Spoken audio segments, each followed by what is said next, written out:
Yo. At least it is much better than the start that they had against EG in that loss, right? Like they're not coming in here ice cold. They had the nature boot camp apparently. Curious. They went to see nature. Yes. What does that mean exactly? Did they go for a picnic, a hike, a camping trip, If it's fishing? Denmark, I feel like hiking is not even really possible. It's a flat country. Okay. Yo. So yeah, just probably went into the forest, look at the birds, Campfire maybe. Maybe. Stories. If you believe in that sort of thing, I'm not classic. sure. Yeah, it is a classic. But yeah, whatever it is, it seems to work. Yes. What does that mean exactly? They go for a picnic, a hike, a camping trip, fishing? Denmark, I feel like hiking is not even possible. It's a flat country. Yo. Well, Claudia sound good. say, How's everybody's morning today? It's 6 in the morning. Went to the beach. Okay. Picked up rocks. We're going hard, bro. They're good. Are you like skimming them, like bouncing them, or? It was too windy for that, unfortunately. Okay. But still, you can lose a couple of hours throwing rocks into the water, So. Yeah, I tried to get like a bit of a tan going before I came here, so I went to the beach in Malta like 3 times. Alright, before. let me get my desk set up a little bit more organized. I don't know why there's a technical pause right now. My stomach just turned on me. I just felt like I had burning skin, and then thankfully... The British response to sunlight. So I learned my lesson. Won't be happening again. Just gonna stay indoors, watch a bit of CS, maybe play a bit of CS. That is tempting, isn't it? It's very tempting, especially now that we've got more than Dust 2 to play in CS2. We played a lot. We kind of do like when it's like past midnight. That's when we bring out CS2. That's like the twilight zone. Because like I don't know, for some reason, I don't know what the situation is, the invites or who got it. Like just everyone seems to suck. I don't know if it's because there's no ranking on there, but like you can't actually have fun. They just don't shoot back. So we play after midnight when everyone's a bit silly. But then it's face it before then. So then we have the serious gaming, and then we have the fun. CS2 we can be more experimental and see all the boosts you can go for, what run boosts there are there, like any one ways. We just try and find stuff. That's good. Someone has to. I feel like the theme seems to be trying to run through all of the maps. Like I'm sure Valve will want to test the maps before they actually release the full game. You'd hope so, yeah. That would make sense, wouldn't it? Yeah, for a new title, give it a bit of a test first. Yeah, but it's not bad. Not bad so far. Although We're get good. the feeling maybe a Not too much bigger more change than than like I could see some really wild results at the start of it. Okay, so I've been interviewing the players a lot this week, and I'm asking them like, so we're making all these changes first before the games even come out. We don't know who's going to be good at this game. Some people aren't going to take to it like naturally. Whatever you say about the game, whether you like it or not, some people won't be as good in CS2 as they are CS:GO. This won't feel right. They'll never find their former form. Like it is something we won't feel good. So I just think like, sure, we have to make these changes. We're building for the future. Some breakfast, some nutrient. But yeah. Let's see how late this stays on. How Small long this changes stays in on. the past, like I think notoriously, like when they changed the All night, I can listen to switching on the C775, the draw switching down out. the C-set to JW. I still feel like for the most part it's gonna turn off. 6:24 a.m. Dude, let's just talk about like slide meta shifts. When the Krieg wasn't even buffed, it was just kind of discovered, it was unearthed that the Krieg was viable, and like I just want to see how long it would stay on before the battery dies. With that kind of era. I'm not saying that's the only reason, by the way. It's just like they became like synonymous with the gun and showing us how powerful it could be.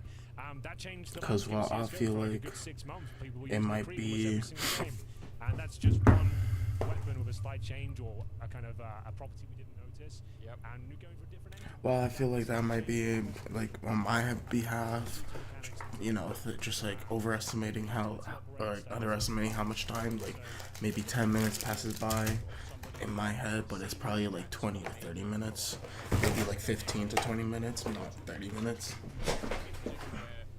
But just a bit of an exaggeration, like under exaggeration in my head, in which I don't think I got the timing. But yeah. Okay, so for today, the series is big versus heroic, which I'm gonna take heroic as being 2-0 for the series. We're going back into the round. Then it's Phase OG. Phase OG is the middle ground, so it's Navi versus Australis, and I'm just excited to watch Navi and Australis. I'm not really having high expectations, but I am gonna go at Navi. I just feel like there's no real predicting. It's just kind of assuming that none of these lineup is gonna do a bit more with some more pronounced players than it is in Australia. So we are taking some younger guys, some tier people who are getting their foot into tier 2 or tier 1. So we don't really know how they're gonna do. And then FaZe OG, I think just the consistency in FaZe from keeping the roster, there's nothing abhorrent about it compared to OG, who's done a bit of a tinkering. I don't know how this team is gonna really coincide with one another as players, but just also as an organ, like as a unit. I don't know what their style is really gonna be. I don't know too much about the overall style that they want to stick. I don't know too much about Regali, too much about Nexa. Kind of came back when Nexa just left, so I didn't really get to fully experience that. They got rid of Dexter, so I don't know who their main operator is now. Like, let's just take a quick look at this OG roster. It's an all-in at this point here, and it might work out. You could see Heroic shuffling around the pillar, trying to relocate their positions a little bit. Cadian with a good kill there, but he's gone down with a spray, and we're at 14 seconds. And the bomb's okay, so we can't find OG like that. Shooting Mantu at the back of the end. That is 7-2 lead now for Heroic. They only get one kill there as well. It's quite a disappointing finish. Like you said, there was actually a moment there we looked a little bit on the CT side, repositioning at an awkward moment just as they were. Yeah, so Fasher, Kito, Fiku, Regali, like just as a general unit, I don't know how this team is gonna do. I don't want to put any money on them predictions wise, but I feel like it's gonna be a rough early stage. You know, the honeymoon period is gonna be maybe like a few games, but I don't think they have a good tournament until they kind of get a good boot camp in, where they get to spend a lot of time with each other. I think Stow was playing the pillar position that we saw, and he wasn't really flashed. Yeah, Shush gets shot in the back, but Stow, I think there was no Molotov in his position. He wasn't flashed through any of that.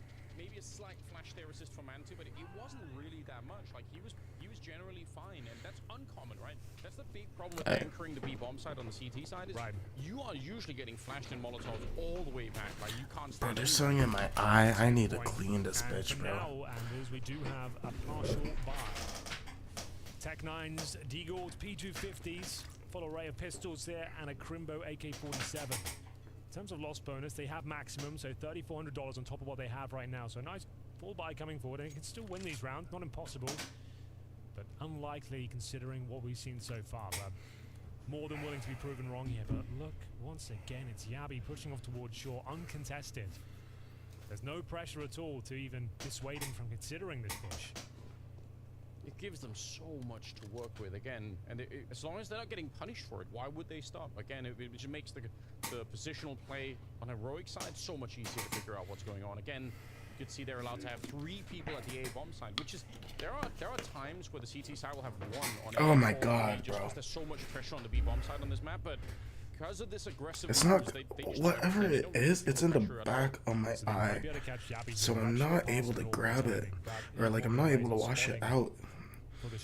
Yeah, I need some. There's a flashbang, and there it is. Aware of the possibility here. That's much better.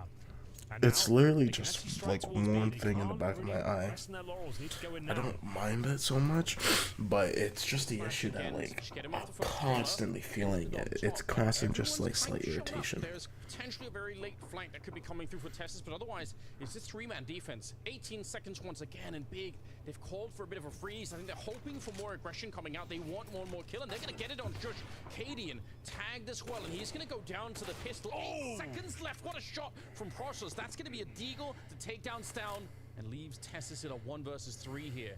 Never even tried to go for the flank, just wanted to show up at the sniper spot, but might be too little too late. 3-on-1, no grenades. Tessus does have the kit, however. Up towards heaven, hoping someone will give him some sort of access into the round. There it is. Needs to double kill quickly, then the defuse. And there's still 1 player towards shore to consider, so you don't think he'll be winning this one. They've played it very well, considering this was a half by Anders.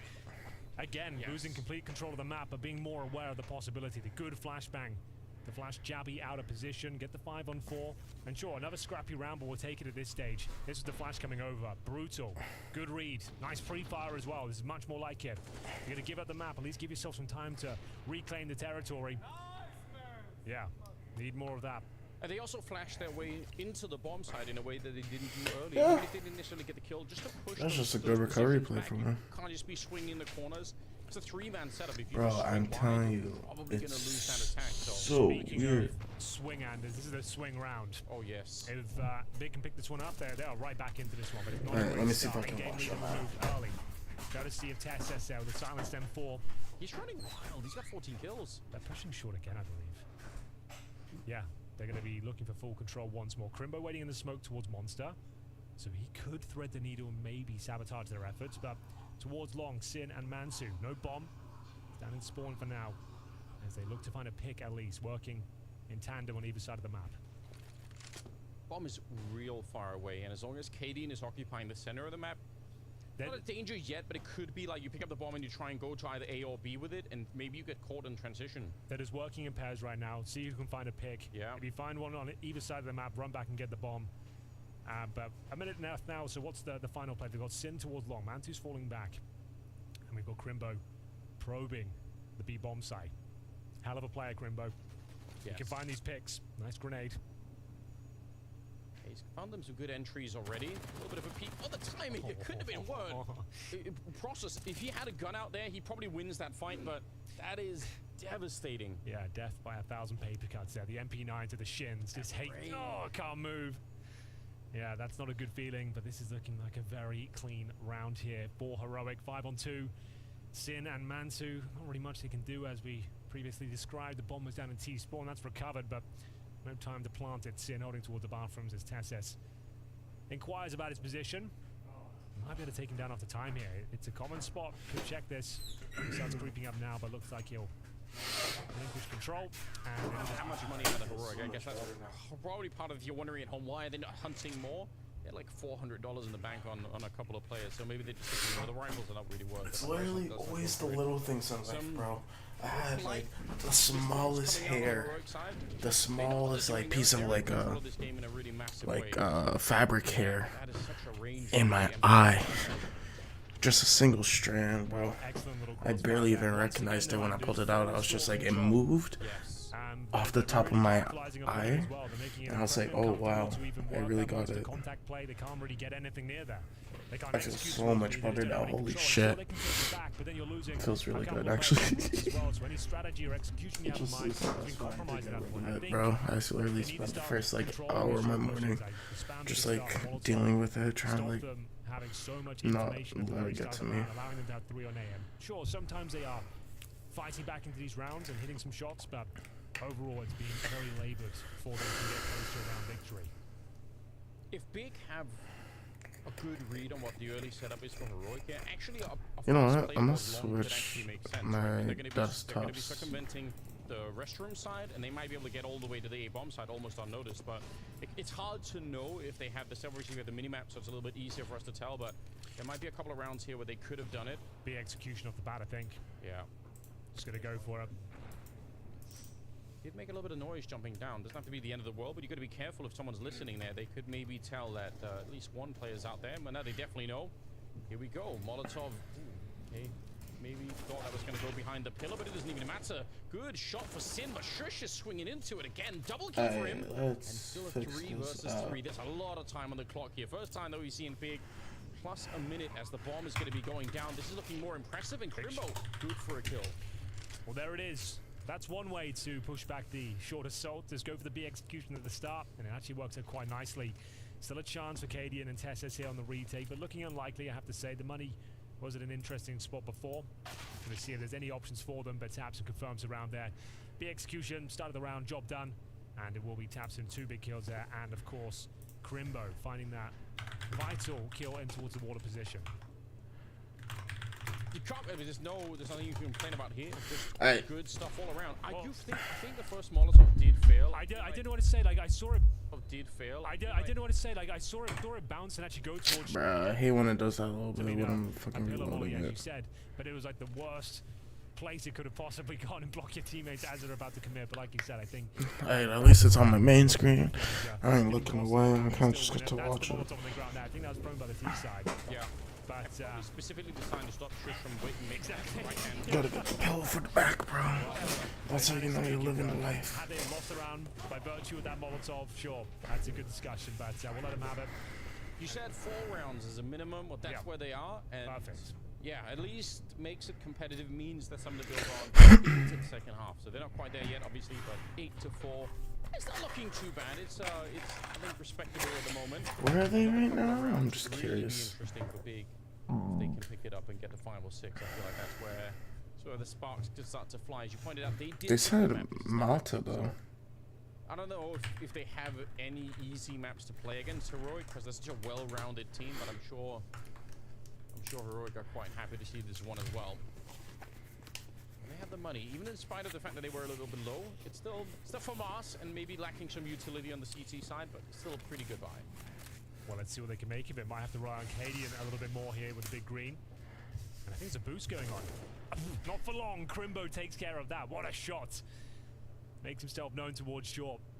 This has been a massive problem for Big each and every round, but another 5-on-4 going in their favor here. Removing the sniper of Cadian. Shush will recover it. And Tamsin will try and take some more territory on the map here, making a little bit of noise towards long. Not sure if Stown heard him, but they've got a double setup here towards the bathrooms. Tamsin needs to wait for his teammates, make sure there's some trade potential, at least a flashbang coming through. I feel like they lose this duel here. It's sick with one of them playing the anti-flash position here, which makes it very tricky. Stown's going to be... I thought Tatson would. I don't know why they wouldn't just double up with Montu, but yeah. This is absolutely worth it for Big. Yeah, so what does Montu doing right now? Nice spacing. They waited to have that trade potential. Yeah, they just did late rotate. Every single encounter there. They got a 3 versus 1 after getting the initial kill. I mean, they just got the good kill from Crimbo, and that's all it really was this round. Unfortunately, we'll be on the wrong side of the map to do anything about this round. They're heading back towards B to finish things up, get that bomb planted, but not going to be taking any risks. You can see them checking every single corner en route. They've got plenty of time as 30 seconds hits the clock. Shush will just be looking to save the sniper here. So, lovely shot from Crimbo to open things up, Anders. Detecting that boost on the other side. It looked like Cadian had all the advantages in the world to hit the shot, but didn't spot him. Yeah, I wonder if he was scoped up enough that he actually that's what it looked like, because he didn't seem to react. It seemed like there was a good second, and by Cadian standards, you think, okay, he's going to flick and hit the shot. I don't know if we can see it from Crimbo's POV, or maybe even Cadian's, just to see what went down. Yeah, because otherwise, I'm sure he at least would have tried to get the flick in there, but maybe didn't. Unfortunate start, but I mean, for Big, this is pretty Danish biasy. A little bit of a slow beginning to the first half of Overcast. I kid. Yeah, there's his OG. We want to see hey, this is nothing to be sneezed at. This is big. A new look big as well. Speaking a new language up against the world's #1 team, Anders. That's pretty good showing, all things considered. And, they were almost playing themselves in the earlier stages as well, losing all that control, and they've actually found a decent answer for it. Those B executions are now detecting the boost, sending Crimbo a little bit more off the leash instead of just holding Monster. He's actively fighting towards shore. This is the shot from his side. Let's have a look at it. Cadian, no, he wasn't. He was looking directly in the smoke. I think he's looking for the right side walkout. Yeah, must be. Yeah, he had no idea. Oh, let me see that from his perspective again. Let's have a look at it. Cadian, no, he wasn't. He was looking directly in the smoke. I think he's looking for the right side walkout. Yeah, must be. Yeah, he had no idea. Oh, yeah, CSGO is a horror game if you weren't aware. Yeah. Can happen. Those really are the worst moments where you're so shocked at because your brain's just telling you it's good, I'm hot. There's no way someone could, suddenly you're just dead. Doesn't feel great, does it? Doesn't feel great at all, especially when it's caught on camera in 4K. Multiple angles too. 10 kills right now. I mean, again, debuting into the team, like you mentioned, after really played competitively for about a year.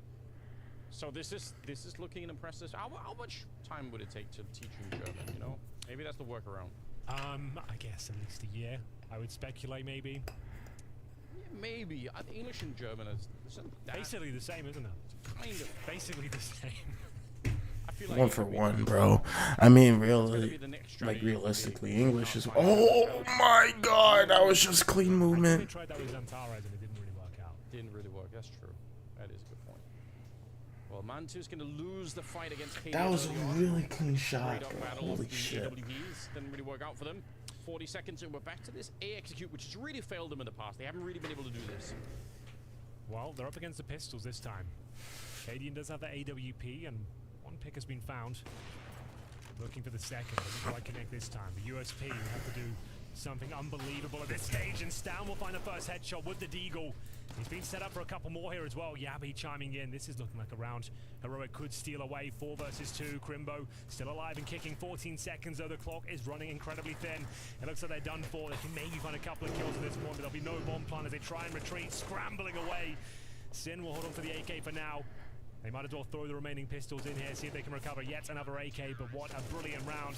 Heroic will give up 2 players towards the end, but they maintain control of the AWP, and they pick up the round. Big stuff there. And that's another unfortunate situation where Big have given up a round due to the clock. That's horrifying, but also here's something to really contrast with some of the AWPers that we saw yesterday. We're talking about head trick on NIP. Look at how aggressive KD is being. He's got the only weapon that can maybe sort of start the round for them, and even after the first kill, he's pushing into restrooms. He's trying to make that AWP as big as possible, just to put some pressure on the other side. No pun intended. That's the sort of AWP I really love to see, and I think it's better than waiting around all the way at the back of the bank or something like that. Like, he's really active with it. Surely Big did not enjoy that. 15th round, and hopefully taking out Tabson at the start of the round. Yeah, he's feeling it now, isn't he? Opening pick, falling back the defensive line as well. And they've still got players in key positions here. Tesses with a beautiful shot there towards connector. Might have guaranteed the round right there and then, but we'll see if he wants to go forward. I think he does. Yeah. So aware, even if he doesn't get that duel, it's easy info. Good smoke as well. Holy fuck. It was perfectly played, and somehow Sin still able to beat him. Return. Good hunt coming in. Still a 4 versus 3. And flashed in, just absolutely perfect. Oh wow, I didn't even realize that. They're like completely rehauling their team into a young core with Tabson as their... Crimbo's on his own and out hunting. Gonna get that one, but 40 seconds for the 1 versus 4. I didn't even realize that. I don't know. It's Crimbo. Anders, you never know. He's that sort of guy. No. He can just find that 1 kill, bring it to a 1v2. He can do something with this. We'll see. He's got the right idea. Flashed on over, but time's working against him. He's gonna get shot at the back. 10 to 5 at the end of it. And we'll see what happens in the second half. It's coming up right after this. With platforms such as TNT, ESPN, Twitter, and YouTube, there have been a wide variety of NBA analysts and media personalities over the years, ranging from former NBA players themselves to people who have no idea what they're talking about. And a certain someone the Jordans though, skipping the Jordans is clean. In all, over the course of the years, basketball media and culture has had a wide variety of speaking figures and will continue to do so. Unfortunately, no matter what all of those figures attempt to do in the future, it will never amount to the Avengers level collab we got when this video right here dropped. Now when I first saw this video, I was a very young kid. I had no idea what I was looking at. I didn't know some of these legends that are in the broadcast. I knew Chris Webber because I was a Kings fan. I knew Reggie Miller. I kind of knew Kenny because I saw him on TNT all the time. But my brain never realized the magnitude of what I was witnessing. For context, the only reason I remember this video is because I was talking about my favorite TNT personalities with my friend, shout out Rosa, and we were discussing who were the funniest members of the TNT broadcast. And we both agreed it was Chuck, even though he strongly disliked San Antonio women. Oh man, them big old women gotta learn 2 words down there. What's that? I'm full. Jesus. Jesus. But I've been waffling on for way too long now. Let's get to this monumental video with a brief introduction. Ernie, TNT's host, is hosting a fantasy draft composed of the greatest NBA players of all time in 2011 All-Star Weekend. Those participating in the draft are all former NBA players, including Charles Barkley, Kevin McHale, Reggie Miller, Chris Webber, Steve Kerr, and Kenny the Jet Smith. Now the first thing you might realize by the players I'm playing is that if you look towards the top of your screen, towards Ernie's head, you actually won't be blinded for once by the absolute glare that you usually see emitting from the top of his head during the TNT broadcast, which is the biggest indicator this video was made 12 years ago. Ernie still has hair, and he's not bald as hell. Anyways, without further ado, let's get into this draft. Now the shenanigans in this draft start early, as the second Kenny's wife comes out to announce some picks. Everyone starts blaming Kenny for being ugly as hell, but his wife for being fine as fluff. Good lord, look at her. Sorry, that's on me, gang. But the first pick of the draft. You know, we all think it's going to be the same person, right? Michael Jordan. Nah. Charles Barkley had something different in mind. We decided to pick... Allen Iverson. Wow. Are you serious? Yep. Okay, that's understandable. You know, he thought it was like an all-star game draft and you need someone to score some points, you know? It makes sense. Surely the second pick will be Michael Jordan, right? Larry Bird, my teammate, 3-time world champion, 12-time All-Star, makes everybody better, could dominate the game by taking 10 shots. He got 17 points. Oh my god, the meat riding is crazy. Zip it up and buckle Larry Bird's belt when you're done, Kevin McHale. God damn. Anyways, No, I finally, respect at the that third pick, pick, bro. we have Michael Jordan, who, you know, we should have went first, but didn't. And this isn't even me glazing Michael Jordan. Like, come on, guys. He should have went first. Or LeBron, but this was made in 2011, so LeBron still had some crazy allegations to beat. Anyways, after those horrific picks being made in round 1, this is what the board looks like at the end of the 6 picks. Now, round 2 wasn't nearly as eventful as round 1. Yeah, that's pretty sick though. All right, welcome back to Blast 4 Groups 2023. You join us for the opening game here at Group B between Heroic and Big. Score at halftime is 10-5 in favor of the Danesanders, but still, it felt like a competitive game. It was getting better for Big as time went on. Yeah, they had some early rounds that if they would have gone their way, this would have been such a different affair because they really warmed up towards the end of it, but they struggled to figure out the dynamic at the beginning. They tried to attack that A-bomb side a lot and it didn't work out. B seemed to be more efficient. They had some pretty good executes down there. So 10-5 is not that bad. It's recoverable. Absolutely. It's their map pick, and they probably do need to win this. Otherwise, I expect it's going to be a 2-0. Heroic are looking like a very, very fresh team. One of the few teams to make no roster changes because they just look so good. Yeah, it's absolutely true. Did well to hold on to all 5 players as well. Bro, I got away from them, you know what I mean? pineapple can, like in a can, chunky pineapple. I had some peaches yesterday. I think peaches are good, but I want them, if I'm gonna do peaches, I want carbonated peaches, because peaches in a can, like peaches and syrup, are bomb, but that like with like some fizz, like some carbonation, just to carbonate the peaches, whether you put them in liquid nitrogen. Jesus Christ! Oh my god, that was insane this time. Okay, yeah. Yes, okay, thank you for the recovery, yeah. Okay, yeah, so you can do the liquid nitrogen for your fruits, so that if you leave them overnight or 12 hours or so, you'll start to get carbonation in them when you chew or bite into them. Best. But I'm thinking just like any form of like fizziness from them, just like canned syrups, the texture of canned syrups, or canned peaches, with some form of like fizziness would be absolutely game changing for me. Fizzy bubble. But yeah, I got some pineapple, chunky pineapple. So what we're gonna do is have that straight, toss the syrup into just like some lemon juice, freeze that a little bit with some water, and pour it in. Have some like sweet water. Normally I like to do it in a can of juice, or a can of carbonated soda, but just like regular soda or regular club soda with some juice syrup or just some like drink mix. Perfect. You know, that's the fat nigga high sugar life. But you find your balance. You don't have to have like the whole thing. It's not 1-to-1. You may be doing like a quarter, max maybe a third.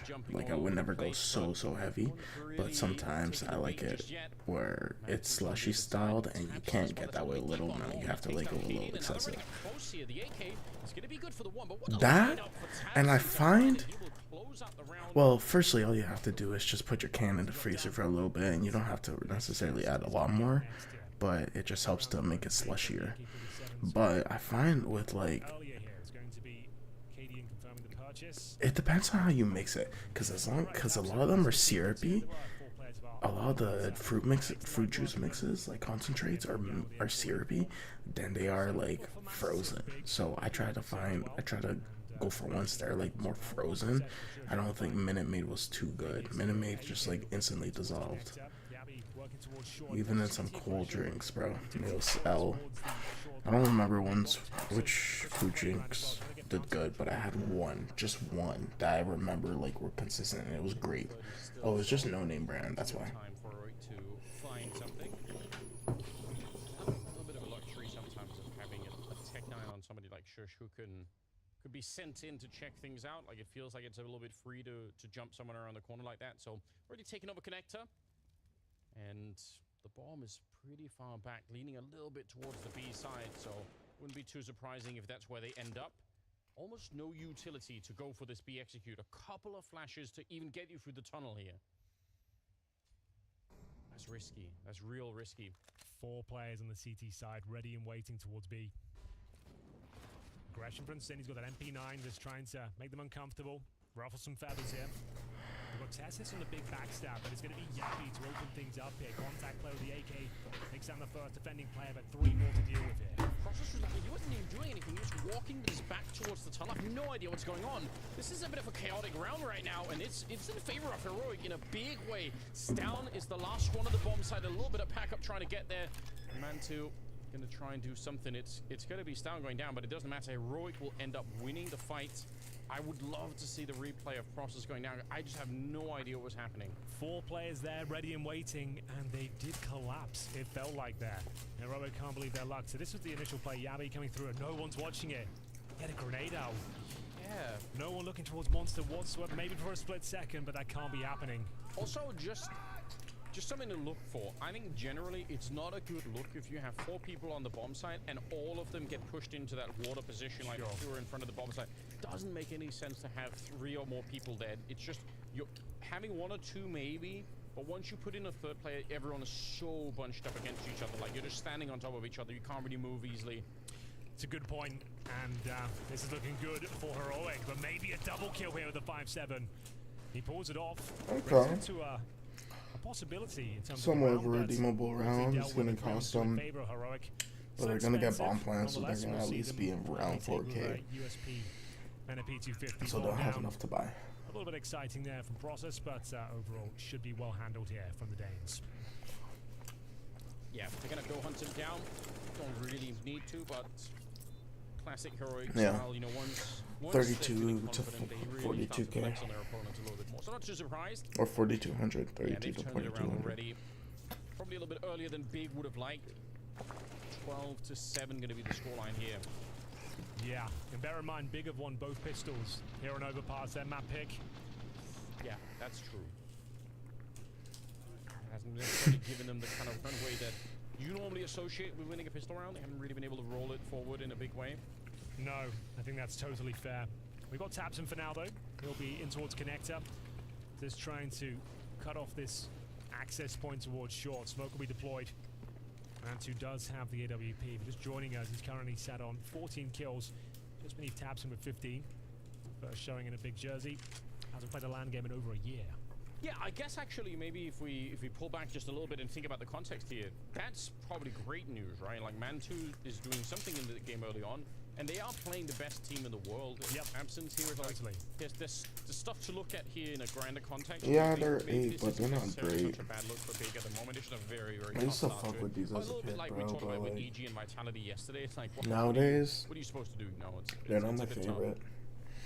It's When I totally got fair, like, sure, Blueberry, EG Blueberry putting up the was bottom like again, but underrated. not many teams can topple Vitality right now. Usually it was like a especially mixed one berry that's just kind of rebuilt dude. and going through But their own situation. But for now, here's Yappy helping himself towards a B bomb site. Sin will strike first on his teammate Shush and remains controlled towards Shaw, and there's Crimbo as well. So they've actually done a very good job of thwarting this B attack right now. Sound good position. Yeah. This makes it around possible once again as the bomb does go down. Interesting to be planning. Oh my god. Just trying to boost over. It makes sense, but they weren't ready for Tess's. That was what I was about to say. There's only one person on the bomb side planting. Everyone else on the T side is somewhere else. And I don't think Big were ready at all. They probably thought that it was... Well, they knew that one of them was outside of the B bomb site, but they must have thought the other 2 were on the bomb site helping each other plan, and it was never the case. Tesses has been such a nuisance for them. He's either flanking up long, coming through the connector, and they never seem to have track of him. A brutal backstab coming in from the connector there. Double kill on the boosting players, and that looked like a round for Big. It looked like it was comfortable, and it all falls apart in a blink of an eye. 13 rounds on the board, 2 players survived. Money in the proverbial bin, I'm afraid, is Big. It's literally 2 up-and-comers getting their first taste in Tier 1 against Heroic. And hope for the best, but lose that round is GG And for like, sure. And I'll take a a tactical Heroic timeout. that have been on a streak. 14-7, but at least you have gun rounds going forward and can actually present your best possible setups. bit of frustration for Tabs, and I can understand why. Got B getting a chance to have a little bit of a say. Yeah, something that we didn't mention, obviously, but both the coach. And there is also the that legendary name transition into you speaking probably English. recognize, But I do think that's something that's so encouraging about the space, because it wasn't really obvious. It wasn't evident from the start of it. You know, go back to 2013-14. It wasn't evident that there was going to be like a secondary career for players that had already, you know, reached the heights of the pro level. But definitely now you can see in the coaching space that that's a viable option, viable way to go. Exists one of the coaches no one really mentions too often as well. Yeah. I guess because he like is quite reserved, doesn't really do many interviews, and we don't really know his contributions and what he gets up to. He just gets the job done, and everyone seems happy. So He's from that like really northern part of Sweden where they don't talk to each other. okay, so fair enough. keeping it cool like that. It's got its own charm, I feel like, you know. I appreciate it. Well, the success speaks for itself. Yeah. So he's Yeah. done a very good job.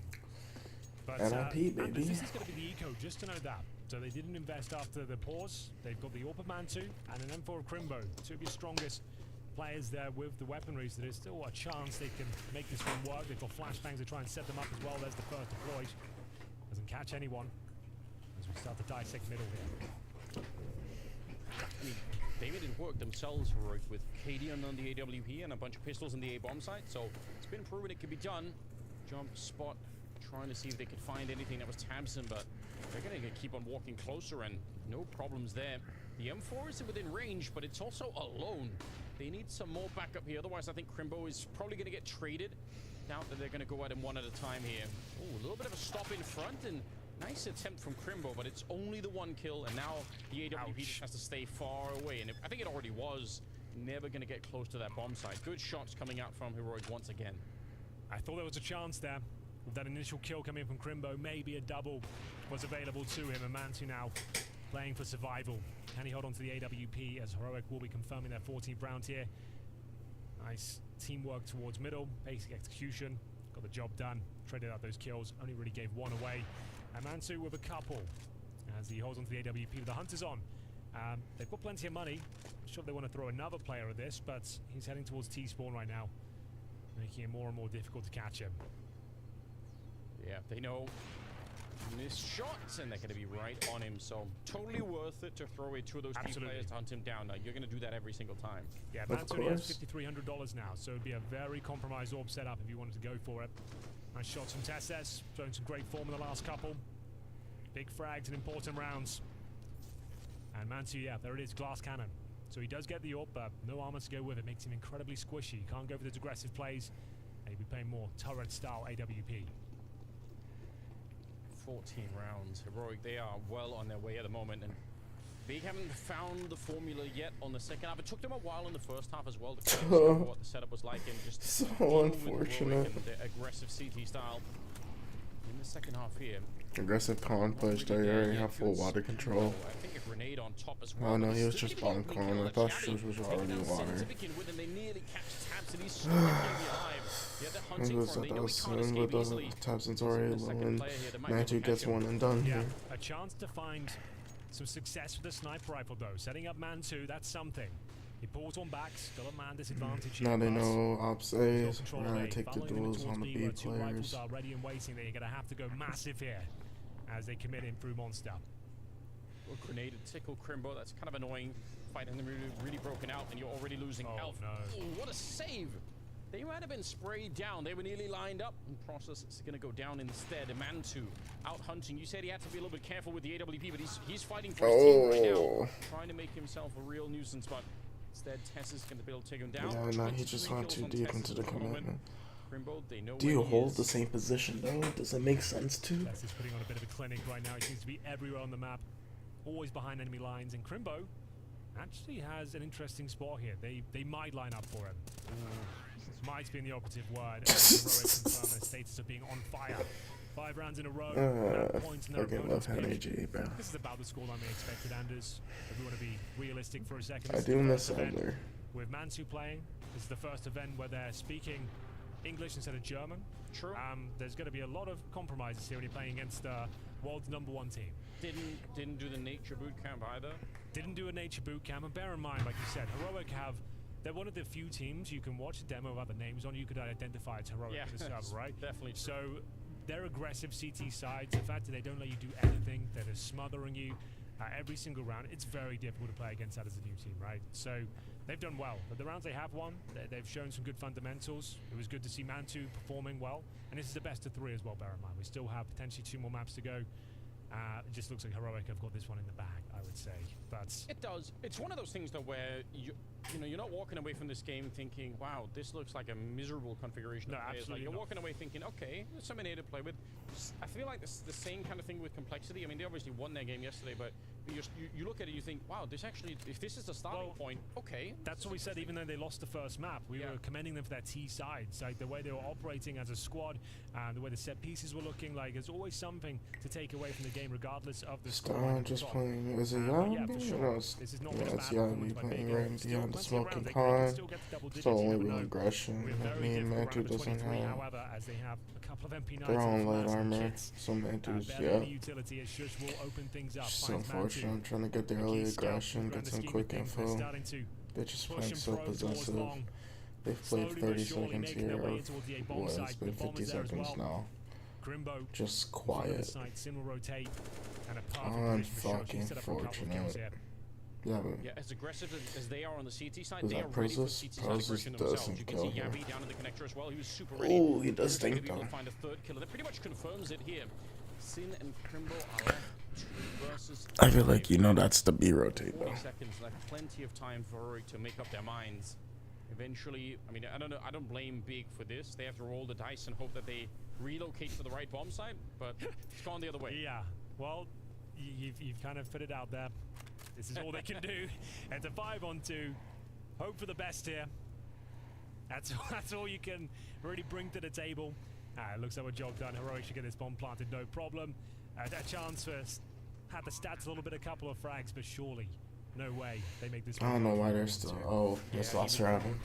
Real low in that first battle, so with the bomb down and everything else, Yeah. it's just a matter of finding a way to close it out here. Heroic with a really strong beginning, opening game, and it's a Unfortunate. 16-7 on Overpass. It's the map pick of Big, but it didn't really work. And other than some minor meat riding going on, once again with Kevin McHale picking another Celtics player, but you know, that was expected. But then we also got Kenny Smith meat riding Hakeem. But I don't blame him. I love Hakeem. Just look at these blocks. God, this dude is definitely a top 10 player of all time. If you don't have him in your top 10, it's not a valid top 10. Hashtag Hakeem is underrated. Alright, now this is the board at the end of round 2. Obviously, Charles Barkley has the worst team so far, and everyone else pretty even so far. So yeah, let's keep it pushing. Unfortunately, again, no good jokes were made this round, and the picks were kind of uneventful besides Charles Barkley pulling Tim Duncan, and then Steve Kerr pulling Kobe. But yeah, other than that, this is the board at the end of round 3. Yeah, round 3 happened. Now round 4 is pretty eventful because we finally get LeBron James taken off the goddamn board. Because Steve Kerr had that future sight and knew that even though he hasn't beaten the allegations yet in 2011, that he would very soon, you know? And also, Steve Kerr decided to make this cornball joke. This one's pretty easy. LeBron's still there? He is still there. I'll take LeBron. LeBron James. Because you know why? He's young. He's in his prime. These other guys are all really old. No older. Yeah, that shit was not funny. Keep that shit pushing. I'm just mad that his team beat the Kings like 2 weeks ago. Man, frick the Warriors. Now this is the board at the end of round 4, and I'm not going to mention it, but something that I've mentioned a few times before keeps on happening with Kevin McHale. Come on, man. You're better than this. Okay, Man, round 5 so is really brought to 7:04. the eye, man, with Reggie Miller choosing Charles So Barkley. that was Such an 40 endearing moment, minutes. using 2, you know, professional athletes. They fist bump each other. It's just a great moment. And then Steve Kerr decides to ruin it when he takes a 40 certain minutes ain't individual. terrible. His name will not be said. You're not getting a spotlight, buddy. You played for the Jazz in the 90s. You know you are. In fact, this is the board at the end of round 5. Your name's getting blurred out. On to the next round. Now, round 6 wasn't all that eventful, besides Charles Barkley becoming done with all of the D-riding going on in this video, ever since he picked Allen Iverson at the 1 spot. Which, honestly, the D-riding is deserved from, you know, that horrendous pick. But yeah, listen to this. He's kind of upset. Wow. Good pick. Steve Nash, very nice. Oh, you got Charles' seal of approval for what that is worth. I'm not worried. Alright, at this point in the video, a lot of plumbers start to get taken, and you know, I know a lot of y'all don't want to see this. Some of you guys might be like 7 years old watching this, so yeah. you're not going to know a single player being chosen. So let's fast forward to some eventful moments, and I'll just give you the round summaries. All right, right after this round, Charles Barkley decides to say one of the most confusing statements of all time, where he says this. You are on the clock. Ernie, Yes. big guys, you can never have enough of them. I need a point guard. So what does that mean? So, like, I really don't get what he's getting at, but he ends up taking Dave Cowan, so, you know, I guess that means something. I don't know. All right, and then following that, Kenny decides to, you know, try to be smart and pick a player that not a lot of people know about, and then he doesn't even know what position they played. So, yeah, shout out Connie Hawkins. Here's the board at the end of round 7. Good lord, I'm already 5.5 minutes in this video, and I'm not even done yet. I thought this was supposed to be an easy video for me after that 11-minute video last week. I guess not. Alright, now round 8, yet another uneventful round. Not a lot goes on here. I don't care too much about these players being picked. You know, they're legends and all, but to be honest, I don't care about most of them. But what I do care about is Chuck deciding to pick Darren Williams. Yeah, Darren Williams. In an all-time greats draft, he chose Darren Williams, and he rightfully got flamed for it. Chuck was fighting for his life. He had to bring up all-star appearances when talking to Kenny. I honestly thought Kenny was done for, but then he fought back with this. That's 2 more than you and Steve. It ain't 7 more rings. Yeah, he was on his neck. You ain't got no rings, Barkley. Lock in. Anyways, here's the board at the end of round 8. Yeah, definitely a draft. Now to fast forward to Steve Kerr's pick in round number 9, he decides to flame Kenny for absolutely no reason and says that he thought about picking him, but realized he was imitating Josh Giddey when he found out that Kenny's weakness was the sport of basketball in general. Yeah, he said all of this. I was actually thinking about taking Kenny right here. I'll take. Were you really? Well, but I need some toughness, some defense, and some unselfishness. He was on his neck. Alright, now we're finally getting to the end, as this is the board at the end of round 9. Finally, in round 10, nothing happens besides Kenny decides to take himself like a dumbass, and yeah, let's decide who has the best team when we look at the board at the end of round 10. And I'll tell you, it's not Charles Barkley. Okay, start off with Charles Barkley's team. He gets the last place since his best player was picked in round 3, and then his second best player was picked in round 9. Yeah, that's all I really gotta say. His team is awful. Alright, now the second worst team is Kenny's team. And, you know, it's not as awful as Charles' team, but it's pretty mediocre. You know, when they open it up and Kenny has something to say about his team, he talks about Jerry West, and that's all I really gotta say. When Jerry West is the main talking point of your team, you're kind of cooked. Alright, now we start getting to the above average teams with Chris Webber's team. And, you know, it pains me as a Kings fan to say this, he has the 3rd worst team. I'm not gonna lie. But, honestly, he might have the best team. That would be if Wilt Chamberlain was a real person. 100 points in a game, 55 rebounds in a game, and apparently he benched like 600 pounds and ran like a 3-second 40 dash. This dude was not a real person. Get this shit off my screen. 2 players are here towards connector. When Process comes in, Oh, they're trying to do the fucking review. Wilt Chamberlain, fraudulent first pick. He has 9 players on his team. He wasn't a real person. Okay, this is where the picks start to get hard. In 3rd place, I have the Meat Riders team. I have Kevin McHale's team, the Big Green Machine, where he mostly just picks Celtics players. And, you know, it's a team. It's good. Larry Bird, strong #1 pick. Shaq is a great pick. And then we have people like Bob Cousy. I don't know how he translates into any type of era of basketball besides the one he played in, but he's a winning guy. Kevin Garnett, phenomenal pick. But I don't see this being any of the other teams above it, so that's why he's in 3rd place. But for sticking with mostly Celtics players or all Celtics players, he did a pretty good job, you know. W Meat Riding. All right, now in 2nd place, we have Reggie Miller's team, the Boom Baby Daggers. And he headed it with Michael Jordan and Hakeem Olajuwon, which is mainly the reason I have it this high at number 2. And he also has David Robinson, the Admiral. Charles Barkley's getting all the rebounds. Ray Allen, one of the greatest 3-point shooters of all time, probably top 3 all time. It's just a phenomenal team. He has Dwayne Wade off the bench. This team is solid. Charles Barkley gonna grab a lot of boards. John Stockton, crazy assister, you know, all-time assist leader. I don't know. He might be the weakest link in that starting lineup because I don't know how his game translates to other eras, you know, if we're playing in a modern era game. But this team is really solid. We have 2 great defenders in the top 2 picks. Michael Jordan and Hakeem Olajuwon, some of the best 2-way players of all time. Same with David Robinson. This team, all in all, is really solid. Good shit, Reggie. Okay, now in 1st place, we got Steve Kerr's team. Now, you know, it's quite fitting that the dude who, you know, assembled one of the greatest teams of all time, if not the greatest team of all time, made the greatest team of all time in this fantasy draft. He took Kobe, LeBron, he took Dirk at number 8, he took Bill Russell. I don't know how he translates, but his team is just crazy if we're talking about today's terms. He did get a lot of steals because, you know, LeBron should have went top 3 if they were to redo this, you know. But yeah, it's kind of obvious that the dude who made the greatest team of all time would end up making the greatest team of all time in this video. So yeah, in totality, that was definitely one of the videos of all time. It was the peak of any TNT broadcast. The one that they try to do with the NBA Top 75 does not match this at all. They like Quavo out there and Jerry West. There was no chemistry. There were some funny jokes. All in all, it was pretty mid. They like jams out there. Nobody wants to see that. Bring me a 2023 edition of this, and I guarantee you everyone will watch this. Get Steve Kerr out there, because I guarantee you it's going to be a banger yet again. Okay, thanks for watching. Catch y'all later. It's like, y'all thought I was going to leave without saying the crazy announcement we hit 10,000 subscribers. Big dubs. Actually making things happen with the sole weapon in this game, and what it does, it allows Heroic to kind of read into the map. He's going for more information, and when Big strikes the A side, there's already 4 in fact CTs in positions, and then it's just a matter of peekaboo. It's a game of whack-a-mole where you don't really know where the CTs are going to be. And once again, this is Heroic optimizing their setup. They had one AWP that went for an information, and then they stacked that A side with all of the pistols with them. And these kills don't matter for Big at the very end, because this was a round they were supposed to capitalize. It was their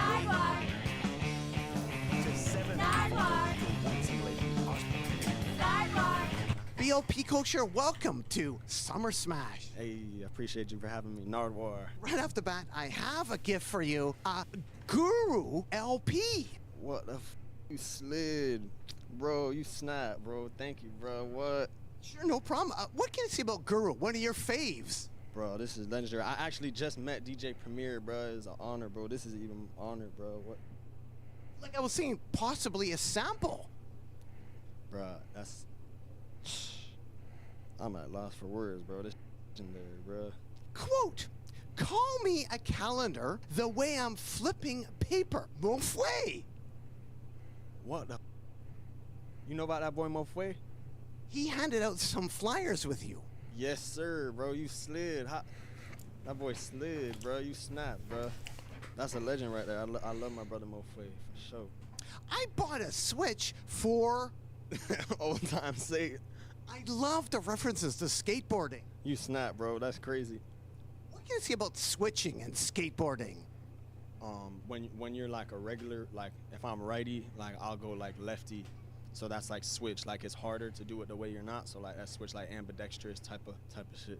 And I have a gift for you on a skateboard tip right here. A Lil Wayne skateboard, as well as a Lil Wayne lanyard and a Lil Wayne towel. No way. Thank you, bro. I love this. You snap, bro. Because you sample him on iguanas. Yes, sir, bro. I love that shit, bro. That boy the GOAT, bro. That boy a lyrical genius. What do you think about lanyards? You know, things to carry your keys. I feel like I know where you're going with this. I fuck with lanyards. The last time I wore a lanyard, I was like working and stuff. I feel like you already know about it. Maybe I don't want to speak too soon. Oh no, please go ahead. I used to work at like the van store at the mall, and then like I had a lanyard and shit, so I didn't even know what a lanyard was. But like that's the last time I knew what a lanyard is. And, like hopefully the next time I have something around my neck, it's like a big dreidel instead of a lanyard. What do you have on right now? What's on your neck right now? Like the homie name, that boy Zach Bia, he bought me this just as a friendly gift, and then like this is just like another one, like a Star of David, and then this is a fake Cuban, but I like the fake Cuban for some reason, from just that, you know, them gas stations over there in like Broward or like Oakland Park gas station and shit. The Mad Skate Shop. Wow, you a legend for knowing about that shit. That boy Rob, he used to give me free stuff and bless me and like help get my footage around and stuff. Rob Holbrook, my friend. Were you sponsored by them? Yeah. And the Pepper Skate Team? What the fuck? That was my first sponsor. Bro, shit, the GOAT. Them boys were not flagging. Nah, you slid, bro. That's crazy right there. I ain't gonna lie. What do you think about all those TikTok videos, people having like tinfoil on their teeth, etc., and playing your music? Them just be snapping, bro. That shit like, that shit's crazy to see people like dressed like me and stuff. Like, that shit wild. I ain't gonna lie. It's like, that shit crazy to feel like looking at that shit. I'm like, what the fuck? Like, holy shit! I love it's music, like so super blessed. Do you have a favorite? Do you remember some favorite TikTok that you had of someone impersonating you? I'll say the moms and the dads and shit. They got moms and dads doing it and stuff. That should be crazy. Did the moms return a favor by actually going to your gigs? Oh yeah. I seen an OG over there. I seen a like this tall blonde lady. Like she was just standing there, just like hitting the dreidel bop. I was like, what the fuck? She was really there, like with her jits and stuff. When is the last time you cut your dreads, do you think? Because right now they're pretty long. When is the last time you cut them, you think? Just snip them like right here. I keep them the same length. Like I snip them and then re-thread it right here. Like they ain't finna grow longer till like, if it starts to like get near where it's gonna touch my shoulder, I'll just snip it and then just like re-thread it. What about Sugar Sand Park? Do you know that at all? What the fuck? Yeah, I know about I that. kind of like I was this just lady. there like trying to play basketball by myself, and I was just like, nah, fuck that. I'm gonna leave. Like, I'm not too good at basketball, but if I do play basketball, it was at Sugar Sand Park. You ever go on the carousel there? What the fuck? That's probably the only carousel I've ever went on in my life. Loggers Run Skatebowl. Oh, shout out to that place. That shit is legendary. I think this is blessed. 11-year-old BLP, was he hitting up that place? Yeah, long live the lady that Skin made that looking skate park. Her name's nice Cindy. in this God light. bless her. You know, she just passed away. I didn't even know that until recently. But she, like, I used to like be at that school and I was Yeah, like we're Bobby troubled or done. whatever. I would like go to the skate park right after. It was like a blessing. So like, she made it like, you know, she snapped by letting. She used to let me for free and shit. That lady snapped. Bro. That shit's fire. That's crazy. You know about that, bro. You snapped, bro. You are BLP kosher. We. All right.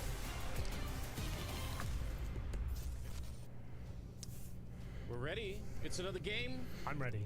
You're ready. You're ready. I do feel ready. Are big ready though, because the unrelenting CT aggression that Heroic was showing on Overpass, I Was think that's just going to continue. dominant. It's a staple of their play. They get in your face, they're stifling, they smother you, and Big didn't really see another response to it. The rounds they did have advantages were thrown away. They were beaten by the clock multiple times. It just seems like Heroic outclassed them in every facet of the game right now. It does, but we both have this weird feeling that, you know, Inferno's one of those classic maps that even if you're supposed to win it, it's your map pick. You could end up losing it for no reason at all. Like I thought those were our private conversations. Yeah. I didn't think we'd be actually bringing that out leaking to the... them publicly. Okay, yeah, you're right. I do You kind said, of... Henry, you were sure that Big was going to win this. I don't know. I feel like, yeah, this will be a competitive one at least. I don't know. Like, Big have got nothing to lose at this point. They've given up their map pick. Heroic are disrespecting. They're pushing all over the map.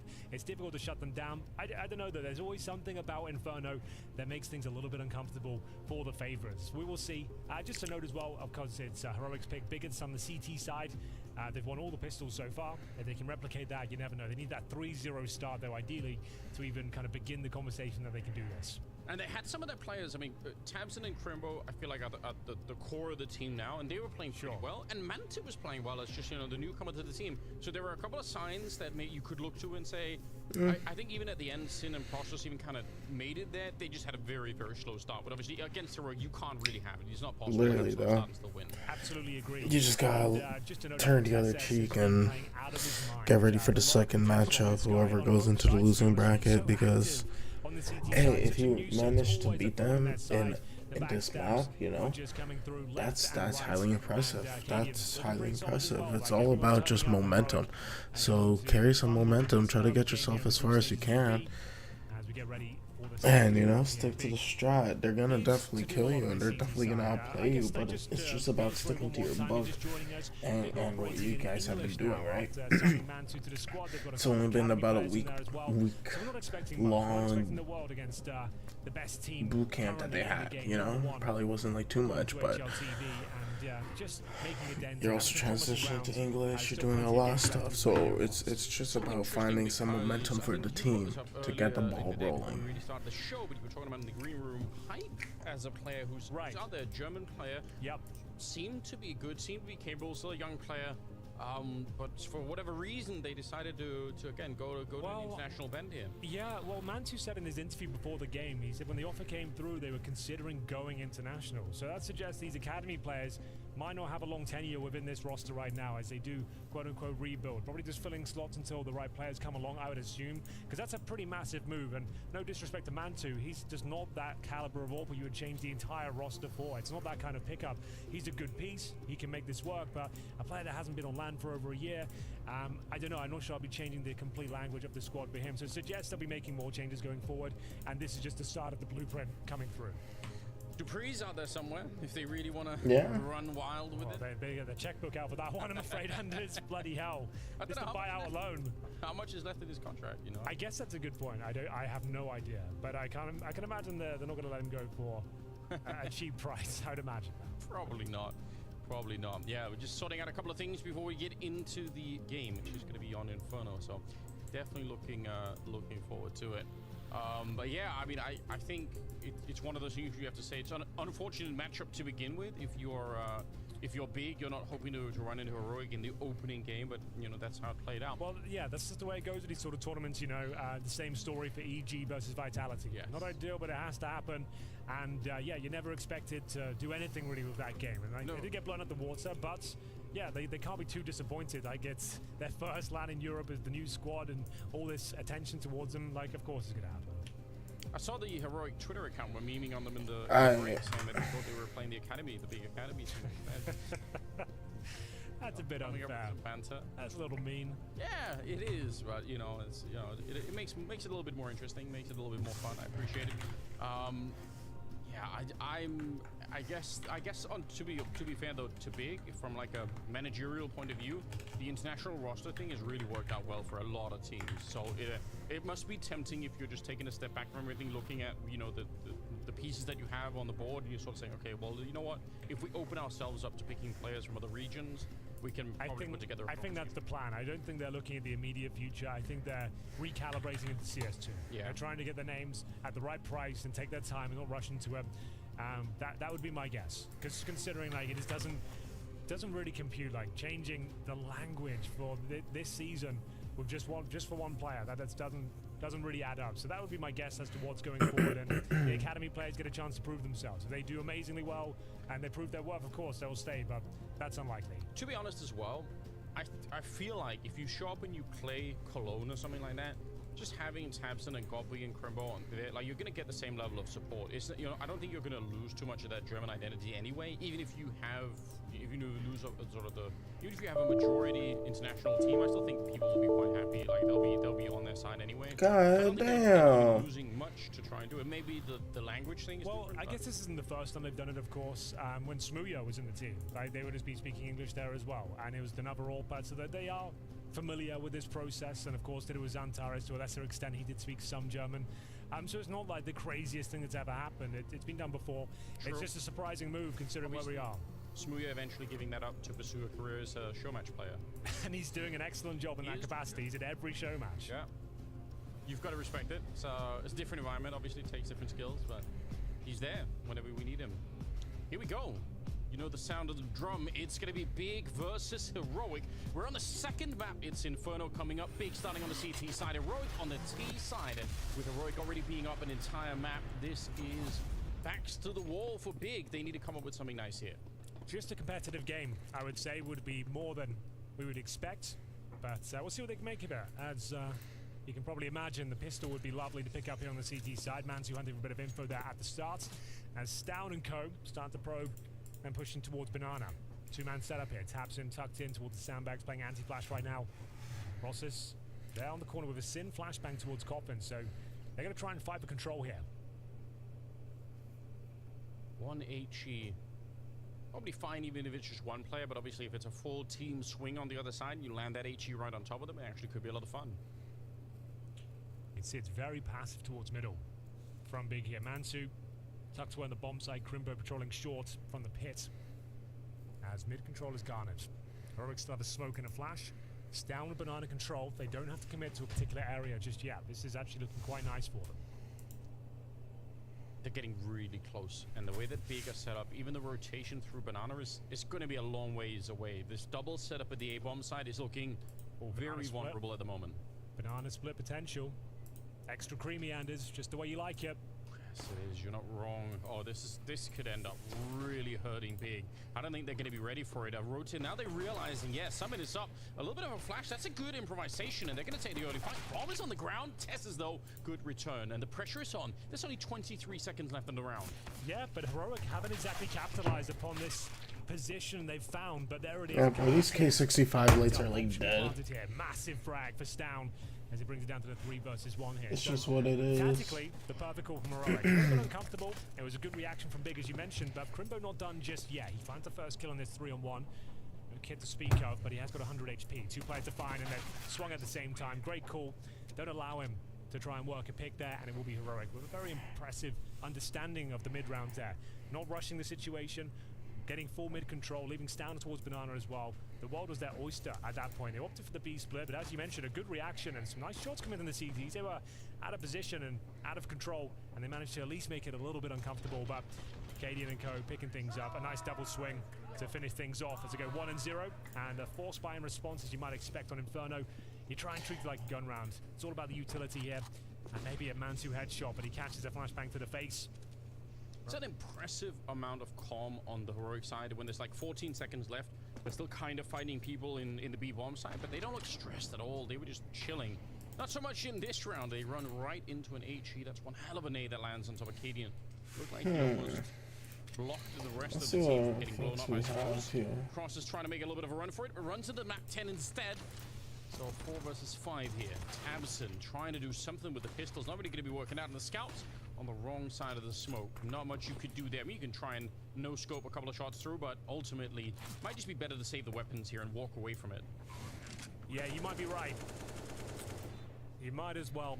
It doesn't feel great saving pistols, but throwing them away, a lot better. So we will see a clean sweep here from Heroic. You don't necessarily have to go hunting for kills either. You know they've just saved the pistols. Nice little beat finish there. Also some Tabson taken down. No real pushback, a little bit of damage inflicted, but that's about it. All 5 players exiting through the banana. So it is the nightmare start for Big. Not completely over in the next round. They saved 3 weapons here. They've got the Scout, a couple of Deagles. Sin doesn't have armor though, so they won't be able to bring much more to the table, unfortunately. But still a fighting chance, I suppose, with the Scout. Maybe they can make it an expensive round going forward. Yeah, there that's what you love. Yeah, it's confirmed. Heroic with the idyllic start here. They've got 3 Mac 10s and a Galil, so presumably they have a pretty clean round going forward into number 3 here. It's the full eco, and then they'll probably have a plethora of Mac 10s in that infamous bonus round going into round number 4. So we'll see how expensive Big can make this one. Crazy timing on that smoke that landed on top of the Mac 10 at top banana in that round. If that was half a second earlier, maybe he actually can't see. Even if he didn't get flashed, he stood inside of the smoke. So wild that he got that first kill, but here we go. A little bit of pressure being applied from Shush early on. He's just running up to the corner, and even if he doesn't actually catch anyone immediately, he's still looking for the battle. Scouts on the other side now just falling away. I think if he beat that corner Shush, he probably just wins that fight straight up. Now, a little bit more doable for Mantu. He's put some distance between the two of them. They're going to be burning out process in the corner. 2 USPs on the other side. Absolutely nothing they could do here. They're going to get shut down. And this is looking very comfortable right now. Even if they're running into the stack, it doesn't even really seem like it matters at the moment. Well, the first kill is found at least. Can they get a couple more? That would be ideal. 1 minute on the clock. Mantu in towards the pits. He is being surrounded right now. Yabby in towards the apartments, and players encroaching from short as well. Mantu is trying to land anything here. Could take down Stown and Cadian with body shots. They're going to nade him out of the pit though. No armor to speak of, so could be in a lot of trouble here. First shot connects from Tesses. And Mansu just trying to find a consolation frag. I would say it has to be a no-shot at this point. Overwhelmed and taken down. I mean, I'm not really expecting too much for this series. It's more that 9 a.m. matchup that I'm excited for. Earlier, but not much more than that. It will be. Seems like he's just going to be, you know, maybe maneuvering around looking for an exit or two. You can guess that some of them will be exiting because you did a little bit of damage, and the radius on Inferno is just so large with the bomb at the moment that they have to try and clear out of there. So he's just hoping that he's going to find the right angle. Doesn't maybe seem like not even close. They're going to be all going the other way. So 3-0 in favor of Heroic. They're off to a brilliant start here. Big probably were dreaming that it was going to go the other way, but we'll see what happens once they pick up the rifles in the next round. I guess that's the first test that will really come Heroic's way. 2 Mac 10s though in the hands of Cadian and Stown. So when we talk about bonus round, it's just very difficult to play against because you've already forced sport in the second. You want to have a full buy, you want to have your AWPs, full array of utility. Goes down as well. They can get a full buy here, but a couple of them have helmets, for example. So we'll see if they're aware of that fact. I think they will go for the helmets, but we'll see if the MAC-10s get thrown away. Maybe one of them for an What the fuck, bro? But another very well played round here from Heroic. Didn't give much away, just a kill or two, but they still are going to operate with the 2 MAC-10s. And let's have a look at helmet watch here. And there's 3 players without helmets. That's going to be Process, Sin, and Tabsin up against the Galil and 2 MAC-10s. So if you've got these sort of weapons, you're not going to be running a default. You can try something a little bit more overwhelming, something a bit faster paced. Oh, bad smoke. As you can see, if you can overwhelm defending CTs. Unless that's what he wanted to do. The lack of helmets, I think, is really worth highlighting. Oh yeah, I could have done it for the molly. True. No, bad smoke. They just doing molly. So MAC-10 is an insane weapon if you can basically just run people down, and the aim punch will do all the work. Let's have a look. So Tabson doesn't have the helmet. Who else is with him? Process also doesn't as well. So defending B against those close range weapons, that could be a real problem. We'll see. Sort of weapon that, you know, people jump I did around not the show area, then it's just hell, isn't it? Crosshair. They'll be jumping in with the flashes as you're turning. Yeah. And you've got the running gun potential. You can shoot and jump at the same time, you know. But it's a difficult choice to make, because if they want helmets, then they would have been lacking many grenades. Yep. And that's probably also not a good that's why thing. the bonus round is just so deadly to play against. Like, you don't want your opponent to have that cleaner game to kick things off, especially on the CT side. Let's see how good the Molotov is going to be here, because if you land the Molotov, that kind of burns both sides of the box, all the way in the back. They're one boosted up, but yeah, that could be real tricky. Smoke on the one side, but it is a triple setup. Smoke for darken. It doesn't actually burn the top of the box at all. It's for oranges instead. This defense is looking rock solid at the moment. Helmets are not. They're shutting it down. Tabsin with a double, and Sin gets one, and they are just repelled completely. Heroic sent packing. Well, there it is. The B execution didn't finish the way they would like. As you mentioned, that Molotov not spreading on top of the boosted player. And that was pretty much everything. Solid hold from Big there. Didn't really give anything away against the MAC-10s. As I mentioned, it's difficult to take much away from that round, considering it's like I said, a bonus round. It plays a little bit differently than the gun rounds here. It's not a big deal for Heroic. They still save the AWP and a rifle as well, so they'll be fully buying into the next round, of course. But this is where the half really begins now for Big. They need to string a few rounds together if they're going to have a chance of breaking the back of Heroic financially. It's also an interesting read. It's not that uncommon for there to be 3 players at the B bomb site, but typically that happens over the minute mark. Like, you do that in the first 20 seconds of the round, and then you tend to fall back and you leave 1 or 2 people at B. So the fact that they had 3 people there is just a good call out of the big camp as well. So normally there wouldn't be that many, but yeah, they understood something about the round that really helped them out. Yeah, Mantu ready for that one. Cadian looked like he was expecting a second Molotov maybe to land on him, but instead he be ready and waiting for him. Good return from Yabby though to take down Sin, and it's right back into a 4-on-4 here. Well handled from Heroic, great reaction. Didn't even give them a chance to adjust to the advantage they found. Mantu alone towards B for now, as his teammate will drop towards A. What's the reaction here? He holds the corner for now. We flashed off. We smoked as well. Flash comes through and they know exactly where he is. So he can throw a smoke, sure, but what really else can he do? A decent grenade, barely touches them. I think you have to give this one up. It's done. Yeah. Such a good call. That's just tough, flash bro. At the same time, and the instant smoke behind him. And we saw that yesterday.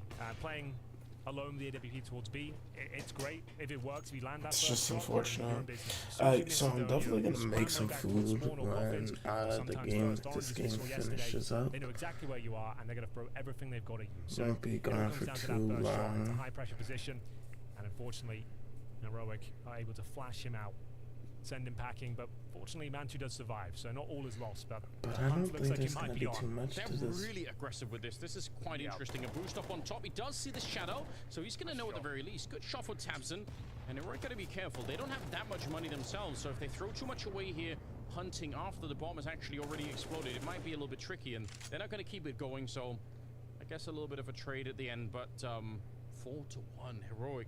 This is a brilliant start for them. Yeah, showing some decent restraint there, as you pointed out. Keeping the money nice and healthy going forward, and Tessa has continued that amazing form we saw in Overpass as well. He got 23. Yeah, it's just rough, man. 7 affair. Round 6 coming up, another full buy. Take it on the chin, bro. This is just, this is an okay matchup to lose. Heroic up 4-1 now, looking. But it's not being complacent with that loser's mindset. This is something where you have to like work through the worst. Looking to do just that. Work through the worst and get used to Taking it. out of position though, is alone, not feeling comfortable, will fall back behind the smoke. Allowing Big to have control of Banana, or at least for now. Smoke down towards Arch from Tesses. In the tip of the smoke, time and time This again. nigga, to fix his glasses.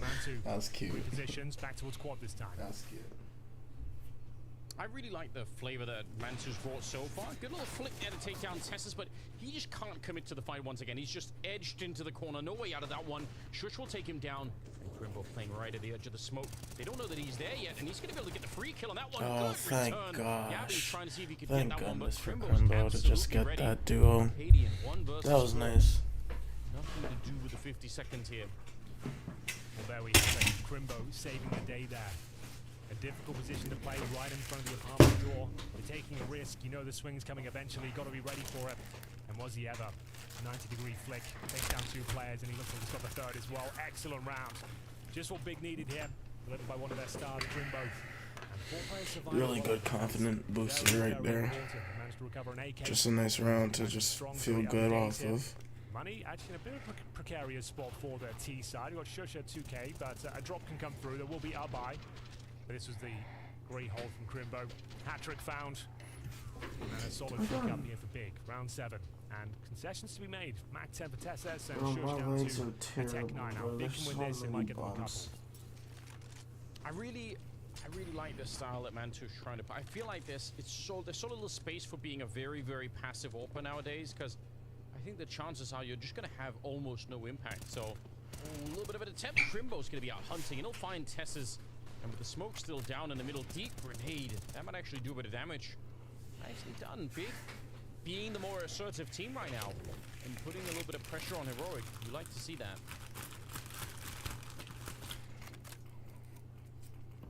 Abby would have loved to have found a free one. But not going to be possible. Grimbo back in his original position. So what's the response here, Anders? We've got 1 player deep in the apartments. That's Yabi right now. His teammates actually making their way up Banana. So does he want to go for the backstab here, or show presence and try and keep them on this side of the map?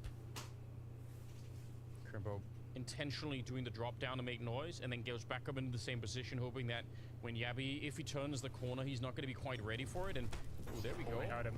Yeah, definitely knows. Grimbo's playing this position really nice. A lot of small tricks here to try and mess up Yabi's chances. 30 seconds. He's actually repositioned to a very nice spot as well, playing under the quad. He's hitting all of his shots, why not? Locked him down at the choke point here. 20 seconds remaining. I think he's on for a few here, Anders. He should be. A little bit of a labored spray at the beginning, so just the 1 kill. Return for Stown. We're down to 12 seconds. They can't make any mistakes, and they're not right now. No. Stown comes in with a stunning headshot to take down Mantu, and just like that, the bomb is planted, and Big are already exiting the round. What a turnaround. That looked so winnable for Big. That's one that really hurts. And like I said, Grimbo, you understand why he's in that heads-up position. He's playing well. He's feeling confident. But the fact he goes down with 1, it means he can't get the 1 kill, slow them down, call for crossfire. He is really committed. He needed multiple frags there. So I don't hate the position, but the fact he only gets 1 that's the reason it all falls apart. He's been playing so well. He even gets double in that round, so needed a bit more out of his teammates there, but he was pretty committed. And we see them head back in towards the A side. It all falls apart, and Big have to save once again. But they will save 3 weapons. Like, it's not the end of the world. It's not a disaster at this stage. But oh my, that movement from Testes, God. So quick to react. Yeah, but yeah, that play towards quad, they just weren't really synergized, couldn't play off each other. We understand why, but that was the reason it all falls apart. Round 8, as mentioned, they gave 3 weapons, got a man to warp. He's on 2 and 4 right now. He's had a couple of decent picks, but needs to really come online here to shut down this heroic assault we're seeing so far in Inferno. Just getting the money's in a really questionable spot for Big, so it's cool that they can put a little bit together here. They've stolen the AK as well, but man, they need to really go on a bit of a run. Just shuffling back and forth his crosses and the sandbags. Wide swing for Stown on the other side, but Good little volley of bullets coming out to take him down. You like to see it. 4 versus 5 now. And Heroic look like they're giving up on Banana. They're saying, you know what, let's not try and do this. 3 people committed to the B bomb site, so once again Heroic could do what they did last round. If they find this kill, and they will, Mantu's gonna get edged out. Oh, no. Leaves it up to Crimbo. This had better be one hell of a triple, otherwise his teammates probably can't even get there in time. He needs to do this on his own right now. Flash is coming through, and he gets mowed down. And again, Big, they're sort of angling for the retake here, but they got to be really careful. If they lose these rifles, they'll have nothing in the next round. Well, still a chance here. I was about to say maybe this is another save. They need to start finding some rounds. Tabson we dropped, courtesy of the AWP. Yabi primed for this kill towards the apartment. Absolutely nails it. And they got no money. Sim will have no choice but to fall back. 6-2 overall, and we'll see Heroic there shutting down once again. Is that solo short player all in with the AWP? As soon as he misses that first shot, like he was committed towards the quad side as well. There's no backup. There's no way to fall back, and yeah, his teammate Crimbo also dropped on the side there. So they're kind of stuck between both ideas of holding middle, like an aggressive crossfire manner, and then falling back towards more passive spots on the side, but not really synergizing. It's not a lot to go off of, but the 4th round that Big managed to pick up, where they had the 3-man stack in the bomb side, it almost feels like Heroic is exploiting the fact that they realized there was 3 people there, and now they're saying, well, if you're gonna overstack the B bomb site later in these rounds, we're just gonna keep hitting top, mid, and A, because the defense isn't holding, right? And it's especially not holding, just like in the previous round where those two. It's a good question. Those 2 A players aren't even helping each other out. Exactly. They can't, right? They're not in a position to play off each other at all. They really weren't. You can see that was evident there. Just solo fights, doing their best, but outnumbered. Cadian's the best. We'll see round 9 come through. Crimbo aggressive in the apartments right now on the CT side, trying to make something happen here. Hoping he can find an opening. Out trash talked as well. Yeah, true. That's a good point. I can't imagine German trash talking. Like, they're much too polite, I feel like. Well, they like some yelling, some cheering, but I think that's about it, yeah. You're right. Maybe Mantu can help them on that front, too. I'm sure. He could. He seems like he's got the kind of British accent to him a little bit as well, so it kind of suit him. It helps. Talking some shit. That's all we were good at CS, really. Yeah, it's shouting. They had Smooya earlier. He must have taught them something. True, actually, good point. Well, here we go. 50 seconds remaining, ladies and gents. We've got a 5-on-5 ahead of us. All of these rounds at this stage feel like must win for Big, really. Like, they need to find some footing here. Fully invested once again. 5 rifles, courtesy of the save. But you have 3 playing A this time. Things up. He's alone though, bear in mind. It's that 4-1 mentality that Heroic is so good at, because they apply just enough pressure, keep you interested, while everyone else is committing on the other side of the map. Big are scrambling as the wrap towards the A side comes through. 20 seconds here. If the first kill goes to Heroic, this defense is done. They need to hold tight right now, and they are. Mantu and Sin, good little setup here. We're in only 12 seconds left. This has fallen apart for Heroic, in spite of the fact that they had a very deep angle against this attack. Stown is going to be the last one left, but even with the kill here, it shouldn't be possible. The bomb is just so far away, and he's realized as well. Just going to walk a bit closer. He could make it expensive and try and find another one, but instead he's going to get caught trying to save the Great stuff from Dobson. Just get that last kill so that they kind of drop that little bit of money. Almost guarantee if instead Heroic find one of those 3 kills in the bomb site, the rest are wiped out. I mean, of course they're gonna fucking read that play eventually, you know? It was just an eventuality thing. The wrap was perfectly deployed, but it's great shots. A nice crossfire set up from Big here. They deployed solid fundamentals as well, and playing that headshot position, as long as you land in the headshots, it's very powerful indeed, and they had great setups there. The trifecta was enabled, meaning they could just peek, find a kill, let your teammate take the aggro, and drop down. The clock was very low, and Heroic finally give a round up, 6-3. Big managed to keep 3 rifles up there as well. The money in a questionable spot for Heroic, generally speaking, as they'll have AKs in the hands of Cadian and Stown, and we'll see what else has been dropped. Pistols otherwise so far. There's the 3rd AK, so maybe a Deagle for Shush here. So still, we know how good these guys are with the Deagles, and along with the fact they've got 3 AKs to go with it, still a very precarious round for Big. Need to convert this one cleanly, as they are fully invested themselves. Swing round on either side, both teams fully invested here. Yeah, I mean, they really are in a very dangerous position. There's no doubt about it. nobody. I guess Crimbo's playing really well once again. Sin is there a little bit earlier, but lacking that really Round big 10. stopping power. You see someone like Stown in that previous round. You know, How the another fuck round has- was almost lost? He still got 3 kills. He's You up to got 9 naded in and then a total. little bit of molly They damage. need How's to he shut already at down 50 Heroic in this though? round. They need to build an economy. I mean, some of the fundamentals. I of feel the like Lions this and is the an CT Arch side, B they play here. haven't even really got there yet, big. But now it's an opportunity. I don't think Crimbo needs to take this duel. One for free. A little bit of a return to Tech 9. Early Perfect aggression, angle bro. for that kind of a swing. Mantu turning around for the flashes. Oh Does my get dinked God. and moving down eventually. Sin on the graveyard, and he's going to get wrecked as well. I think Crimbo Stone's just takes that duel too unstoppable early, in this round, man. and I think they've already heard I the think one it's back. nice for the Canadians called confidence it in booster, saying but they're like, on you a- know they're on a that they're run. committing here. So, do they commit everyone? At least for full util, so like, you A know, player stays with the bomb, but maybe they've heard both sets of on footsteps anything here. that Looks like they're on, everyone's committed. they're on And it's because it's force. a massive round here. As we said, both teams fully invested. They're aware of it. Look at the loss bonus. Both teams at first stage here. Still It's take a that back and duel forth with that round. So confidence, but this is just huge. like, There'll only be $1,900 for big going into that next round. So they take down these 2 rifles, they'll have nothing. And they might even have to it was forfeit just that he was in, because they'll be he in pushed such himself into a rough position spot. for no trades. Yeah, No one Kane was got able dinked, to so help he thought, him. you know, it's not worth it. I guess Shush could go hunting on his own, but it's very hard. And for then him you to have look on the Mantu, bomb side. who's pit, doesn't Yeah, get looks like they've done enough in to keep these position rifles up to at least. get recovered from $900 what's per in. player, so Or Mantu's couple of them graveyard fours. since pit, what do you do here? Do you take the full eco? but they're Or just not in conservative position to approach, or really do you help go each for other. Hail Mary and fully invest and try and get this round in your favor, knowing you're desperate for some CT success. I'd say it's more likely the eco. Yeah, I feel like 7-3 doesn't feel that great, but there's still a chance you can get up to about 6 rounds in this first half, and that's probably not the end of the world. Yeah, I think you're right. Well, they purchased a Zeus for Crimbo, so that does suggest it will be the eco. Doesn't mean they can't win the round. They've got those 2 saved M4s, a smoke and a kit as well. So that's in the back process, so look out for that. It's a tactical timeout from Heroic, just a note. After winning the previous round, they know that the CTs will save 2 weapons. There's going to be some sort of gimmicky play going on, maybe a boost. You know, we saw that from Complexity yesterday. 1 M4 in the hands of Elise on overpass, went for a boost towards B, got a kill. Ran back towards long, boost, got a kill. There are plays you can make to make a single M4 win you a round.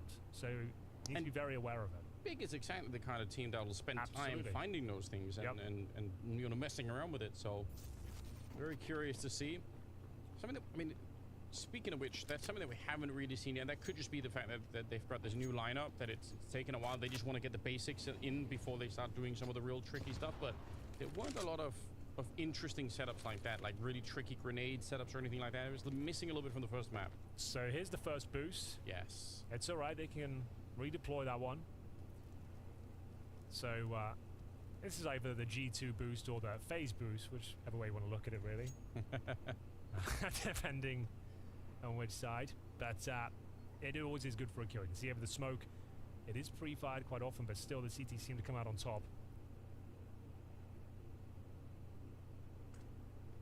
Yeah, the problem is, right, if you get the first kill on the T side, though, you know everything you need to. I think Stown realizes, so confirming at least 2 of the players. Yeah, that's the absolute best way to deal with that, isn't it? Yeah. Give them no chance to hit you, but bait out a shot. That's a and good completely setup. disrupt the defense. So that's massive from Stown. He knows at least one of the M4s on that side of the map. And we got Yabi, of course, that 4-1 setup again, just showing presence, keeping the doubts in their mind. We shouldn't rotate. There's a smoke here. There's footsteps. But the commitment towards B is looking likely here. 3 players at the mouth of the bomb site. Bombers at the back as well. It's on the back of Tessus, who's throwing flashbangs right now. They need to be careful of this boost. And Mantu's still up there. He's got a chance of doing some damage here. Hasn't got the best weapon for the job, but does find one. Cadian pulls it back, and there's 3 CTs in spawn to deal with. Some shots coming through as well, but one of the M4s down there. 15 seconds left. They're trying to get that bomb planted, but Yabi's still quite far away. They're a little bit panicked at the moment, trying to do it again, but surely they're getting it through. Shush, trying to hold on to it. The bomb is planted, and the spray is nearly good enough. Yabi's surely going to be able to win this one. What a close round for Crimbo. How do you do this? How do you actually stop this bomb from going off? He hasn't got a kid, Anders. I'm not sure there is a way. You'd have to go for the fake defuse, bait him out. Idea. He has no idea. He thought Yabi was inside of the bomb site. Yeah. Because to be honest, it was unlikely that he was going to be so far away. That could have gone wrong 10 different ways. If they stopped the bomb from getting planted, they probably win the round. Well, certainly uncomfortable there. A decent effort. Had he had the kit towards the end, who knows? But Yeah, when the bomb was halfway gone, he had no information as to where Yabi was. Yabi also 100 HP, fully in control of the scenario. Doesn't give up a thing. And we're going to round number 12. Things are getting desperate now for Big. A couple of FAMASs, 3 M4s, and we'll see a bit more pace towards second middle this time. Maybe trying to focus towards the apartments and just attack the other side of the map here. Cadian with the AWP, Molotov out of position though, takes 40 damage en route. They will reset and focus their efforts back towards middle by the looks of things. Yeah, desperate times. You're absolutely right. How do you bring this back? It's just, I mean, we did have the warning early, obviously, with the fact that Heroic under the #1 team in the world, and you got Big with a new lineup, way lower on the ranking. Just could have been this one-sided, but you would still have loved to have seen Big with a little bit more success. And so far, it's been missing from the game. Crimbo's at 11 right now. That's good. That's tied up with Stown. It's actually pretty impressive the way that this is played out. But Heroic, they're getting a lot of space, right? There's not been many battles here where Big, let's say, win top mid outright or win banana and can force Heroic to go anywhere. Like, they're going wherever they want, basically. That, though, is a good start. That is a very nice grenade. Does about 100 damage as they breach the middle area. It's Crimbo and Sin to defend this wraparound once again, and they managed to do it before. It was very impressive. But here they come once again. Tesses looking to find the opening frag. Won't happen. He'll be dropped early, and Sin just mowing them down here from the pit position, looking for the quad kill. It won't matter either way. Just 4 players against Cadian here, and there it is, a very clean finish. And Heroic, second time that wrap hasn't worked out for them. Sin's going to be stealing the headline. And yeah, it's a little rough for Broses. From Mantu, who was playing on the balcony inside of the smoke, and he gets tagged. There are actually 2 people shooting at him. If he drops down and gets killed, then the rest of them can refocus on Sin, right? Like, they can worry about that instead. But because they never really check it, you see him crouching at the end of that little highlight there. Really good job from Mantu staying cool in that position. And just bear in mind how influential that grenade was as well, where they did 40 damage to 3 players there, and then you've got the silenced M4 in the pit. He got 3 kills, but only one of them was a headshot. He didn't have to do too much damage there. So that was a massive grenade. That's really sick. God damn, on the pistols here. It's actually going to be a 4 spy for Heroic. So an AK out in the hands of Tessis and Cadian, and 3 pistols otherwise. It looks to be maybe just a straight up B finish. It's that 4-1 setup, but Yabi's coming back quickly. It's only, well, 2 AKs and pistol, but they invested everything. So the truth is, Big could be looking at 7 rounds. If they win this one, they probably win the next one too. Bomb plant could make a difference, I suppose, but Heroic, if they lose this one, they're going to be quite poor for the rest of the half. And suddenly there is a way to actually make this work. So it's a bit interesting. Process taking a little bit of damage. Boost on the T side of things to try and pick that one up with. And a very classic setup. But I like this from Big, though. They are aggressive in middle, so they're going to know what's happening. At least they have a couple of eyes on this.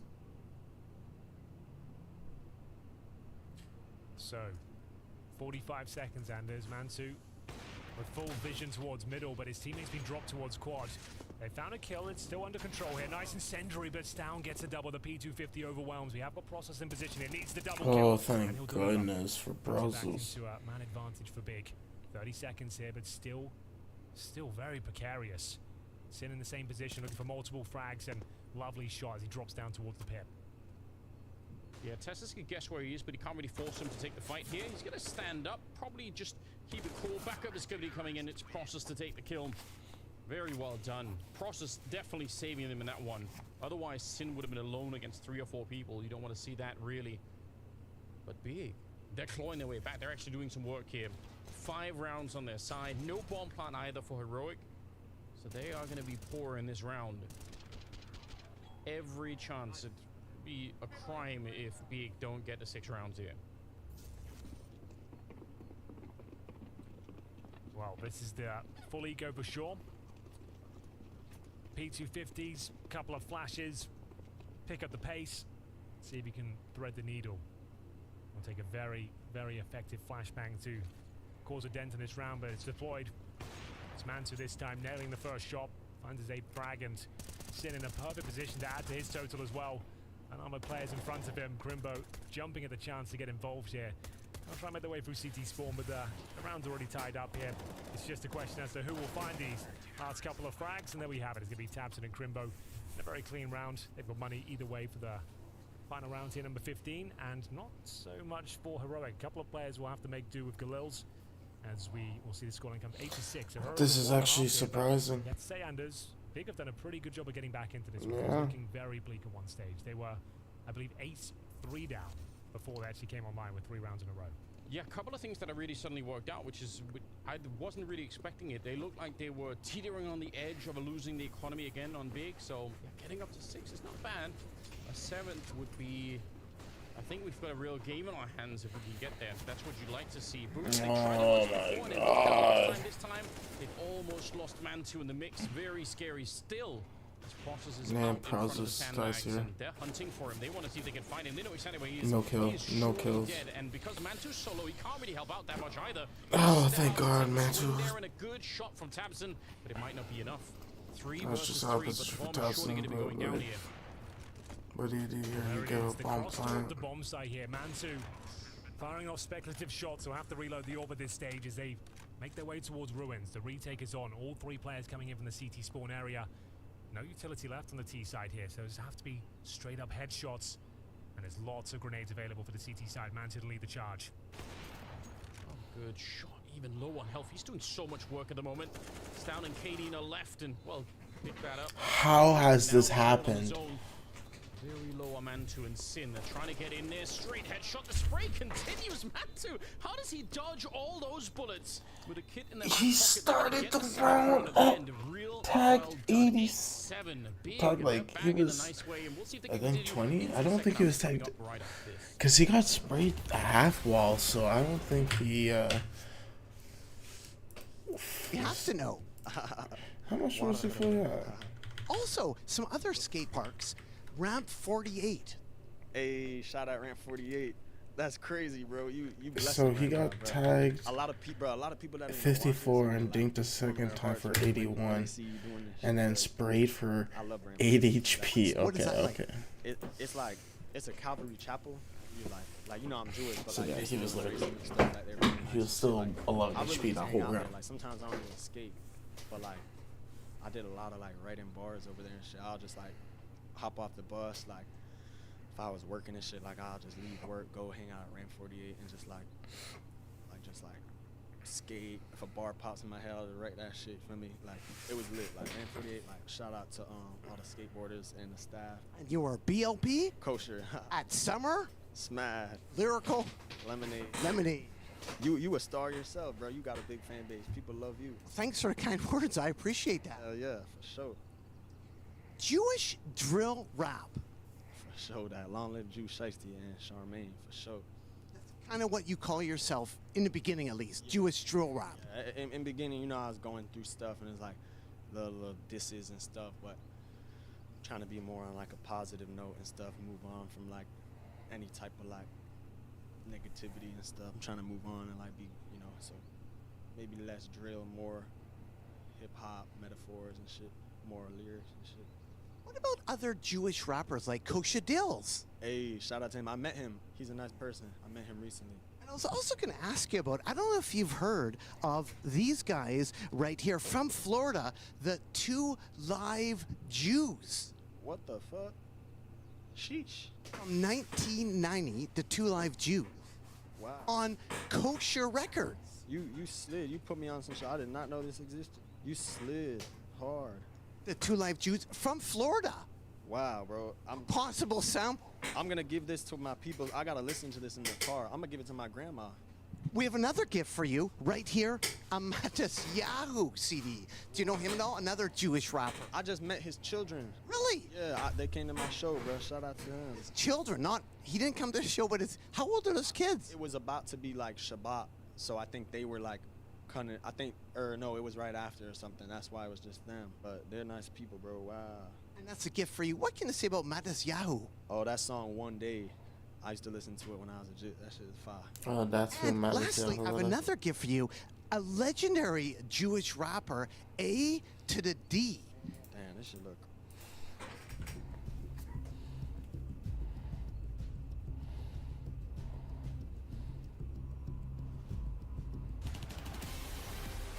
Done. Welcome back back, ladies and gentlemen. You join us for the second half of the second map here. Heroic lead 8-7, but it was looking like a very comfortable second map on their pick for them. But Big right back in the driving seat here, once again splitting things right down the middle as they switch over to the T side. A couple of smokes purchases, Anders, and a couple of P250s as well in the hands of Tabson and Crimbo. As I would say, they probably need to win this pistol, considering up against Heroic here, but they've done a very good job to get back into this second map. Yeah, they really have a lot more going in their favor than it was on Overpass, and even though it looked like Heroic were just cruising to the finish line, I think the problem with Crimbo is just the outward negative energy. There is something to be said about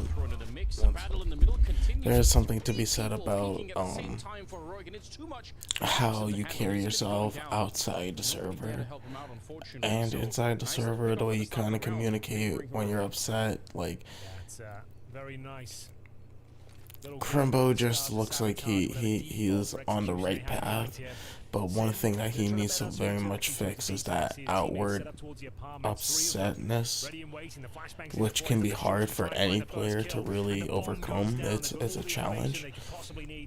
It doesn't necessarily mean he has to be calm, but even the way that you see Katie, holy fucking shit. No, but even with the way that you see Katie kind of do it from time to time, like, he gets upset, but like, he carries himself with such high regard, and he'll never like carry that negativity to his teammates. I don't think Crimbo's doing that, but it just seems like he's upset with himself, and it translates to the positions that he's not in with the team. As mentioned, no bomb plants. They'll be buying in the third. Blocks across the board. Not really much you can do with this one. Even a kill will be considered somewhat of a success. But do they know the process is already here? Apparently not. He might find the opening frag. Does good damage, but can't get the killing blow on towards Jabby. It's a rare sight when you see 5 Glocks. It pretty much never happens, I feel. There's always someone who's tempted to go for something, but Big keeping it tight in this one. Gonna get a kill on the Shush, so a little bit of revenge for the pistol round. Man 2 on his own. Gonna get discovered sooner or later. And okay. Glocks are doing real work. Even a dink on the down at the end. Oh, he has just enough for an up. Change the fact it's gonna be a 10-7 No, he goes scoreline class here. cannon. So, nice 3-round lead for the Dean. Yeah, it's a bit of a gimme round, you know.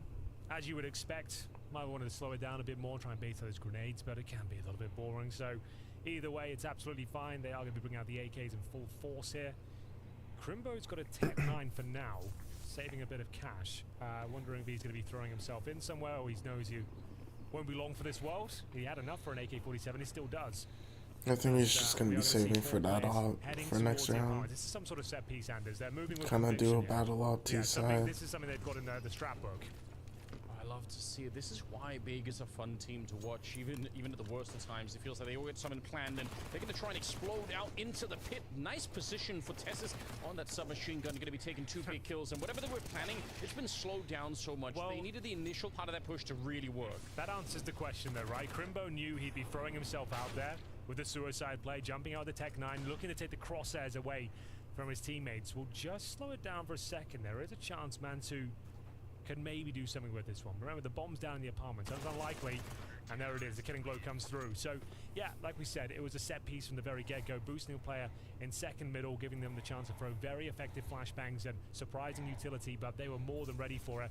Let's have a look at the replay here. Tessus, that's the suicide play from Crimbo, like trying to take the crosshairs, while his teammates with the AKs can come through and hopefully pick up the pieces, but Tessus continues this amazing form we're seeing in this series here. World-class stuff, time and time again, as he confirms yet another eco. Oh, it's really impressive. Big as we see 11-7 on the scoreboard here. It's really impressive from Crimbo, from Tessus. What is he at already? 12-14. Him and Stavs have just been having good fights all around. All map. That's an A1S you don't often see anymore over the Overpass collection. I forgot what it's called. Peekaboo. 11-7. It's not that it's a huge gap, but And they are playing heroic, so even closing this gap is going to be very difficult. They've really set the tone for the second half as well. Like the 3 rounds they found here have been phenomenal. Like they've had some really impressive setups, good understanding of what they're up against, and Masterpiece. not really panicking at all, barely giving up any frags, you know. So it's difficult to imagine. Very good skin. Always was expensive, but now it just jumped for factory news. A new player as well, up against the #1 team in the world. It's still been a decent showing, and they still can do something with this map. It's not over as we see them commit potentially towards quad, not feeling it. Gonna see if they can find some luck elsewhere, this time towards Arch. Cadian could have got killed in the middle. That was a real moment there where he was just looking into Boiler instead of middle. There was an AK creeping around out there. So far, no bullets really fired. First one cuts it down, process, and Stowns on the other side. Him and Shush, I mean, they've really been defending this bomb site very well at the moment. Well, Mantu knows there's nothing he can really do, and he probably wants to die as well, as counterintuitive as that sounds. Wants to ensure he gets money for the next, and it will be 12-7. Heroic with another very well handled round there. Only 1 player goes down, courtesy of a nice Deagle shot, but here we go, round 20. He might even want a timeout here, considering we're getting to like the do or die time in this series. 12-7 down. Full buy on the T side. If you lose this one, it's 13 for Heroic, and they've got so much in terms of resources to work with. Rimbo, can't believe it. He was gonna die either way, no doubt. Yeah, this is looking so good. Stown has had 17 kills, Tess is at 12, Shush is at 11. They just got it. And all of those players are playing on the A bomb side right now. This is the hardest hitting players. And the problem is obviously go B, you're running into Cadian on that AWP, and it's a much more choked up part of the map. So pick your poison. Looks like they do want to try at least clearing out Banana. It's a good strategy. Big never really tried hard to defend Banana at all, right? They were more defending inside of the bomb, which is fine. Some teams just prefer that, but you get some tactical advantages from the CT side if you can actually win the Banana fight. It's true.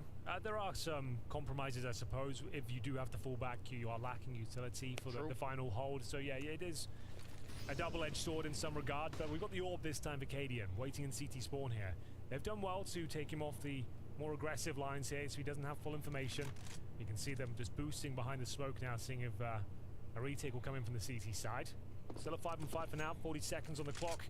I'm looking for a bit of mid-spacing here. We'll see if they can just creep up, hoping the Cadian is on the other side of the map still. They've got a player to deal with in the form of Stown, though. He's towards the quad and looking for multiple frags. Just the one found. They nearly line up for him. Shush is back here. He still has a smoke just to try and buy. I'm not gonna lie, kind of zoned out this round. Oh wow. What a great hold from Shush, man. Kill for him in the same position as the pistol round, this time with a much more effective rifle, and that'll get the job done. 13-7. He is enjoying himself up there right now. That feels really good. You've had 2 amazing rounds in the same position, as you mentioned, this time with the AK-47. It just makes it look so easy. 1 by 1. They run right into the Crosshair Is. He's in the perfect position for each and every duel. Grimbo, he knows it as well. They're getting absolutely blasted right now, as we see a tactical timeout for Big. And he'd put down the last smoke that he had up on the balcony, so his crosshair only had to ever be focused on that part of the map, right? If he doesn't do that, maybe he does have to worry that there's a 3rd or 4th player coming out of the balcony instead, but not a concern for him at all. Yeah, tactical timeout. They are being run down 13-7. 6-round gap that's opened up between the 2 teams, and Heroic don't look like they're going to quit anytime soon. So, even with the maximum loss bonus, they have not planted the bomb in this second half. Ouch. So, that means you get $3,400, not really enough for a buy. Does enable you to bring these half buys consistently as though. So we'll see pistols, 1 AK. Tamsin's fully invested in Tessas. He has full control. This is wild. He's looking down towards second middle. Looks like he's got a guaranteed frag here. That's Grimbo going down. He's already found the round pretty much there. Could have gone for a bit more, but just locks them in, forces them in towards B. Oh, unfortunate. Cadian finds the timing and will extend the lead to a 5-on-3. Tesses, aggressive of course, perfectly placed incendiary. This is just perfect CS right now. They're not really giving much away whatsoever. They're really not. And We talked about it on Overpass already, how even on the CT sides, they are aggressive. They will push forward. Yeah. This is a round where you could say they probably don't even need to do it. It's not necessary to win the round. If they waited around, they probably would have won anyway, but... This is a bit of a statement performance, Yes. though. Just rubbing it in their faces, making sure they get nothing going on. They're still yet to plant the bomb after 6 rounds of play. And just to, I will reiterate this one final time.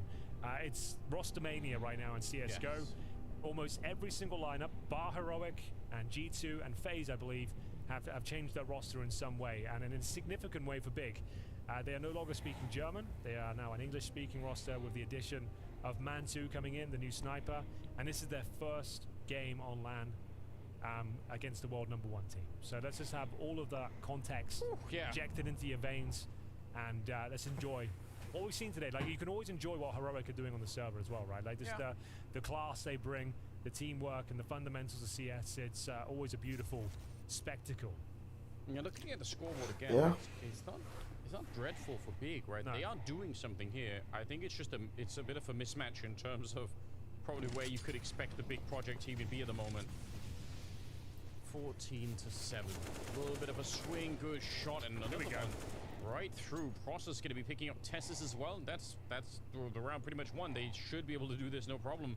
Rotation coming in from Heroic. They are ready with 2 people at the bomb side, but surely it's not going to be enough. A little bit of a shot. They will get one. Molotov down, trying to buy some more space. Cadian, that's exactly the kind of play that he loves. And I know. Oh my god.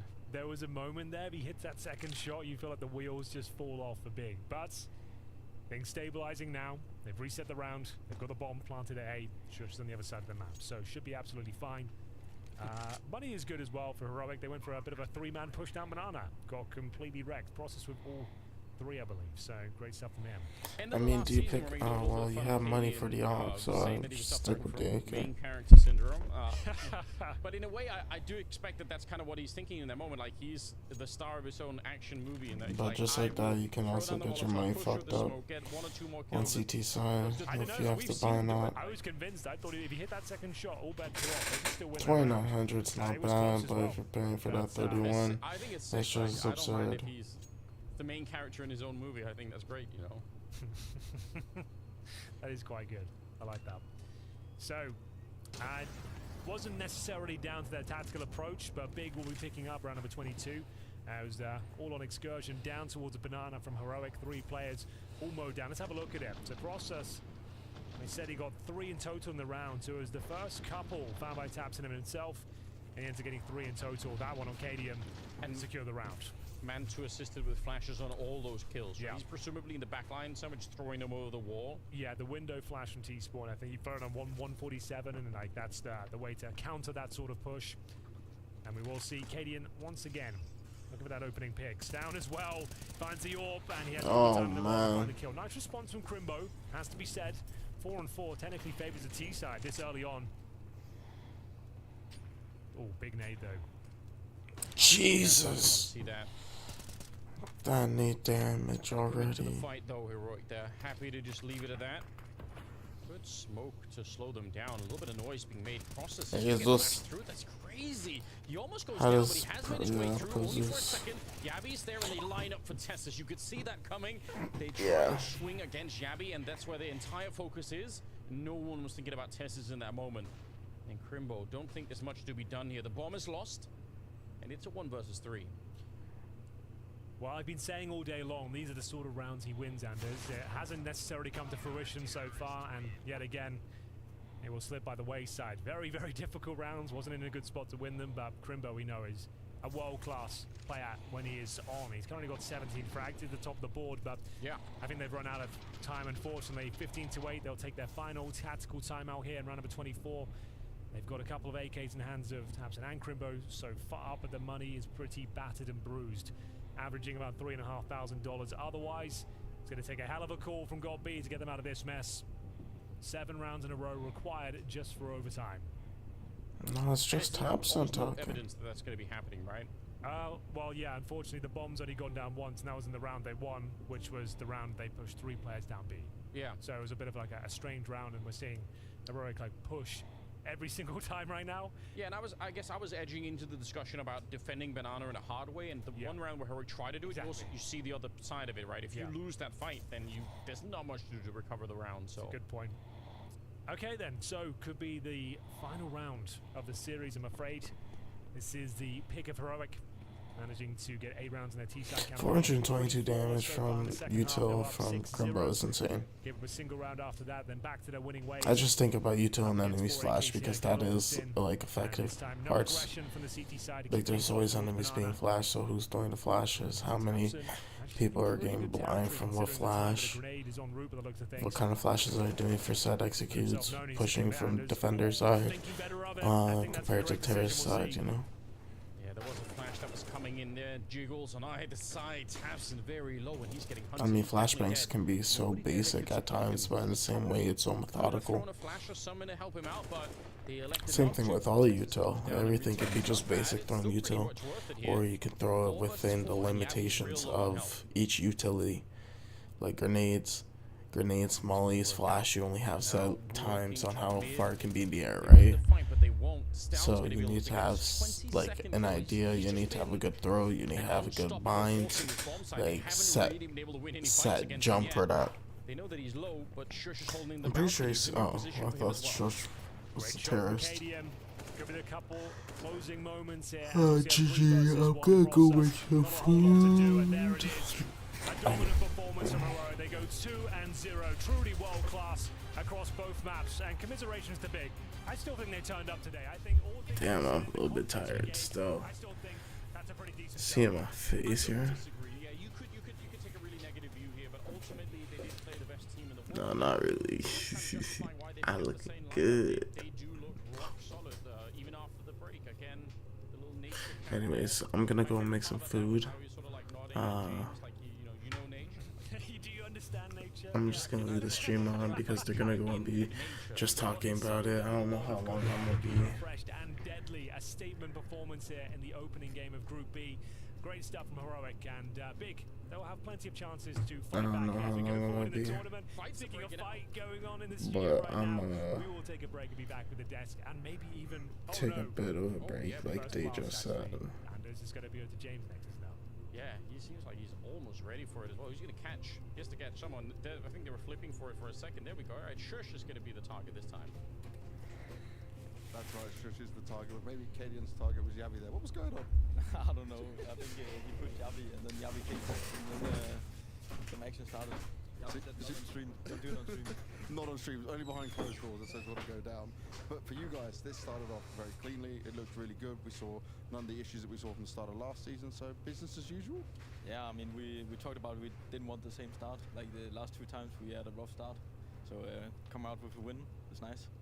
And what did you feel like coming into the server, back to communicating? Kadian was telling me that you guys had a bit of time away from computers. So how much of that do you think helped? I think we've been grinding a lot, like in practice, and also setting goals for ourselves. Okay. Also, we had a boot camp where we were outside having some fun together before we started. So I think it was a very good start of the season. And in terms of setting goals, what are the goals going forward? I mean, it's I don't want to say too much, but it's like team goals, like how we want to be on the server and as individuals towards each other. Very nice, and I guess that's what around like the communication, how you are, because one thing I noticed is, especially on Overpass, for example, it was consistently being able to trick and beat Big with your utility, not just your aim. Yeah, I mean, we read pretty fast, like how they want to use their utility and how we want to play against them. And would you say that, okay, this is a new Big, right, they're trying things out, but this isn't really a true test for you guys yet on how you want to play, because there's so many teams that are not at their best level? I mean, it's hard to say because there's so many roster changes and you don't know how they're gonna play. So we just go in, focus on ourselves pretty much, and just want to play our CS and read the game. I'm looking forward to seeing the rest of the game. Shush, thank you very much, man. Well done. Thank you. Big blinded by the lights as this series all comes up. Heroic practically flawless on the CT side to be closing things out. Starn showing up with some star form himself. Couldn't really ask for a better start, could you, Jacob, if you're the Danes? No, I think that was perfect from Heroic. They came in and they were establishing themselves as the favorites from the get-go. I think on the server they played some decent Counter-Strike. Still room for improvements. Still a couple of situations where you think to yourself, normally that's around Heroic would win. But I think overall, when you look towards the 2 maps that we saw right here, was very clean, very convincing. And sure, at certain points in first half on both Overpass and Inferno. They were put under pressure, but then you saw the instant response in the second half. I just love the attitude that they have, because honestly, Freya, I don't think we would fault them for being just a little bit complacent with the situation, right? You're heroic, you're fresh off a trophy, it's summer break. You could take it easy. After all, you're playing big, it's a new roster. But when you look at them play and you look at their non-verbal behavior, they're hell into it. And like Stone is yelling after winning a round and they high-fiving each other, and I feel like they're doing such a great job at making sure that their bottom line is 85% of what they can do, and that intensity. And that's why they're horrible to play against, because they're not going to take it easy on you. They just never do. And that's the thing. They always talk about, never underestimating their opponents, right? You could look at this big clan and go, there's a hell of a lot of, amalgamations having to come together. They're now speaking English as their communicative language. The fact that Heroic, don't let them get their foot in that second half, very impressive. Yeah, especially the second half, because as I said, the first half on both Overpass and Inferno, you could argue that Big were slowly but surely approaching Heroic. They applied a bit of pressure, especially here on Inferno. You could have thought to yourself that could have been a close game, but at the end of the day, Heroic is just a pure class team. As you said, when they're playing their worst brand of Counter-Strike, it's still to a B or C level according to the best teams in the world. So for my money, it was as I expected from Heroic. Was for Big, maybe slightly disappointed they weren't able to put up a better performance in the second half, but at least we saw a little bit from Big in the first half. Let's go back to that first half, because it was a moment where, Heroic spotted a weakness and they absolutely pounced on it round after round. Yeah, definitely. I think Crimbo and Mantu were put under pressure a couple times and they failed to answer the call of duty. That's an example right here. See 4v5 with 20 seconds left, only 2 players on the A side. That's a 1-for-1, and then Mantu is in the position here when he needs to shine. He needs to get at least 1.5, and he gets completely blinded and blindsided by that peak. This round, problem is, you fast forward to the next, and then we see a little bit of exchange of utility towards Banana, and here we immediately understand what the setup is happening, and that once again we're gonna find these 2 CTs towards the A side, and the result is not better at all. Mantu is completely committed in his position, misses the first shot, leaves Crimbo on an island, and there is something that stands out to me in both these clips, that there is no connection between the 2 players. It's basically, my friend, high five to you, I hope I'm gonna get multi-kills, and neither of them does. And the defense just falls apart. What were they hoping for? Were they hoping for Mantu on the balcony? Strange. Yeah, that's the thing. Getting a double kill from that position is almost impossible. Then you're leaving your mate on site by himself as well. So yeah, disconnected completely from each other. That's something Big will go back at, look at, and hopefully fix for the next couple of games, because a lot of teams will be able to utilize that. I think Henry put it perfectly at the end of the game. It's not, dire straits for the Big clan just yet. They've got plenty more opportunities with this format. But how are you viewing them going forward with this first, initial taste, obviously against one of the toughest opponents you could be facing? Where are you placing Heroic kind of on the scale at the moment? I mean, Heroic is arguably the best team in the world, at least the top 2, top 3, and we know them to be a team that never let the foot off the gas pedal. They never allow teams below them to go in. Whereas for Big, I didn't learn anything from this game whatsoever. To be completely honest, I don't have any expectations when it comes to Big. I look at the roster, I look at the player material, and I think that maybe it could be interesting, but as of right now, I need some more to pique my interest. Well, Heroic do progress onto that upper bracket, but we need to find them an opponent, and this one is set to be a banger. A brand new look at Na'Vi and Astralis going to be clashing after this break.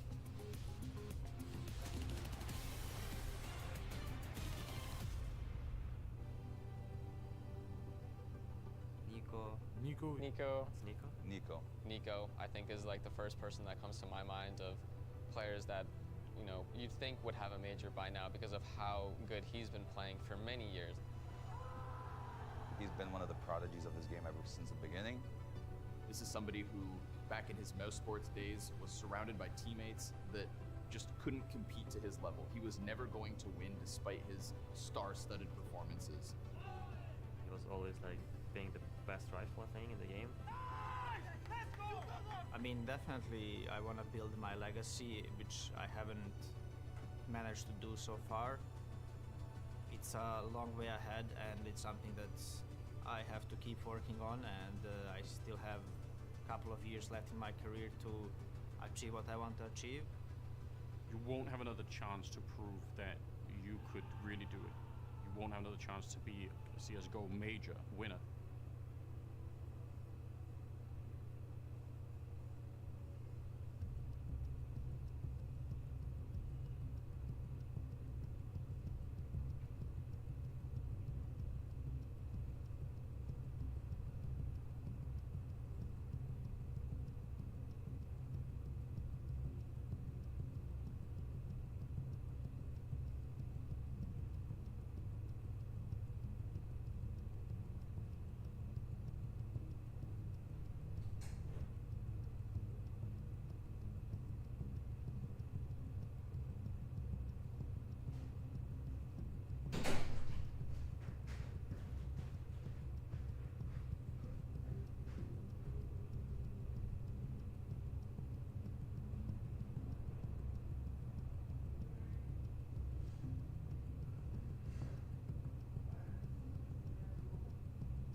Astralis versus Na'Vi, two teams that have been poured into the blender and come into this new season with two entirely different flavors. Blameff at the helm on one side of the ring, Alexi B on the other. So let's start off by talking a little bit about Na'Vi, because holy hell, there have been a lot of changes going on in this camp. I want to get your expectations of them so far. First of all, did you expect Na'Vi to make this plethora of changes coming into this new season? No, I did not. I think it was one of the most unbelievable change of directions that we've seen in the recent history of Counter-Strike. The depth of that change is something that we cannot underestimate. The fact that you have a full-on CIS team, CIS structure with a very defined philosophy of Counter-Strike for years and years and years, who are completely moving away from their known territory now, coming in with LXB, going international, having to kind of craft a new ideology of their Counter-Strike. That leaves us with pretty much nothing but questions. It's a complete new era for Na'Vi. As you said, they've been a CIS-based team for a very long time, back to 1.6 as well, where they had a lot of success coming into CSGO. New days, you know, new times, and trying to integrate some of these youngsters and new talents that is popping up all over the place. I think if international Counter-Strike ever were to be prominent, this would be the move, right? You look towards FaZe, you look towards all the teams, T2 for that matter as well. Now Na'Vi is onto that trend as well. You want to build an international roster, go for it. It's a big gamble, but I like it. We are talking about a complete diametric shift in the culture, in the communication, in the style, and a lot of that is going to arguably fall on Alexi B's shoulders, right? He is now the in-game leader, and he's coming into a project where he's going to have to be adaptable with the players he's got at his disposal. Sure, but how adaptable and how much of the pressure is actually on Alexi B's shoulders when he has Blade next to him? Blade usually has been labeled as this coach that has a lot of stuff to do with the in-game leader. He's building the game plan. He's working with the in-game leader. You think of Boomage in Na'Vi as well. I would argue that was a 50-50 relationship between Boomage and Blade. You think of Electronic as well. That's also Blade trying to nurture Electronic into an in-game leading role. So I think Alexi B is coming into Na'Vi, and some of that pressure will be relieved of him. Now it's not only Alexi B who has to come up with a game plan. It's now not only Alexi B who has to, you know, adapt a philosophy. I think Blade can help him with that. Well, let's discover exactly how that relationship has been unfolding in an interview with Blade and Alexi B. And in terms of making everyone comfortable, we look at like Na'Vi's system, Na'Vi's style. Have you had an opportunity to bring a completely new system and style in place, something you've worked on with Alexi? At the moment, I think we will try to play like Blast, where I mostly correct some things. Okay. So, like, we set like the concept of how we want to play, like where we want, the set where we want to be, like to reach this level of system, right? So I explain the players how we must play like in future. So we go there like slowly. I don't think that they cannot like immediately start to play like this. That's why we need to start from something. So we added more like stuff they like to do, and something will stick, something will change, and then I will start to layer on like a lot of Na'Vi stuff. So Alexi, a little bit of time you've had to boot camp. Blade was telling me it was just a quick run through of all this, but you guys have been playing a hell of a lot of hours, I'm sure. So how's it been so far to start off with? I mean, it's been nice. As I said, it was I feel like at the start, everything was messy because there was so much going on and people coming from all different kinds of teams. But I feel like now we've settled and we feel like we're doing something together, and it's been going really nice in practice. But it's still only been minimal time, and we have some maps that we feel like stronger than on others, and that's just obviously the case after playing only 1 week.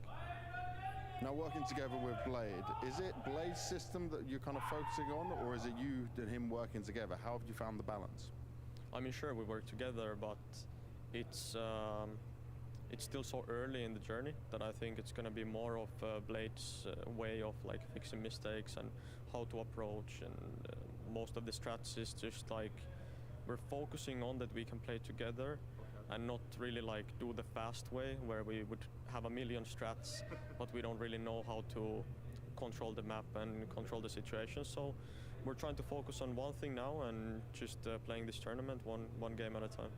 And how is the chemistry? Because you've got a nice mix of players here for sure, especially when I look at like Jail, Ema, they seem quite happy, positive, young guns coming up into this. I think the chemistry is good. It'll get better game by game, and I feel like right now everybody is feeling sharp individually, and I feel like it can go either way. What do you make of Astralis in the opening game with Blamef taking over the IGL range? Do you think this is just going to come down to individuals or a bit of who can mid-round better when it comes to these chaotic situations? I think it can be a funny game in terms of I don't think neither team is fully prepared on any of the maps that we're going to play. So I think it's going to be a lot of individual stuff and who's coming on top of the X on X situations, and that's about it. It's always apt to be talking about the relationship between the in-game leader and the coach coming into things, but there's another huge name we cannot ignore in Na'Vi. Yeah, absolutely. Listen, this is short. This is very recent in the history of Na'Vi, and today, what is going to dig them out of bad situations are individual prowesses. And LXB said people are feeling sharp. That's great. On the short term, that's what we're looking for. But I want everybody at home to realize the midterm, long-term success of this roster solely relies on the triangle Blade, Simple, LXB. This is a triangle that is going to decide if this new international roster actually has a future. If these three can come to an agreement on the Counter-Strike they want to play and how they want to approach it, the rest is going to fall in line. Eventually, maybe 1 or 2 players will be changed here and there, but the philosophy will remain. That is the one question that I have. Can these triangle sort of work together? And if so, there's a future. I get what you're saying, but I slightly disagree in the sense that I think guys like Imma could come in and play a vital role within Na'Vi as well. And I have to say, it's simple, the way he's been playing the last 6 months. Sure, he's great. Sure, he's still one of the best players in the world, but he's not the powers that he used to be. He's not the sole man army that could go in and control a game. He doesn't do that often anymore. It's been the case many, many times where we've been wondering, yeah, Simple, you're playing a decent tournament, you're playing a decent game, but where's that X factor that we used to see every single game? So, yeah, you're probably correct that those three will have to work together, but I'm not sure I have so much stock in Simple anymore that I don't believe that Imma can come in and help him with that. I need to get your takes on the 2 new individuals as well that we talk about. Obviously, JL, we see on our screen, Imma as well, coming hot in. Obviously, both of them with incredible form at the most recent Paris Major. Where do you think they're going to be slotting into this entirely new Na'Vi system? Well, I think, funnily enough, even if JL might be objectively underrated or rated below Imma currently, he might be in a more comfortable position because people are looking at Imma right now. This is where the pressure is. You just mentioned him, and you're not the only one doing this. Everybody's looking at Paris, looking at the output he had, and said, well, okay, I can imagine Na'Vi doing well if you can maintain this MVP performance, if you can hold your own next to Simple, if you can do that, which, what the hell is the kind of if? That's a gigantic if. Whereas for JL, it feels like he only has to fill the gaps. He only has to be that supportive element and do well. So maybe, just maybe, we're missing the true story here, which is an immense amount of pressure onto Imma. I would agree with that. There's no doubt that expecting him to play as well as he did during the majors, that would be overachieving to some degree. But if you do dive into his numbers while he was in Gamer Legion, he's been consistently performing at a high level for 3 years within a team, with all the respect to Gamer Legion, for the vast majority, didn't attend any lands whatsoever because they didn't qualify. So he was performing high on a team that didn't really do well for himself. So I believe in this guy. No, he's not going to post a 1.4 rating every single tournament like he did at the major, but a 1.20 should be enough. And the situation is so different, right? Think about the Gamer Legion stint and think about these moments in Paris. They came in here with little to no expectations, on nobody's radar. Didn't really know how they were playing. There were a couple of players here and there. Maybe Shuhei was interesting, Aiko was a bit known, but that's it. And then, with no pressure, he surprised everybody. Turned into an MVP candidate. Had a crazy amount of support and kind of adoration during that tournament. But now it's whole different. You've put on the Na'Vi jersey. You're in a powerhouse, a team, a name that's been at the very top for so long. The expectations are way outweighing what you can output. So it's going to be very complicated for him to maintain that. Maybe I'm getting a little bit ahead of myself here because we will need to see exactly how it does play out on the server. But exactly where do you feel like Alexi is then on this leadership arc? Because, you know, we've talked about him, the community have, you know, he criticized him for being a little bit micromanagey in some of these situations.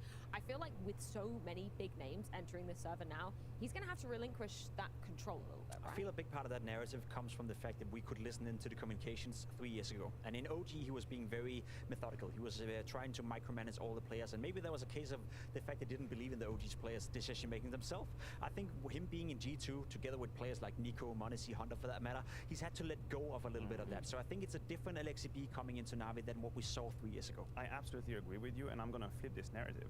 I don't think the issue for LXP is to relinquish control, because I think he's ready to do it when he's got people like Simple next to him.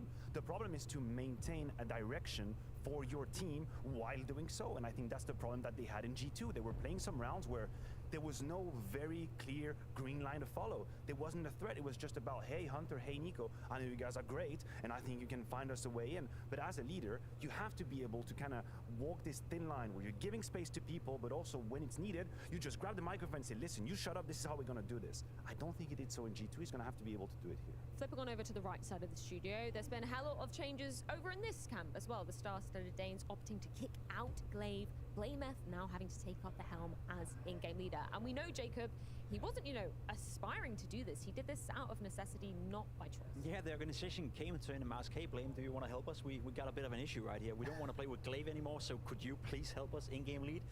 I'm not sure what I feel about this. I think it's a strong sentiment they're trying to send, right? They're not looking towards adding more firepower. They're not looking towards adding another star player, going out or making the team international like Navi did for that matter.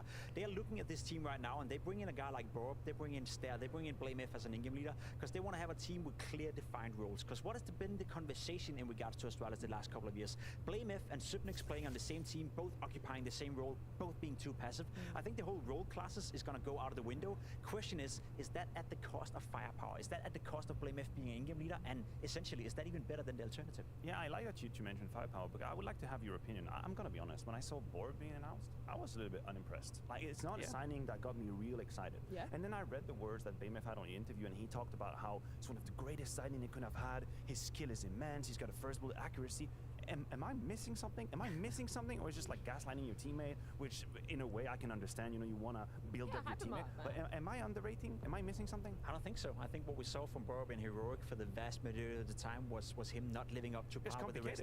It was complicated. Then after his time in Heroic, he was shuffling around on some decent teams, Mad Lions, you name it, and he was doing decent without ever being good. So I would agree with you. I feel a little bit uncomfortable with the signing of Borb, but I think the main aspect to him, for people who don't know, is that he's selfless as hell. Yes, He will do everything he can for the team to win. So if Blameth needs a Glock when he has a USP, he'll drop it. Just to rewrite the conversation back to Blameth, who we're going to be seeing as the in-game leader now. Obviously, we knew that he was calling on Mirage with the previous iteration of Astralis already, but it's going to be very different now because we've heard from him as well that he's going to be actually giving up some of his positions, right? There is going to be a huge shift in their style. Yeah, that's a different perspective. Like, it's one thing to just say on one map out of 7, all right, guys, I'll be the IGL. I keep my roles, it's going to be fine. Here, apparently, he's ready to make the real shift, where he's going to give away positions, he's going to have to find himself in a new role, and we're going to have to see if his output diminishes, because he talked about it. Well, let's hear from the leader once again. It's Blameth with Banks.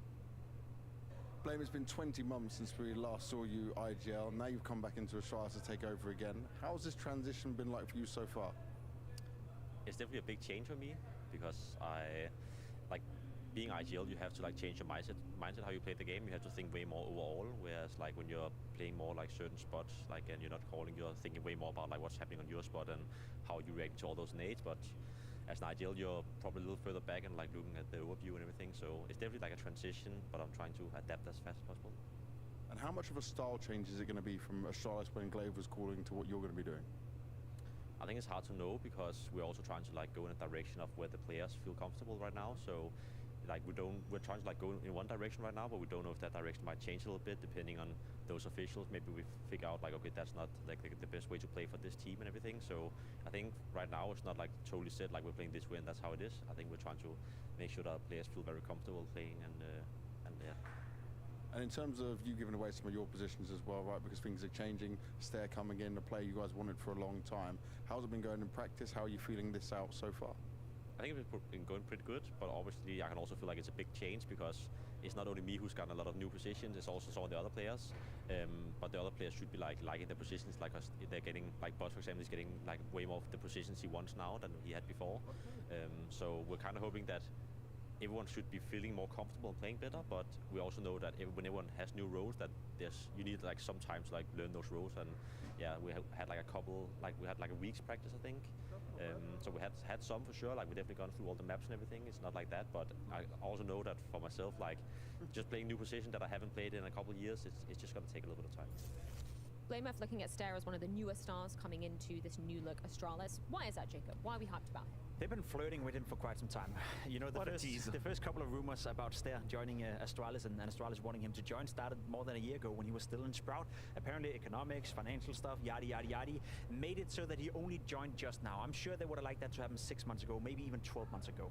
He's a Danish player, he's a great talent, he's been performing well in Sprout, and he has a lot of responsibilities on his shoulders with Astralis now. Well, let's check in with a young gun. It's Stair with Banks. So Stair, Astralis have wanted you for a long time, now you're finally here. How does it feel for you? I mean, it's nice to finally get started. I knew it would come at some point, at least hopefully, right? Since last year, so it's just nice to get it done now and not Like it was talked about being at the end of my contract, but Sprout and Astralis got a good agreement, so it's nice. Finally, we made it happen. Now, coming into this new season, obviously you're going in as supposed to be one of the star players for this team. Does that put any extra pressure on you? No, I don't think so. I mean, I think the boys has been really good. So, like, even though I come from Sprout, I still have like the responsibility that I should have. Like, I'm not getting like underestimated or anything. I get like I can do kind of what I want and say what I want, and that's like very nice. Even though I'm new, right? I like that. That's positive. You got a smile on your face while saying it as well. And how much practice have you guys been able to have, and how's that been so far?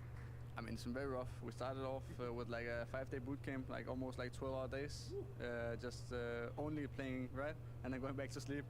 That was very rough, but that's how it is when we start like this. We have like I think 8-9 prac days, like full prac days.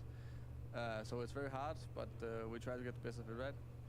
And with Blame F's calling so far, how does that fit you? Is it something that you're comfortable with? I mean, I really like it. He plays to like our strengths, kinda. Like he doesn't want to micromanage like some IGLs wants to. Like I said, I got a lot of freedom, and I can also call and say what I want and what I need. So I think it's very good for me at least. And going up against Na'Vi in the opening game, this is another team that's going through a hell of a lot of changes. So both teams don't really know anything about each other. What do you expect from this game? I mean, as you say, we don't know anything about each other, like no preparation, so it's kind of hard to like what to expect. But I think they have a strong lineup. If they get it to work, they also have minimal prac days. So I think it's just about who got the most value out of their prac. So it's hard to say. I've got so many questions coming into this series. So gentlemen, give me some answers. Who are you siding with? I'm siding with Navi. I'm siding with Navi, and I do that because the only known quantity I can see within Astralis right now is Device. He's been top class from start to finish, and I don't know what to expect from Blame F and the boys. Nor do I know what to expect from Navi, but they at least have Simple. I mean, you talked about Simple maybe doesn't have the fire under his knees right now. I think he's got to be now. That's got to be it. You have a new roster, you have all to prove, and the GOAT is on the server. Well, we've got Ancient, we've got Nuke, and we've got Overpass if we do so need it, and we have Scrawny and Launders on the mic after this break.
afternoon, everybody. Scrawny and the Launders here to take you guys through the Na'Vi debut. Mo, I'm down bad Na'Vi today. debut? What about the Astralis debut? Well, we'll get there if we have to. You know, I think the expectations for Na'Vi are higher. Maybe? I don't know. This is one of those games where there's so many new things to talk about. I think there's so many angles that we can kind of fixate in on that I don't know which one we should focus on before the game actually gets started. You're asking me? I don't know. There's so high that, you know, okay. Okay, who has more pressure? Probably Na'Vi. Who has the odds? Na'Vi. Na'Vi. For the record. Go on. I don't know where to start, man. I don't know where to start. All right. Who has the Blame FIGL, good or bad? Undecided. Okay. Na'Vi international team, something you would ever expect? No. Can Bit speak English? Like, what's going on here, man? Yeah. There's a lot of unknown variables in this matchup. I think that for that reason, we're going to be fixating in on Na'Vi, their potential struggles, or their potential success straight out of the gate. We've had Alexi B with interviews saying that it hurts to think people don't believe I deserve this shot on Na'Vi. But I think with the track record that he's slowly been kind of adding up, that criticism's fair. And now he's got to lead one of the world's best, if not the best, to ever do it, alongside Bit, Ime, and JL. Big shoes to fill, as Na'Vi have gone international. That, in and of itself, is something I didn't know I would ever have to say. But you don't need to speak English to hit headshots. That's the reality of the situation here for Bit as he falls back through CT, gets pressured around Temple, and JL finds one through smoke. We've got Ime posted up. That A main play, however, comes through, and it's the Buzz and Borup split that's going to give an Astralis bomb plant over on the site. Okay, not a bad round here for Astralis. Retake, well, a semblance of it here, starting to take form, but I don't know if they have enough resources to get this going. No smoke in play right now. Yeah, no kid as well. Nade goes out, finds Stair, solid impact. And a bit more pressure on the site itself. Stair gets cleared out by Alexi. There we go. Something to work with. But Simple's gushed, and that's not ideal. We've got 5 seconds on the 10-second stick already they're down. not peeking Nobody's him. peeking him at all. Alexi B with a 10-second defuse. Oh, get wrecked. That's a good place to start. They had no kit, they had no smoke, and they had a 3v4 retake. All right. And no one peeked the guy who was defusing. Okay, we've got our answer. Great roster move. It's all solidified, just like that. The biggest brain in the server sticks the bomb while nobody's looking. This is his only option. You know, he had to trust his teammates to cover, but they didn't peek from long at the same time. Cover was great. D's a genius. Sick diffuse positioning as well. A nice third-person perspective on that one, dude. I've never seen those defuse cables look so long. Yeah. Man pulled If you out stretched them out, they would wrap around the earth twice. Yeah. Extension cords in full effect. So, all right. An electric start for Na'Vi. I can't believe that when we had Stair on screen before this, you know, the Blast brought up the fact that he is the second youngest player at this event, barring Monacy. He is 18 years old. The fact that Stair is 2 years younger than even Buzz, that took me an extra second to process today. Yeah, because he's already had so much experience, actually, just working his way through Tier 2 for a long time, and no Academy League presence, and so it just sort of felt like, oh, this is probably like a 22-year-old player, you know? That's like what I would have bet. Out already, so very impressive resume at such a young age. And a long-awaited Astralis debut as far as he's concerned. I'll say, very hard to say what maps matter right now because these two teams are just learning about themselves and each other. But if anything, I would say this is kind of nice for Na'Vi. For the players that are coming on, JL, Ime, excuse me, we're going with Ime, right? Yes, sir. Okay, so Ime told us that you pronounce it Ime, and I think before he told you Ima. Yep. So, should we listen to him again? I think we should. Okay. I think we should. He sat down on a podcast, you know, put on his good shirt and corrected course. Gotcha. So I feel like and Shui's now Shui. He told me Shuhei. Yes, he did. Once upon a Now he's going for Shui. You know, Flame Z once said Flame Z, not Flames, but then he also said no, it's Flames, and then he backtracked. So you know, there's a lot of back and forth out there. Can't be a good CS player unless you're a snake. It's always been simple though. I'm 2 rounds late. Damn. Probably like them the most. All right.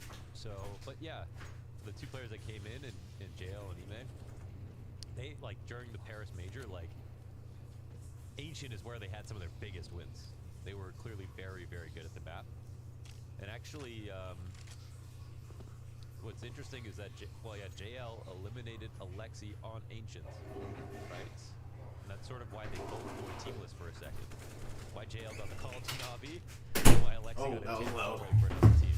Okay, we're back. NIP after that tough loss, which maybe wouldn't happen, right? If it wasn't for the Ancient for a safe bet. Yes, Launder Scrawny. Alright. Then what? Then maybe we wouldn't be looking at JL. We'd have boring off. So we're gonna do food JL cam real in quick. the hotel lobby the other day.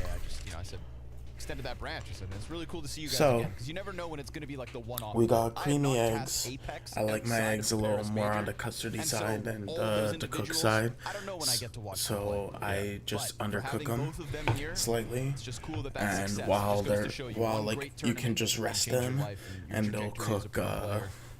like flat top The style. fact that they are the two I kind of just stars mush it that up and turned move it Navi around so it doesn't international. overly cook, but Wild it's still scenes, warmed up, and but then I add some slow chicken, work so here it's through chicken and Cave, egg looking to play off with some that AK spam, nothing hot really sauce, yet, and suddenly this goes with to some a hot donut. sauce So and it's some the black A pepper hit and salt. coming through pretty And then quickly. here, Ime's gonna hear all the footsteps. He's on it's high just a alert with light the piece of Fomis. They're gonna toast. line up in front of him.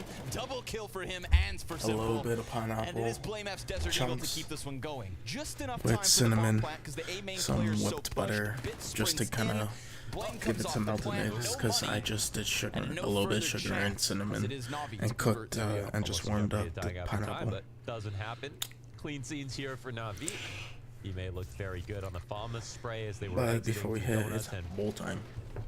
I wasn't getting a lot of confidence out of Alexi in the interview. I think he was just kind of being honest about how much they've had to work on. But he said everybody individually was feeling very good. And so because he wasn't really sugarcoating the rest of it, I sort of believe that part. And we can see that is the case.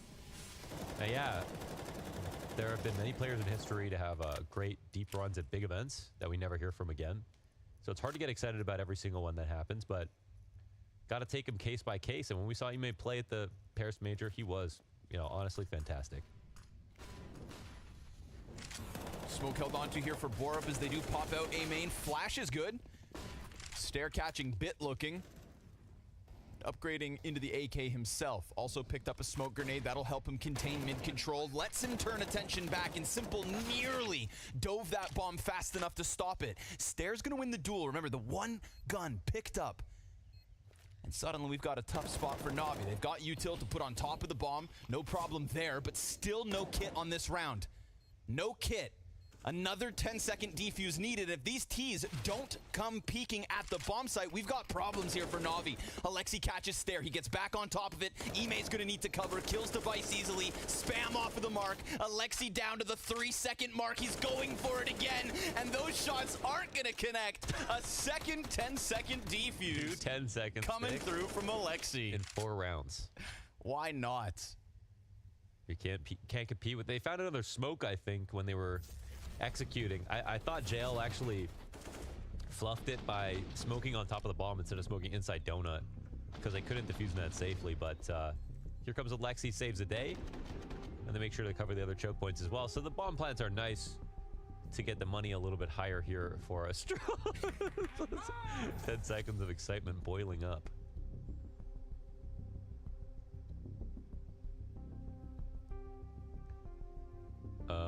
And good to see that Buzz got, Blame F said that Buzz got some spots that that have opened up. I think that's largely because Clave was probably playing in some of those spots, so that's cool to see. I've seen that as a conversation topic, even within Astralis roster moves, was keeping Buzz and cutting Altex, and whether, you know, that was the right younger player to keep. I think I would have kept Altex, but they were close. I think I can understand the problem of having both. These are both There's the two players that in the future will be very good. I think that's for sure. But I like that Altex came out of the Astralis talent system, had spent more time getting ready for this, whereas Buzz, I think, was sort of just found by Device, who he had played a lot of pugs with, I think, over the past year. But maybe it's a situation where you couldn't really go wrong. That's the first time we've said his name so far, Device. Now swinging the big green, looking for Astralis' 5v4, which almost came by way of punishing that Ime mid-aggression. Even though he's down on 20 health, still clammed up the box, still took that fight outside of B. Astralis just let them burn off the util. Now they'll get some control back themselves. I just realized both these teams are probably going to play like Navi now. And is that a good thing? No. No? Oh, okay. Device. Ooh, Flash is a bit earlier than JL's peak. A micro missed timing. It's going to throw Simple into the middle of the site. Alexi still has a frag to work with as he sits back lane, and Simple close smoke. Multiple bodies on the other side of that one. 30 seconds though. It's going to be Astralis down to the wire. They've got double everything they flash need. smoke They've scoured or a middle, nade, seen that it's clear, and no then triple flank. flash for Fast Australia. means everyone focusing forward. Oh! And a frag grenade from Alexi Good. does Pretty find good its nade. mark. Softens up too. Simple finishes the bomb carrier. That'll slow things down for the moment. But that close rotating bit going down pushes all this onto Alexi. Can't find it. Bomb is planted. And a fallback off of the site from one, leaving Device playing on the pillar. And that support in Ime, as said, already so low.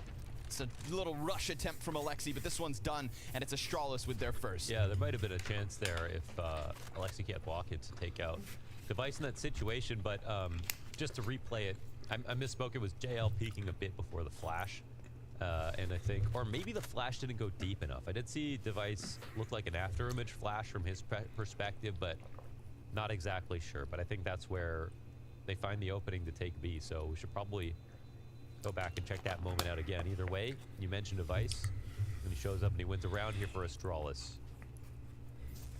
This is a good combo. I can check him. Close timing, but that But matters. Yeah, so the flash pops, but Device isn't fully blind anyway, so maybe it doesn't matter. Maybe two people did something wrong at the same time. What? Is that possible? You can't point fingers either one.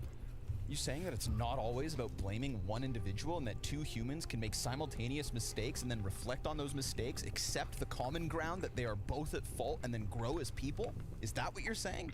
You're right, I must be crazy. That seems insane. It's JL's fault. Yeah, we've got to pick someone. That's why Blade takes a timeout. We got to get to the bottom of this. Minute off the B hit. It is, of course, the open door here for Astralis.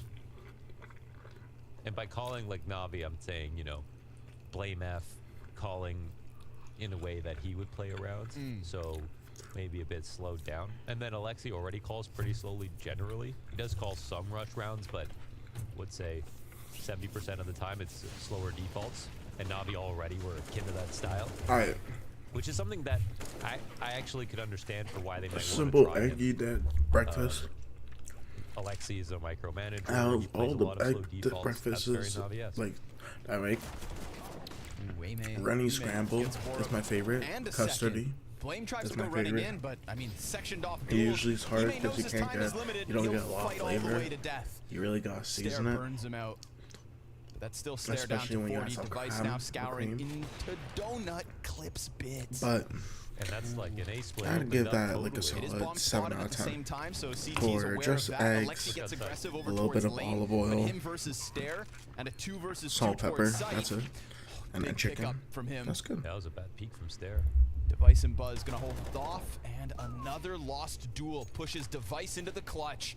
Up shots coming out of CT spawn, knows about the Temple player and Alexi B. He's got the whole picture put in front of him. It's just about pushing the buttons in that perfect golden sequence. And with one down already, he gets that close push. Simple playing with him, but a no-scope connects, and Alexi closes that gap.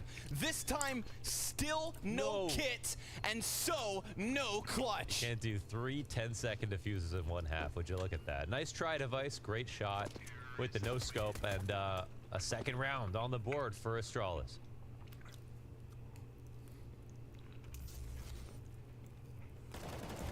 It's crazy how many of these moments are just very frag dependent. The 2K from Ime inside a window and Devices opener here on Bit. Like every piece of action is just one person taking a 50-50 engagement, not shooting someone in the side. I would have just preferred to have this straight. Not Like in a overstressing a bowl, position some for 2 pineapple in the choke bowl points, just with the custard, or with the cinnamon. Bread was too much. Careful. Ooh, missed flick out of Simple. Fast pop. It's a commitment from Astralis here. Bore up on the entry. Majority pistols, of course, here for Navi. So with the back lane control and the headshot through smoke on the op, this one's done. And that Device 1v3 ends up giving Astralis a 3rd round win already. What are the odds that we as a collective consciousness overreact to the result of this game? Very high. Yeah. Oh, dude, I'm ready to lose my shit. Yeah, if Alexi beat Who do top you want frags cut? on this just new like roster, pick 2 guys on each team. We can just put their names down now. Okay, I'm taking Alexi because all the haters want him to fail. And you're saying you're just one more. Hello. Is that what you're saying? No, I want to see him succeed. Good Oh, morning. you're taking Alexi then. Oh, as in like he's mine. Any of his success, I will reflect that success. Oh, okay. I was asking for us to pick 2 players from each team to cut in case. Oh, to cut. Our team loses. Yeah. Whoa. You don't have to pick now. I'll think about it. I mean, my biggest question mark around this Navi situation and the whole switch to English communication is going to be Bit somebody who his English is weak. We know that already. There was an interview. Navi did like a boot camp, YouTube vlog. Simple was asked. Asteroid City's the one about the nuke, right? Simple answer. No, that's Oppenheimer. Mm. That comes on. He was talking about himself. Everybody's on strike though. You guys went at 9 for that 9 p.m. show? 10:20. Jesus Christ. Kevin was off that day? Today? Nah, he was working that day. Bruh. Bossy took a nap. As opening kills come through. Before he left to go see the movie. Of course, of course. He committed to the movie. Of course. Nah. No cleanup needed, as it's not an overcommitment from the T's. And the CT's hoping it's just a complete fake. They're gonna start to walk away from this.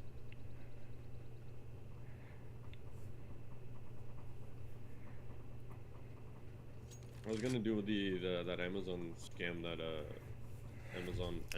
that Simon was talking about for the Switch. Can't do it anymore. Yeah, they're gonna play it. Why? They're gonna play it slow. They need a signature on delivery. Hold on, guys. I haven't got my steps in.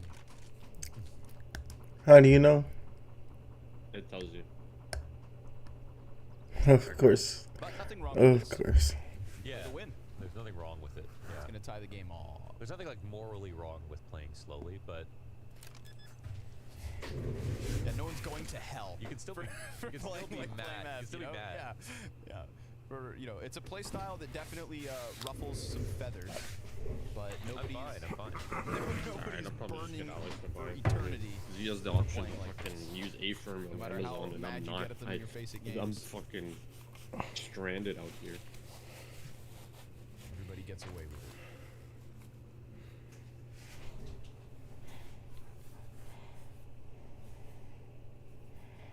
Who did you have taking this matchup, out of curiosity? Not a fucking clue, man. I have no idea. Like, I really don't. Who do you? I think the odds are like 2.3, 1.5, something like that. Yeah, exactly.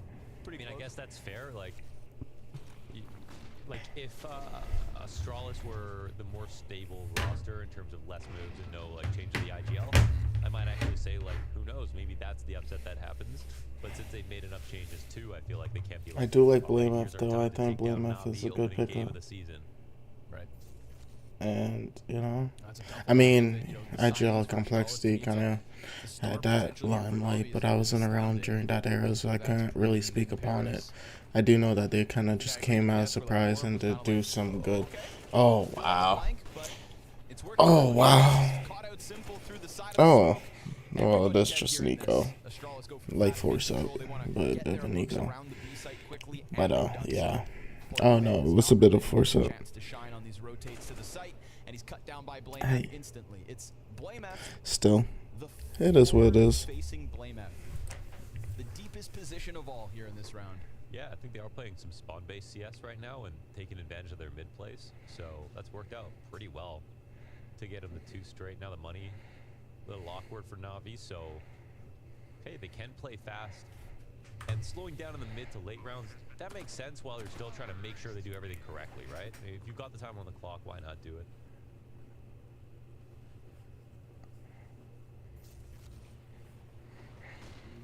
Straight through smoke, no problem. It's this donut player coming back and assuming things had been left safe, but Bit took that risk when he went through the smoke the first time. Yeah, the config spawn right there. Lethal mistake.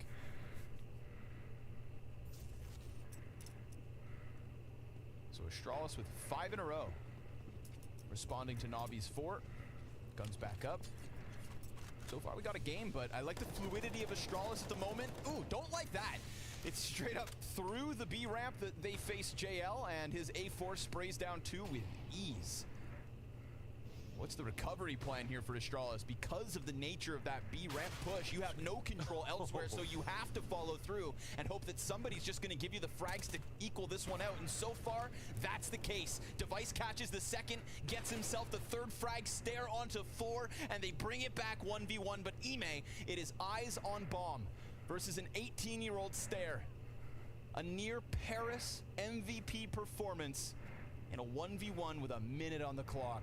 And questions as to where each have gotten off to. Yeah, this will be a real test of Stare. I mean, it looks like they're still trying to talk about things, but the duel will take place. And Ime hits a headshot, but he doesn't have an AK, so that's a win for Stare. Nicely done, holding his nerve. Ooh. Not an easy guy to win duels versus. Yeah, that's a good shrug of the shoulders. Shrug him off. I mean, certainly doesn't come across as like an 18-year-old, you know, in the sense of like his interviews look pretty calm and. He's well, it's just the fact that I've been, you know, in terms of just like major circuits and minors and just the last 2-3 years, I have definitely said Stare's name for longer than I have Buzz. Yeah. You know, and that's coming from the Academy League as casters. That was being exposed to Buzz earlier than others, and even then I have a better understanding of Stare. So was Buzz in the Academy League? Yeah. Oh, I thought so. I thought it was just all. I didn't even realize that. I thought he just came from. Maybe I'm just making stuff up. The Puds with Device, but we did do a lot of seasons. Okay. Alexi, it's a little extra damage. There's still some pressure from the CT side, but I mean, Stare actually doesn't have to move. They can kind of pester him, but it's hard to approach, especially with that smoke fading in a few seconds. There he comes out to take the duel, stands his grounds.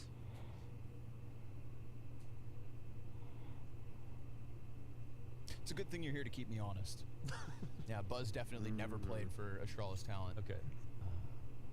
Yeah, so the story is, I know it, is that he just buddies with Device. So they just queued a lot together. I watched some of their games on Basic, but I don't. You're tired, eh? Still tired? Or just need the morning coffee? As Buzz pops onto the scene. Yeah, exactly. So that's early morning yawn.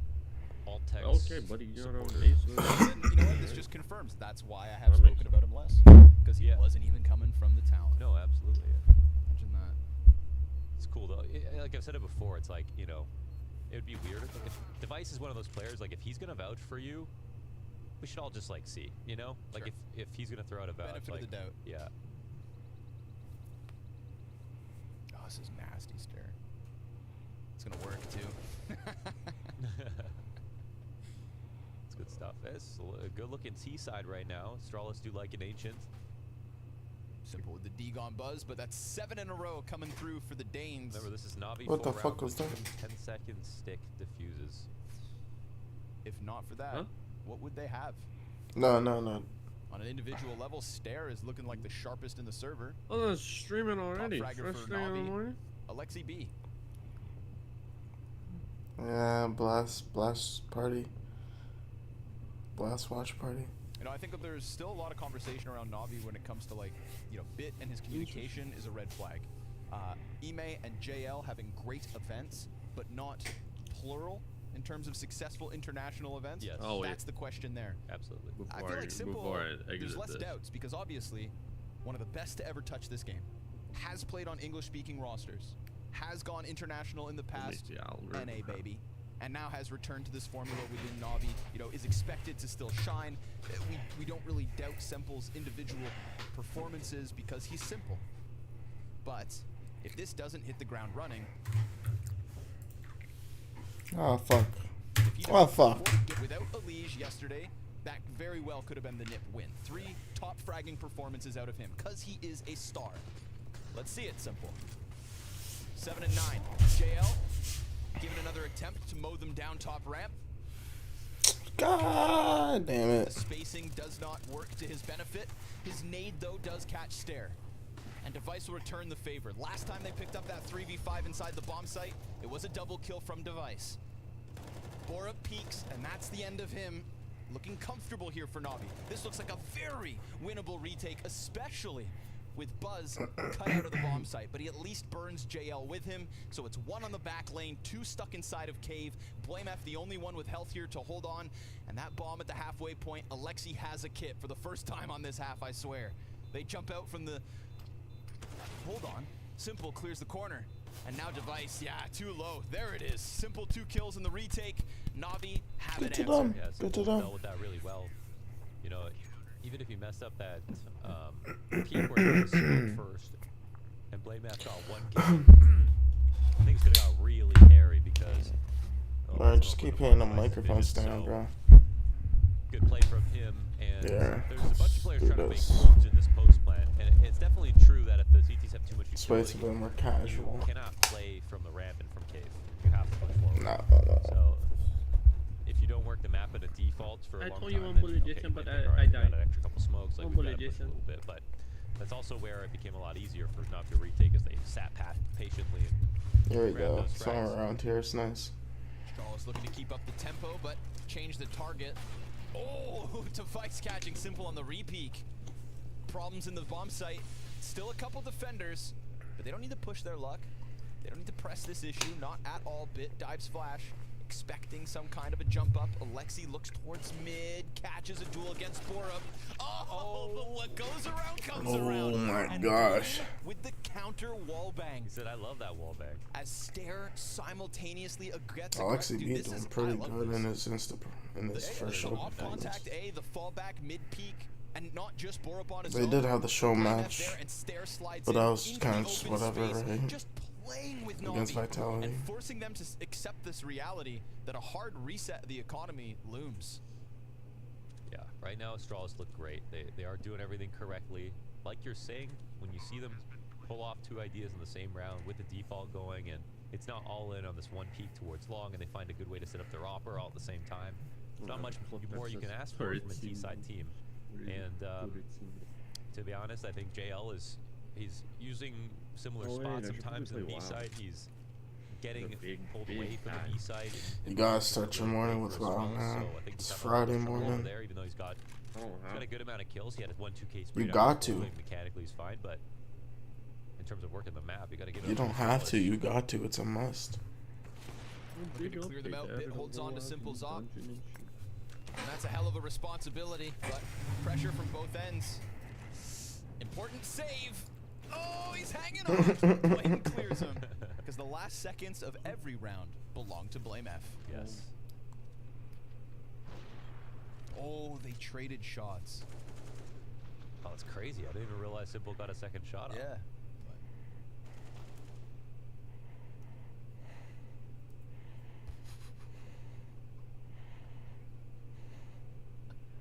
You know, 8 times out of 10, you're allowed to take. 9 times out of 10, you're allowed to take that fight. Put a little spam down in the mid. You're the one who usually comes up roses. Can't get too upset about it, but a nice spray from BlameF. wrapping up this first half, and now Na'Vi, no rifles, waiting for round 15. That guy was so funny.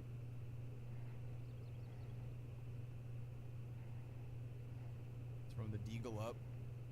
Will he get an angle here? He can, yeah. Ain't no way, boy. Device with the advantage. Alexi, they see the two-man boost in the back, Oh, that's so Alexi fire. goes down ramp. I like that. That's a Nice fire little play when idea. You're working with lesser weapons. Definitely caught Device off guard, and curiously, that's also bomb control. Not necessarily given to Na'Vi, but definitely put in question. Yeah. Borub's nervous about having to go clear this, but he sees the CTs have fallen back. That's 3 confirmed on this bomb site, so Stair better be cautious if he pushes in. Simple's waiting for him. Buzz just looking to confirm numbers. That's This is still good one over cave on A. attack, bro. Stair. Just Oh, bad goes for timing the from wall bang, Stair. and then Went for the Simple's wall gonna jump bang. on him right then and there. This would be a perfect little round for Na'Vi to at least add to the scoreboard. They have lost the half no matter what.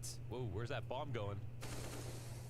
It's kind of floating around as Buzz and Blame pick up a kill. I mean, B-site could still be cleared out. It will be. Buzz, What the fuck? 3 and 11 at the start of this round, picks up 2 kills when Na'Vi look to have robbed away the round. What the fuck? And with still spare time to plant with ease. Rotator gets denied. Blame F and Buzz go deep. A triple kill from Buzz when Astralis absolutely needed What the it. fuck? Great round, another one with patience, and they really started. Honestly, they had a part of really this from the half playing get-go. I slowly don't from think. beginning to end. I love Into Borup's calling a forehead, couple bro. of good Shit is fast mid-plays out of Blame, insane, out of bro. those, and Now I Na'Vi understand why showed man some wore the hat, express just to variation at where least it was, slow slow tame it a in the little bit. beginning, a little bit faster in the middle. But They're putting good amounts of pressure across the map. no, they really had that round. They had 2 really there's gonna good be something to be picks, said even about with Blame Simple F getting a yelled little at bit Paul for a scared long with the time. cave We don't know how entry. much he's learned about the game and Or how with much he's changed. aggression, even on the man who was just spraying Our for last the memories of him on spam. Heroic were forgettable. He was like, okay. He had time. He had Not like 10 entirely seconds surprised that, to just that didn't work out do in what the he end. wanted to do. But 10, 15 he's seconds, also so it's been not actively like playing. He hasn't just he was disappeared, just so- stuck in his position. But they're gonna have money either way, so I get why you would want to go aggro, just see if you can get a pick, but like, fuck, man. They are human after all. Yeah, some more than others. Ah! Ooh, Simple. Okay, Ah! back at least. That head-to-head between him and Device was definitely tainted the way of Device. And the nade, nah, 2 back damage. bounce. They pull back. See, again, no overcommitment. Why not? Buzz plays top middle. Now, this is when like that internal timing of Blame F can actually work out wonderfully, but they also don't fully peel back. Blame F gets Alexi, who just came off the angle. Crosshair placement was good until the half second before that peak. Ooh, this could unravel. just They bad got timing. the CTs corralled, and the That's right call literally here is just bad move that timing. bomb to A. Buzz plays the opposite side. He's got them locked in. You just have to beat Ime, who is honestly having a rough game. But he wins that duel. Adds a little layer of support over towards this other site. Final round of the half, so you know they're gonna swing with it. Bomb plant secured. Bit goes to contest it, but it's great cover coming out of Blame. Simple's been spotted, and Blame F with a second headshot. Now Simple feels stuck in the open, and sure enough, Astralis with a nice A rotation and a hell of a first half. That ain't terrible. You slid. From 1993, again, possibly another sample for you. Wow, you snap that. That would be hard. Snapping right now. Beatrice and A Benny. to the D to renegade you. Ah, you know Beatrice? She a legend. Come on. She a pro skater. Yeah. I just spoke to her last night. Matter of fact, she a pro skater. She was like she sponsored me like a clothing sponsor and became a close friend. Like she a legend for real. Like you have that T-shirt, like fucking awesome. That's the iconic T-shirt. My fans be sometimes putting it on and stuff, and like she a legend. She gave me a lot of like wisdom and stuff. She almost remind me of like my mom type shit. Like Nice bike. Yeah, what do you think about the bike? Little skateboarders versus bikers. that shit don't mix well. when the board goes under the wheel. Some entanglements with bikers at all? Oh my God, this dude know a lot of stuff. Definitely had an entanglement with one. What happened? Nothing too crazy. I'm just surprised you know about that, to be real. What the fuck? That's crazy. And, quote, you push Mongo, I push... Peas. them boys flay. Oh, shit. Could you explain Mongo? It's like when you're pushing and then like you gotta put your foot in front of you, which like you're not supposed to do. It's like you're swinging like a wombat, like all the way in front of you. So like, it's like not the right way, but you know I still do it sometimes just to, if I'm just cruising or whatever. There's really no rules to skateboarding, but it was just like a funny term because like I used to get made fun of for pushing Mongo. Oh, you did it. Like usually a lot of people that push Mongo are like cap, like they're like an impulsive liar, but that might not be true. But I know when I was young, I pushed Mongo and I used to like tell people I was sponsored by Nike and stuff, that shit, just stuff like that. So like, you know, I was dealing with somebody. Wait, still really 1 minute. lying to me, so like, I remember they were like somebody that never stopped pushing Mongo. Yeah, right. The movie. Yeah. It was filmed in Vancouver, British Columbia. I didn't know that. Yeah, and it also features, where I'm from, Vancouver, British Columbia, Canada. It also features Rick McCrank. I got a bar about Rick McCrank too. I'm with your. Oh, you do? Yeah, I'm with your lady. I feel like Rick. I get McCrank on. that was a bar I said. Speaking of Rick McCrank, or at least Vancouver, British Columbia, Canada, I have a gift for you. The Northern Rage VHS from 1992, filmed in Vancouver. Lots of skate and snowboard action. Wow, thank you so much, bro. You blessing me with gifts today. I feel like it's my birthday. It's my J-Day. And I have another gift for you, BLP Culture, from 1991, a rap cassette, Skate Master Tate. Wow, bro. Thank you so much, bro. What the fuck? And he was a rapper, a skateboarder, and it's something possibly you could sample as well, and also the host of Skate TV. Wow, bro. You putting me on stuff that I fucking didn't sick, know, bro. Rest in peace, he has passed away, but I thought perhaps another sample. Leader, 16 kills, 6 deaths. And that was Navi on the CT side of Ancient with 10 of 15 duels won and only walking away with 5 rounds. Yeah, I mean, we saw some pretty reactive CS, right? I mean, for the most part, we saw players dying inside sites. The two rounds they tried to fight mid, they lost there. Navi didn't control the map at all. And instead, we saw a lot of lurks out of Astrology, saw a lot of successful defaults and fast plays.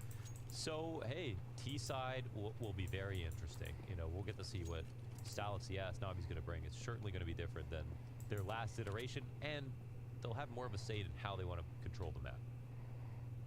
I saw a lot of problem solving coming out of Astralis in the first 15. Something we'll praise as they look to pick up map 1. Presence inside of the caves, dual Berettas at the front. Stair plays sight a little more passively. We've got no kit, but we do have a smoke and double flashes. I ain't gonna lie, I'm kinda tired. Executil out, Berettas go running in, and Borup just guns down Ime. Alexi kills Device with the flames. Stair tries to peek Maybe and then it's falls the back, weed. so they'll I have to am play exhausted. rotate and retake with that Waking long up play at 5 in the morning, bro. I felt so Blamev. You productive should in the know morning. that he's going to take the longest road. It's nice.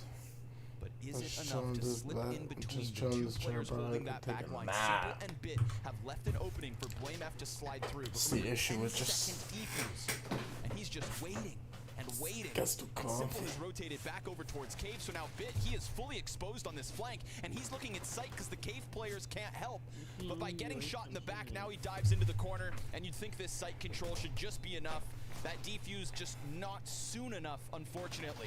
Buzz gets cleared off the site, and it is Navi to hang on. Okay, they made it in. It's So a pretty solid exec overall. I think, you know, bro, Molly's just for lands in Navi the to right produce, place. bro. They find those trades. I think Blame's thinking Kind of get some if someone taps the cohesion, but ball, it then I looks can pretty activate good. my lurk.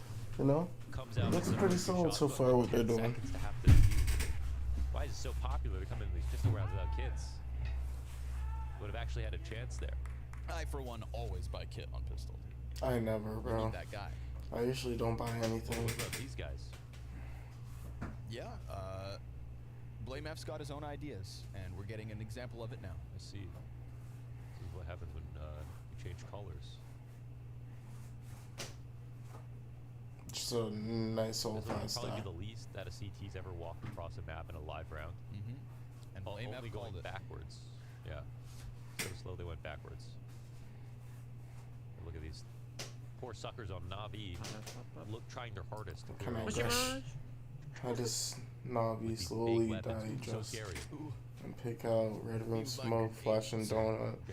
No aggression, so that they're not really doing any Shout out Lauren Scott. anything. They're just playing contact, light flash.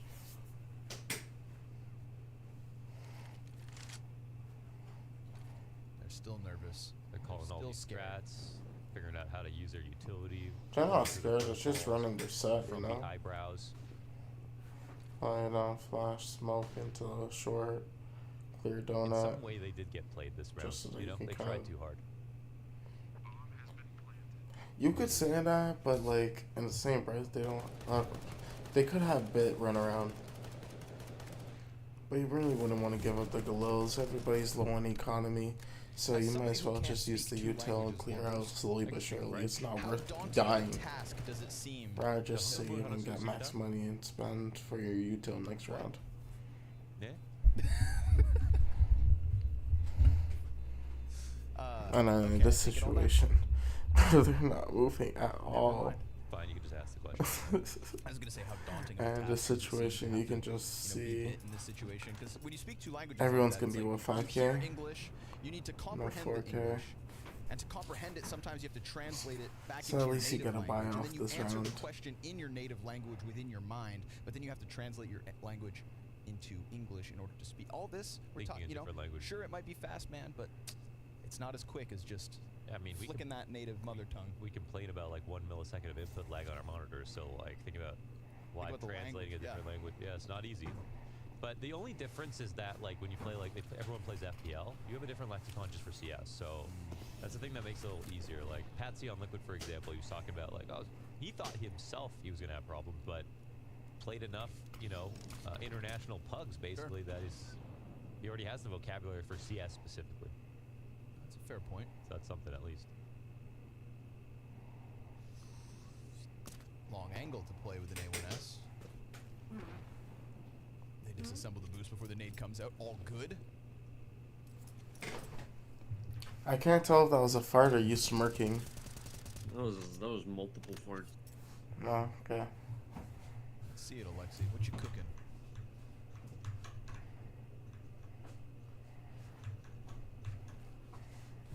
Sometimes we can get some very elaborate rounds out of Alexi. Fakes and rotates and whatnot, but with the limited amount of time he's had with this team, 1 week of preparation. One thing that I don't really see, and this is why I like to watch the demos of VODs, is like from caster's angles, you'll never usually see the full utility throw being thrown, the nade lineups and such. Like you can kind of see that for Inferno, Mirage, Nuke. You know, relatively they'll have camera angles, the nades being thrown, but I don't really see a lot for Ancient.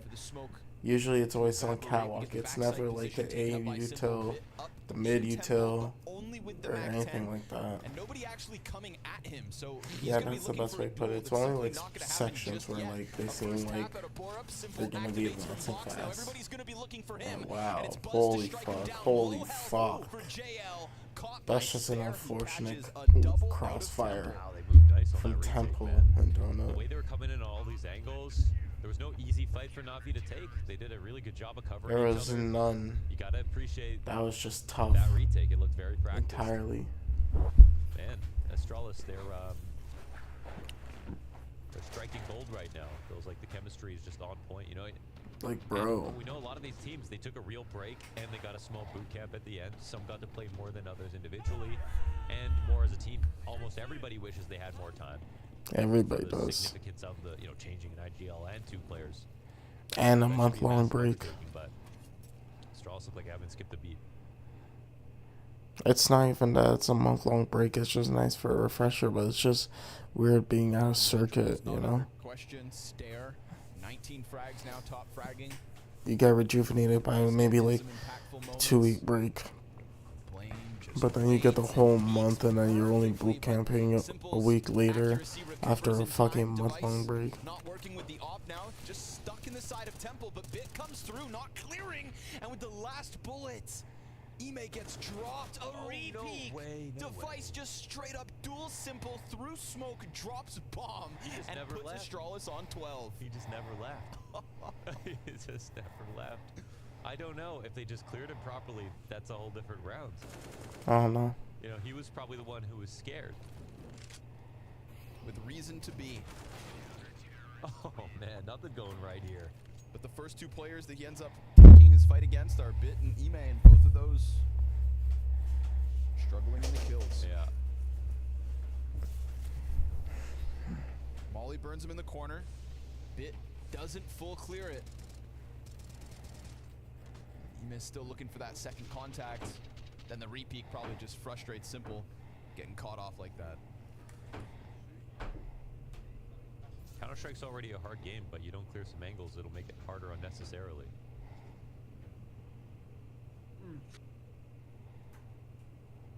Bit of an unforced error there for Na'Vi.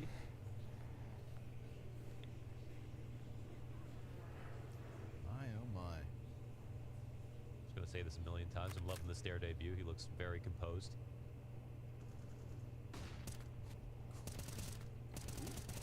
Flame F, racking up some easy ones. Lexi now picking up the M4, but caught out by the rotate. Bomb given over. Simple, nothing yet. Make that 13, folks. Ooh. And unlike when we had Altex and Buzz playing at the same time, there was so much sort of like immaturity, you could see it. Like two players trying to put their best foot forward but not knowing all the proper reactions, how to do things confidently, watching their demos. There's a lot of stepping in and stepping out of situations.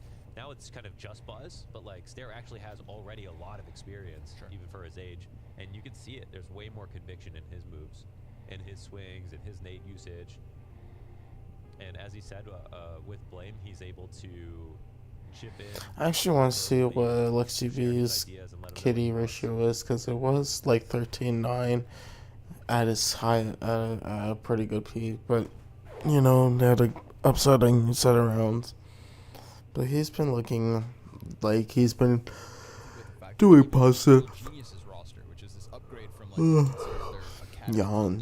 He's been doing positive for his first game as a Na'Vi debut. 16-13.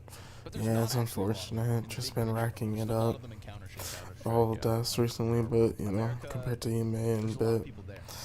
But he always have to have bottom fraggers. He got Bore up and Buzz. That's just how the cookie crumbles sometimes. It's always surprising when you have a team that usually has like less than maybe 5 KD from top bottom. Chance at a snapshot. Oh. Now this is a real test of reaction speed, you know? If you hit this, it's Guinness level. Come on.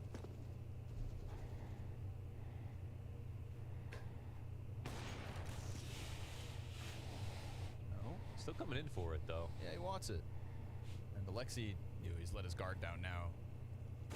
Goes for the util middle. Oh, Alexi, 2 kills. Great shit for Alexi, though. And while they're getting down in red room, I feel like Bit gets the kill here, or Buzz.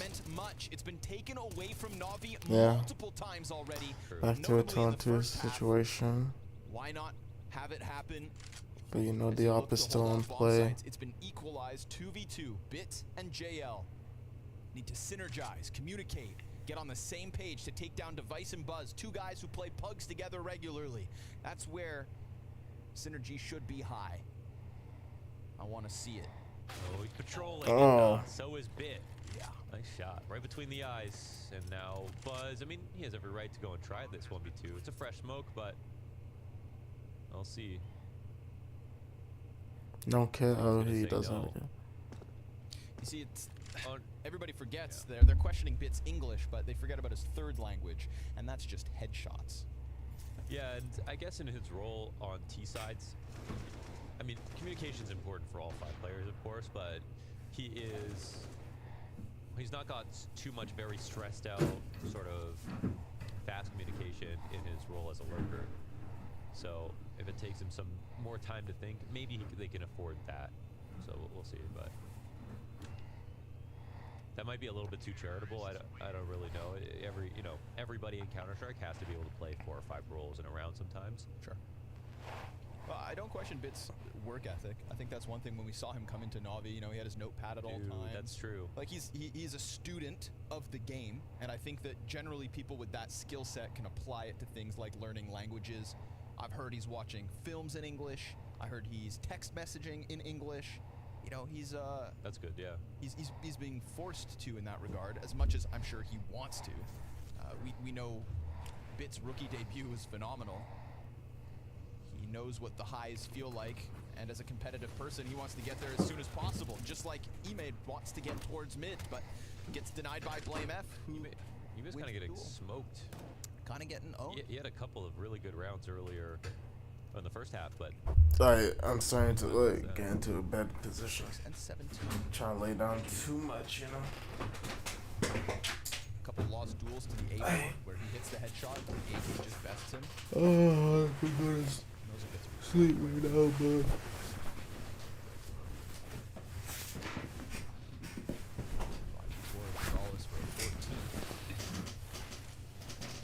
Simple's hunting. We're gonna just chill, bro.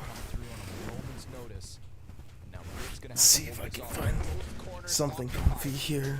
A little bit of health here for Bit. He turns attention away. Stair peeks on that, and Alexi just waiting, catches Bora, but not that second kill. 2 double pushes, and they still have 2 players inside B. Stair slides along smoke into the cubby. And with JL preoccupied for the long peek, which doesn't go his way, now Stair can just move forward and kill Simple as if it's nobody's business. Wow. It's 14 to Astralis, total control of the round. I mean, they're exerting their pressure of dominance across the map. Like, they're finding ways to get back into rounds.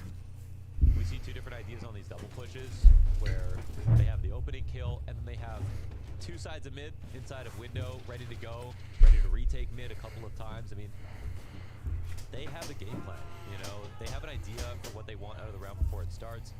They want mid control, they're going to get it, and they have set ways of going to do so. Na'Vi didn't really show that at all in the first half. They wanted to go fast. It gets stuffed out by Molotovs for now. In our pregame interview, we had Alexi B saying that he thinks both these teams will be unprepared to play these maps and that he'll expect it to come down to XVX situations more frequently than not. You said like fully prepared, yeah. Yeah. Astralis, yeah, they look looking fluid.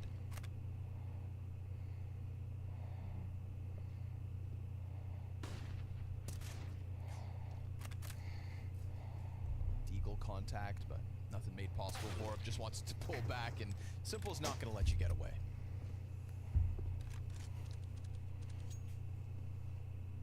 Simple trying to do his absolute damnedest to draw back this round. I mean, mid control again. Big pack of Na'Vi players made it into cave. Oh, and they made noise actually running around that side. Jeez, man. Bullets have left their guns this round. Both Deagle shots. Peek from Stair, nice spray control, but there's a player close. Smoke on ramp at the same time. Bomb gets dropped in cave. He goes back for more, and Simple's now all that's left over. This is going to take 4 Deagle kills out of Simple if they want to win it. His back's exposed to mid. He could grab that bomb and leave. They know he's in cave, so they don't have to go much farther. Bomb is towards the site. Time's limited. You're gonna need a little bit more than magic to win this one, but you know, it is simple, so let's see. AK now. If he wins the fight towards ramp, he could plant on the opposite side of pillar. That would give him a safe post plant, but Buzz is getting ever closer the entire time. 5 seconds now. Not even a kill out of Simple with the gun, so 15 to the Danes. Man, another great mid control again. We see it. Like, at least the philosophy is present here for Astralis. Like, they have an identity on this map, what they want to try to get out of it. And it's looking excellent so far. Of course, this is just sort of a save round for Na'Vi, but it's already map point here for Astralis. Showing us that they can pick into a map that should on paper actually be very nice for Na'Vi, considering their roster moves, who's come onto the team, their former stature on the map, and yet look like they've had no issues looking like the dominant team. So it's just been weird, but it's really good performance from Stair. Blame F has just been, you know, consistent. Device, we were hoping to see this kind of performance. Coming back from his little bit of a break, he was already having a good ending as he kind of made his return. Yeah, Borup's just getting popped, bro. Good showing from Bit. Kind of good showing overall from Na'Vi. IM was a little lackluster in the W. debut, but What he knows more is coming. generally, you know, I feel like for most of it, they can kind of fix it for the next game. I don't think IM is only gonna get, or EMEA is only gonna get, it's gonna be under 10 kills for the next map as well. Now it's gonna get real close, uncomfortably close, and he misses another chance, but he's still alive and kicking. And he kills Alexi as Blaine catches a frag elsewhere. Finally he dies. Finally the door's been reopened here for the T side, but now they have to push, pressing out through smoke, and into the site has gone simple. He's just looking to give cover to JL for the plant, and that counter-terrorist peels back to join his teammate from spawn. Buzz gets aggressive, peeks out, catches Simple, catches both, and closes map 1 to the favor of Astralis, not in a nail-biting fashion, but a blowout. Yeah, that was just tough entirely. I think that was a good series still. Rest in peace for sure. Damn, bro. That was 1991 Skate Master Tate. Do you know many other skateboarders that are into rapping? Yeah, there's a lot of talented ones. A lot of people say I'm like, they try to tell me like, oh, like you're the best skater rapper, but there's a lot of ones that are gonna come up soon that are out there for sure. Jose Beats. Oh yeah, basically like that shit made it easy to like start rapping because I'll just go on YouTube and use type beats, and he kind of just like, it was like easy to just cop like cash out someone $30 and just like be able to drop a song instead of like, you know, obviously being independent and stuff. Like I'll just go on YouTube and so like he a big time producer already, but like he still drops on YouTube, so like that shit helped. So like that was definitely one of the people I was consistently working with. Still am. We got more stuff. What are you searching for on YouTube? Like, what's your search history like for looking for beats in those days? I'll say like, I'll type in like Glock 9 type beat or like T Grizzly type beat or like all type beats, like different types of rappers that I'll listen to, like, and then sometimes not. Sometimes more just like random type beats. I'll just type in a sound, like a certain type of 808 or a certain type of like, vibe, like a city type, you know what I mean? I'll just type in like, maybe like Florida type beat or like Atlanta type beat. I'll just all type of type beats. Like YouTube, I still got YouTube type beats, and shout out to all the producers that make type beats still, because like it makes it easier for like underground artists to like drop when you could just cop leases. And like low key, I'm still like, I'm a forever look through that shit on YouTube. Like obviously I'm happy to like work with new big producers, but like I feel like I gotta let the producers know that are dropping on like type beats right now, like the jitterbugs, like the young kids that are still dropping on like YouTube, like keep doing that, because you know I'm always like, that's just my routine. Like I listen to type beats even when I'm just not doing anything. I just listen to beats on YouTube, and like we might like that, like all my biggest songs are from that, and that's how I met them boys. So like all the producers that are still doing that, like y'all gonna have hits one day, and I think that shit's important. Like gotta let them know that and shit. Thank you for giving me the platform and shit. No problem. And people probably are typing in now BLP type beats. Yeah, and I'm looking through them, and I might buy some. I might buy one or two, because, you know, I don't know. Those are some of the best beats. Like I like going and just like looking through YouTube to find shit. You give a shout out to Tommy Wright. Yeah, Tommy Wright III, legend, Tennessee legend, Memphis. And I have a gift for you, BLP Kosher, a Tommy Wright original cassette. Wow, thank you so much. You know, it's legendary because like, the skate community loves using his music in the skate videos, like old Memphis music. Skateboarders love putting that in videos, especially like VX videos. So that's where I got put on to Tommy Wright III. So this shit is fire. I love this, bro. Thank you. No problem. Diego Bonilla. Wow. Shout out my boy Diego. Wow. Where'd you find out about him? I can't ask that. You are BLP Kosher. We have to know. You Nardwar. You slid. Tell us more about your relationship. That was that's a legend. Like he really helped out the skate community and stuff. He helped that lady build the skate park, and then he just was like filming me all the time. Like very genuine guy. Shout out to Diego. Camp Rock. Wow. I love that song. This is real. This is me. I love that. I'm exactly what I'm supposed to be now. The editing is incredible in the video. Yes, sir. That boy Folja, 400%. Danny, Scotty, them boys really work hard. They snap. Well, I must say, BLP Kosher, thank you for the Nardwar shout-out. The Nardwar shout-out, and I think you go do. Shout out my boy Trapland Pat.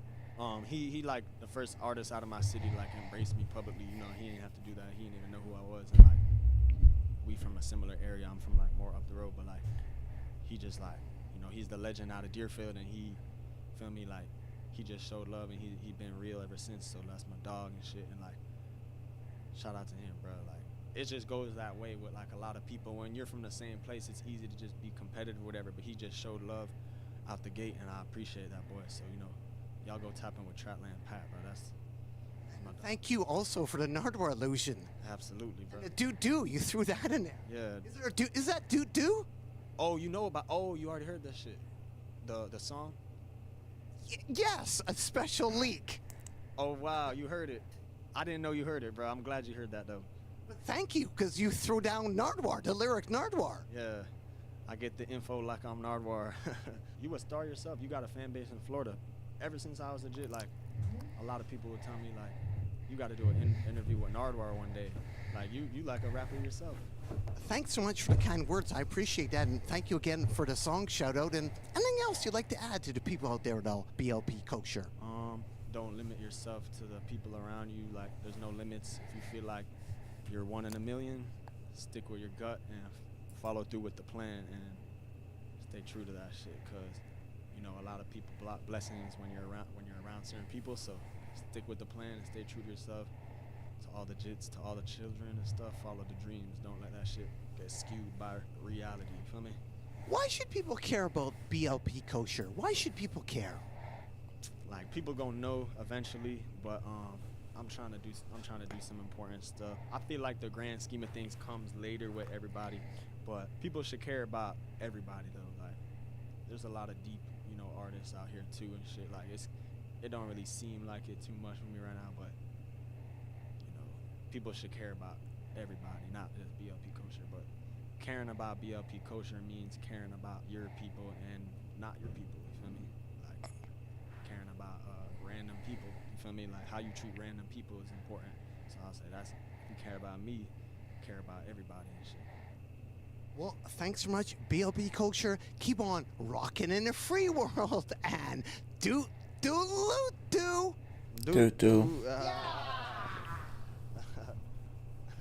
That boy freeze now, right? Hey, that boy Narwhal. God bless you, fam. I appreciate you, bro. Thank you so much. Gotta slide, man. Hit that Dreidel bop on the way out.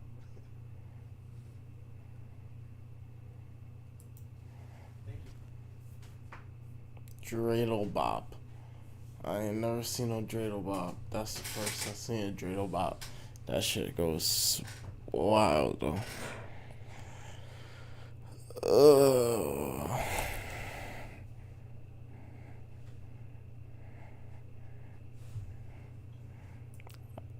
ain't gonna lie,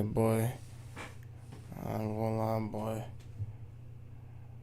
This was a risky move. I might have to just head to bed. Have to take a midday nap for the first time, bruh.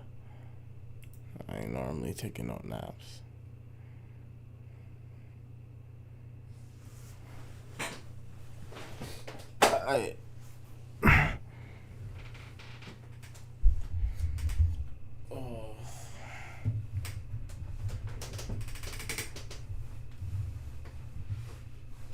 Why would you try drinking coffee greens straight like that, bro? The ratio is not well.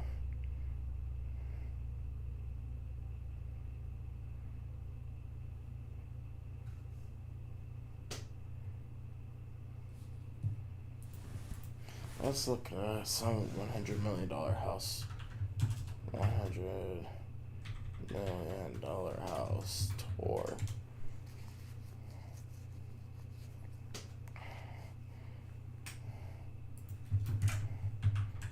Let's check Vermont.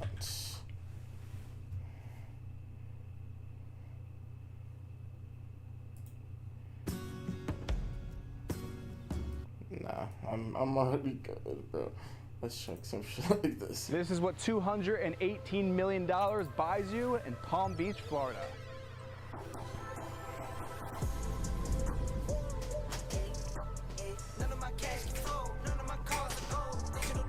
Who do you think the buyer will be? I don't want to say anything. The people who are buying this home have donated this amount of money. They bought artwork. Is it that expensive to spend $218 million on a home if you've bought a piece of artwork that expensive? I'm just imagining who's going to drive over that bridge and walk in and say, this is my new home.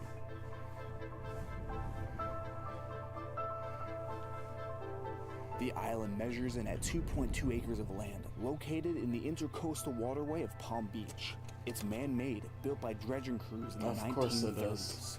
The island was purchased in 2021 for $85 million. It featured a 1940s Florida-style home, which has since been totally reimagined and added on. Of course. Now measuring in at 21,000 square feet with 11 bedrooms and 22 bathrooms. Of course, because you fucking overdo it, so it's not gonna be Welcome to the island. the way it was before. It was fucking perfect, bro. Where you have security there out front. It is the only private island in Palm Beach.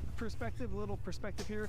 All these homes around us are going for at least 40, 50, 60 million dollars. It's $218 million for your own private island. So Just because they fucking re-renovated you it. have a beautiful rolling front lawn on your left and your right side here. The bridge then leads to your motor court, where you have two beautiful banyan trees really adding to the essence of the space. And as you can see, the architecture of this home is a colonial style, which is very different from most of the homes in this area, which are a bit more Mediterranean. And the original house, off to my side here, that's the original structure, and all this was added on. Off of the motor core, there is a 5-car garage here off to my side. Now entering the home through this huge mahogany door, I mean, just take a look at this. The scale of the home is incredible. So as you enter the space, you have this open concept room. It's the gray room / dining room. But I'm gonna take you to what you probably clicked on in this video for.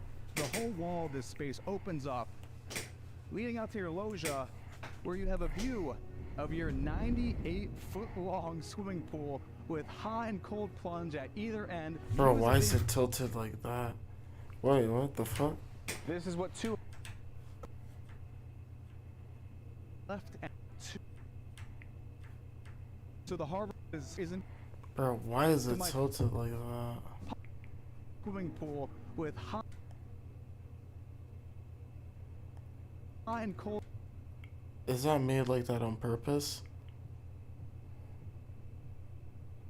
The fuck did they make it like that for? Plunge at either end, views of The the hell? coastal, palm trees. I mean, you are in Palm Beach, Florida, and you're standing on a $218 million island. From this perspective, you can really see the colonial architecture on the exterior of the home here, where you have multiple covered loggias, Juliet balconies. I don't know if it's upper like that, if it was terraces. just the We have a camera tennis court angle. pavilion off to the corner Because there that looks with a straight. clay tennis No, court. it still looks fucked up.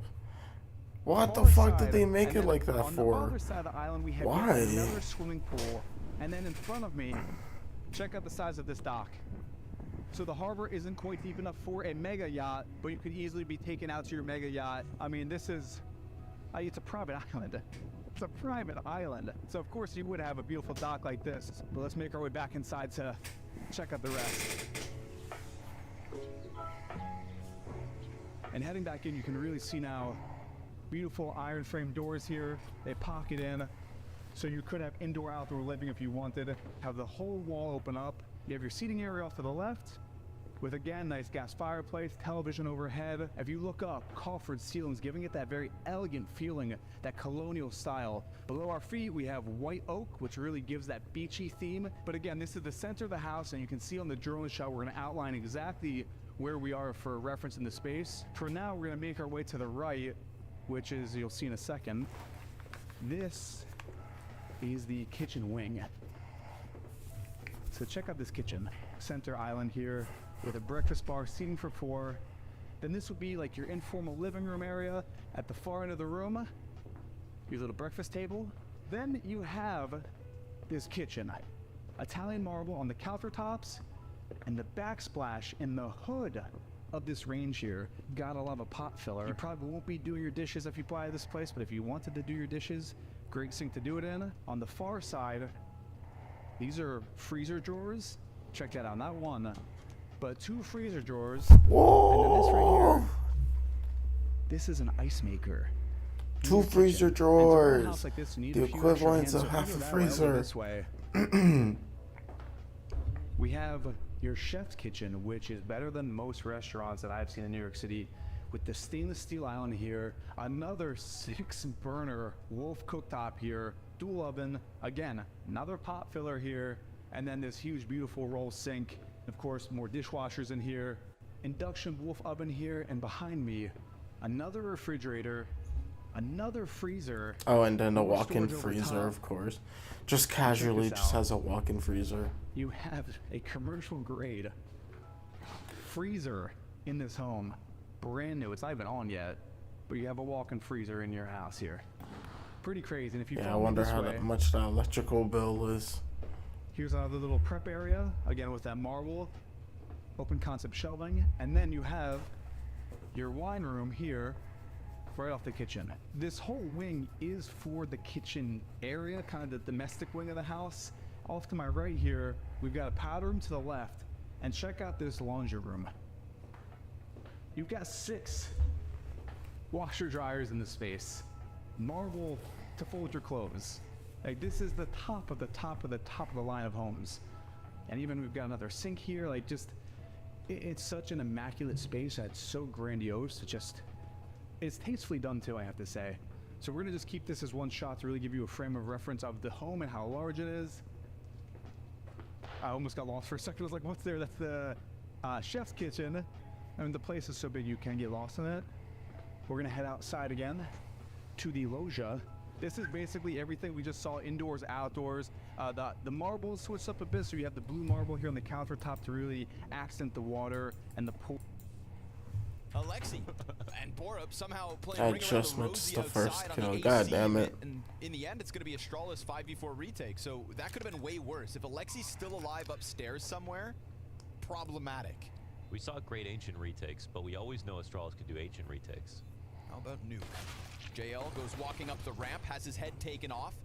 E-Man Simple, kill a piece, CTs maintain, and then Simple and Bit look to make the difference. Simple is now dead, so Bit runs away, and Device gets outplayed as he's thinking maybe he played stairs. Bit goes over towards Vent instead with no kit on this round. It is toast. It is done. It is Na'Vi with a T-side pistol. Yeah, that's just a perfect maneuver from Bit. Oh, Wow. At the end, but bomb down. And Na'Vi win the pistol, solid one on the attack. I mean, everything looks pretty good there from Astralis. Like, that's like where you could reasonably expect to win the retake after getting the opening kill, but it's not like Just a good one-time from Device right there. Wow, wow, wow. Borup really took his time with that one. And dude, that was a 16-8 game on Ancient with Borup with like 6 or 7 kills. So that kind of goes to show how impactful so many players on Astralis were. I think Blade Map top fragged. Device was definitely the 3rd best, I would say. But Stair was such a great debut. So much composure, great shots being hit, but it really wasn't about his aim. I think it was actually about how fast he set up his util usage when he wanted to peek something. Yeah, I liked his playmaking, even when he was left on his own. Hey, I'm starting to feel like more tired.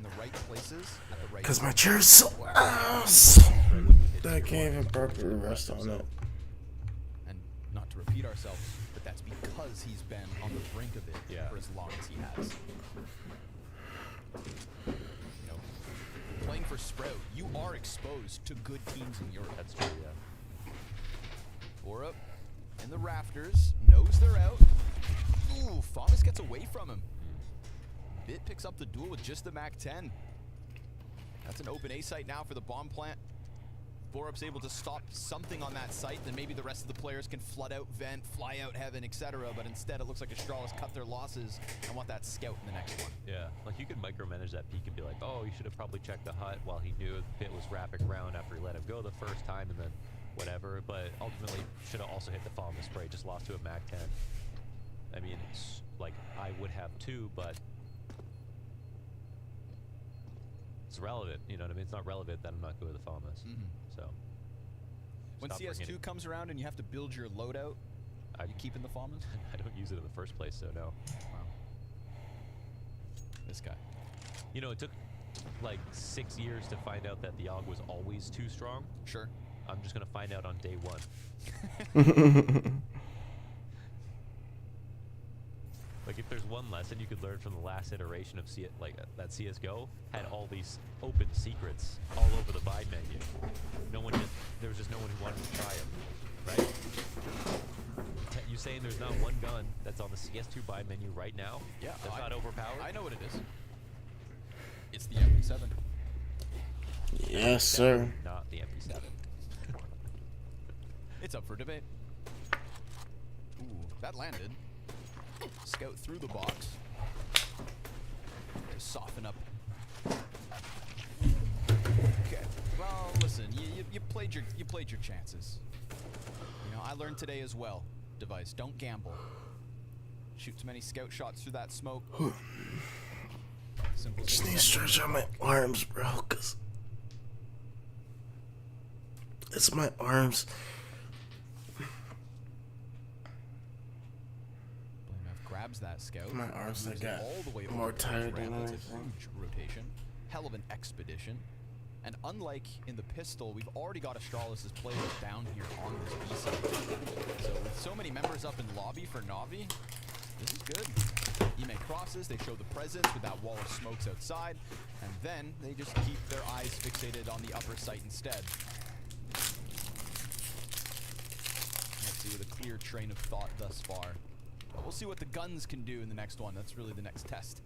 3-0 start for the T side. I can't say I watched, too much of Stare outside of just, casually watching his Sprout games here and there, but this is one of his weakest maps, statistically speaking, so it might draw an interesting contrast to, the performance we saw in Ancient to now. Device and play map, obviously not going to have any problems here, but then another Astralis story would be, I would say, Borup, who I think he just looks a little nervous, to be honest, because he got signed on for his aim.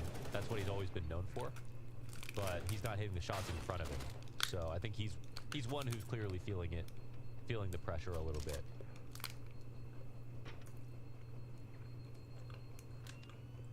It's hard to kill Blame F.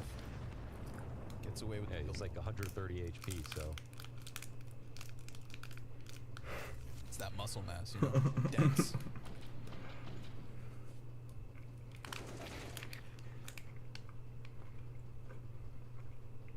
I remember being a kid and always thinking that it'd be really cool to play a video game where you're in your real life stats, translate to your game character. You're as strong as, you're as fast as, etc. Is that what you would want? Well, I got older and realized, actually, nah. I don't think that's. I don't think. No offense, I don't want that either. You know what I mean? Yeah, I look at guys like Blame F and like I if think, I look like a Viking, then yeah, okay, I want that too. But maybe I wouldn't have a competitive edge. It's good though. High self-esteem at a young age. That's good. I would just max charisma, maybe. Fingers crossed. People like me, right? They don't want to beat me up. But I like this secret control. Nice this tuck coming out of Astralis. It's Blame F who got in there real quick.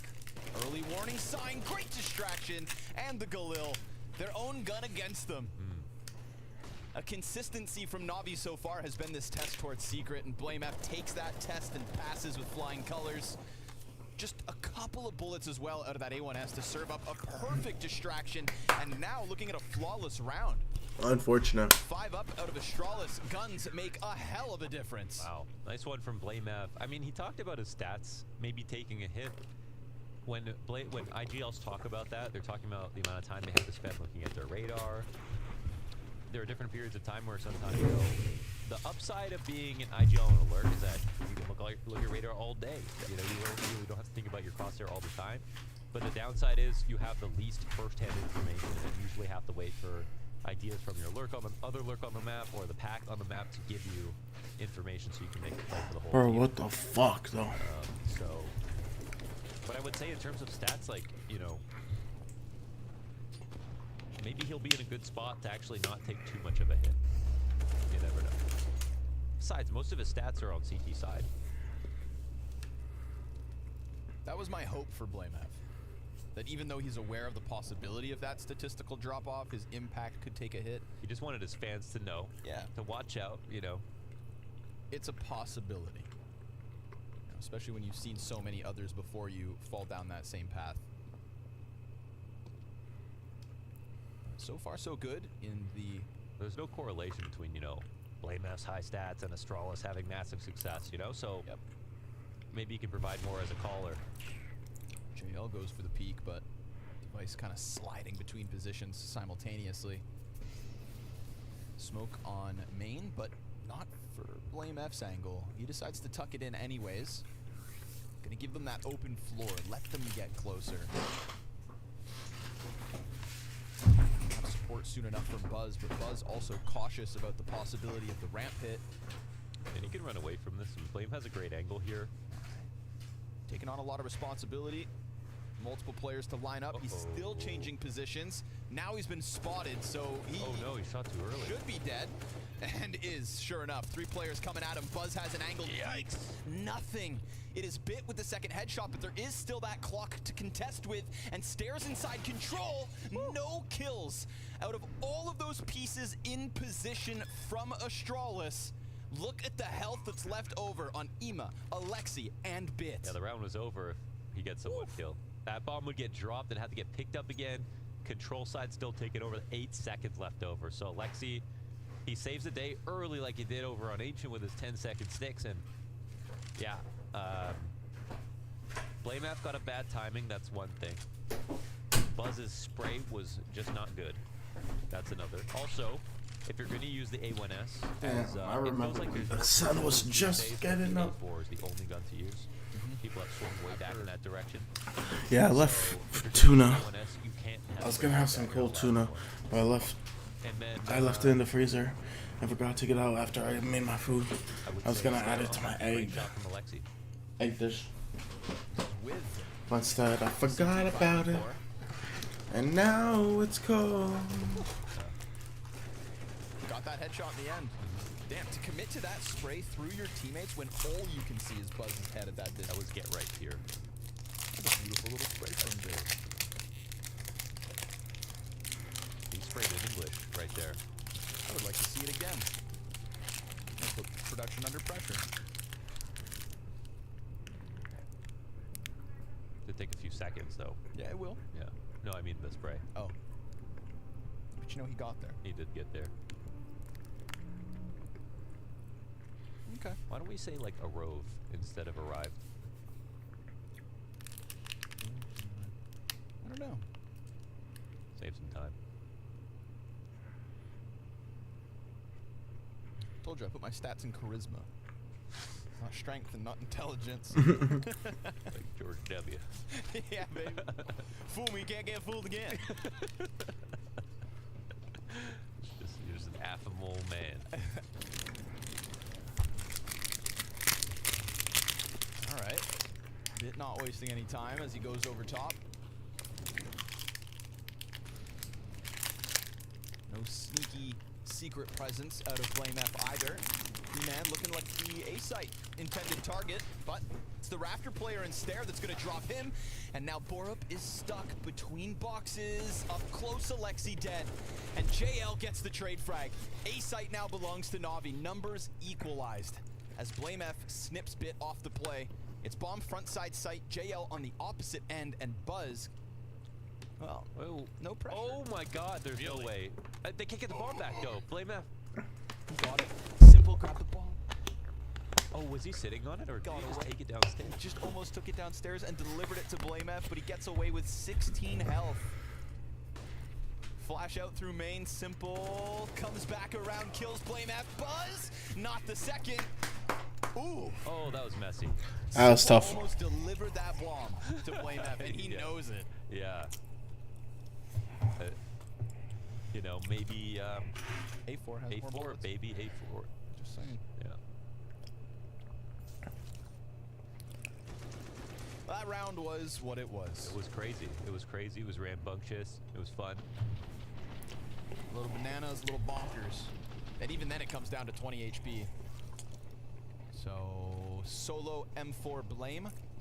Pistols around it. Mag 7 on Device.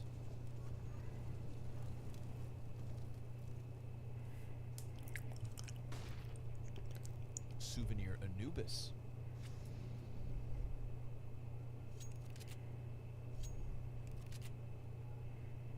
You've got one of those, right? No. Oh, ancient. Ancient. Nope. It's my Dust 2 Gold Arabesque Oh, to it's commemorate our first semi-final as a major. Oh yeah. You're not allowed to sell it. Nope.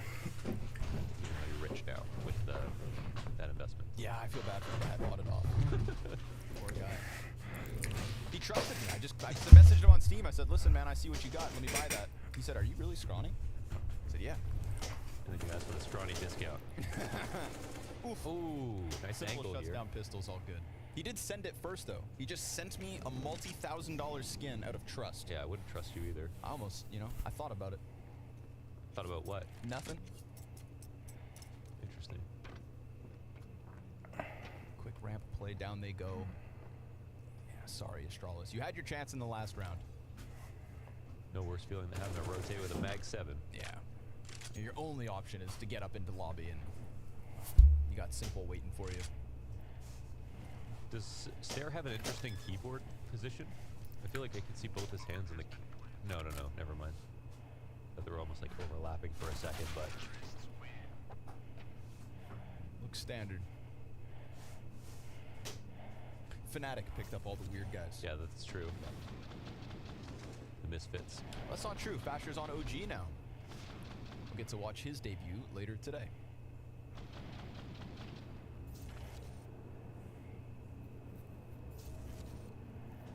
I just mentioned OG and I want to get into it, but we have to hold off. OG Keto, Launders. What? Yeah. Device gets aggressive. Ooh, Ime's got to be careful.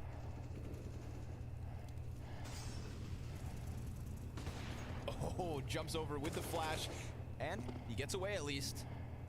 But the setup's unraveled at the gate. Fast rotate towards Hell. Device trying to reposition that AWP, but no rush out of Navi just yet.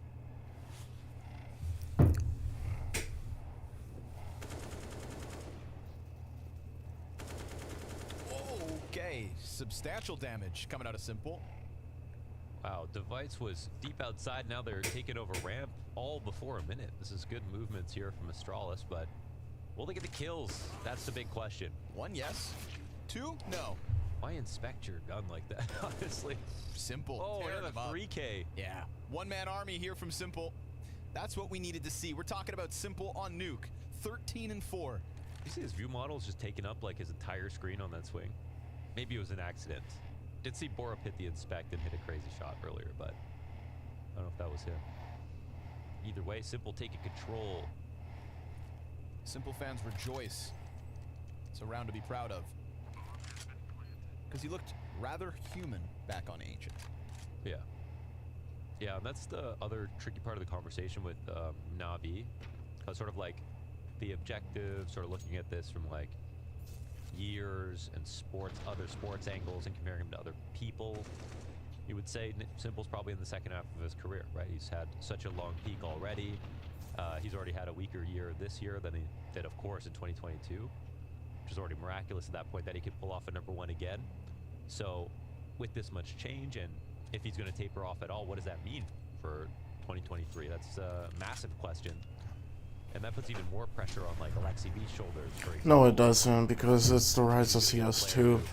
There's only so long that we're going to be stuck in CSGO, and we don't know how anyone is going to be playing, who's going to be good in CS2. And so to underestimate, to just assume that the top players are going to transition easy, no problem, I think it's going to be something where the younger players definitely take a lot more, get a lot more of an advantage with just the adaption and being able to play, like fundamentally, having strats and having the meta is still something that you need to know. But in terms of like what is going to be able to be discovered, I think that's just something that young players are going to be able to figure out first, and not necessarily transition to, but it's going to give a lot of talent players They're going to try to pressure more him, so he's gonna fight space the to death here, grow. no doubt. 2 players have crossed already. Nobody's cleared him out, and now Buzz is here to help. Device goes back, stops Alexi. A 3rd player right on top. Oh my god. And Device left on his own dries everybody up. Stale. Navi can't get through. Ime trying his damnedest. Will be flanked by the XM1014, which doesn't work. Hold up. Blame F on a lurk around through lobby. Can he read this? Blame is going to be attracted to the bomb for sure, but at the same time, Ime doesn't know where he is, has to make a decision for himself. He's going to play this ultra patient, but you're talking about the king of patience right here, baby. We'll see where the move takes him. Ime can go heaven. He can take it lower if he wants to. Coming back to lobby is probably the least likely of these options, but Blame's just going to get ready to drop vent maybe if he... Yeah. Looking exactly like that.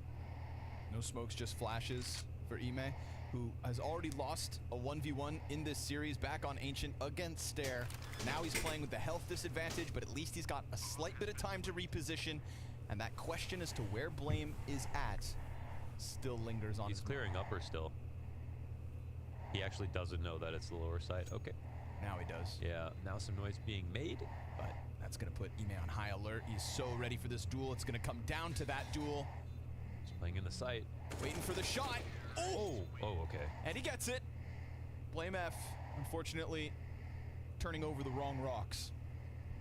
Wow. Was that a 1v3 or 1v4? 1v3. 1v3 at least. Kills Device. The shotgun of Borup. This is didn't kill ridiculous. him. This is after the Device round that we just witnessed. Yes.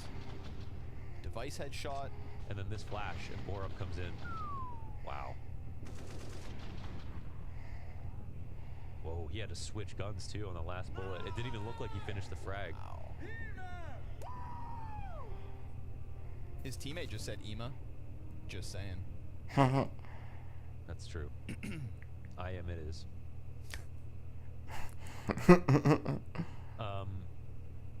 But can we just say that Device play was unreal? Like, phenomenal, yeah. The fact that like he didn't even consider peeking the left side box knowing his teammate's rotation was coming in from Xtrfy. That's like court vision, right?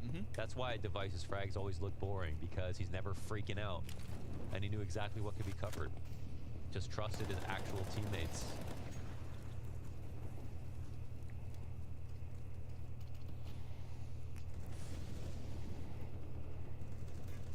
But Blame's up close. Yeah. Oh, Stare dies though in the meantime. Device picking up the slack. It's a quick succession of trade frags that gives Navi man advantage. And outer control theirs as well. Borup with another shotgun. The Hut duel's a arguably fairer fight. JL ready for the peak. Takes him down. Now it's all on Buzz to come around with the trophy flank. Is still Navi's just stagnant outside. No rush, no problem. JL honing in on this peak. So ready for it.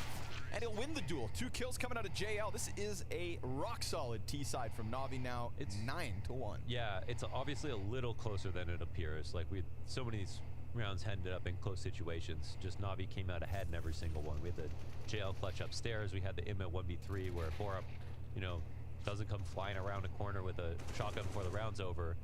Then Astralis went on time because the Devices play. It's a few situations where this is very, very close. Bit won a 1v1 in the pistol in the 5v4 retake, though he played that extremely well, we'll say. Yeah, well, the X factor definitely is Navi's so far. And at this point, T-side could be very well too far gone. Which, again, just shout out to the analyst desk. They talked about it, the fact that the map pool here could just instantly turn this best of 3 series to the 3rd map decider, and that's kind of what we're getting. Even with those closer rounds, Navi overshadowing Astralis on map 2. Bit flies off the ladder, no problem. Blame F is dead. And Device stuck downstairs. The Bit looked pretty good on Ancient too. Like, aim-wise looked pretty comfortable. That's nice.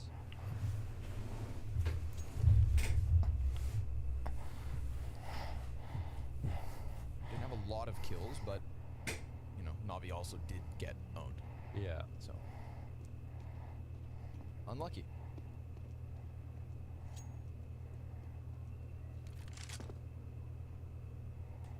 Device won on 1v5 with the Deagle once. Mm-hmm. It was on overpass though. Once upon a time.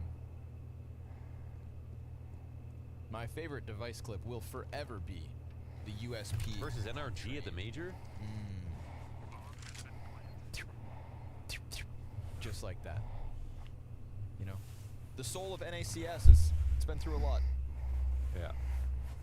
It's been through a lot. That's why we're so mature. Yeah.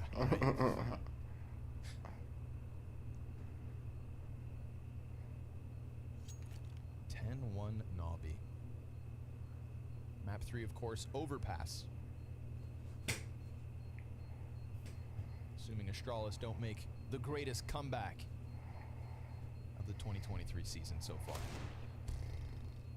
Got a parting gift for Alexi, whose individual level has cooled off on the second map, but success has skyrocketed, so make of that what you will.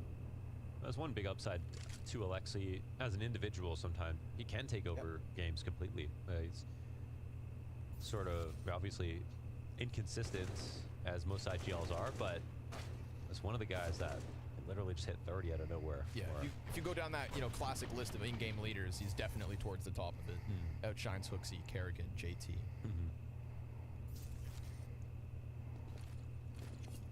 Sorry guys, that got very specific. My bad. Nothing wrong with being specific.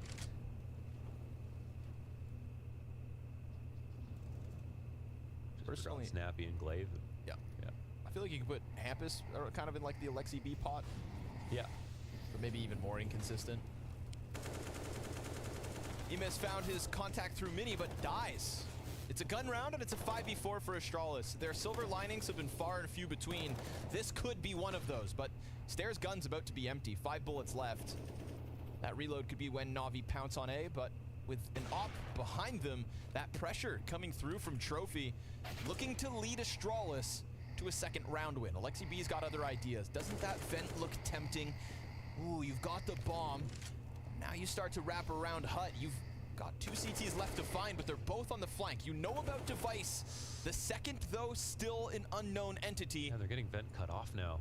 Nobody's watching this squeaky flank yet, and that timing's gonna work out perfectly for Borup. Sprays down 2 with the double headshot, and Astralis close their second. They're obviously missing a little information, but I think you're right. Like, Vent was a really good option, and maybe they should have at least held on to it while they planted, but then weren't sure about Hut. And that's why getting downstairs after what looks like a full exec, as long as you're not scared about someone being in the vent, which maybe is what they were worried about, can reset everything. Once you get down, you're chill. You know, the CTs are like inside a Hut, coming up to heaven, or outside, very far away from the B site. But okay, Astralis put together another. I feel like it's not going to be the last of the half. They've definitely had some very close situations and some good rounds overall. Map control wise, they're doing a good job in ramp. But Na'Vi are fragging. And Stair no longer is. You brought that up at the start of this map, that statistically one of his poorer maps. Yeah. Obviously with a lights out performance on Ancient, Astralis were hoping he'd do it back to back. Not the case so far. We'll see if he cranks it up as Astralis do indeed get aggressive, and Blame F collects a couple kills base of Silo. You can really see that Emma tried to rush the clear because the flash came out, which that's something where communication could have been an issue.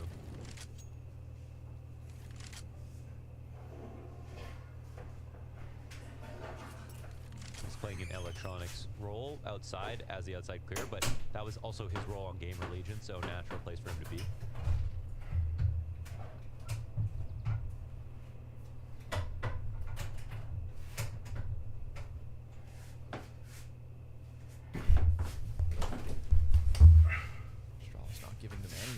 This is what we gonna do. We gonna roll. Stays tuck vent.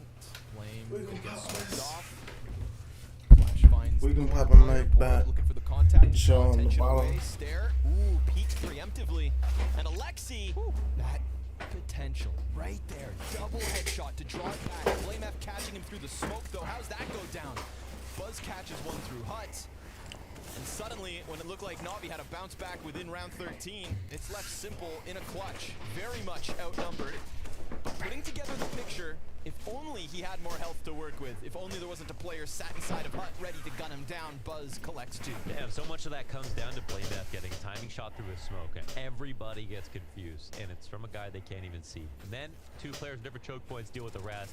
Here's that moment, shadow advantage, where Emma, I think, was going for the long scroll double jump up onto the box, and Blamedeath catches him outside as a free opener. Overall attack is, you know, not too bad beyond that. But you can definitely see some timidness from different players when to peek, when to commit. And Stair does not look nearly as confident on Nuke as he did on Ancient with the angles, with the swings. And that's fine. He can get there. Yeah. It's the start of the season. It's fresh teams. Yeah, and everyone's got to adapt to new map pools, right? It's going to be, you know, a lot in common with the teams they played with last, but there will be 1 or 2 maps that you don't like that you're going to have to get good at in new positions. Will Simple play Vertigo? That is the question. Not today, he won't. That's a good question. Right? But I don't think so. Ooh, hot. Ema down to half health. Gap on the smoke. Ooh, Blame thought he could push through. No chance. And that is the aggression that cost Ema half his health. So, works out for him. Another body spotted here for Device, but wanted to make sure they don't wrap around main. Simple still just sitting on the other side of it. Teammate up close is Borup. There's definitely a chance for Device to shave 1 or 2 players off this round to turn it back into Astralis' favor as they shoot for 5 rounds. Best case scenario. Instant kill from Borup. Needed that. And a back turn from Alexi. That drops the bomb, folks. That's a bomb running back towards lobby, of course. Device made a huge rotation here. Oh, but Bit waits. Oh, just sitting on the angle. Getting some great kills, but Stair catching the trade frag. Buzz looks to take the same position. We got all the young guys here in a 2v2. Man, Ime coming down through the tunnels, back up into vent. This is that crux. Just got to get out. And your aim returns to you. CT's not watching the bomb, but the T's don't know that. Buzz more concerned about the ramp flank. The time has been ticking for so long at this point. And Ime is actually just looking for the fights, not even prioritizing bomb just yet. Now he jumps for it. This could activate Buzz. Sure enough, JL. Now he has to sprint over and grab it, get back to that bomb site, knowing that the player in heaven will have an angle on him, so gun out, and he loses the duel. Stair from heaven saves it 1v1 to give Astralis 4. Okay, yeah, coming up with a couple at the end of the first half. That's nice.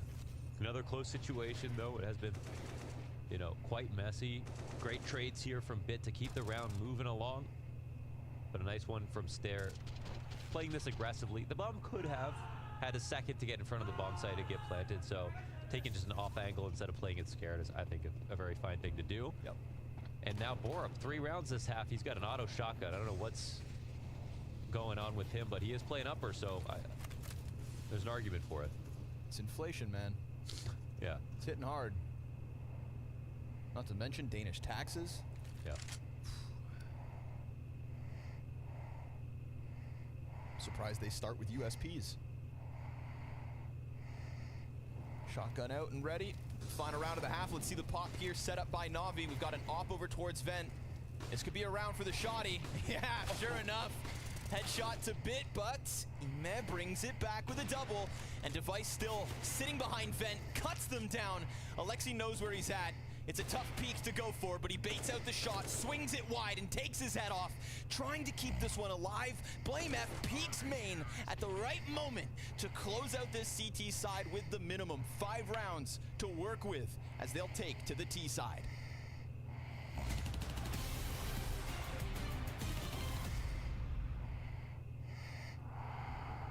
What makes majors special are the importance historically.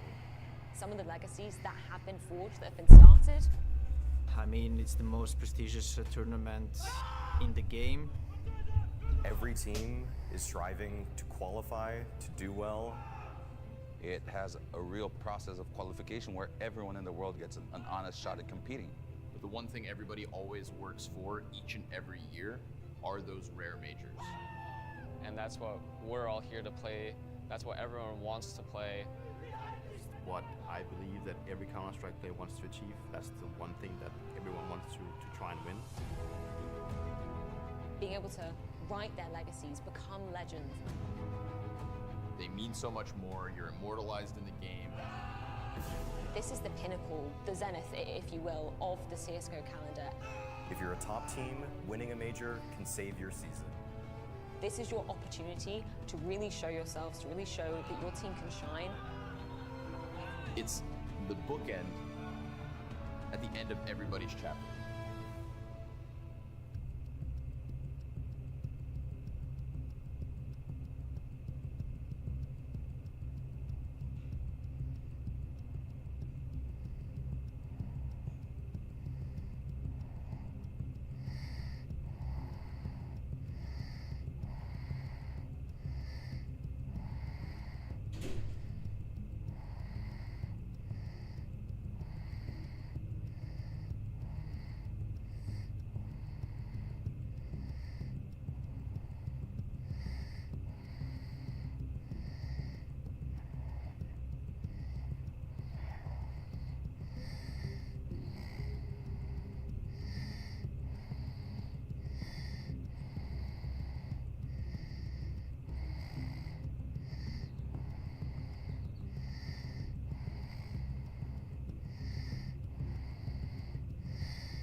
Behind box, behind box. I'm mole.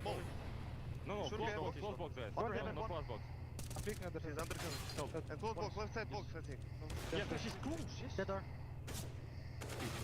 Nice. Same guy. Okay. Nice. 1-on-1. Blame Can I outside have player. outside player.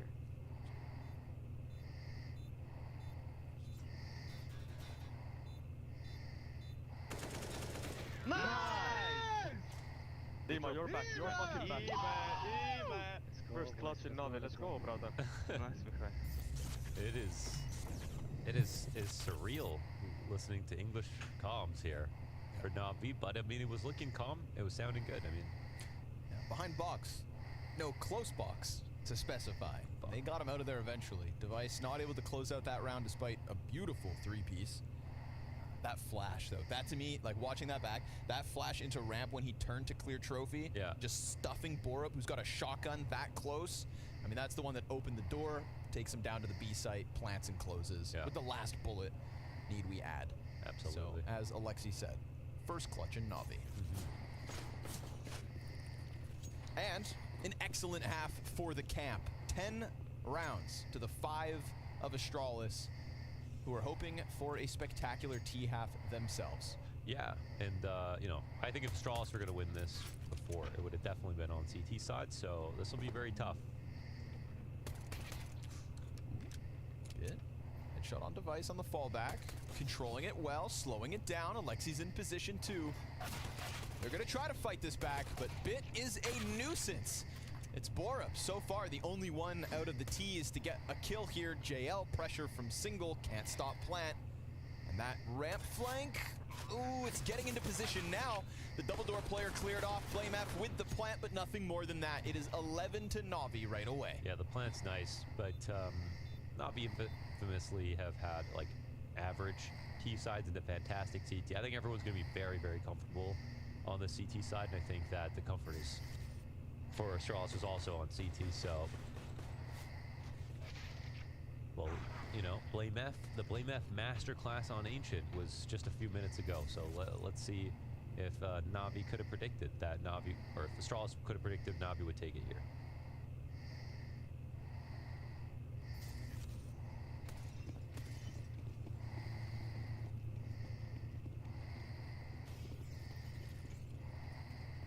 And it was the Ancient T side. Early damage. Gonna make Imez job that much harder now as he looks to be one of multiple A players. No rush out of the gate. Astralis settling into their pace.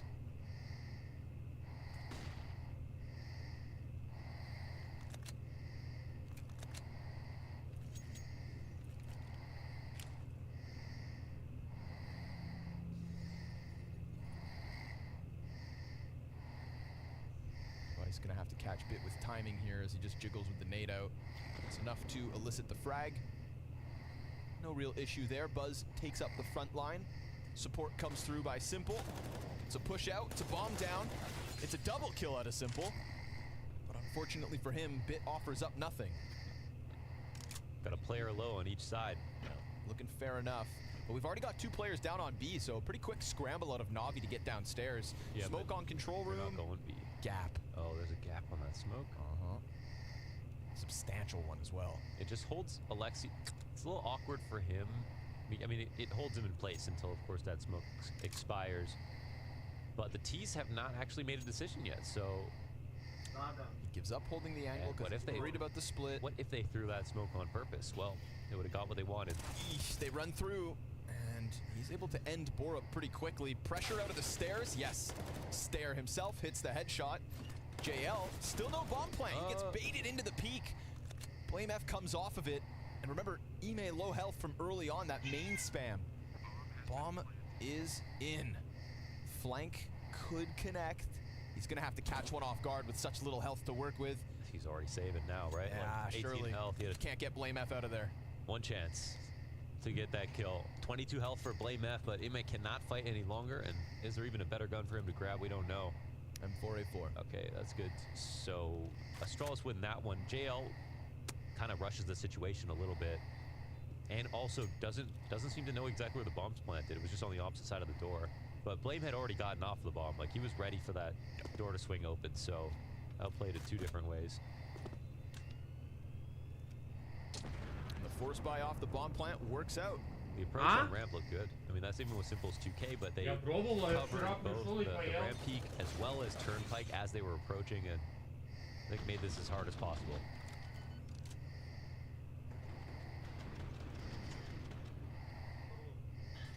Yeah, missed chance there from JL.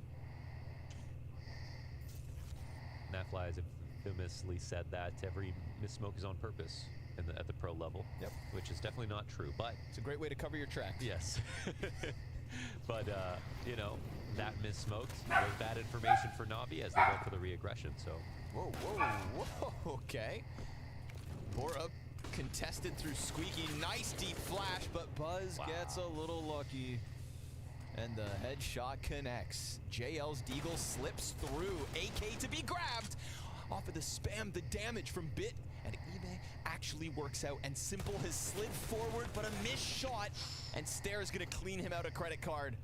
JL working with 7 HP, had that lobby control, but can't manage to hold on to it as Blame F ends him and Alexi stuck 1v3. yeah, and where are they both spotted going down? That's the question. We'll see. It's the bomb actually worried now, so wrap it all the way around slowly. And it doesn't look like they know where Alexi is, so let's see. He's in a good cover-all option position. Eventually they will cross his path. It's quite a normal position for CTs to be in these late round situations. So first kill's in. Nice start. He knows they're both there. Oh, Alexi! All 3 as he snips one off of heaven and presses out through main. And that's not his first clutch at Navi. Oh, catching one with nades. Yeah, he's a nades in the 2-on-1 right there. And that's after Device, you know, if the nade comes out, there can't be anyone peeking in this situation. And that had to be a headshot. Yeah. That stair frag had to be a headshot.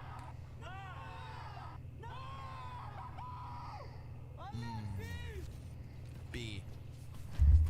And that's no money here for Astralis.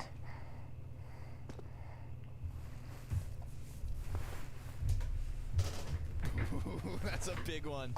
Yeah, that kills any hope of Astralis bringing back this map as fast as possible. And it's good to see everyone on Navi this map contributing. Yeah.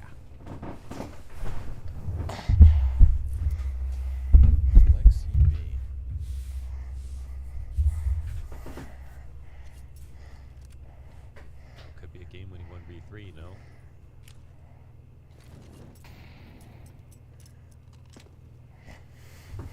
Glock train setting itself up inside of lobby.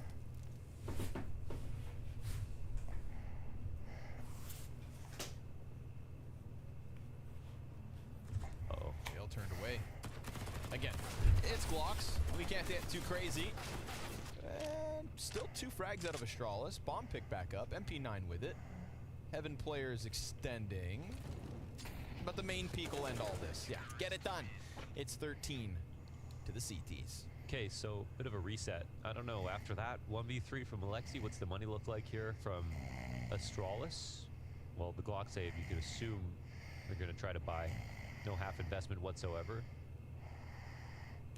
They should be completely destroyed, so it's going to be a hard climb on the T side. I'm still curious, like, how many rounds they can get. It does feel like, you know, certainly feels like Navi are simply going to close this now, but with this being a debut, with both these rosters making all these moves, I want to see every round possible. And every map possible, for that matter.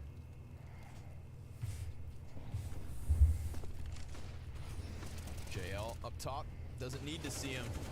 Split out from Squeaky, also shut down. This one's looking real smooth for the defense. It's a USP swap that allows the T to get out, but then Alexi's just ready, so all is good here for Navi. And they're 14th. Locked in. Portavice met by Smoke, and he gets spammed out by JL. So that A site looking closed these last 2 rounds. Yeah, absolutely. That's just a much cleaner round, much more dominant, and much more of a round that's like, all right, let's get this map over with. For a second, for Astralis, it was like, all right, what can they do on T side? But this is a shutout.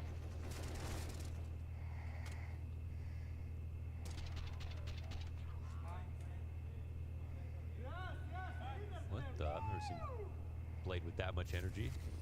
Well, I think JL, you know, a Navi that smiles in general. Yeah, JL's one of those guys who just, I feel like you don't ever see him not smiling, always kind of goofing around. Yeah. I think Navi's teammates need that when you're just inherently having a good day by default. It's a nice energy to have on Navi. Alexi with a chance to farm some stats. Oh, wow. Or not. Or not. Or Stair's gonna deagle your brains out. Scooped him out like a pumpkin. Simple can't manage either because Stair from the deagle to the AK, 2 frags now. Ime takes damage, so they know there's one close main. They're gonna give Stair a chance to shine. Good damage versus Bit, but he loses his duel. And this should be Navi queuing in that 15th. So they'll have 9 map points to extend this series to Overpass. You're gonna have to cast that. Think about that. Overpass? Not necessarily. I'm down. Again, I want to see as much. You know, that's the beauty of the groups. We kind of just sit here and collect data. Yeah, so we can overreact. Yep. Pass judgment about roster moves that we've given no time at all to. Yeah, that's the most fun part. Call for more roster changes before they've even had a week to play. You know, all the classics. Exactly. That's what we do here.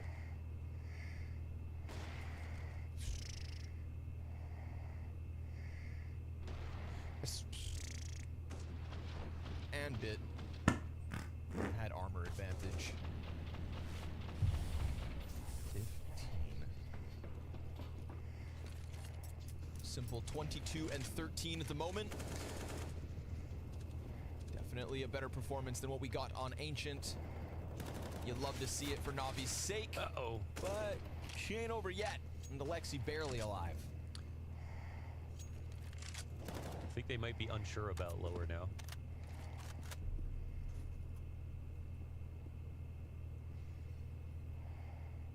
fighting outside. It's actually been Na'Vi who have been playing heavier upper, heavier rotations, and Astralis really haven't been trying to get the secret control too much.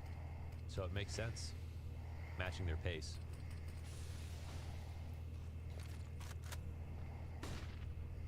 Simple wants eyes outside, stare. Yeah, gets caught on the smoke push. Alexei literally 1 health. Fact that now all of your outer control, 0 split, it's looking like just ramp emphasis. And we've seen JL and Emed just lock down this bomb site multiple rounds so far on the defense. Why wouldn't it go that way again? Who's gonna crack it open, if at all? 30 on the clock. Again, you can drop vent, but you're gonna have to pull the hut player off. They're just gonna push this out. Emphasis out from Squeaky. Simple and JL, a kill apiece, and now back sight belongs to Na'Vi. Yes, Device does get downstairs, and he's got the bomb, but he's got Bit sitting on his head, and it's a quick stop to close this one. 16-6 from Na'Vi. A clean showing on their map pick, and just reiterating and proving what our analyst desk had to say, that with so little time and no real preparation, map pool still in question, but what each of them wanted to bring to the table certainly has gone their way. It is Overpass up next.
Чё? Где? А? Okay, попозже, I'm doing something.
Na'Vi ignite on Nuke and return to dictate the pace. After a deadly first half, unfortunately for Astralis, this was an uphill battle that they weren't going to be summiting. Matthew, a great bounce back from Na'Vi back into this series. Yeah, we talked about how the level of these teams would differ on certain maps. I think this is the caveat of any team that had a deep roster change, and we've had another example. I think Na'Vi kicked the door down immediately on Nuke. Great start on the T side. They quickly realized a couple of players on the camp of Astralis were struggling. I think Borup needed a few rounds to get into the rhythm inside. He was abused a couple of times. Xtrfy knew how to go to the simplest possible, and this is the run that I was talking about. Was it 9 out of 10 rounds from the very beginning? An absolute dream scenario. At that point, the game is more or less already over. I know that Nuke can be a bit more 50-50 in terms of round distribution, but the way Na'Vi were playing on that T side, they got to showcase us that there was a reason they picked Nuke. And that's what I take away from the first 2 maps. Astralis picked Ancient. They showed us why they did so, you know, a pick coming in, very strong presence. Same could be said for Na'Vi right here. Had a clear game plan. You could see Xtrfy was very good with the utility, very good at setting up the rest of the team. And then sometimes when you need the individuals to step up, you had Simple, you had Emma, you had some of those guys, you know, doing the dirty stuff on the T side. So overall, a very, very pleasant experience here for now. It's going to be a tough task when you have this level of Simple turning up on the server. We know that for certain. Let's go revisit a certain round where he was just doing some dirty work. He got a nice 3K in round number 8. What was going on here, Jacob? Yeah, we have 2 rounds I want to showcase you guys, because it's an example of why it was, I would almost argue, say, so easy for Na'Vi right here. You have Simple standing inside lobby, and Na'Vi's just waiting right now. Astralis are trying to push the boundaries, getting a trade frag right here, and at this point, Simple is just exploding, and he's just walking in, killing 3 people out of nowhere. That is simply too easy. The following round, you have Device making a genius play on ramp, and they put Astralis in a beautiful, beautiful position, and despite Device's heroics, they still can win this round. Yeah, unfortunately, in this round, we're going to see another one of the theme for the Astralis camp in this game, which is losing incredible clutches. Here, it's Ime actually in this 1 versus 3. I think Device is pretty much certain that he hit him through the wall, which he didn't, so he has a wrong information to play off of, and then Ime does a beautiful job here. That flash, I have no idea. Like, I think there was a chance out of 1,000 that Borg would actually get flashed, but once Ime gets into the 1v1, BlameF had already gambled on the wrong side, and then he punishes him. The issue is that that's not the only clutch that we're going to see this game. I think that there were a few moments where Astralis were close to come back into it, or at least make it competitive, and they allowed Na'Vi to clutch them big time. Yeah, should we roll into the second half and put another clutch under the spotlight? Basically the end of the game? You want to see the end of the game? Yeah, might as well, because Xtrfy, he was doing God's work as well, not only calling a really great game, but another 1v3 just going in Na'Vi's favor. Yeah, another round where Astralis at this point maybe have a chance of fighting their way back into the game. Again, off to a good start. Borup gets the first kill, and you know, 11-6. It's not impossible for Astralis to come back into this one. It's a 5v3, and look at the weaponry coming in from Na'Vi as well. There's a couple of deagles, and it's a nice play from JL, setting up the rest of the team. This one right here for Simple, it can be tough from the back of it, but at this point, right, you could stop the round right here. There's no way Xtrfy should be able to win this round. I don't know why Astralis are taking it so, I would almost say, unserious, not clearing the corners together. He almost gets 2 easy duels right here, and then a guy jumping and fading away in the middle of a duel. I don't get it, but it happens sometimes. Yeah, that's a bit of like a cohesion right there. Device a bit alone, and then Blamer has an end in his hand. I mean, I wonder what was happening there. Well, let's hear in with the team speak in this mic Tottenham. What is this guy? Nice. I'm inner. There's an AK here. I think they're ulting also. I smoke main for fake. City red. Go down. Take the safety, take the safety. Let's go double down. Yes. Indoor and to outside.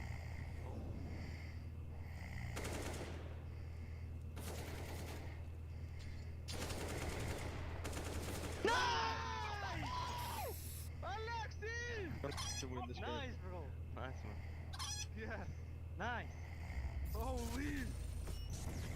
I love that we just get to hear the first taste of English comms with Feels good, Na'Vi. huh? Oh, it's so weird, but amazing. It feels good. Look, I don't want to be the guy, you know, the hindsight is always 20/20, but that nade from BlameF, I think is actually the reason why Alexi is able to close that 1v3. Yeah. Because once he gets Device, someone is shooting at him from main, and then as he peeks and sees a Tracer, he also sees that nade that's coming in from a closed-off angle, so he can just immediately strafe into it. You just have to be together, side by side, trade each other, but they just try and make it perfect, and we know that's the enemy of the good. I don't think we were expecting, you know, the same BlameF masterclass as we saw on the grounds of Ancient, but do you have any takeaways from Astralis coming off, you know, this first taste of them on Nuke? Not really in terms of his in-game leading skills, because I think it fell apart for Astralis on the CT side, and that's when the individual responsibility comes into play. You said Borup had a tough time getting started inside. I would agree with that. You could have seen a bit more from Device, even though he tried to push in ramp, he tried to be in yard, he tried to maneuver around, but CT sides as an in-game leader, I don't feel you hold the whole responsibility of that. Obviously, there's individual players in individual positions that has to step up, and that wasn't the case for Astralis in this game. And you know, that round that you decided to show, round 8, is also Alexibi very cleverly realizing what position he's put Astralis in. It's 6-1. Everything he's been doing is working. The executes have been working. So what is Astralis going to do? Probably push us. They're probably going to try to take the bull by the horn and be a little bit more in our faces. They're waiting for them, and then comes the easy frag. So we're in a position where it feels like a team that takes control and creates momentum. It's up to the IGL to kind of bank on that, capitalize on that. And I think Alexibi did that well on you. So that's the question. Who's going to be taking control on the third and final map, which is going to be Overpass? We're 1-1 at this series scoreline. Who do you think this is favoring? Now we've kind of, you know, seen the initial flavors of both of these new squads. In reality, this doesn't favor anyone. We can't say that. We don't know. It's two teams, two very new teams, two new structures, and two new ways of approaching Counter-Strike. Sure, historically speaking, Astralis had a period 5 years ago where they were great on Overpass, but that doesn't hold any value right now. The same for Na'Vi. They had a period where they were the best team in the world on Overpass, but you can argue that certain individuals feel comfortable on the map. Simple device, we've had that duel time and time again, but in terms of how the two teams are matching up against each other on Overpass, I'd be lying if I said I knew what to expect. I'm just thinking right now, if you're Astralis, you're probably not going to make massive position changes. You're going to leave Device and Blame on the A side. I have to guess that this was one of the deadliest defense we've seen. Yeah. But that also means that the 3 others will have a whole lot on their shoulders to handle that B side. We're talking about Borb, of course, going to have to step up. Stair, I don't know if he is going to be the one dictating what is going on, because you have Buzz, Stair, and Borb potentially playing in the same position. Someone in there has to be able to give orders and micromanage what's going to happen. Would you trust the 18-year-old rookie to come in and actually have that kind of influence and responsibility? I mean, he may as well learn it in a young age, right? And I think we did see in the first map that he had the capabilities to do so, but it's a great point that you're bringing up, because if you're Blade and if you're Alexibi, you want to test that. You want to go and sniff to that B bomb side and see if there's an opening, and there very well could be. We had the same scenario with Big as well, when Crimbo was left with Process and the new guy in there as well. So it is inexperienced and maybe a bit of an opening for Na'Vi. That's the question that I have. You know, we've heard that Blame F has said that he's relinquished some of his positions, if not all of his positions, right, with this new, you know, in-game leader style. Do you think this is one that he should keep? Is he meant to be staying on that listen, side? the problem is I'm too short-sighted. I'm an idiot on that one. I'm just a plain simple man. I'm saying Blame F was good, leave Blame F there. But if you think in long term, maybe you trust Stair and you put yourself more of a moving position. We'll have to see the choice that he's made. We will have to see indeed, but not before we head to a quick break. Overpass on the cards as a decider between Astralis and Na'Vi.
So, Na'Vi not going down without a fight. Nuke is their map pick and their map win, and now the Unicorn odds swayed back the way of Na'Vi as they were at the start of this series. And we go to Overpass, Mohan, but Overpass and Device, I'm liking the odds. Yeah, this actually has the odds of, well, it has the makings of a full strength. Okay, so Borup is one guy who's just sort of like average. We're just looking for a better Borup on Astralis, like to learn from better teammates, to get better than what we've seen in the last couple of years, a reinvented Borup or something like that. Buzz, same thing. He's actually not playing well on Overpass recently, but Device, Blade Map, great Overpass players. This is actually a very strong map for Stair, comparatively to we're talking about like much better than Nuke, much better. Okay. So chance for Stair to prove himself, and for Na'Vi as well. A great map for Ime, a great map for Na'Vi as a team. This could be very interesting. Now I think we're gonna see a simple bit combo inside of the bathrooms. We're gonna see a simple Ime combo. We don't know about what spots they're going to get. And you're gonna have to wait. Oh, can't wait to find them. Ooh, you're gonna have to stay tuned. You're gonna have to be fully focused, as it is the Danes on the CT side instead. And right now, there's a whole pack of them up inside connector. If you told me Buzz and Device were brothers, I would almost believe you. I know, they do look. For the record. Yeah. And when Device said, I see a lot of you and me, he just meant literally. Yeah, it's like, I want Buzz on my team so that I can look at myself half of the time. Ime makes first contact. He is on his own right now outside of Fountain, but we ain't getting crazy. Nobody's getting nuts. This pistol's playing it nice and slow. They've already got some presence outside of Monster with the util to heaven. When you're all the way out. Yeah. You're not going back. Insta-gush out a bit. He can just hone in forward, hit those headshots as he does. Blamef and Borup both just washed away. Poor Buzz added to the tally. So very comfortable bomb plant coming out of Na'Vi on this T side. Stair, the only person who's going to do anything for Astralis in this pistol. And unfortunately for him, he doesn't have the health, nor the kit, nor the chance to go and get that defuse. Yeah. Na'Vi take it quickly on the T side. Yeah, Bit's a player worth watching for sure when it comes to all of his lurks. But in Stairs plays the spot perfectly. And that was a well-fortified attack. You know, this is Bit here inside of Stairs. Right behind him is Ime. As they walk out Monster, they found all the gaps. And originally there was a con stack from Astralis, but Na'Vi just waited it out. So Deagles are out to play now. Round 2.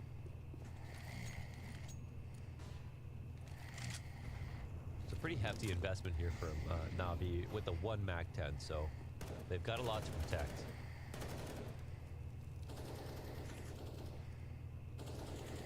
From a connector stack to a barren wasteland, Astralis just playing the sites instead. They got some nades and they're holding on to them. Can make things interesting. If you get a gun in the hands of Blame, Stair, or Borup, or even Buzz, things could get saucy. Heaven player drops down. Now you've got no fast rotate to A if needed. Ooh, double dunk. It is Borup blown away. Alexi is the god of grenades. Set by his records. Yes, his Dust 2, 1/2, CT side, post nade dropping record of over 1,000 damage. Alexi B was the reason everybody overreacted to being able to drop nades. Yeah. He played that half like a few days into the update, and everybody... Even Kerrigan said it's going to be the most CT-sided map on the pool. He said that about Dust 2. Yeah. And to be fair, there were some nice nade lineups from CT to that A site, but long gone are those times. Long gone is the map. Yes. Good riddance. I can't say that in good faith. Just, it was okay. I saw during the... I don't care if they never bring it back. I don't care. I think we should be able to play it forever. I just don't need it in my competitive map pool. Okay? Yes. But you should, every Counter-Strike player, like think about the new influx of players that are going to be joining us for Counter-Strike 2, coming soon, TM. If they don't get to play Dust 2, then they have missed out on an essential Counter-Strike experience. Yeah, just so you know, the last day of summer is September 22nd. All right, I can work with that. So be awake at 11:59, September 22nd. Because promises must be kept. And where's Seattle? What time zone? Pacific. Okay. So Euro nerds have to stay up. I think it's 9 hours difference from here. That is correct. That is correct indeed. Clean conversion. I saw a graph of major maps played at the majors over time throughout the off season. It was a cool, like, you know, updating graphic that slid over time, and it's crazy to see how many maps are actually played on Inferno and Mirage and Dust 2. And now that we've lost one of those core 3 maps, like, I think you can apply a core argument to all 3 of them. I don't want to ever lose Inferno and Mirage. I think 2 of those 3 need to be there. And Agreed. 5 of the players on the CT side are sick of sitting around. They take it real deep down Fountain with a USP. Borup gets 1, Buzz's Deagle the other, and all that's going to do is turn the rest of Na'Vi towards the B site, which they find clear for the taking. That's pretty good. 2 guns to upgrade with. They could chill on this as Na'Vi win the rounds. It's a happy trade here for Astralis. Happy little trades. Going on Blast TV overpass to decide who advances the upper final. You know, I think odds say Na'Vi again after winning that last map. No one really knows with the new rosters that are here. Do you think that Astralis are going to win overpass or no? What do you think? I think this will be the closest game of the series. Another good take. I'm down with that. I think it makes sense that both teams would have prepped for this one. And I like this information you've brought forward that, you know, this is a higher rated map for Stair than the likes of Nuke. For Stair, for Ima, yeah, for Ime. So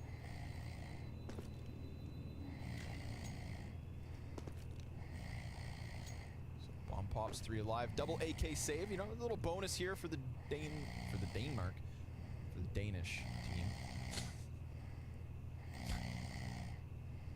I just thought of something funny that happened the other day. You want to share with the class or keep it to yourself? Cool, bro. I peed my pants. Surprising. You are getting old after all. That happens. Incontinence catches us all. Not a great map for JL. Overpass. Well, keep our eyes on him then, but it's guns up for the defense and an op for Device. This is what we want to see on overpass for Astralis. Device opping all over the place as he kicks it off. Short B. Doesn't feel like this is always where ops begin a CT side. We'll see if that catches Simple out, but he's just waiting for a jump spot.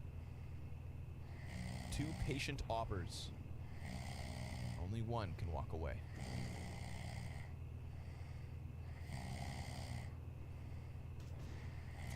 Device kills Bit. Now that's with 2 riflemen inside the water. Ooh, JL. It's actually simple to take Buzz out. Chance at a second there, but now there might be a little bit of freedom of rotation. I don't know. Blame doesn't decide to get close. Interesting here. Let's see about the pre-aim. Oh, the angle's great for Blame F, and now he's free to take over long control. And Device behind Dicebox. Good chance. Blame extends out long. It's being held, so Simple will pick that one up. Just drawing it back ever so slightly. Corner position taken up by Alexi B. Device wants to go hunting, but also can't really afford to stay exposed to getting counterpicked, and a missed shot from Device. Oh, he's not even scared of long where Simple just was. He's got support from Stair, who does drop the bomb indeed. Simple 1v3, 20 seconds. Ah, not this time. Device continues to keep that head-to-head in his favor between the 2 ops in the series. Yeah, his production's been crazy. Since rejoining Astralis, it's not really ever been a red flag moment for Device. He's just been straight up consistent, top of the board. All the shots you need, all the easy ones and all the hard ones too.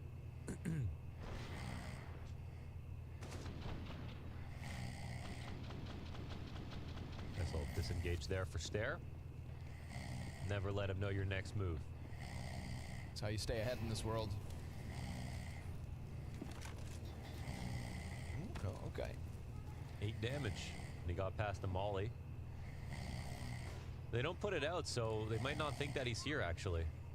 Yeah, oh, they run by. BitKit's a little tagged. Good punishment play there from Device. Blame F looking for an opponent. Great headshot. Damn. Alexi jumping away. Nade out. Ooh. Lame F, second time this series at least he's been caught with nades, and one of them was in that Alexi B 1v3 on Nuke. So, stop it. Just start using your brawn more. Yeah. More brawn, less brains.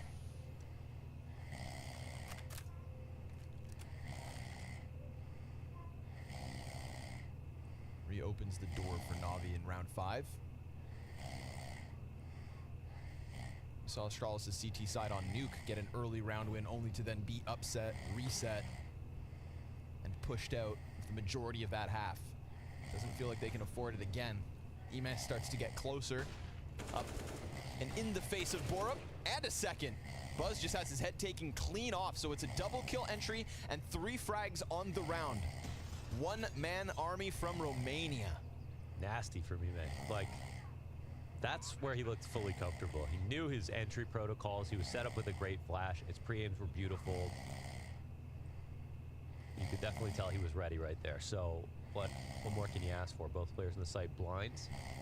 Full confidence on his approach, and Na'Vi maintain a lead. There's his value. That 3K right there. Keeps only 2 alive on Astralis, wins the round out. Na'Vi can keep the T side going, majority alive, all is good. All is good. Now, had Blame F stayed alive up towards Playground, maybe it's a different story, but here we are with a comfortable amount of money for Astralis. They'll buy right back and try to hold them off. They had it going. They had the first kill. Ime stripped it from them.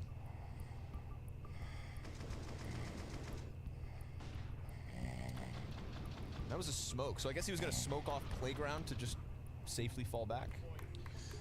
Yeah, I wasn't looking at his teammates' utility. Of course, you can always have utility to assist you out of position so you don't have to throw nades for yourself like that, but that's a matter of seconds, right? If he throws that smoke and Ime doesn't peek, Ime's not going to peek after he hears the smoke, so it happens, you know what I mean? And it's Counter-Strike. It's Counter-Strike. Best damn FPS ever made. That's true. That and Quake. I can't speak of experience. Can't speak of experience, yeah. I would say Apex Legends, you would say. I wouldn't say that. No. It's fun, don't get me wrong. What's your second then?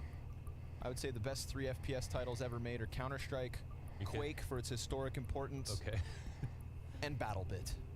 And BattleBit, okay. Yeah. Where my BattleBitters at?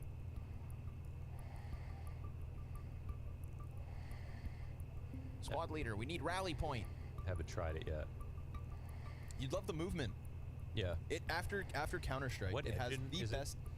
Is it Source? I haven't even looked at it, so. Bit blocks or something. I don't know. Bit blocks, yeah. Whatever Roblox and Minecraft are running on. Right. Okay. But it has the best air strafing in any game I have ever played after Counter-Strike. He hasn't played Quake, folks. It's okay. That's a fair point. That's a fair point. But no, it's quite spectacular. It's one of those games, of course, that when you die, your mic opens to everybody around you. That's so awesome. It's awesome. And you want proximity chat. here's the best here's the best feature. If I can sell you on BattleBit, it is this experience here, okay? Now, you know in Battlefield games when you get downed, your teammates can come over and revive you. Normally you need a medic to come revive you. He's got defibrillators. In this game, anybody can revive anybody from their team. But the best part, Launders, is you can walk up to downed bodies as everybody's screaming, medic! And you can press F to drag bodies across the ground. So you run up, press F, now you're holding him with one hand, shooting with the other hand, and you can drag these bodies back into cover to start your revives. Wow. Sounds great, but the best part is you can also drag your enemies. Whoa. You can pull them deep into your side of the objective so that their teammates can't save them, and the whole time, they can scream at you. And they do. Man, I thought Counter-Strike was the only game that could kill Counter-Strike. We gotta watch out for BattleBit. Careful, folks. It'll get your blood pumping. In all the best ways.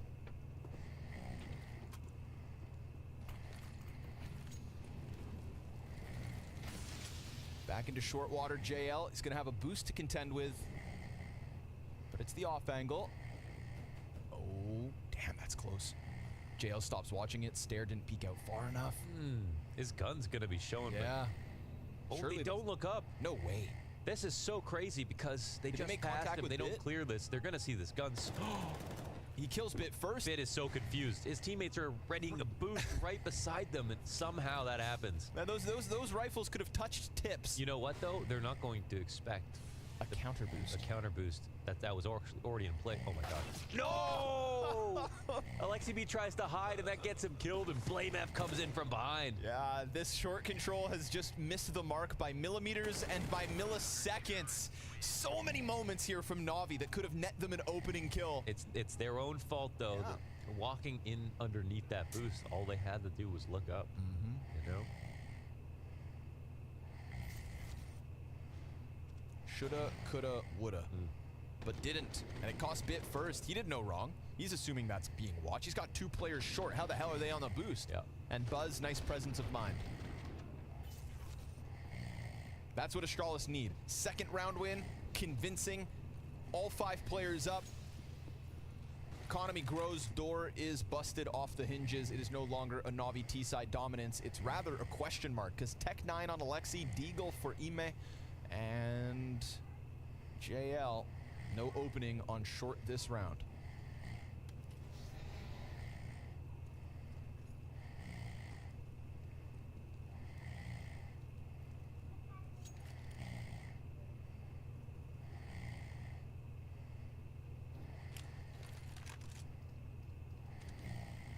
Device is gonna go hunting. Big game hunting. Looking for elephants, rhinos, or simple. Goats. Maybe a giraffe or 2.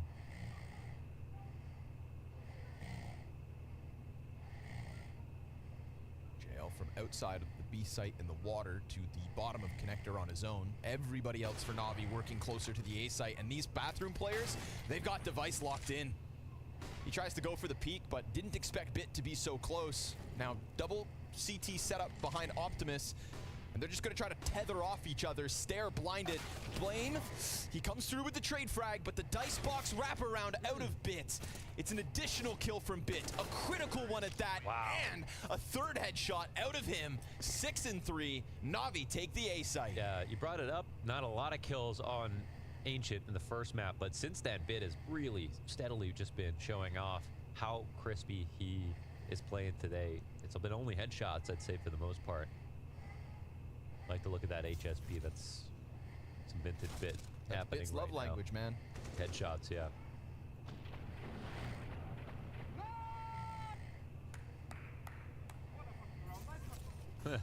Indeed. It was nice catching Device off guard like that. Na'Vi have literally never have a hype man. It's different. You can't say they needed it though because they didn't. Fair. You know. You just kind of think everybody would benefit from it. So we'll see if that's going to be the case. Device missed a couple of shots last round. Here's some revenge. And he's got Blame in his usual spot. We've had this exact duel between Ime and Blame F when he got caught with the smoke. Oh. Now he's heard the footsteps though. Yeah, he's running, so looking for sweet revenge. Oh, but Ime slides down beneath him. Ime runs up. Blame F hears it, and he still wins that duel. Crazy. Bomb gets picked up by Alexi. He drops it down into connector. They've sat outside of the B site with water as JL holds Monster 2. And they've got lots of options here, Na'Vi. With uncertainty trickling into the minds of Astralis, they peel away from the site and just throw up a boost instead. Looking to play it safe and hold on for a retake, where they do at least have one smoke. They do have a single kit for Buzz. And that flash, if anybody's shot there or here, then they'd know. But the T's, sure enough, are affected by those flashbangs and come out. It's just little health left for Buzz, so JL easy double. Famis can only hold off against one, and Device too far removed to stop it. It is Na'Vi right back to winning ways. Did they confirm? I don't know if they confirmed some info. Maybe it was Device up top saying, no way, it's too late for them to be working on A control. So they start flashing Monster, but they don't get into good positions in time. Overlapping each other, JL, 2 headshots dished out, and Na'Vi continue to win. So we've got another game where the first half is close situations, where Na'Vi are the ones who keep continuously come up hot, and this is overpass. You know, you really do need to rely on a CT side sometimes. So Astralis' chance is thinning.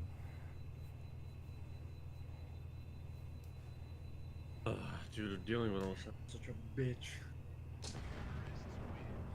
Oh, that little back and forth for 5 rounds, but this is too straight for Na'Vi. That op is going to be instrumental if Astralis are going to cause any kind of ruckus in the next round. Because this was bottomed out bank accounts coming into round 7. 8. Yeah, 3 dead bodies on the garbage pile.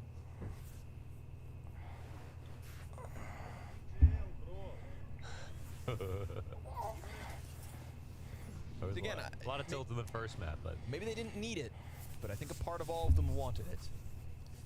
A little hype. A nice opening.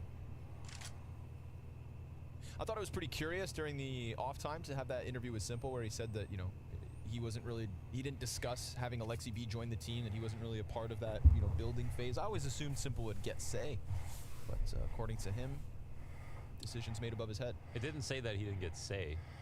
Or he just didn't discuss the Alexi hire? Yeah, that's what he said, right? All right. You're telling me he hand-selected Ime and JL? Doesn't necessarily mean that either. Oh, okay. Yeah. All right.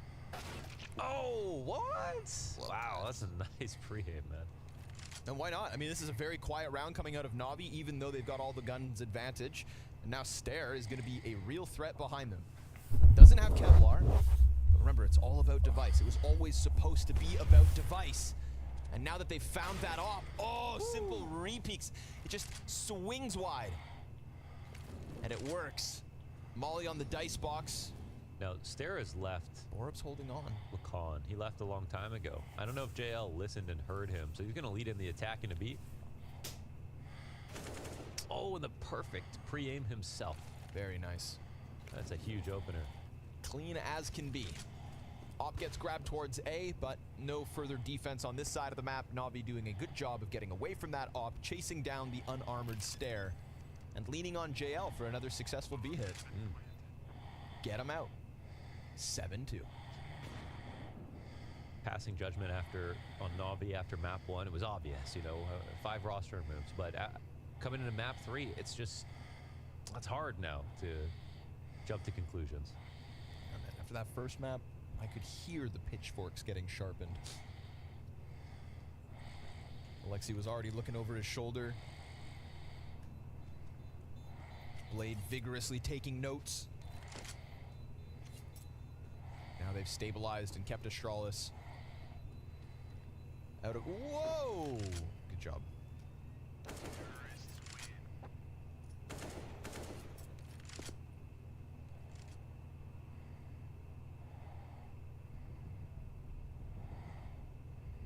If they nerf movement in Source 2, I'm retiring. You want to go together? What's that? If they nerf the movement, yeah. Surf, you know, if any of that, if it just doesn't feel, you know, I feel like the progress has been made, personally. Yeah. I've seen the updates take effect. It's gotten better. I have been sending them a lot of feedback, actually. Good for you. Yeah. Nice. So, the movement community is on it, okay? Excellent. It's good to know. I got my best guys on it. Okay? I was thinking about compiling... They put movements in patch notes. That's amazing. That's never happened before, I don't think. So... You are literally making a difference in this world. No, I mean, well, not just me, but that's to say, like, they are trying to... Of course. Yeah, they're trying to make it feel like CSGO, which is great. And they have been making it better. They fixed the crouching. Anyways. Gun round. Gun rounds. Big ups. Simple looked good on the AK as he bested Device on that A site. Now he's got his op, and we've seen Device floating around long A, so it makes sense to post it here. Simple wasn't getting his picks on the jump up down bottom connector, but Device instead takes an angle from Party,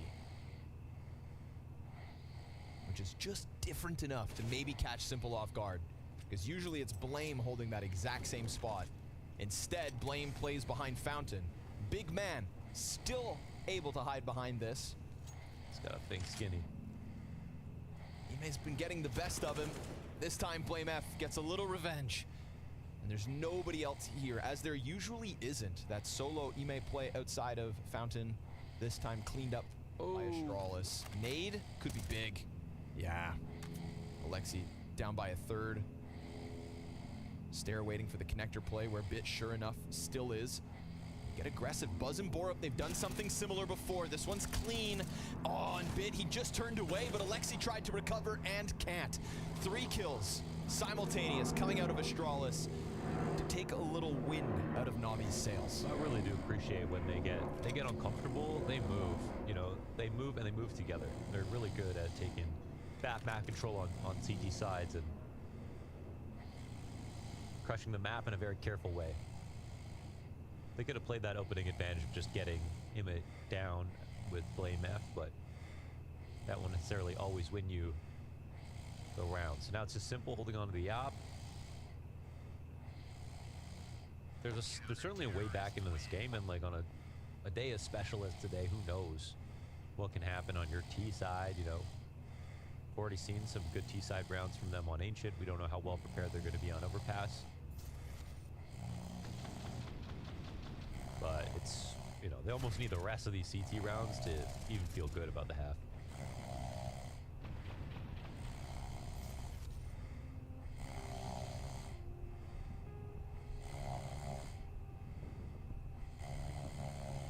Blade wants in on the conversation. It does excite me, the idea of Blade and Alexi B working together over time with this project. It's interesting. First time Blade's been part of an international team, correct? As a coach. Na'Vi have never been an international. So, yeah. Right there. Well, technically, Flipside Tactics had Hiko once. It did have Hiko and Simple, and a translator for Hiko. Yeah, it did. That's the closest they ever got. That happened in real life. Yeah, the Hiko Simple bromance. For those of you who have only joined us in the last few years, we're not kidding. No. Wallbang. Oh, ooh, Simple doesn't shoot back just yet.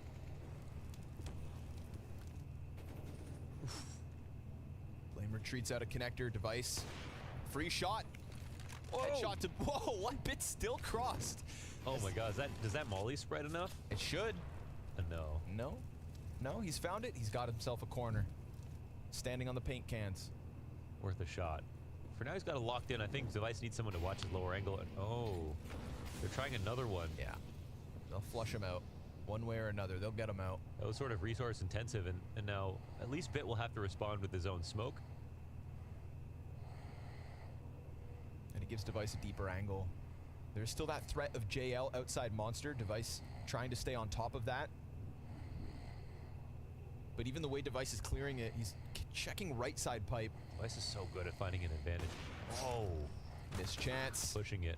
Oh, but JL stands out in the open and Borup gets the better of him. Device tracks Bit as he jumps over, but really it's just fed as fodder for Simple's op trade. Ime does catch another kill outside bathrooms. Now Simple and Ime working together in a 2 versus 4 with 1 kill already. You know, this was touted to be the biggest stars of this roster, so let's see it. The first time that they have been in a 2vx, and 15 seconds to make it happen. There's another entry. They're gonna have to clear long, and they do! Oh, he's fast. Ime with time to plant. Borup flanks. It's covered by Simple. Taps away the little that's left of the Romanian, and Simple's repositioned back around the dice. He could lock in this clutch. Borup, this is a chance to shine. Oh, he thinks he crossed too long. Yeah, already making a mistake here in the read. And that mistake could cost him. It most certainly will. A 2v4 from Na'Vi. Wow, and all about Ime. God damn, that was insane. That third kill, it felt like he didn't even finish peeking yet.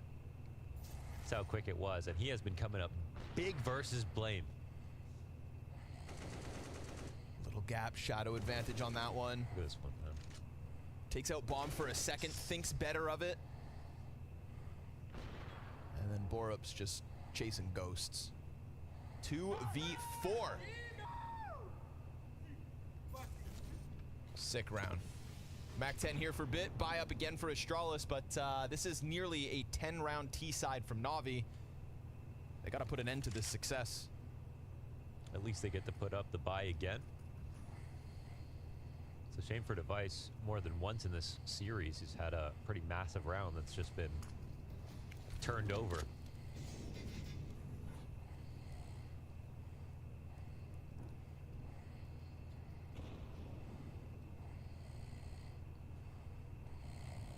They threw a lot at him to get him off that short B play. Bit just throwing himself around in connector to set up Simple. He may kept the door open on A. He's looking to do it again.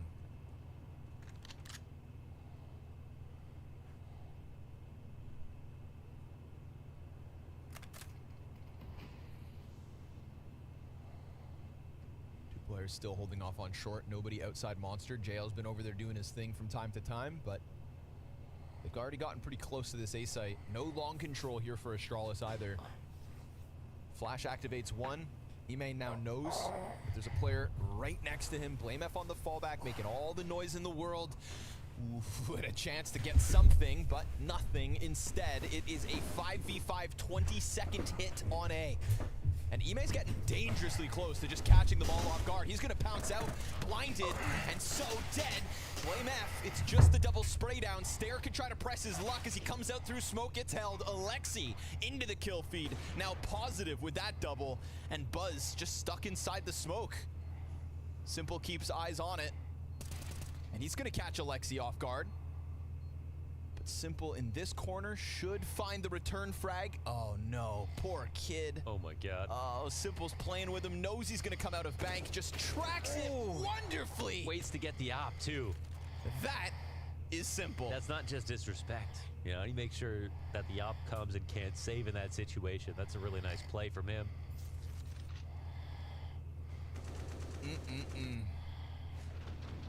Bask in the glory that is this Na'Vi project, succeeding in a best of 3 and having to come back after a pretty damning first map loss. And it is great to see like the individual players playing like they did before. You know, like Ime does have good amount of freedom in these rounds. He is able to purvey A in a way. He's kind of been a very aggressive A lurker where you normally see on overpass B lurks be the thing. The guy who leads into Monster, the Axile, the Robs, whatever it is. But in this roster right now, and they're just giving him the keys. They said, you know, A is your canvas. And it's pretty big. There's a lot of ways that you can die. There's a lot of ways that you can get opt. But it's not like he has been dying. He's been winning over Blame F. He's been getting to the site. He's getting nothing but headshots just like he did on Gamer Legion. It's making this very interesting to watch. Good flash. 2 players completely blind. Pistols, not looking like enough. That was a great chance though. I think they threw their own flash, so.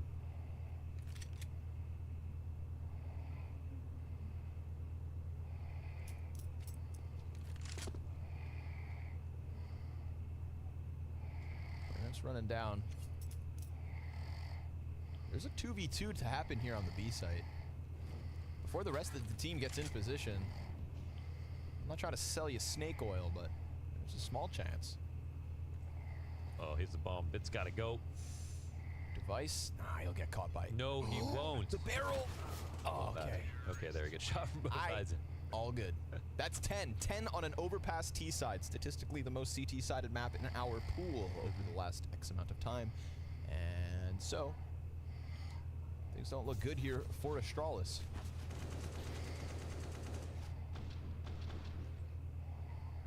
They look pretty damn great for Na'Vi. For sure. Yeah, Ancient's always obviously been an extremely strong map for Astralis, where sometimes it's like the only map they can win, so there's that.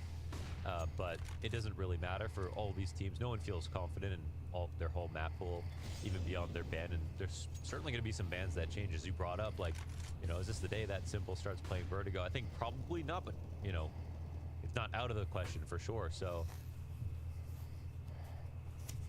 at least with this, you know, being 2-1, we'll see who wins. We can't jump to conclusions just yet. Good and bad things to say. Goes for the wall bang. Yeah, decent 1-for-1 here for JL. I mean, he knows one's jump spotting in B so that they can take speed potentially towards A. They don't know where the op is, however. And it wouldn't have been the guy jump spotting.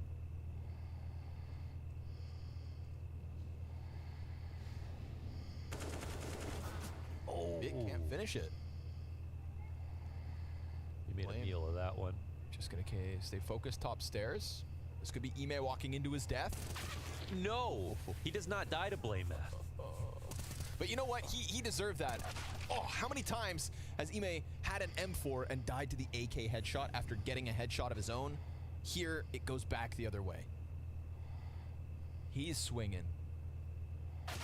And so is Simple. Instant pop of device. All that's remaining here is Stairs, 24 HP. He's on the wrong side of the map to stop this one. Alexi's going to go deep. 11 rounds for Na'Vi. Yeah. I mean, Astralis have not been able to touch their opponents since map 1. They're looking a lot more warm now, so... Damn. But yeah, you know, Blame F, he just racks up numbers CT overpass, right? And this whole half, he's dying to like one lurker and Ime, and here he's playing in the stairs. He has a great angle to take the fight. He's still not winning the duel. Well, it looks like Stairs going to come in for this. I don't know what his odds are. Now they're 0. He's gone. Simple gets away, 10 HP. Opt for device in the last round of the half. Astralis, 4 rounds best case scenario. Not what they were looking for at the start of this 15. Na'Vi just staying on top of them. Win conditions of Simple and Ime very much online for map 3. Which is great because over the course of the 2 maps, you know, Ime is looking pretty normal. Maybe the strat is when a team goes international, you rush every round so that their communication gets bungled. Okay. For the record, you know, statistically, Ime, lowest rated player coming into map 3, 0.81. 19 and 32 on the series. So... yeah, had a really bad first map. Nice to have him jump into this one. Very nice indeed. Low utility, lesser weaponry. It's not the way Astralis wanted to finish this half. Oh my god. He just freaks out. He gets tagged. That timing is insane. Horror game moment. The one angle. Can device keeps things swinging? No. Ooh, he's got a few times just to rifles actually. Yeah. With that full op in play. His headshots out of the AKs are clean. Wandering around the A site. Nothing else at A. Where Ime's just been having a field day. The pressure he's been applying to this bomb site has been slipping past the defense multiple rounds, and this one included. He saw a rotator come up, but he wants to go give a bit of attention up towards bathrooms. Makes sense with that having been smoked. So that's half of the remaining players figured out. And Alexi B calling for this B hit to close out the half. Can they hold them back? The rotates in position in time. Bit starts to get aggressive, running it forward, making a ton of sound. Instantly kills Bora, Buzz, and Blame F. All down in an instant. And Stare will catch them by surprise. Alexi is going to finish off the plant. His support comes running forward. If it's not a 1v4, then it's 12 to Na'Vi's T side. And that's looking very likely. They've got him out in the open, damage being done both directions. And it is Na'Vi with a T half to be proud of. They will finish this one on fire. They will keep that streak very much alive, and they'll set this one up for an easy 2-1 reverse.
I think I have a gap.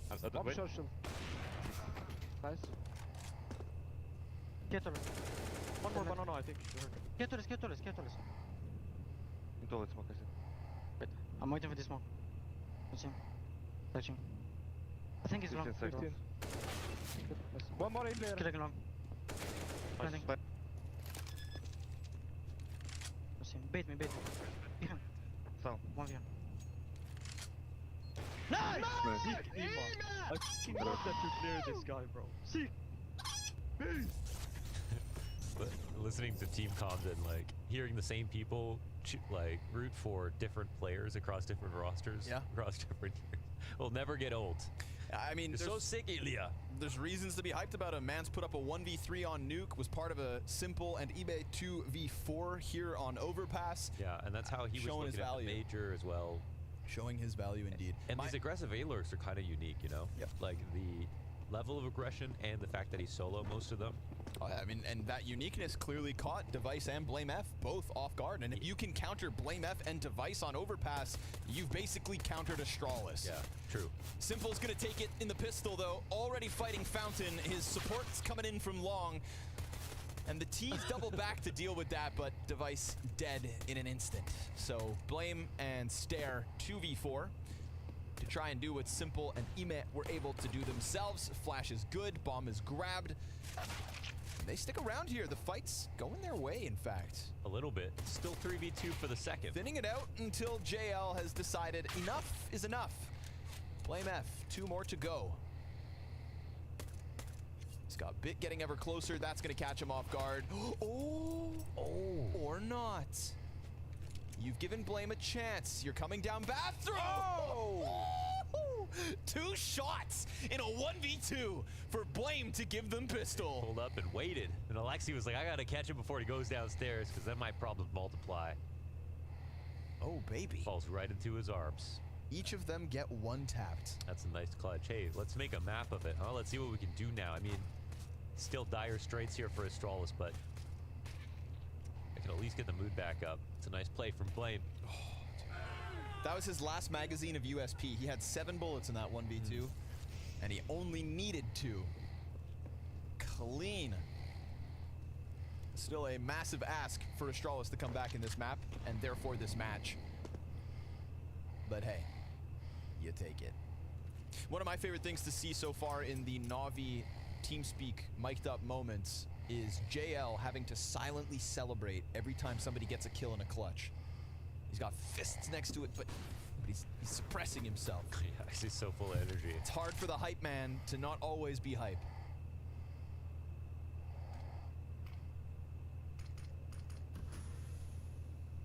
Na'Vi play the B stack early. Pulling back slightly. Astralis get closer. This is a losable round with 2 smokes. One of which just got put down on Monster. 5-7, instant headshot, nice to start, but with Heaven smoked off, should be a comfortable plant. Everybody else from Na'Vi scrambled down, MP7 in, MP7 down. Simple scout looking clean. Does he switch to the MP7? It is his bread and butter. Tries to track the player's sight. Someone else can grab it at least. No kit. The pistol's coming in. The rest of them keep playing their pistols. Yeah, it's the time here that's working against them as well. They just have to flood up the ramp. Alexi B offers something more. Ooh, a second, but it's the player in the smoke that'll catch them both. A knife was out. Borup almost stabbed. Things getting zany inside that B site. Was there enough time on them? Not without a kit. No, okay. Surely not. He was doing it for the money. Don't we all? Yeah.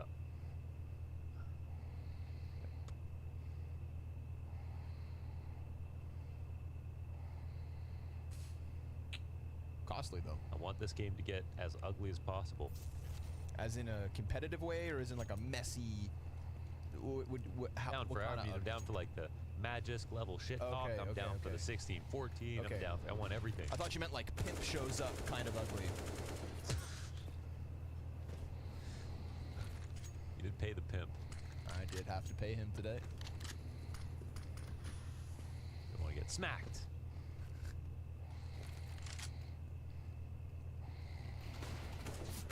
setup.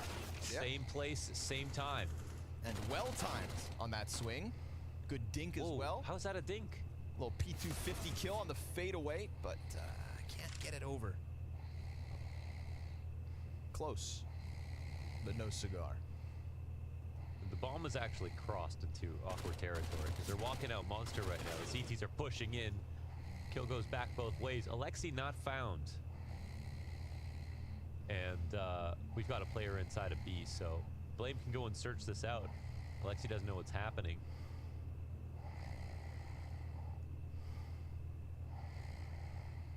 But this would be the one play I think that gives Astralis the easiest way to win. Let's see where... Oh no, he's going back this way. Oh my god, Borup ready for it.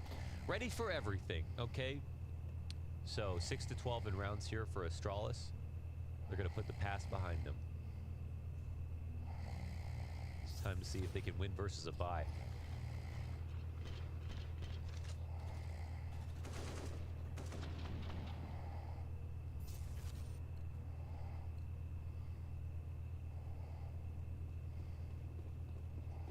True test starts now. Let's go. Hop on device out the gate, setting up grenades so that Buzz can take short control.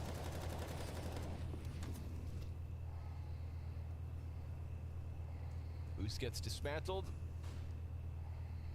Buzz doesn't press his luck and take it on his own just yet. We've got connector control coming through from Astralis. Eyes on Monster for Navi.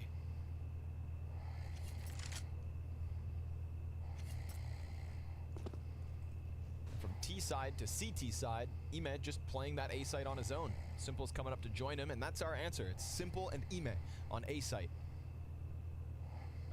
Oh, yeah, okay, so it's going to be Bit over on B. That is, that's giving Ime the space that he wants. And, you know, the thing is that, like, Simple and Bit could speak their native tongue on the A site if they played together, which is something. But, Simple will cut down the bottom of the totem pole. That's Borup out. Simple's low. Ime's up to the plate. Oh, good trade. A good enough situation here for Navi. Simple still alive. Barely standing as Device did hit his shot, just didn't kill him. Simple will play safer angles at the 30-second mark. Bomb gets grabbed. It's gonna join them down. Ooh, and Device peeks in as Simple's holding that angle. Wow. Now, we've still got Alexi in the corner, but the flashes make it uncomfortable. They line up and Device again. Back-to-back, up headshots. Wait, who's behind him? Flank comes through. Bit doesn't stop the bomb plant, though. Incendiary sent forward, could flush Buzz right back into that crosshair, and Bit's looking for him. Blame F nearly dead already. This could be a great moment for Bit to shine. And Buzz is stuck in cover. Bit damn well knows it. He's got the time. He's walking up. No kit for the play. Blaine gives him that gap, and Buzz denies it. Astralis will push their way through A, thanks to Device on the op. He squeezed water from Stone there. That was an insane peek from the flower pod. Had to kill Simple twice, basically, in this round. And when the trades went down at long and outside bathrooms, it felt like Navi had full control of the situation, but well handled here from the Opera of Astralis. 7th round on the board, and they're fighting tooth and nail. Device crouches under Simple's crosshair and then peeks it from the right side instead to get advantage on Bank. It was annoying, it was beautiful. Sick. Now, mostly pistols here for Navi. Ime has stairs. Oh, no. Awkward. Ooh, he definitely could have shot sooner. Very awkward. It's just a mixed buy, of course, but... Alexi gets some damage in. To be honest, if he got that kill with an upgraded gun and full A control, and all they had to worry about was stairs, it does get very scary for Astralis. But they survive. That's an interesting decision, I'd say, to phase this, considering they're almost certainly here, but... Oh, for the timing. Ooh, Device will get there with the Tech 9. Plays far back enough. The B site crumbles under the pressure of Blame F's size 14s. Oh, he's European, so it's actually like size like 58 or something. I don't know, man. Yeah, I don't know what the... Weird size scaling over here. North Americans get me. Yeah. Stare. What a stressful moment, man. MP9 just starts blaring in your ear, and understandably frustrated. Hey, everyone use those desks. Don't touch it. What is an acceptable, way of venting that frustration? What can you hit nowadays? Can't hit the desks, can't hit the chairs, can't hit the monitors. Why do you have to hit something? To express our frustration like men? I thought you wanted the energy to be good. I do. Okay. Just really talking out of both sides of your mouth here. Yep. That's why they pay me. We can just talk as much as possible. Flapping these gums yet.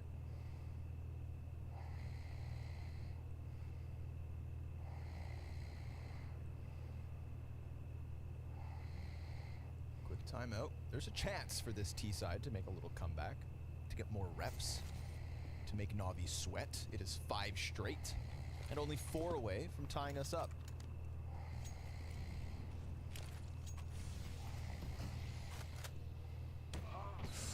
Ooh, that's a clean one from the Vice. And Ime out early is massive. Obviously, we saw the damage that he did on T side. Surely he was going to terrorize CT as well. So now Na'Vi will move into other options. Double push on short. Buzz, he's waiting for it. There's a flash for him to assist this push. It's an instant headshot on JL. They can anticipate a second guy up here, but will they know there's one con? Oh, a smart move as Astralis just decided to take Monster straight away. Great call from Blame. And Bit. Oh, okay, give it a chance versus Buzz. But Buzz just on skates slides by. This game is changing up now. Uh-huh. Up to 9. You want to say it? Say it. Okay, no. Bite your tongue. We'll wait. I mean, Astralis will.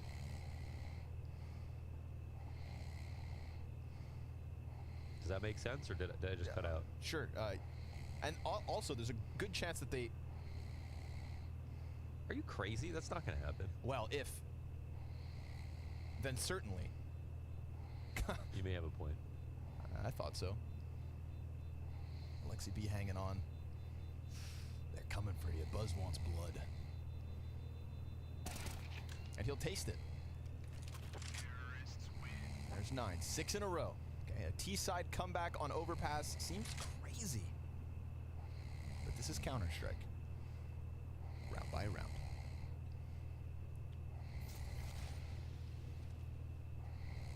Whoa, that's nuts.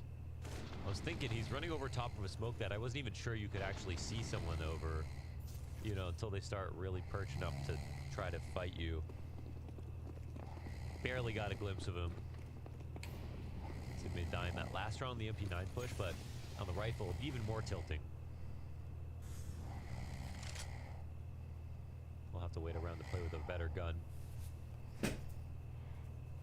Looks like Borup is going to become the stairs lurker here on T side. Trying to set up one of the 2 rifles still here for Na'Vi. Alexi's going to get the duel, but Buzz has looked good in these last few rounds. It is headshots in abundance. Whether that's inside of the B water or waiting for the very same peak to come his way. Bit could extend for the AK, but odds are it's watched. And it has been this whole entire time. It's an all-in B stack from Na'Vi, all they've got left to work with. And Astralis are knocking on this door. Buzz is trying to lead the charge. Simple slides the M4 down into the water. He holds off with a single kill. The short hold is good.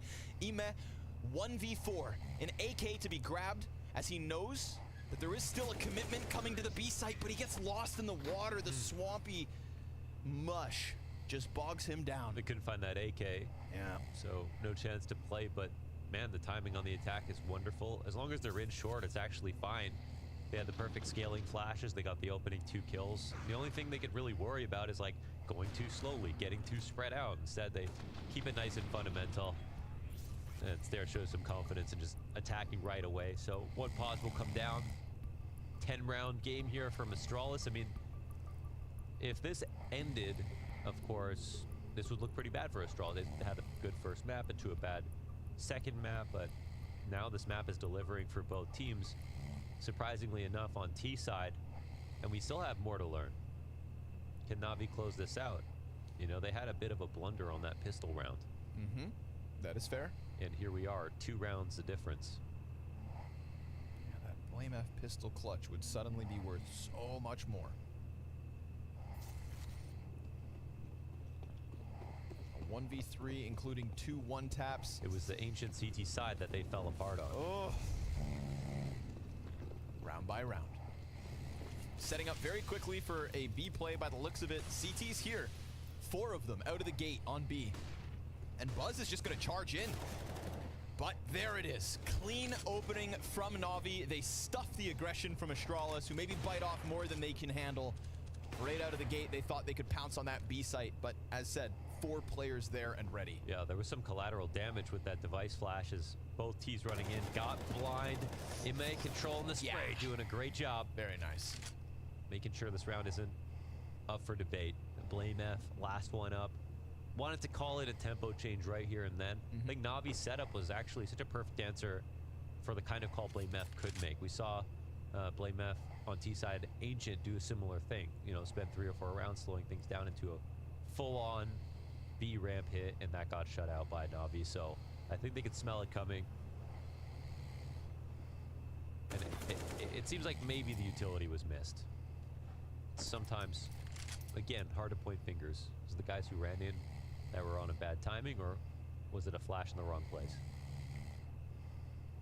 Growing pains here, of course, are expected.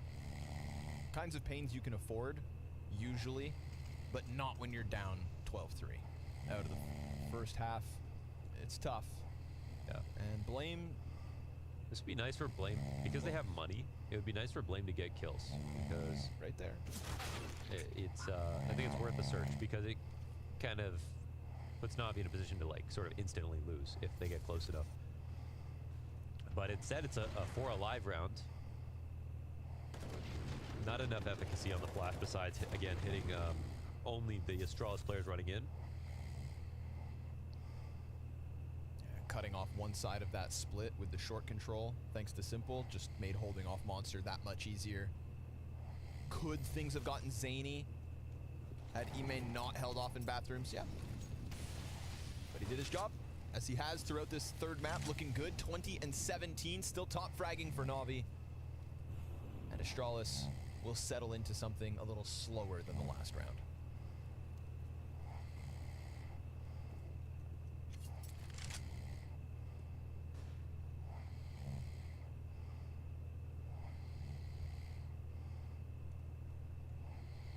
Inside of the bathrooms for the defense, 4 on the other end.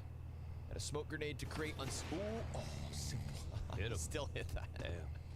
55 health. Could have been a death had Buzz came around the corner a second sooner. Well, Alexi, we can have a lot of pressure put on him in a second. Ime's here, but the flash is great. Oh, JL gets the shot. From behind, a double. Oh, they just flashed through a triple bathroom setup. Yeah. Got shit on. Crazy game. JL gives cover when Ima absolutely needs it. Borup's looking to somehow draw this one back, but so many positions preoccupied by the CT side. And now the bomb belongs to them on top of it all. Money's in question for Astralis. Na'Vi to take 14 just when you thought this comeback was happening. Na'Vi get what they need. Well, stuff the B rush. But I mean, the calls here, you know, straight out B rush in the previous round and then trying to get through smoke. Yeah. They've got the perfect read on the opener, so both places Astralis want to go. The rush from Blame F right before that, it's been Alexi to be correct exactly about what Astralis want to try to do inside of Blame F's head. And that's granted them some easy kills. You know, I think that's the point right here. So the tides shift out of Astralis' favor after making such an arduous comeback into this half. Scrounging for dignity in this game. Look how simple this is. Yeah, from Ime's perspective, it looks like hell let loose. But they had someone playing anti as well, so he was allowed to face forward. Yep. You know that spray just beckons the T side in. Little do they realize they're being led to slaughter.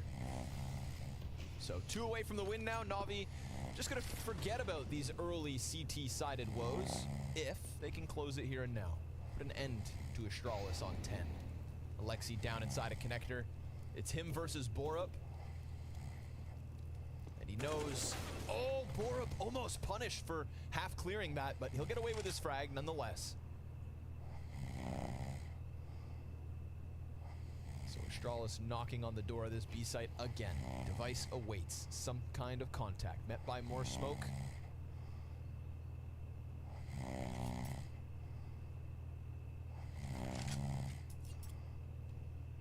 Give that one more try here. So we're doubled up towards monsters. No flash support coming in from heaven. Nades will be in. There have been some very formidable attacks from the T side. No smoke on monster might be, well, could serve as a little bit of a trick for the T's to peek in before this. We'll see some early flashbangs out, but Bit goes down. JL holding his own. Well, this is an important chance here for Astralis. Yeah, arguably one of their last. If all of this gets cleared out, it's a force buy to try and keep their hopes alive of an opening win. JL, I like it, presses outwards. There was just a T right here. This should for sure catch Device off guard. You can't read that he's here this late in the round. Yeah. No way at all. So now you've cut off one side of the hit, and Simple looks to close it. Device is going to play. Throws the Hail Mary out, burns one out of the corner. He's piecing this together. JL jumped, and there's a smoke up in heaven. Device, don't you dare. It's Ime to try and clutch again. A smoke and a flash for the T, who look to fall back. But you can see the uncertainty as to where the last one's at. Ime was last spotted in connector, and Device just missed timing on the heaven peak. Now the CT's working his way out, and Device is working his way back. But he can't wrap back towards short. He has to hold this line. Time ticking. No kit. Device, all three!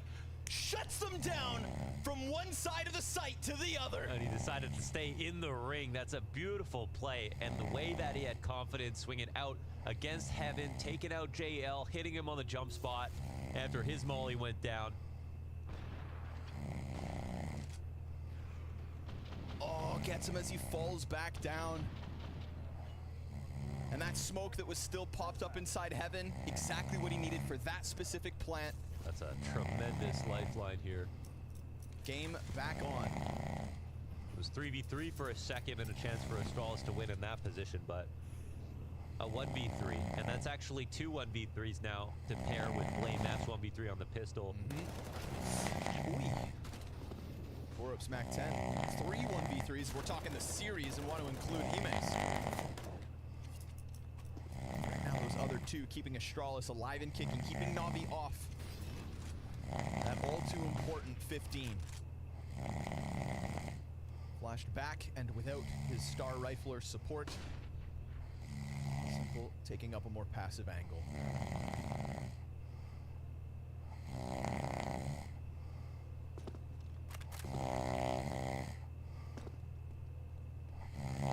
Stair is somebody who hasn't really been a part of the conversation this map, and I gave him a pass on Nuke. It's actually a map he plays a lot and struggles on a lot. Overpass is not one of those maps. Overpass is a map that got him scouted for teams like Astralis that he could normally play very well on, and he had an excellent ancient, so Man, a few rounds for him have been bought. A fully open. Stair getting closer in the meantime. Here's a Single rotate back up in Alexi on bank. Stair just caught, exposed to Alexi B. And then the press towards the opposite site is shut down by Bit. It's just a double monster play. It's a slaughter. It is Na'Vi to 15. Damn, well, that's it. Just like that, after two great rounds from Astralis, a quick answer back. It's come for Na'Vi. And if not for that Device clutch, this game's done right now. That's true. We'll see what's left. But even despite that Device clutch, that's winning with one player alive, two very close rounds. They're going to buy whatever they can afford, but it's not going to be much. Boy, not much at all. Double Galil, single AK, 2 smokes, and a flash. And down to just one utility at a minute 40. Ime gets aggressive, wins his duel against Device. There was a chance there for the AK to shine, but instead it'll be picked back up by Blame F. Alexi just looking for info. This feels like Na'Vi shutting down the Astralis T-side comeback. A comeback that should have never happened. beautiful pistol clutch from BlameF set up the dream. This is going to be heard for sure, and Stair given a fantastic chance to just unravel this site on his own. He just not overthink that at all. Brought back this situation into their advantage. Hold on. There's those aggro alerts that we were looking at. And I mean, Ime just jumping up and down, assuming Simple's got him covered. Simple loses the duel. And now we've got a post plan. To be honest, it's braver than it looks for Stair, because no way there could be an off playing from Bank that could be waiting for anybody to actually turn the corner. Like, you can jump spot all you want, but you have to be wondering who's supporting the player on signpost. He's not watching long by himself. And Stair just calls the bluff. 1 HP on this round as he takes down both and essentially keeps Astralis alive. Heroic plays here from different individuals. On Ancient on their T side, I would say it was more about BlameF and the great calls that he had to bring them through, but here on Overpass, it's been a lot of moments from in clutch. There's been so many clutches, first of all. I mean, it does speak to how raw this game is, because post-roster moves, so much to get into in the way of details. It feels like one of the teams like G2, Heroic, or FaZe would clean up versus both of these guys right now, because there's too many mistakes being made. But that makes it so interesting to have them go head-to-head.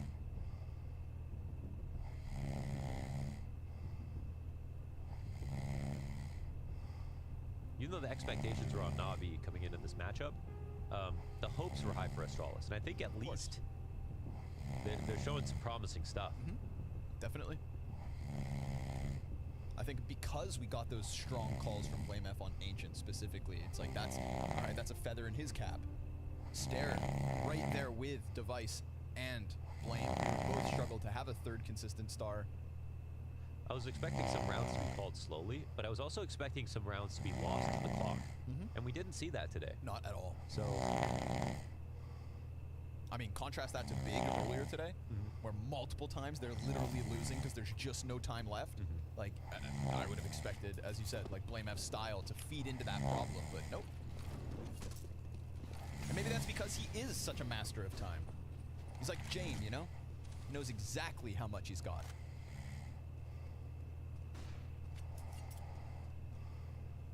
Just a couple time wizards. So how many rounds do we get out of this match? You know? It's getting to that. Feels like it was supposed to be 16-11. Yeah. Last round. That was a big moment for Stair. For sure. It sets up Astralis to keep the comeback going. Overtime still definitely a possibility. But it just feels like they're on borrowed time now by the nature of him just catching them off inside sight like that. Felt like, you know, a Na'Vi mistake. 50% at least. Here we have it. Pressure shown A. Still options at 50 seconds. But Na'Vi wisely keeping Monster Control and Monster smoked. Even if they have to give up long. Oh. Or it wasn't ready for that. Yeah, bit of a push-pull here. Ima catches Device in the back. Sticks around as well as the util's meant to pressure him. He takes a duel versus Simple, wins that, and dies out to Ime, who again is doing what he has to try and stave off this A play. 25 seconds. Yeah, he could end this game right now, but the monster walkout will take place. Flash comes in, no kills, however. And nobody shoots, so they don't know. JL looking for the jump up. He's on barrels. Back's turned to him, no trade, and it's a close. As it felt it was always going to be. Na'Vi's international endeavor takes a beating on Ancient to start this series. The alarm bells were ringing, the sirens wailing, but it is Na'Vi indeed at the end of the day with their hands raised in an opening bout versus Astralis. Yeah. Strong promise from a multitude of angles. Oh, I fell asleep deep. Maybe the best possible situation in the sense that Astralis can't be too upset that they lost a close game to Na'Vi, who have just made some major moves, and for Na'Vi to at least stay afloat. They beat a team they should beat. It took them 3 maps, but they have a lot of reasons why things could go wrong, between communication, different stories, not being fully developed, players that were huge in one tournament but maybe couldn't continue that. So now we're gonna get some more thoughts on it, actually, from Simple and James. Holy fuck, man. Yes, that's right. I've got Simple here after the initial win, and I want to look at this fight. You started off on Ancient, mate. You've had a bit of time to practice with the team, but how much time had you guys been able to have on that map, and how ready were you for it? The first map, it actually was our first time when we tried to play. Sorry that I said it, but I think everyone saw this, bro. I think everyone saw. But still, we played like 4 players and faces this map. Okay. And we played some positions, and of course, as we said, we don't have enough time to prepare like at least 6 maps, you know. A very tough thing to do for sure. Then we see Nuke, which is always a tried and tested pick even for the old Navi. Looked really good from you guys. And even here, things were looking very solid when we come onto Overpass. Is it easier though when you've got a new team like this to come together, that it's easier to play the T sides compared to the CT sides, but you need a bit more teamwork? I think it's not easy, but we prepared those maps really well, and we had a really huge book on T side. We're chilling for now. How we played Overpass, and I don't. We're just gonna chill for the next little bit.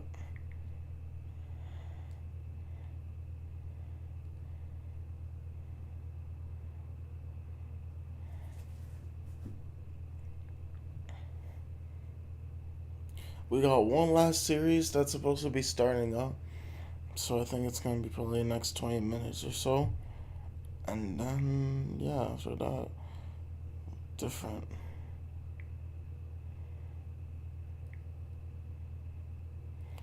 Oh yeah. This is the entire Weller lineup, and we're gonna rank it. I thought it would be more fun if we blinded these because I have my obvious biases, and I've got some help here today. Jill, the proof queen herself, is gonna help me pick these because we never agree on anything. So I'm pretty sure we're gonna have different favorites, or at least we normally do. So we've got the entire lineup here, as I said, and we've got single barrel at 97 proof, CYPB here that checks in at 95 proof. That's weak sauce. You don't think that one's gonna hold up at 95 That's proof? weak sauce. Weller full proof at 114, which I think is now gonna we're be Jill's favorite. I think talking. that's gonna be the one that Jill picks, but we'll see. Now we're talking. She tends to skew toward the higher proof stuff. And then we've got Weller 12 all the way down at 90 proof. One of the only 2 here that have a screw top, maybe gives you an idea of what they think of Weller 12. My favorite, Weller Antique 107, 107 proof. And then our big boy here, Weller Special Reserve, which is also a 90 proof zipper and the most easily and readily available of this lineup. Antique 107 to me is the second easiest, and then probably 12 full proof.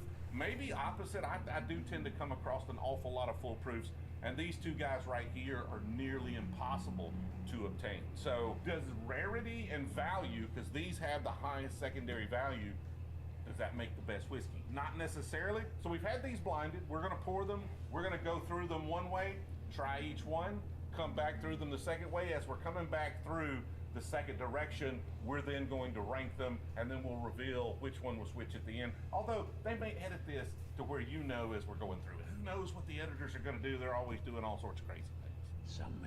I don't think so. No, probably gonna be On one for a the T minute. side, on the CT side, I like how he was mid-round aggressing. We saw it in toilets in the very last round as well. Not afraid of picking up the duels, not afraid of trading simple, not afraid of making the plays and living up to the responsibility that he's been given. Yeah, I mean, Simple had some good vibes from that interview as well. The fact that he was saying, you know, coming under Alexi B's leadership feels really good. Communication issues obviously going to be ironed out going forward, but nice to hear some, you know, good thoughts. A smiling Simple at the end of that one. I think it's a great way to start, great way to kickstart that moment. Oh, you thought it was, but we're back here. Psych. I can do it mic'd up. I can be team speak, but I don't think it's. Should we throw to it? I think we should throw it.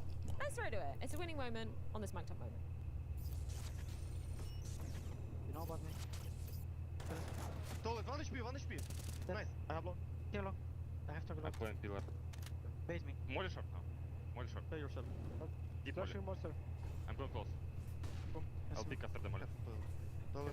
Don't make shots anymore. Monster, monster! Okay, let them Short. come. Short dead, monster dead.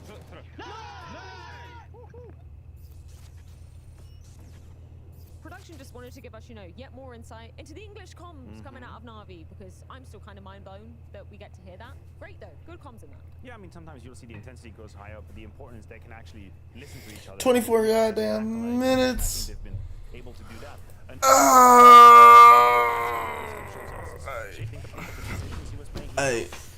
I actually am up now.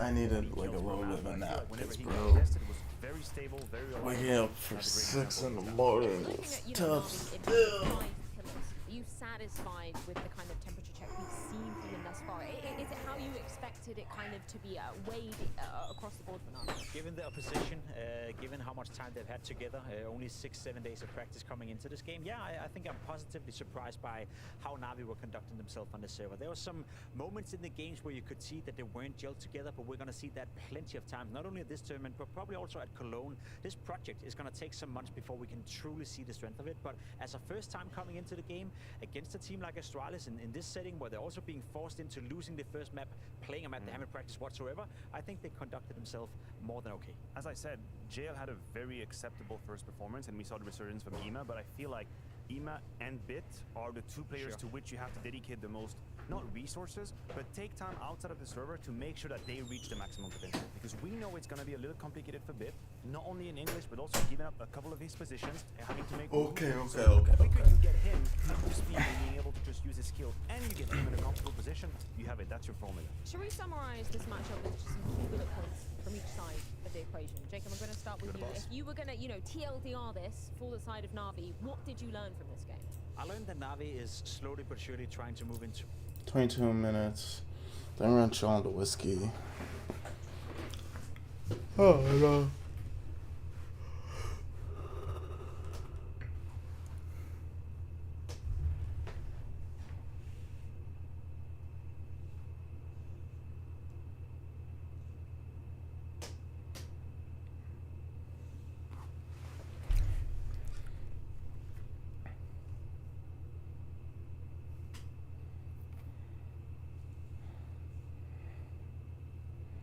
Yeah, fuck it. This is the entire Weller lineup. All sorts of crazy things. Some men. Gonna start with A, work our way through, give our notes and our thoughts on it. And obviously all of these being Weller, they're gonna be similar. Some of them are a little older than others. Some of them are obviously higher proof. All of these are fairly new bottles. We had a bottle of Foolproof open on the bar, but it was a store pick and I didn't want that to skew the results. So we opened the last bottle of Weller Foolproof I have. I know, don't pour it in a lawnmower. I don't need to hear it. Wished I had that bottle back. Because that was, if it had started, it'd have been worth it. But not starting, need that bottle back. So got a little water here. We're gonna be all professional with the palate cleansing, although I don't know how professional I'm gonna be. So let's start with A. Are we just smelling? Nah, let's just go ahead. I mean, you sniff and... Sniff and taste. Yeah, I may try to guess them as I go through, but I'm probably going to be wrong here. Now, this is my first pours of the day, so I didn't have any sort of palate warm up. That one feels like it's got some proof to it. You feeling a little proof on that one? Yes. Fantastic. Oh, that is really good. That gives me all the feels. All the feels? Like it's good. No, it's really good. Like all the caramel. I love the caramel, the sweet. A lot of the things you get from Weller, I describe it as like a floral, fruity note. Like it's really kind of a sweet, fruity, floral. But that is really good. I mean, it's hard to beat a Weller. It was some of my favorites. That one to me is more tame and subtle and muted. Yes, but it's got still a good. More oakiness. I'm thinking. I don't want. Should I guess? Don't because you mess with my brain when you do that. Okay. What are you thinking between A and B so far? I'm thinking A is definitely higher proof. Yes. And it has a lot more intensity. But B is more like pleasant and like consistent and like smooth. So you think B is more pleasant than A? No, I didn't say more pleasant than A, but it's like softer. It is softer. Softer. A little more kind of a dry oakiness on it. I would say that one's definitely got a little more age than A. Oh, you're back on B. It's just an easy sipper. Like you could sip that one. Proof Queen says it's an easy sipper. Coy Hill's an easy sipper, isn't she? No, it's not. It's a delicious sipper. Okay. But it ain't This is where it easy. starts getting interesting here, because this one is. Ooh, it's got a really pleasant smell. You don't think so? No, it does. They're all Wellers. They all got pleasant smells. Every one of if I pick up one of these and it doesn't have a pleasant smell, I'm gonna think Will's been here messing with one of them. Weak sauce. Yeah, that's what I said. That one's a little more kind of muted and subtle. Broski finally awake. Welcome, Woke up, bro. There's nothing that says I'm here to make a statement. It was the 5:30 call time, bro. That's so funny. I just opened up your stream and I'm like, what the fuck? This guy's just actually just snoozing. Although obviously not. That's so funny. Are already really all for Bro. when I say this. I respect it though, man. It looked hella comfy. You got To a degree. Queen so far. And what makes this stressful is that if we rank Weller Special Reserve ahead of any of these, we gonna get some hate. Y'all can't hate us. Y'all love us too much to hate us. Still doesn't spend that much time in our comments. No, I spend no time in our comments because I don't like the haters. I just like all the people who are sweet and nice. Oh, we go here. I think, hold on. HLTV. Practice game labs here, bro.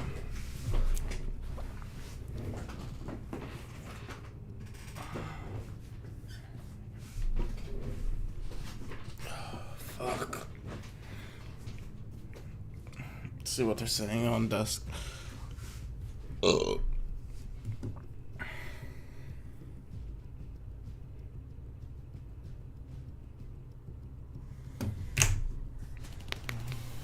Ba, ba, ba, ba, ba, ba.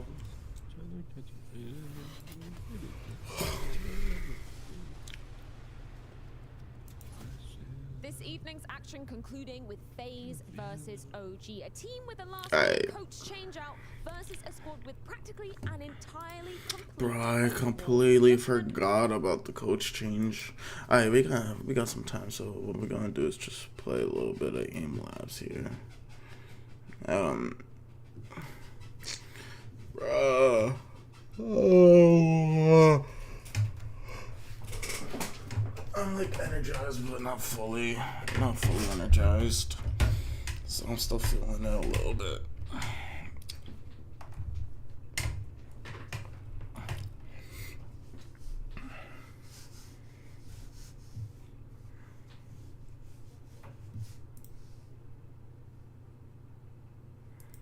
Damn, these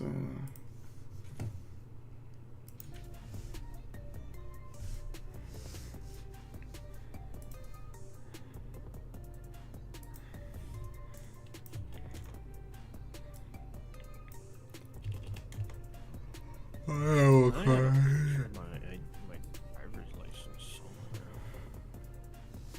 My desktop. Random.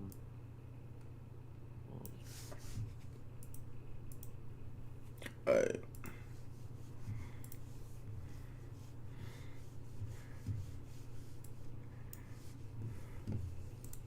Da, сейчас.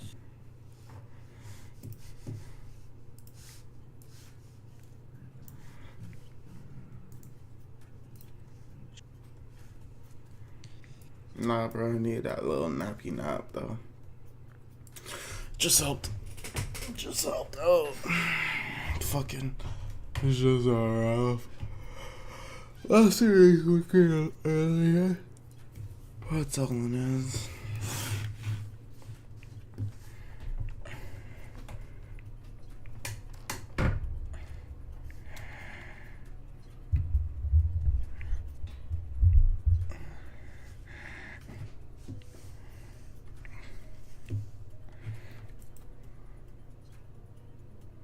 Bro, I'm fucked up.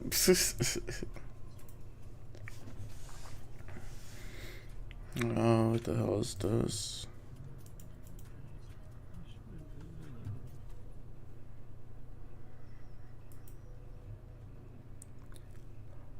Oh, this shit costs real money, bro. I can't even. Shit costs real money.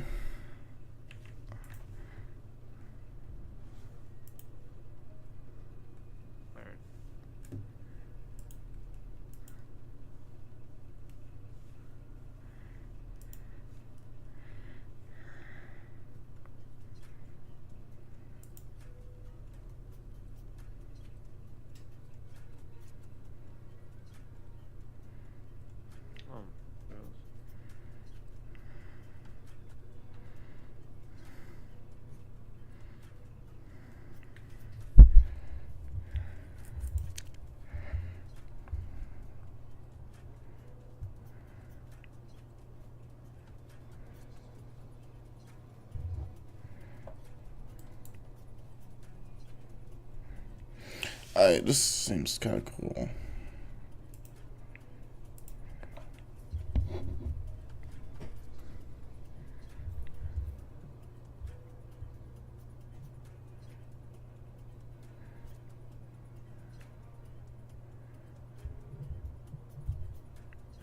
Alright, this also seems cool, but I don't think I'm gonna do that today.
Oh, this is not wake up and just immediately try.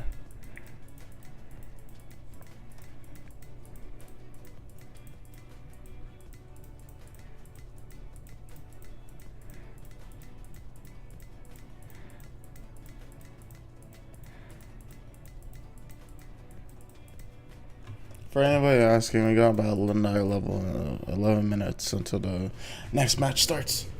Until the phase OG set starts. Oh.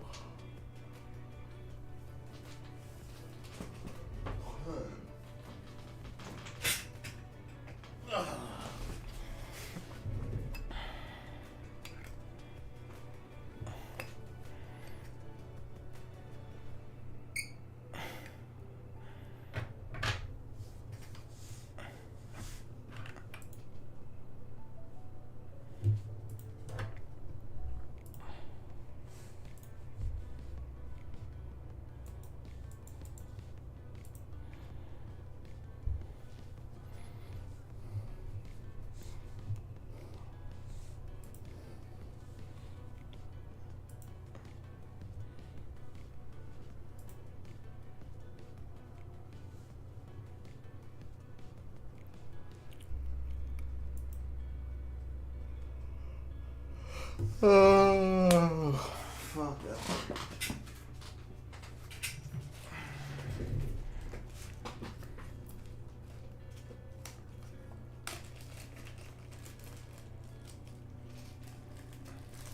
Here, we're gonna put on just the background audio of the match, just to kind of see what they're saying. We have with us, and I don't know if he's there. That worries me at that. Yeah, there was a quote from a HLTV interview where he said, "We're playing with the players that we have." He's not wrong. Doesn't sound the most passionate.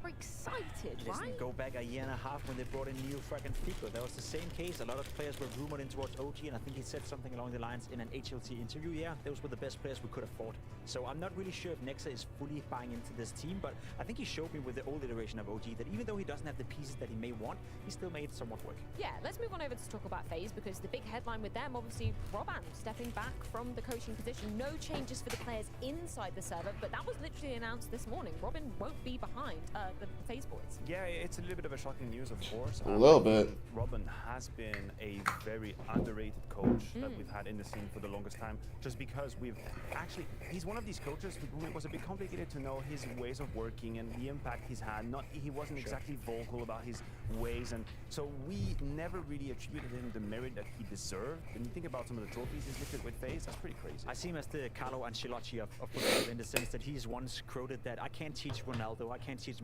to play football. It's the same right here. He can't teach Drops how to play Counter-Strike. He can't tell Karrigan how to call better, but he can be the father figure of the team, and he has a lot of trophies to show for it. Well, let's throw this one over to James Banks because he had the chance to catch up with Rob and Karrigan. Which is sometimes all you need. Sometimes you don't need. That's the one thing I really was. My mind changed when I understood Valence from the Cloud9 pickup, because I always thought it was a shitty coach, especially when we were going through the Semler stage where we kind of just were it was a mix, you know, it was a bag of unknown stuff after Sean Garris left.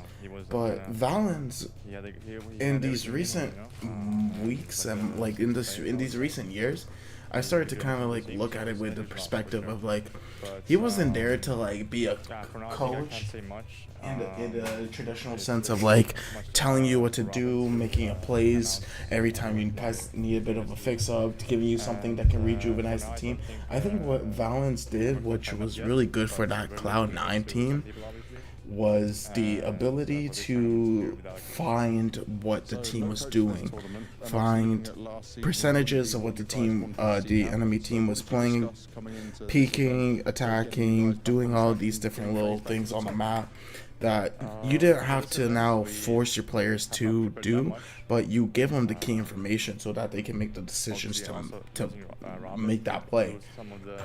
And so something like Blade, where it's a lot more of like well, Blade is somebody you're going to hear about being a micromanager. Someone like Valence or Robin, you know, there's a benefit to playing with somebody who's just going to give you some freedom and space to really do what you want.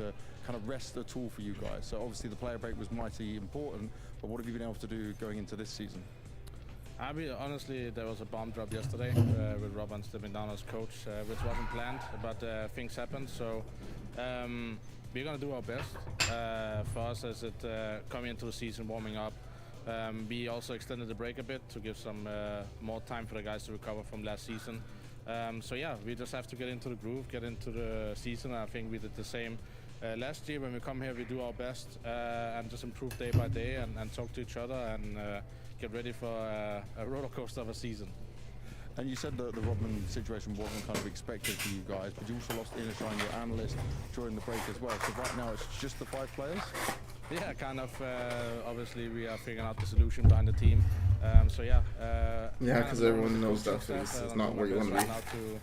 To keep everything together, but we're looking into options and how and whenever it's gonna come. We're just gonna take it day by day and obviously do our best. We know we can do good things together. We have shown that as well. So yeah, but obviously it's a big loss to behind us to have the coaching staff stepping down. What's the feeling right now for you though when you come back together with the team and you've got the first few practices underway? I feel it's good. It feels good to be back, right? And I think some of the guys, obviously everybody's really serious, but end of the season nobody really did that, so you could feel like it's relaxed, not so much tension. But like I said, it's day by day. It's the beginning of the season. We have chances here to play bad and play good, but we just have to improve and get ready. It is a system where you can lose a game here and there and still make it. And the main goal is to qualify for the Copenhagen finals, right? And how we do it doesn't matter, but just as long as we improve and stay positive and just letting each other know that this is not where we need to be, but we need to get ready to peak soon. I mean, even despite the lack of coaching staff standing behind FaZe, we'd be lying if we said FaZe weren't the clear-cut favourites coming into this series. And I'm interested to hear kind of your standings on FaZe currently coming off the last season. Well, I want to take a broader perspective for half a second here, because I think for some of these teams, for Heroic, for Vitality, one of the themes we've been talking about is how to renew your motivation moving into the next season, right? How did Heroic come to that? They won their trophy in Washington, they want to push that momentum. Vitality, they made a change. They brought in Flamesy for Dupree. If you're FaZe, you looked like you were a little bit out of breath towards the end of the season. Yeah, you had tired. You were a bit exhausted. How do they find this inner motivation right now to get after it and really sink you deep into the season? This is the one question that I have, and maybe where 1% here, 1% there could kind of fail them. I'm not gonna lie, I feel like FaZe right now is one of the few teams that can allow themselves and probably also are waiting very eagerly to play Counter-Strike 2. They have 2 tournaments, this one playing the group stages right here, Cologne, and then most likely, at least if Valve is not lying, then CS2 will come out. So I think they're going to ease into the season very slowly, very surely, and I think CS2 is going to be that source of motivation because they've achieved everything they can in CSGO. Well, we've got the map cemented. It is And you have to think about it. Would it even make sense for Valve to go on Valve timeline when you have something like Counter-Strike Global Offensive, which we're talking about 1.6 and Source, right? Compared to like the transition from 1.6 to Source into Global Offensive, compared to what we have going from Global Offensive to Counter-Strike 2. Like, this is not like something where we can just keep getting cut, right? Like, this is something where there is not just money to be made, but there is already an industry place. So you can't just have a shitty transition. You gotta be, I don't know. They probably can though.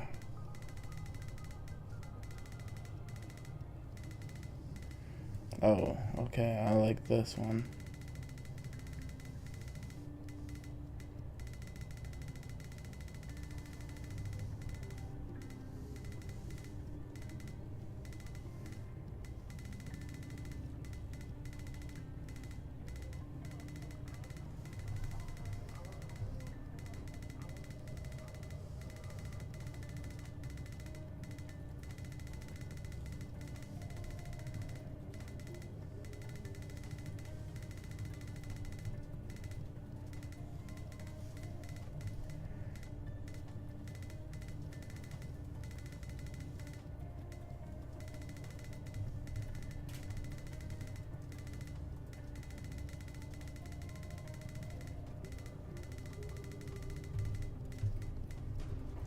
Wow, that was completely ass.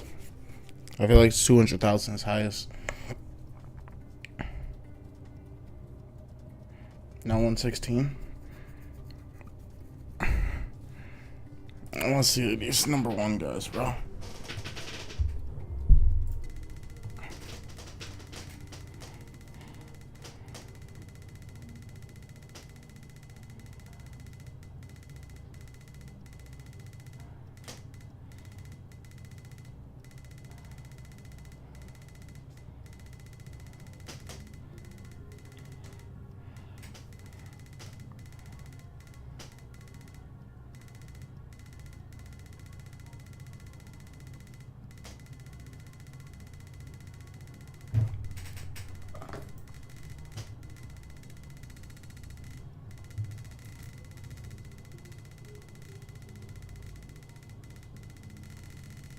So it just always goes in the same pattern.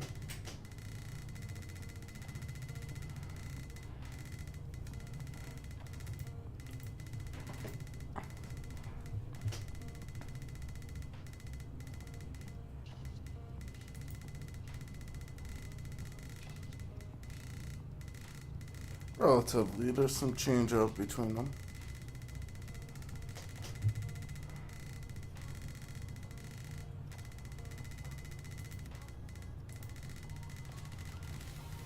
Yeah, there's some change up between them. Welcome back, everybody. FaZe OG game. We've got breaking news. Breaking news from the front line, ladies and gentlemen. See it and believe it. Cloud9 officially announcing Electronic and Perfecto have joined the Cloud9 roster. I mean, sorry, I sounded like Maui's name for a second. This is I mean, it's just, isn't this the best team you've ever seen? I think it is. It's the best. It's officially announced. Dream kind of move possible ever.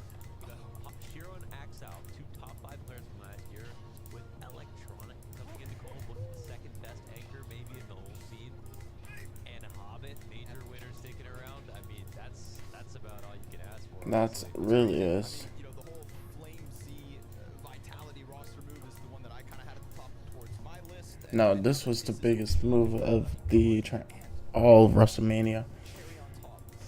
Cloud9 announced this roster in the middle of Navi's debut. Accidents happen. Yeah. You tell me. You tell me. I think they're stirring that pot early. I think Jack was sat there on a big red button and hit it. Unicorn odds for this game, because enough about Cloud9. They're not even here now, are they? We've got FaZe versus OG.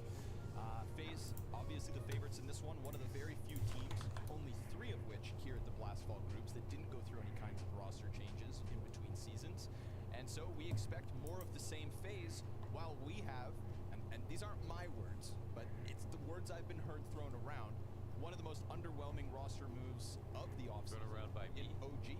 Yeah, I threw that word around. OG did not pick up any star players. They have Ribali, who has potential to become that. It's not like any of the players on OG are bad. That's not the problem. The problem is, you know, they don't have Dexter right now, which was definitely a star. Wow. Output-wise, hopping in that role, consistent versus tier 1 teams. They don't have players that can consistently do that across the season right now. Like, they have to get tier 1 level across multiple months. That hasn't happened before, even though he was more of a carry on his previous lineup. See them go towards quad. I think that's really bad. There's the first smoke, one towards the side. He's going to try their best to bust up towards quad.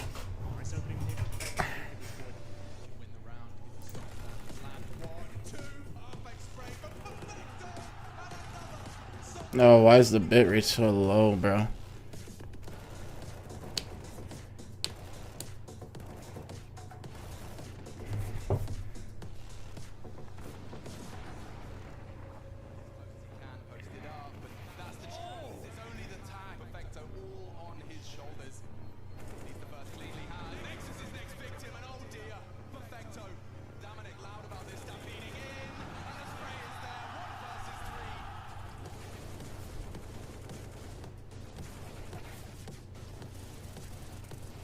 Okay, so just a frag movie.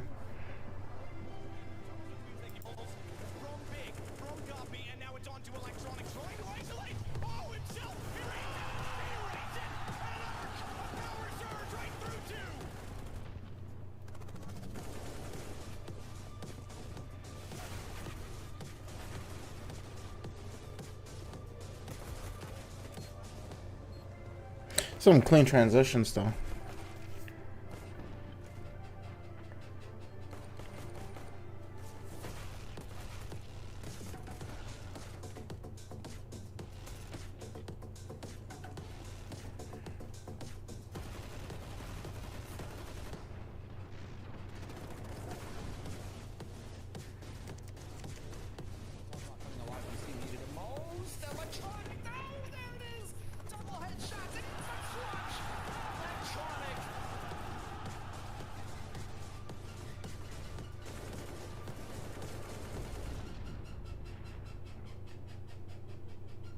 Yeah, that's pretty cool. I mean, it's a very interesting introduction. So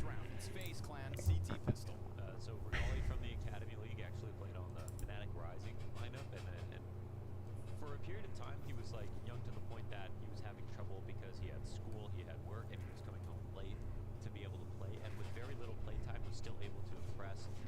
Probably being the best clutch player like in the league at the time. That was one attribute of him that I think stood out the most. And yeah, had some very big maps. There were multiple maps where you have like 2 1v1s, a 1v2, a 1v3. Like he was born. So you are gonna have Perfecto become your IGL, eh? It's gonna be that one. But has had an interesting foray in the last few months, in the last year. And you know, just closing their doors. Well, you know, you still have Nafany on your bench, and I don't think it's anything against Nafany.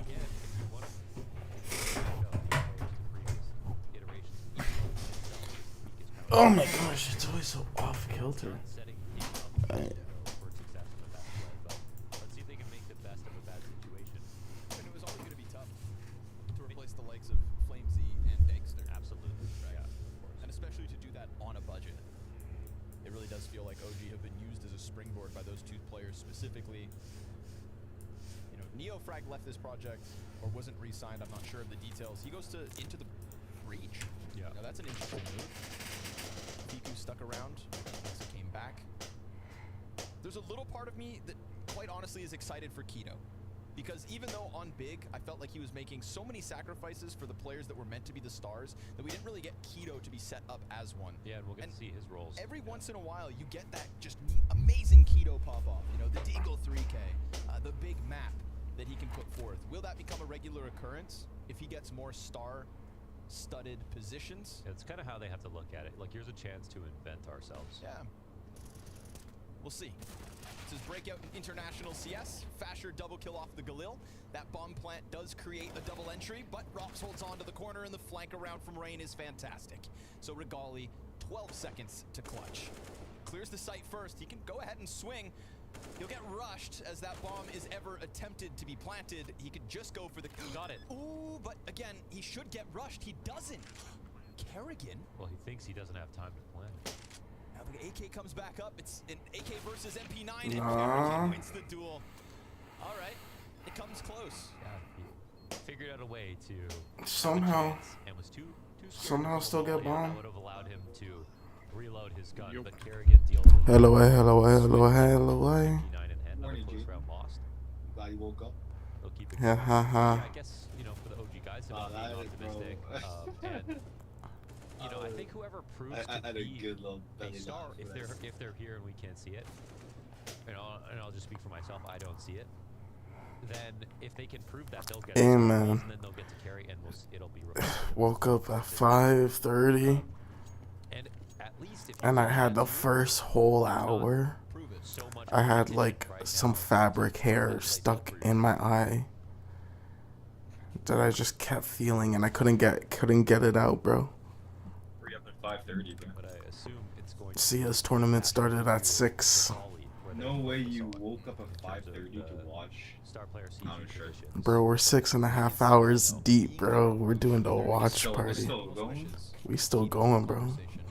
This is the final series of the day. Tournaments in Valorant. Takes down Twist. Sure. That's Tat in mid. Rob stuck in the corner. Single duel from Fiku. Takes that on his own and wins it. Rain catching Nexa, but they're going to try their hand at Kerrigan. Still though, Fiku and Keto. I don't think Out balcony. Kerrigan gets 2 here, but Keto is low. Now that they're together, they will go. Rain's come in. Oh, Yeah, easy GG. track here for Kerrigan. And an easy second. He closes down on what was left of OG. 3-0 FaZe Clan start. Yeah, that's sort of a nice catch-all flash. Archie, what do you think about the Kerrigan Rax plays used just right handle? under it? I think if they split up lane, maybe they could have displaced his aim, but in doubling up, it had to be the first attacker. So no dice. The Crody don't like you, bro. What can I say? His support was coming in. I don't even like you. Seconds. Whoa, was really excited about that one. Good. Three close situations. Well, You know I'm lying. back on a safe. Oh! God damn. Feek me, feek you. Where'd that come from? Austin Powers. Great. Great One of movie. Michael Myers' best work. Besides killing all those people. Yeah. You know, you gotta do what you gotta do.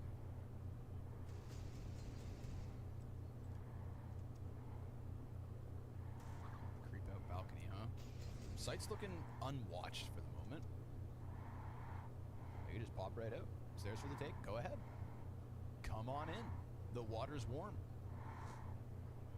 Don't be scared. It's Denmark in the summer, baby.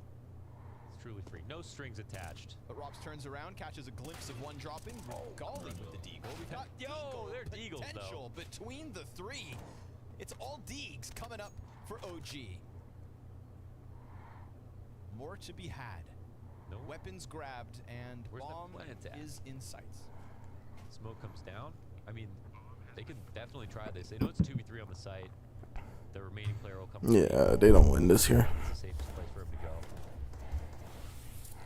He's confirmed. I want to give him the guns though, it looks like. Deegs make a difference. Oh, another. Welcome back, bitch boy. Juans in one round. Not one Juan, but 4 Juans. Round 1. Wow. Wontons.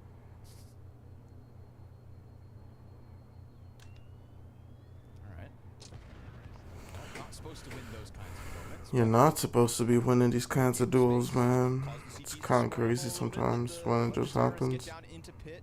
They knew what duels were coming their way and give it a chance. Great Eagles. That was smoked. Ooh. Oh, you bought the bundle? I did. What can you say? Great Eagles. I did. Blessed be the Deeg. Desert Eagle got a buff in CS2. Less vertical recoil. Why can't I find a comfortable seating position today? Just saying. I didn't notice because my Deagle's so good. Ross. Anyway. You need a pillow on your back. That's what. I have a lower back pillow and a head pillow, but I still don't. Oh, that's just because he's a bitch. Sorry, can't help you. Forward here by FaZe. They're working with the two M4s. To get a force buy out of FaZe round 5. OG have crafted this situation with grit, sweat, and tears. Oh, I forgot and fucking raise my sons. Or rather, Deagles.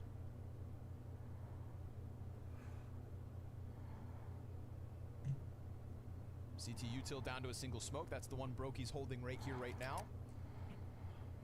They're getting what they want out of this, it looks like. Put that down top mid, and you've got him executing with less than 30 seconds. Pressure towards B first. Will it peel away either of those two A defenders? Fasher on the entry route. Contact though. If they run into this 1 and 4, they're surely going to go head first into B.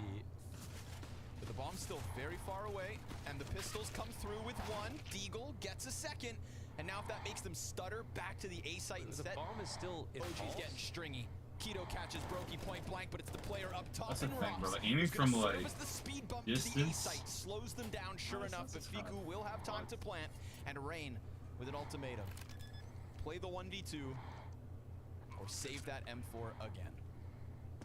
No kit, jumps in, hoping to keep these players divided, and for the time being that is the case, but Fiku's just hidden in that deep corner, and now Rain knows his support's close enough, but he had a chance to dive down, get to cover, take that duel towards Balk. Regali closes second for OG, and a bottomed out bank account for FaZe. Yeah, it was a pretty strong commitment over on B to lose those players and still have the bomb in A halls. And flashes go back and forth. It gets a little messy, of course. That happens on ecos, so that's fair enough. But what's important is that Fiku wins his duel on Robs. He can't let him escape from the roof, because if he does, then Robs can delay for too long. The time will expire. But he also makes sure not to just rush into it. He gets a really good fight. It's good composure from Fiku.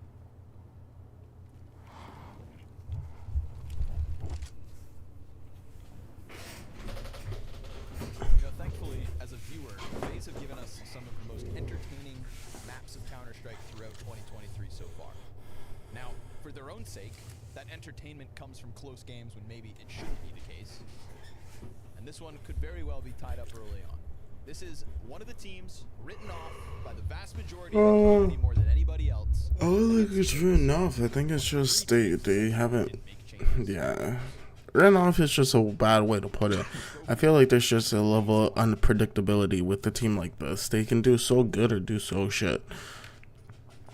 Like, they have great players. Not amazing players, but they have great players for the position. With the pistol, interesting turn of events. Double kill, nothing more. Next player's just on the USP, but Kerrigan's putting up numbers. Now you got two with Keto in the back. Why are they watching the flag? Because they're nervous. Oh, they're gonna go A, that's why. Okay. And Fasher's got their attention at least. And their heads, apparently. This one's in the bag. Bomb will go A, no problem. Fasher can't reload. It's gotta be a nice shot here. Laser beam. 5 bullets. Oh! How does he kill me midair, bro? You want a clean shot, Robs gives you one. You want a clean shot? Raps gives you one.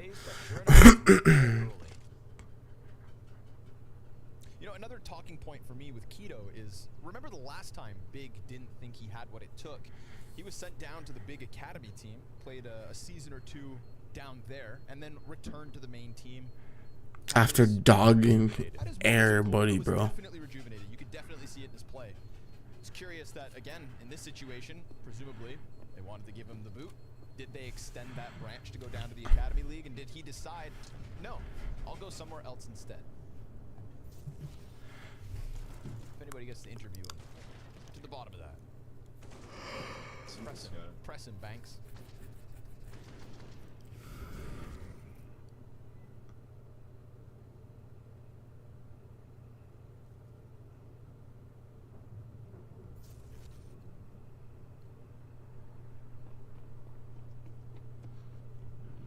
Back to business phase.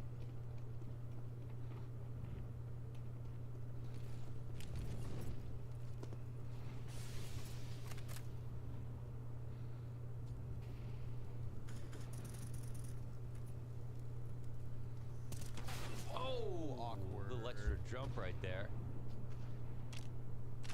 Nice one though from Basher. Fell off his perch, went to jump and just. Yeah, he does here. Now Kerrigan gets one. Wow. Double kill out of Fasher. That's an entry path he'll take. And Fiku gives the cover. Okay. Gun round.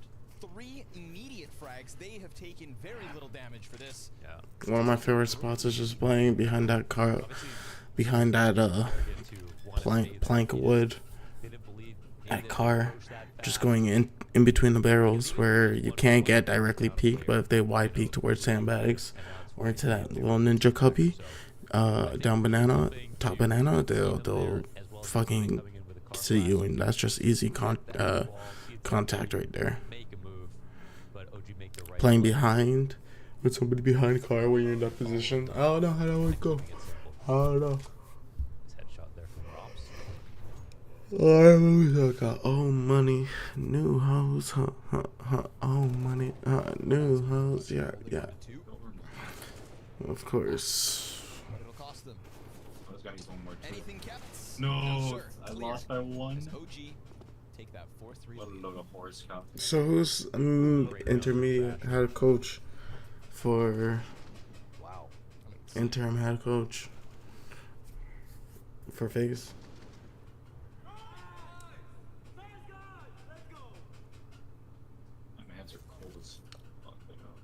Fiku's still the youngest member of this team, I believe. Oh yeah.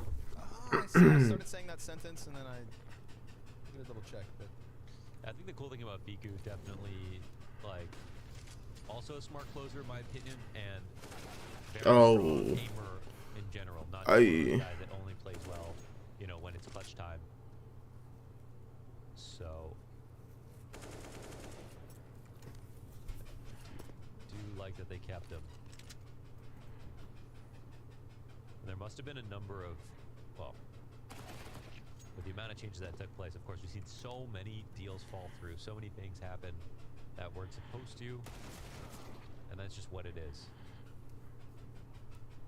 Yeah, you think about it, a lot of these teams could be completely different if, you know, just a few hold-offs went some other way, a few buyouts went a few other ways. Yeah, and his first sort of big, at least tier 1 team, of course, is OG. You know, this is where he's starting off, sort of like.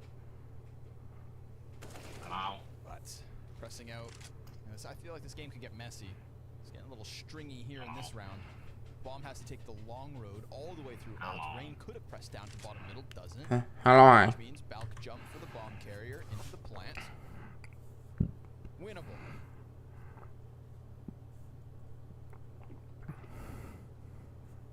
Rob's gonna have to clear it. Uh-oh. It's not an instant kill from Fiku, and he's only on 56 health. Rain starting to activate out mid. Rops will get away with the MP9 spray down. 3 frags for Rops this round. Bro, 3 of these motherfuckers got the bundle For the clutch. Oh, Rops 4K. In 4, an instrumental round to rob it back.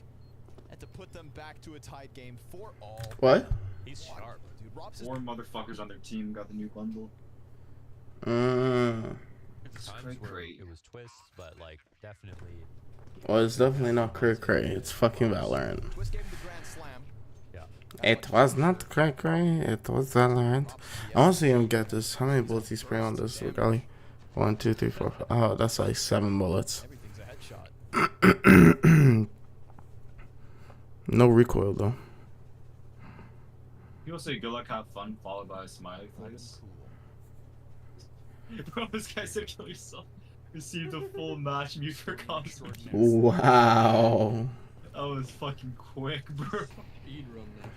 Yeah, that shit was instantaneous, bro. Ryan did not hesitate. Golly versus Roki game. Get us off they're actually Inferno, quite, maybe, but they're like actually look at quite that similar. They're quite similar, but they're so similar that they'll never meet. You know what I mean? Because they're both not very wrestlers. Exactly. Playing the game on easy mode. Nice shot out of Brokey. Falls back, wants more. You know Brokey always wants a little more. He's never satisfied. Bloodlust on Brokey is real.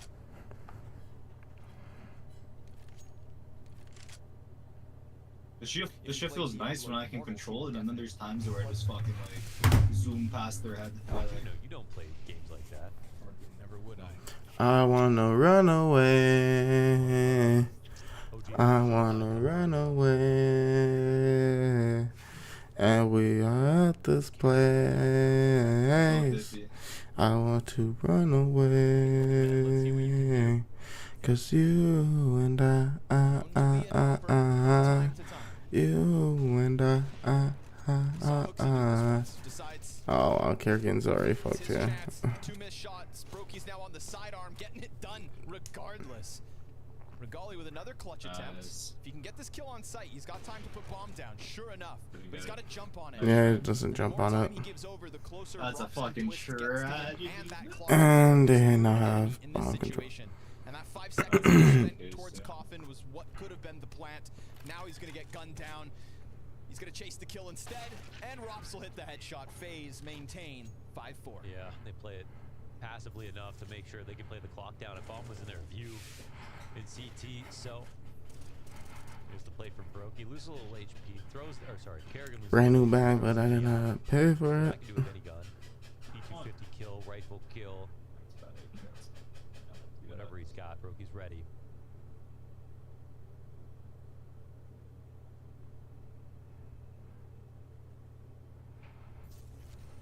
This is already a close game. Let's see if it continues to be one, though. Whether FaZe have got their sea legs underneath them now. Oh, rain. Okay. Oh, wow. Wow. He gets away with that. Having a hell of a match. 11 frags now. Great on Banana. They gonna need some foreplay. Yeah. Get back on the mission. Puts up a kill and a dink. Twists, climbs oranges, and Rop's not far away. So wait at that smoke. Blue Devil, Blue Devil, Blue Devil, running around with a new strike. To hold you back, OG. That was so nice. You can't run from Robs. And it's not just that he gets the kill, it's that he gets the info. They were there. Still on Banana.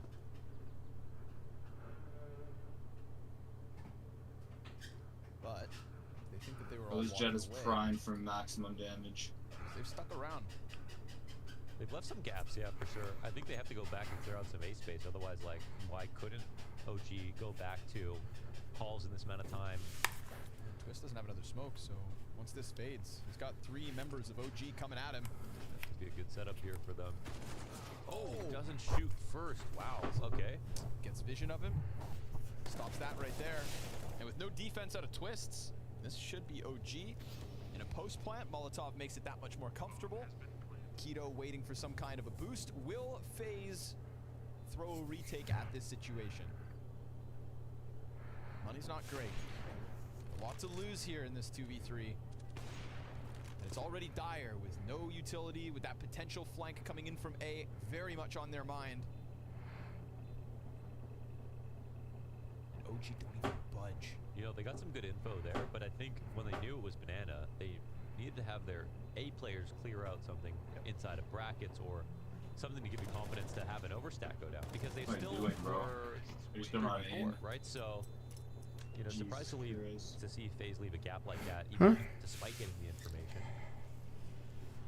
But Rain and Kerrigan on B, not exactly the most convincing setups so far, or at least in the way of frags. Oh, he looked. He knew it was coming. Staring death in the eyes. Yeah, that's what I'm saying. As soon as round 5 rolls around, pressing that F5 in a millisecond. One must accept their mortality. Bro, what is the point of just One queuing up day. for a game and just like just flash doing before his this? Cause no one likes you. Fuck up. I'm sorry. They're actually here, but they're just pretending to be AFK. Yeah. I'm not gonna die because I have a. I'll never forget. Literally, like my first comp, somebody did a shooting bind where they would just constantly shoot and reload their classic. They went AFK whole game. Can't report them because you know they don't have the AFK tag on them. What do you mean? You can report them. You can report them. Doesn't do anything. They're not labeled as AFK.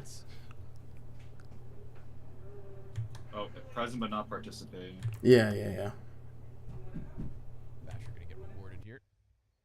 Kerrigan. He was just scratching his nose right there. Surely he doesn't clear this. Doesn't need to. Dies ahead of time. Fasher takes a little gander. Now they should be a little scared to just hit A full on, right? They should be. Yeah. Brand new Bible, I can pay for it. Oh, they already used their smokes up. Sponge boy, Back now. get on the wheel. Squidward, you been on the deal? And Raid's still serving up a problem here. They can't get past this. They could go back to A. Because they get that balcony kill on A, it does feel like they have that option still. And sure enough, it is the better choice. Yeah. Okay. Rob's getting fragged there. Definitely helped, or else they would have felt stuffed on both sides. Yeah, a little scary, but all anti-ecos are scary on Inferno. No shame in that. They had Fashion holding the right angle, so they're keeping up. I really didn't think this game was going to get close. Yeah, FaZe definitely don't look that sharp right now, but it's good to see that OG, dude. I wasn't really keeping tabs on OG either as to like what they were doing in terms of preparation and boot camp, and I know FaZe were looking to make the most of their time off. I know Rain went somewhere tropical. Twists was in Montreal. Twists in Montreal? Yeah, days before the Formula 1 event. I don't think he stuck around though. Oh, interesting. Wonder what's great for food or. There's lots of great things about Montreal, Launder. No. It's not February. That's fair. Summer, it's awesome. Thank you. Could have brought him to the chalet. I was born there. You don't say thank you. You weren't even born in the city. That's true. I was born in Cowan. You're not a real Montrealer like me, Connor.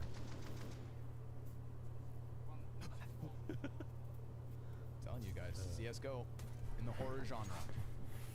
Alright, buy back in from FaZe. There's a chance they switch to that key side and just crank the dive. Stomp them out. Right now, Fasher's serving up issues towards Banana. That Banana presence is weakening the A hit. Hold. Two-man setup here for FaZe inside apartments. Should get one, maybe two. Nope. Keto makes sure the trade is immediate.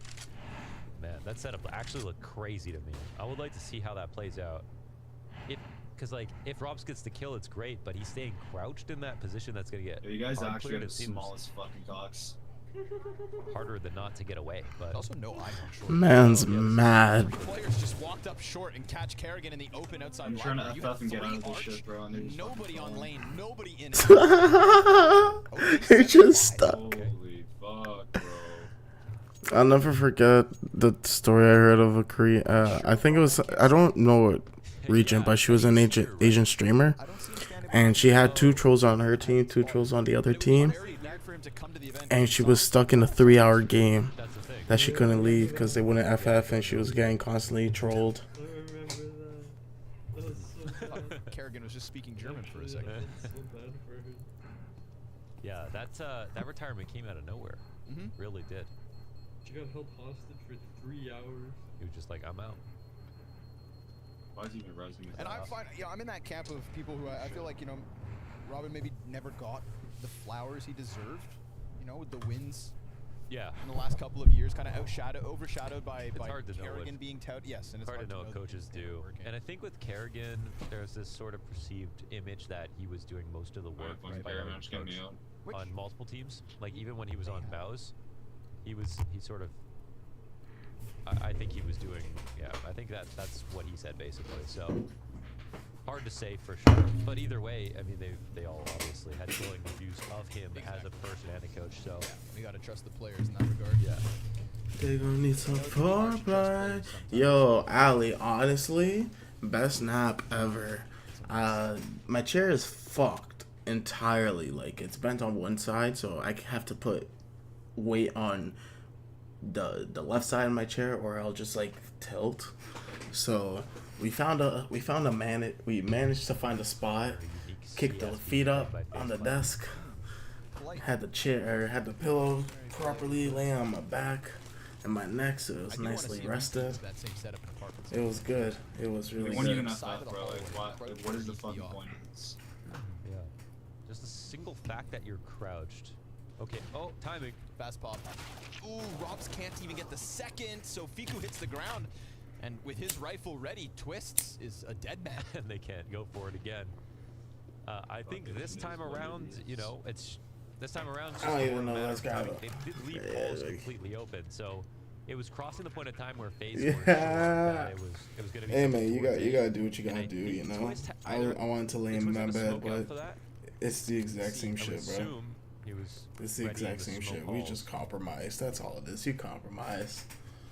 But I enjoy myself though. listen, you got a player balcony, a player. I missed the cockpit, entire ready match, for a which roll I'm call. upset about But, more than hope you anything, found you that know. timing. Better than that, we chilling, bro. He did have a nade out. Switch to the M4. Comes back for the repeat.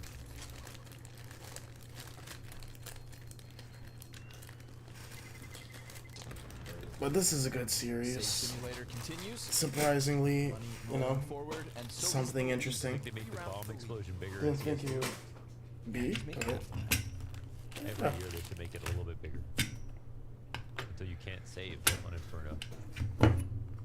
Fucking exciting. Or you make the only point. I don't know if FaZe is gonna be winning the this. enemies spawn. Oh, I don't even know if I snorted or not. That's what I was trying to find out from Archon. But yeah, okay. I didn't even know I snorted, bro.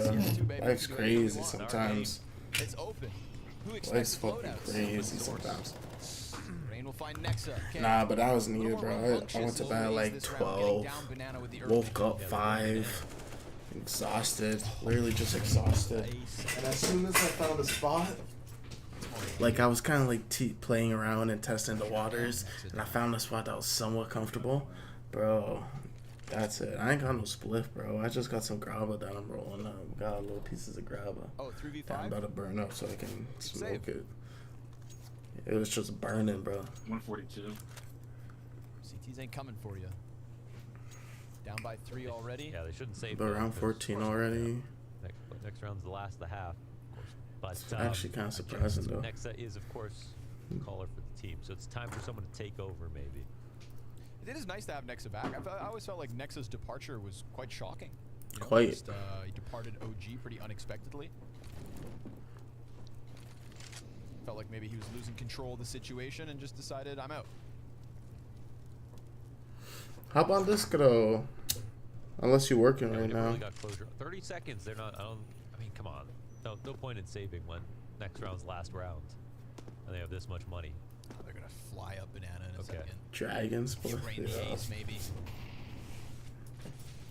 Put out the incendiary. Taking it. Kerrigan's his closest rotate, but That ain't nothing crazy, bro. It's just a little bowl. They turn from it.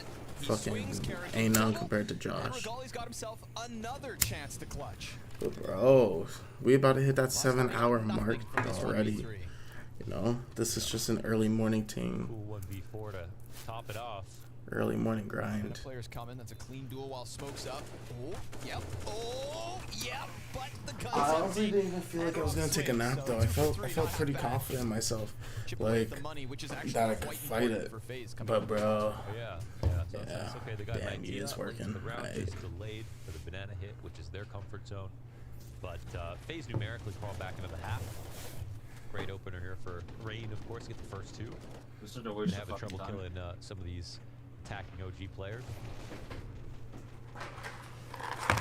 It's at least something OG in spirit, even though their roster's like totally different now, have always been able to like conjure up, is the fact that they're like their key entry pack. When they time to go, they go. You know, Nexus teams are quite good with the entries. Those are the few times. Those are the kinds of naps that like I'd be upset at, bro. Yeah, seriously though. I was using a pillow because it's comfy. I like gaming with the pillow on my back, especially in this shitty ass chair. But like, yeah, it was too early of a wake up call. Even the 6 a.m. match was pretty weak. I think they've all been 6-0s or 2-0s so far. Where did the last one go to? Yeah, so I literally fell asleep through like an entire match.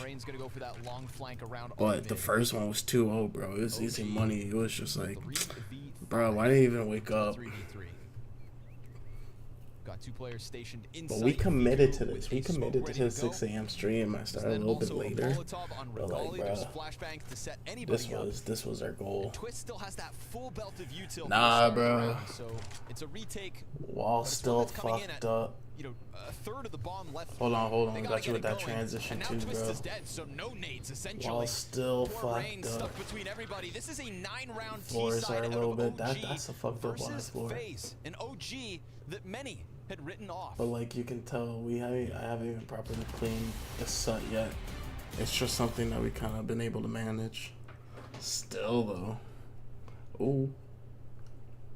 Oh yeah. Still though, it works. I mean, like, I have something in the outlet right now, so we ain't dead. It ain't on fire. Now we chilling for. I kind of don't like that whiskey video. We gonna try to watch something else. See what they fucking saying about the Raptors. Is all about confidence. If a player doesn't have a flair for the dramatic and embracing of the spotlight under any condition, then he's not going to have success. Yo, straight up though, it's so ghetto. Cause I ain't got my mattress yet. We about to get our my mattress decided. So it's literally just like, hold on. So like, you want to talk about ghetto, bro? We literally got the fucking broken ass wall, all the soot. We got the fucking bed on the floor, and then we got the hole in the wall, like this one here. Like, bro, we're living in the true trap house. A lot of history has been made in this bitch. It's crazy. Life's crazy sometimes, bro. To the Toronto culture. Now I'm looking forward to it. Got to get out there, see Drake. I've been saying it a bunch, but I'm looking forward to that. You hyped to become boys with Drake overnight? It's bro, what the fuck? That's the goal. I need him to wear my jersey. That's how I know. That's my priority. At 6'7.5", that's how you have no questions for the fucking draftees. Sure, like with long strides. Larry Bird's abandoned son has underrated athleticism in addition to his elite marksmanship from distance. At the college level for the Kansas Jayhawks, the Crackerjack averaged over 14 points in 32 minutes per game on a team that was #1 in the Big 12 Conference and finished the season with 28 wins and 8 losses. Even more impressively, he attempted nearly 6 threes every single game and made what's considered an elite 40.3% of them, while making a more than solid 44.2% of his shots from the field. Or is it unrated? Now, whether he exceeds expectations by becoming a superstar like this video entails, or pans out as merely a really solid role player, Grady's going to last in the NBA with his modern-day suitable shooting from distance.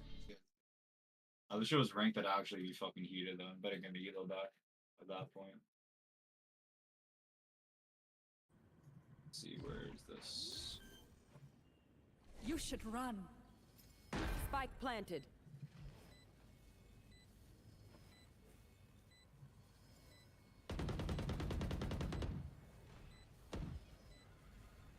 Last player standing.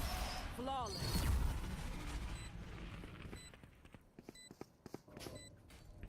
Yeah.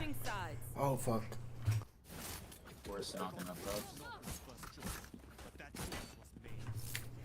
Yeah. Alex is in a game with throwers, and man's been trying to DC, so he's been talking shit to all the boys. I don't know if you've heard it or not. Yeah, quite upset. Quite upset. 7-Eleven was a part-time job.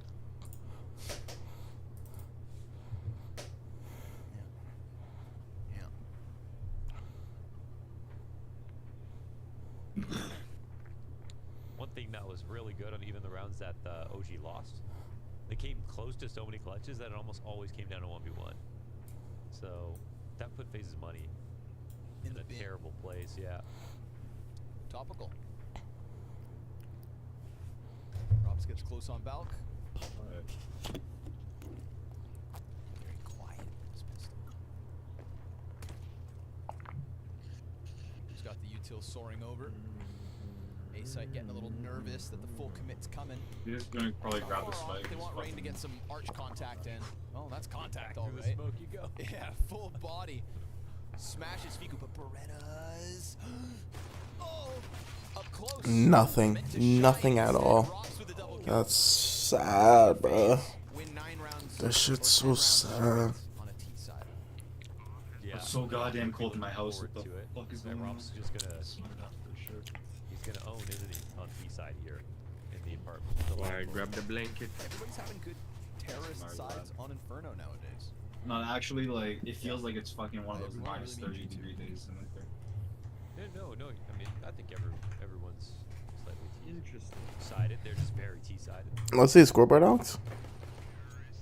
This one, nice and easy. FaZe sometimes they need a really big warm-up. Sometimes they just bomb out. You know, you never know. We are talking about the exact same 5 players that failed in Rio at that major. That if it wasn't for the sacrifices of North America, Those Neon and never Jad are would have just even like, been in Paris. Yeah. And when they got to Paris, had some of the closest, most exciting, nail-biting matches versus Bad News Eagles versus Na'Vi. I mean, great games. The entertainment value's outstanding. Yeah. But this is no longer a team that dominates. No. Weird. To be honest, they never really did dominate, right? They at least won. They won, yeah. And they could definitely still win this, but it's not going to be in the convincing fashion that will have their fans frothing at the possibility of a phenomenal season. Or are we doing that thing where we overreact again? Yeah, I'm not overreacting on this one though, personally. I think it made sense for them to stick with the same roster. Like who would you change? Robin, apparently. No, who would you change? I'm not at liberty to speak my mind. Okay. I'll talk smack about the smaller team. Okay. I know better than to swing at FaZe. Right. Smart. I don't know. FaZe is just one of those that it's so solid. The space is very raw at the moment.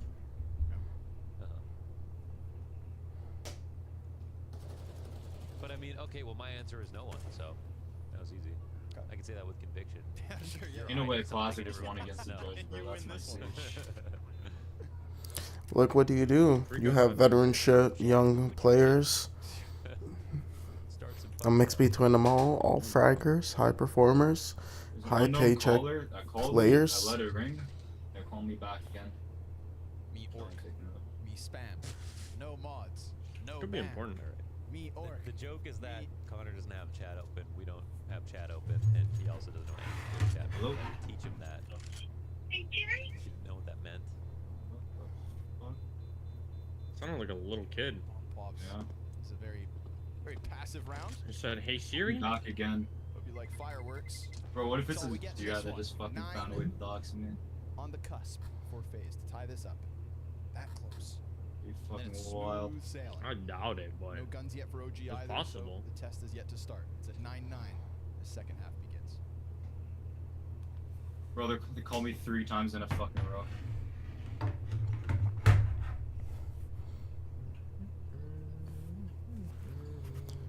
Ay. I call me again, bro. It's unknown number spamming me. 357. I think that's the proper balance. Pick up and answer and tell them they're calling the wrong number or something, so they stop calling you. Yeah, like 2 scouts. That's The just a ideal troll, pistol bro. buy for me is 2 Deagles, 357s. Or just block the number entirely. It's an unknown caller. Can't block an unknown caller. Very annoying buy. Very dumb, by the way. The right balance of damage and range. This game of turret defense. These 5.7s can one-shot, headshot kill. They can do something M4s can't. And when are we as a society going to talk about that? We could right now. Well, you and I as what a do you society. think? What do you think? As a 5.7 player? Yeah. I like it. Okay. What about as a guy who has to play T rounds for 15 rounds every game? Questions to be had. Yeah, scary for Golly. Ready? Deagle in the pocket. Players all around you. Regali's got a good bullets. Yep. Chance was there, but. Oh, he has the same sticker as me in the same place. Is that surfboard guy on the hypnotic board? You mean the sticker that Counter-Strike based on you? No. That's a different one, but it's another surfing one. That's weird, right? It is weird that there's a sticker based on Launder. A surfing guy that looks like me. Silence unknown callers is now on. One day we'll copyright strike Valve, you and I. I want to get some royalties.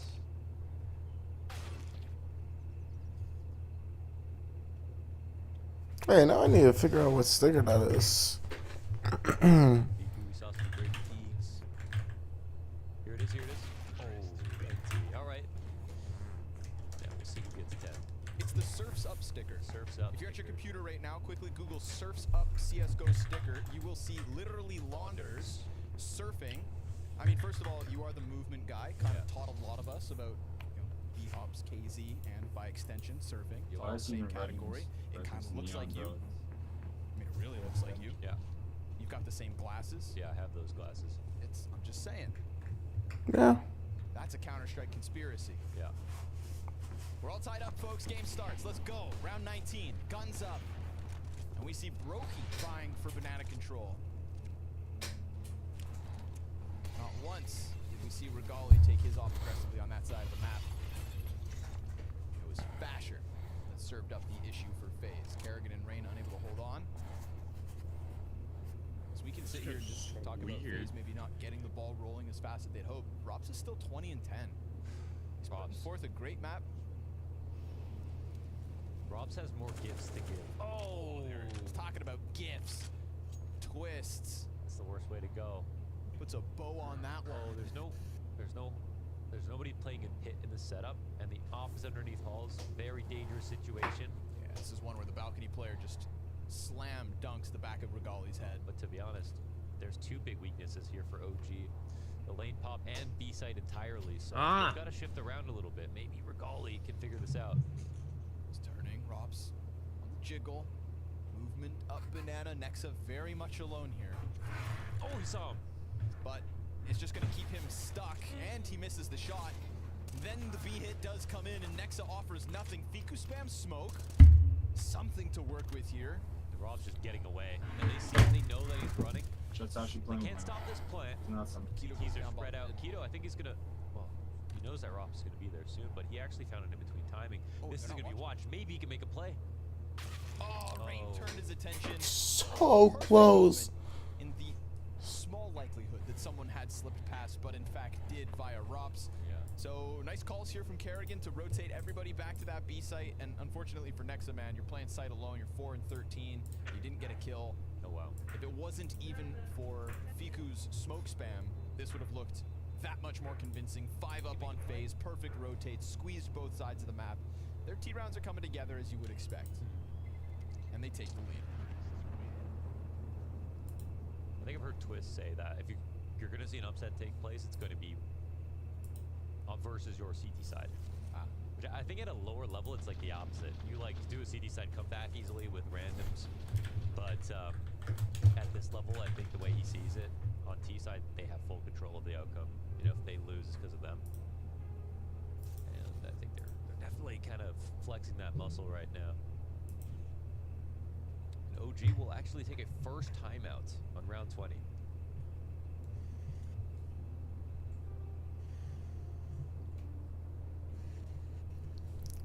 be fair, they were in pretty good control of that first half, so no reason to slow things down.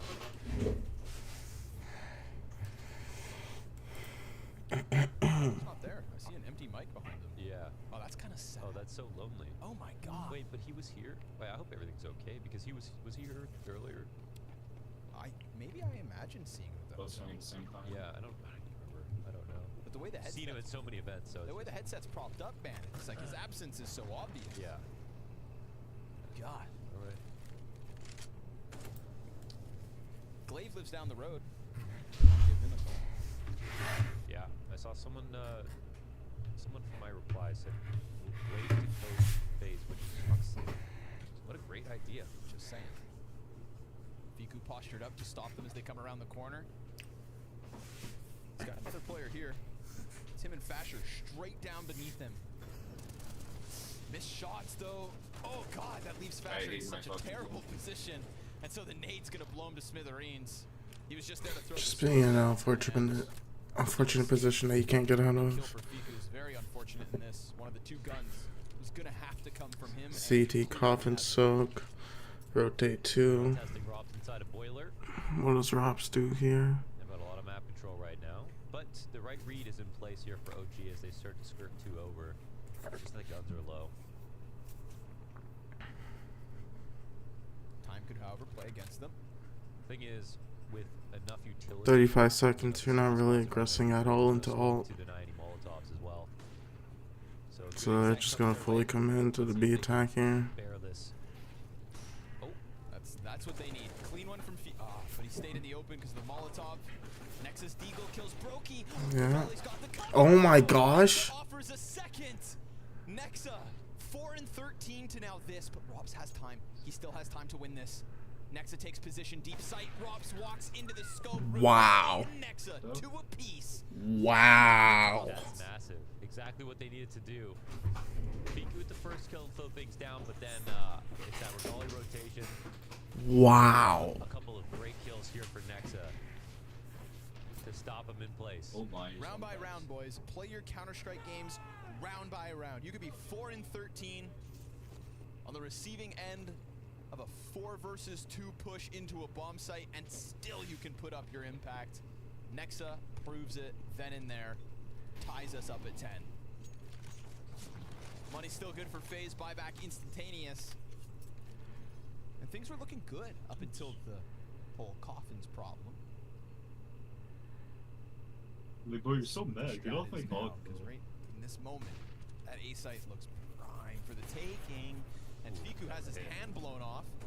Dropped down to 20 HP, falls back around library, but there's no overcommitment yet. FaZe have been taking their time on the clock. Not going to see anything lane again. OG have not liked playing inside of brackets. Respectfully, it's just hard playing brackets sometimes, but that's something I FaZe is very much well entertained with. Kerrigan pressuring, clearing, and cautious. Fasher's giving him room to walk up. It's off Nexa that Fasher plays. Wins that duel. It'll at least get taken back by Nexa, but the site itself has fallen. There's nothing left to hold them back. That's so awkward. They have one on the side of default, but they aren't really protecting the R trap. They have a player in CT spawn and one behind him. So they let Rain just walk around. Look what happens. 2 kills to him. Now positive. And FaZe back to the lead.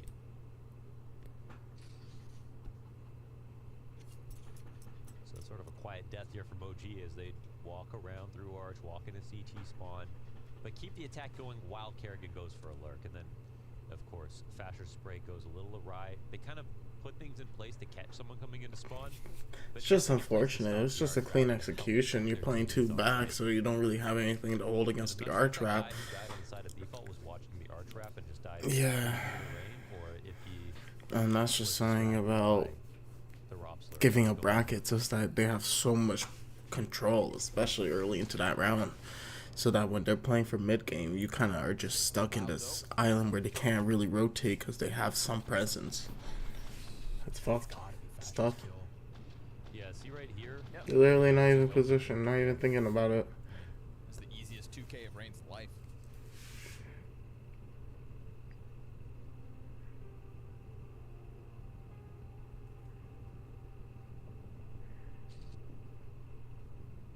Gapping the setup. Can't trust the smoke. At CS2, you can trust him even less. You just got outclassed by the Neon. Yeah, Counter-Strike gonna give me trust issues. Yeah.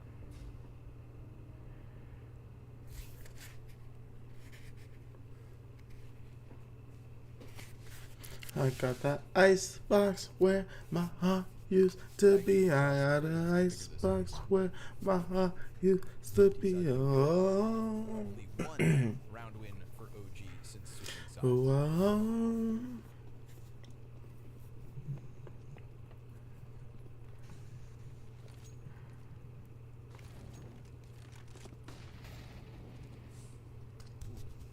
Ollie popped too soon. That was a bad throw. Waiting for a flash from Nexa to regress. Basher's locked in. That molly won't move him. Oh. Comes around the corner. Basher looks to Oh. the crosshair of twists, and the tethering from FaZe is simply too much. Yeah, they wanted that back, but they didn't molly half wall to deny that spot. And Nexa make up for it. They're not thinking about him.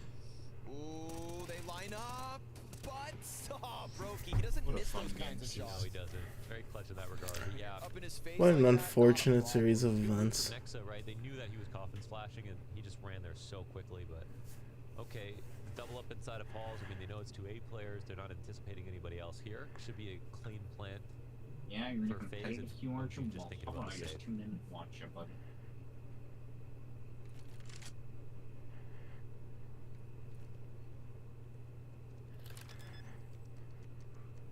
It's 12. They'll get through this. It's FaZe. They always do. It's FaZe, they always will. Like, I wonder if you asked them after the first half, did they think they were going to lose? You know what I mean? Brokey would say, maybe. That's just so. That's spitting right there. That's exactly what he would say. I asked him what he thought about the other roster moves. You know, just for the sake of content, to talk about things. And he went, only think about me. Okay. Liar. He definitely secretly has a favorite roster move that's not. Yeah, right? You And know. like, why wouldn't he just share that? Yeah. Why couldn't he just tell you? Come on. So secretive. Some Lavians, bro. Just don't need to say anything. I bet Kerrigan makes him talk. Okay. You know? Kerrigan, you gotta trust Kerrigan. With your emotions. You know what I mean? Yes. He wouldn't turn around and just hurt you. That's what he wants you to think. Piecing together buy after buy. They got extra cash on Regali. Round loss looking. Yeah. OG no longer foraying down banana. No more wiggle room to frolic with.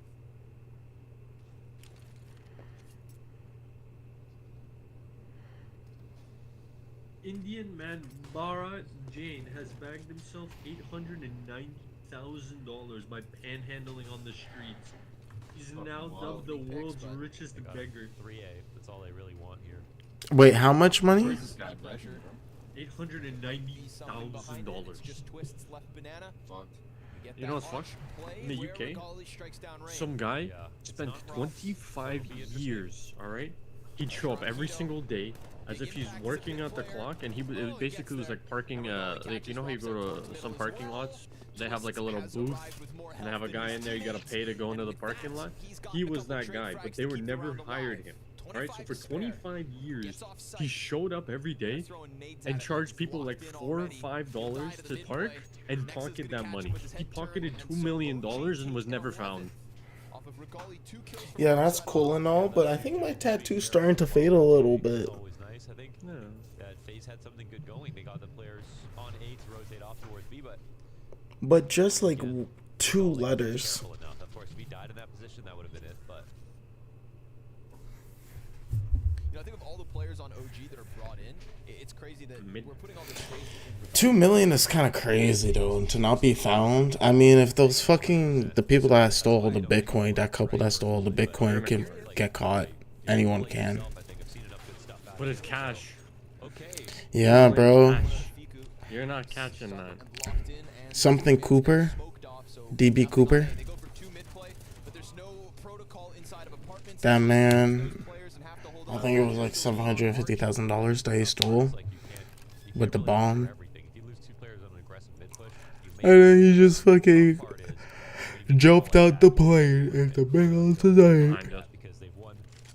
Never to be seen again. Have to run. this is a nice catch for FaZe to deny this. Keeps a 2-round lead for them. Minimal saves in for OG. Try to use Regali on B early.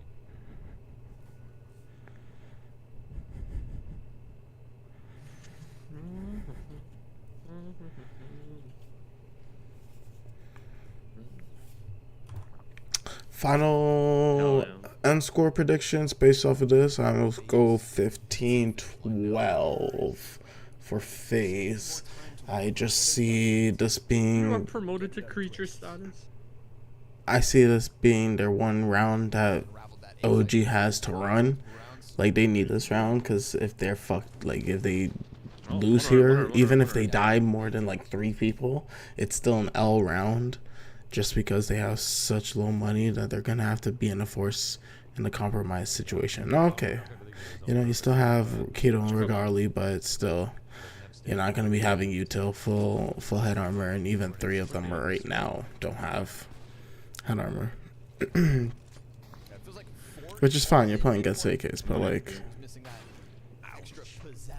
that's also one of your players who had head armor, so that's gone.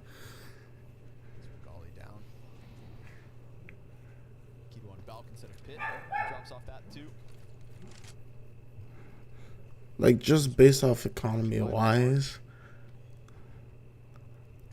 you can still buy here if you FaZe next round comfortably. So this would be like the only real round that you would have to like right now 100 HP. to really flip the switch. This is your only round to flip the switch.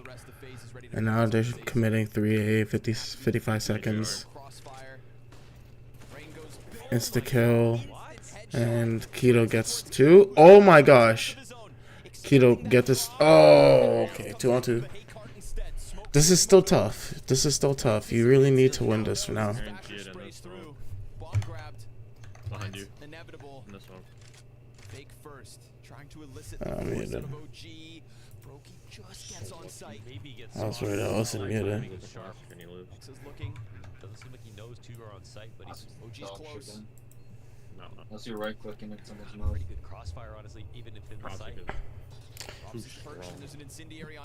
No real need to use the nades from Nexa. Dies. Oh my gosh. Okay. And that's the round. And you're still going to be able to buy an out with Regali. But you're going to have to... Maybe Regali will buy double rifles so that you can kind of at least play 5 here. Because I don't think Fico's going to be able to afford one. That was bad. That was really fucking bad. I don't know why he did that. It's just unfortunate. Rops just... I think it was Rops that killed him. That's just tight from Keto. That's a bit. This, of course, is OG's pick. Not. Next. 2 main. Versus FaZe, per se, for OG, so it's not a bad option. Yeah. Brain is up, 78. She's coming up. Why are you running away? Nice to see Rops is coming in hot off of the player break. Not skipping a beat. Sky was here as well. Finished the last season. Yeah. sort of like a neutron. You guys saw Jet on B. Why would you think just like that? Like a kind of. I think that's the kind of star that's. Was that the one that's like it's like a dwarf star that's denser, more dense than? You can't bring up neutron stars and start asking me. Oh yeah. I thought you liked space. Oh, never mind. Sorry, I thought I was talking to a space guy. Bro, I need to clean up all these water bottles. Like supernovas, and then becomes almost as dense as a black hole, but very small. Oh, one last one, bro. I'm already down to one last one from 8, or from 7 to 1, bro. 8, 6, bro. Crazy, bro. The only thing he uses them for is peeking. He puts all his energy into that. And you really feel how much more he has to show.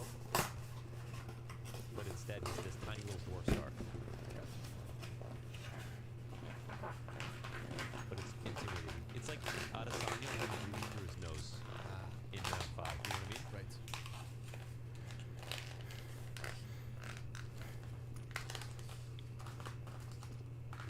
Brokey in the open. Yeah, that's a good analogy. I was trying to bring it through his nose. One good opening kill away from that 15th round. CTs do a good job of masking themselves, staying in cover.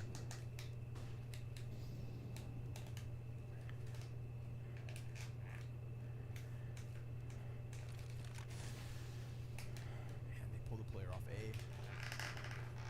We've already had woes. OG. We've seen the arch wraps. We've seen those T peaks. It's always this gamble. Lane or arch. And Regali's kind of stuck between the two options. 30 seconds. MP9 starting to move back around library. Also, we've got OG on that flank. And you only got 2 on the site. You only have 2. Both wide swing. They don't know. Oh my god, what an angle. That He gets there, but Twist still in moto. Catches Viku with a back turn. Mid player. Jesus, they're being deconstructed. Teams, 15 seconds on the clock with bomb dropped inside sight, and Regali's back on the corner. They fly at him, and he has a chance. Oh my god. And posts another 1v3. Oh my gosh. and finally the clutch for Regali. He's been given those moments from A site to B site multiple times. T half. He just picked up the cup. He didn't even drink from the cup. Is his if not an ace. 4 for sure. 4 for sure. No, Keto got 1. Okay, yeah. I was looking at the remnants of that kill feed. Like, don't tell me this guy pulls off the 5, but all right. Love that. You know, he is meant to be the win condition. That right there, Dexter-esque. A very important moment. But you know what, Brokey-esque for the uninitiated. Okay. He's a passive offer with low opening attempts who's really great in the clutch. He's just like Brokey. He's gonna be in that same vein as the Brokey Shiro sort of Jane type of offer. Explosive but passive. Keto gets the dink there. Not enough. Robs walks away. We're back even.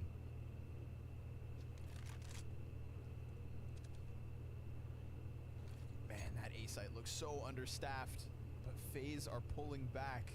Now let's see if they walk into this opening. Yeah, this is great for OG to try to do something like this at this timing because they might meet them head to head. Wow. And they might actually get them setting up grenades, actually. 40-second banana clash. MP9 staring at the wall. Regali's going to have them drawn into the M4, and still you've got this third player who's yet to show his hand. Kerrigan just wants to grab the bomb. And he almost got away, but gunned down by Fiku. OG to keep this within 1. Yes, and we're talking about FaZe who have to chill for a second. They don't have money. They've got to let it go to round 20. Is Faster rocking a K65, bro? Or a K70? Heard around the world. Okay, next up. It just looks like that classic Corsair build, you know? It wouldn't be FaZe if it didn't get interesting. Oh, it's interesting, all right.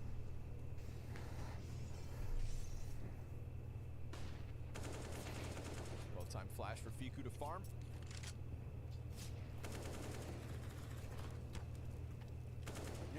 Fasher's CT side has, again, he put up his impact in the first half. His CT side's been really nothing to talk about. Yeah. I think he finished the first with like 14 kills or 13 He did, kills. yeah. He had so many kind of hard banana entry. Like, he did the hard part. I hate when they do the hard part and then they just can't get the free CT rounds. But yeah. No, watching his teammates surpass him. I guess CT side just isn't free these days, you know. All of a sudden the performance seems mid, but like no, he had an instrumental role to that first half. Was 14 and 10. Counter-Strike do be like that. Regali hears him coming. 5-7 swap. And it's a cleanup for Regali. 27 and 13 now. 2 rounds in regulation to hit that 30. What you like to see. And he's putting forward. Yeah, the only thing holding him back when he was an academy player was honestly the time, you know? Yes. Romanian, living in Denmark actually, and studying here as well. And just very busy, just had real life and, you know, couldn't prioritize it, CS over that because he hadn't had a career at that point. But now, no, he can. All right, big round here, folks. Someone's taking 15. OG, we're not meant to be here.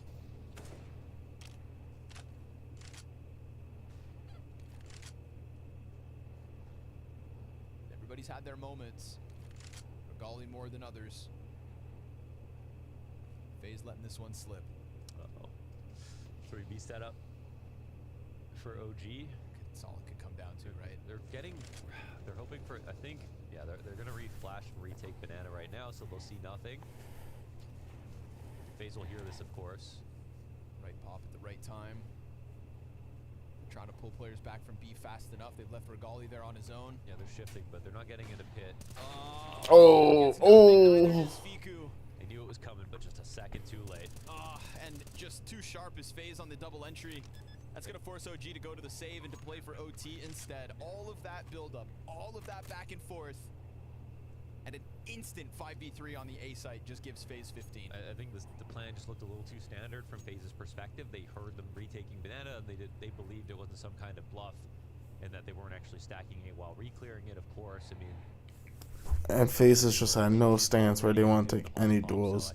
They're trying to go 5 alive. When the smoke came in, I think it was clear for the players in there that they were going to go no matter what. If Kerrigan didn't have that decisiveness, maybe OG slide in with enough time to set up some kind of a defense, but I mean, look how convincing those 2 kills are. At least there's money here for OG, and they saved with 3. Wow. Oh, that's disgusting, honestly. Just coming out staring at that spot. Nothing Viku could do if it wasn't an instant headshot.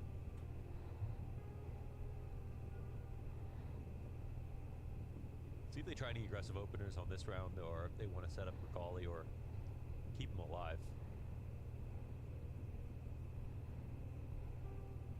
Rugga coming in. 4 of 4. We're at that 7.5 hour mark. 4 in the second half. Holy shit, man. They're smiling. Yeah. 7.5 hours, bro. You know? I have heard a lot of teams in the after the. We're going deep today. The off season. Talk about how everyone's friends. Like, I think that's one thing that I've found to be more common, that a lot of teams have found new friends, or just everyone's just very happy to play together. Not so much just like business associates ready to win, which is also fine. Not ideal. Robs gets caught up on the corner.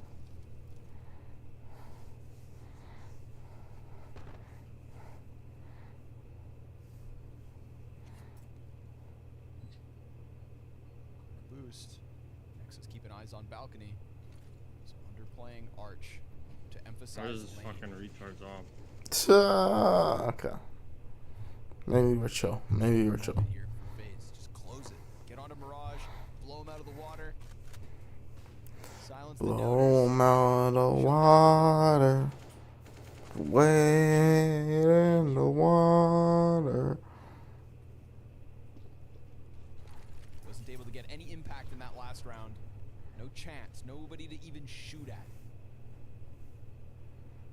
This could be it. We get that pressure outside of A. We get the smoke in the front-facing Arch side. Bomb's still not picked up, though. They haven't found the offer.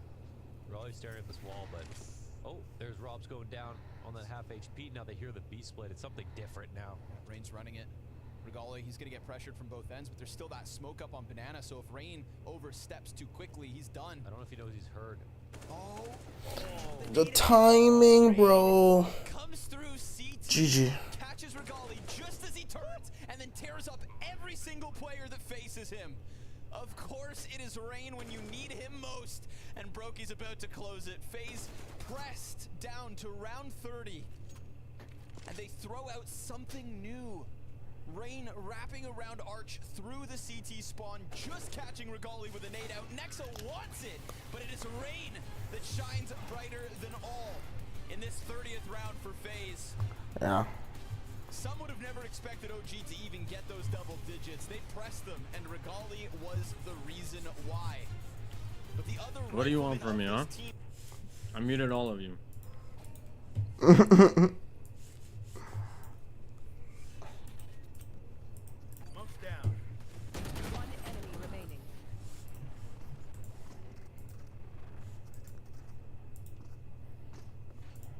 No, I muted after your 6 fucking terrible calls.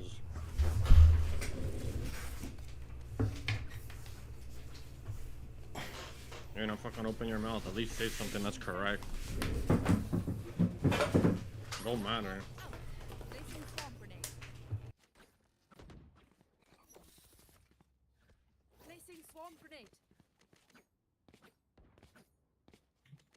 I'm just not gonna leave A side. Fuck it. I'll sit here the entire game.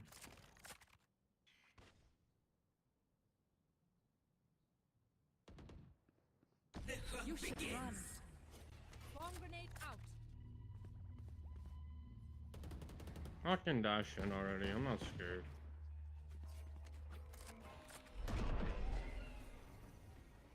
Found them.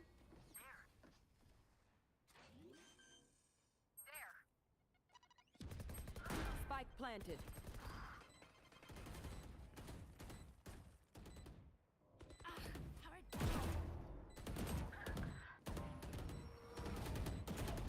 Last player standing. Lucky.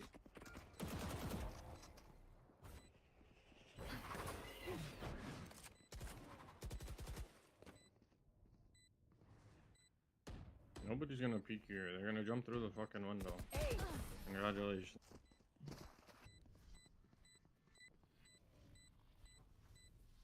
We're here. We're the best. Don't any of you forget that.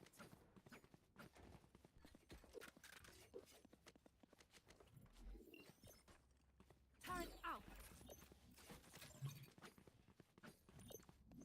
Alarm bot out. Placing swarm grenade. Placing swarm grenade. Let's fly.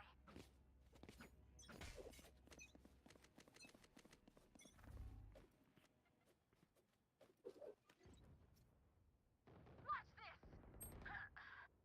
Good shit.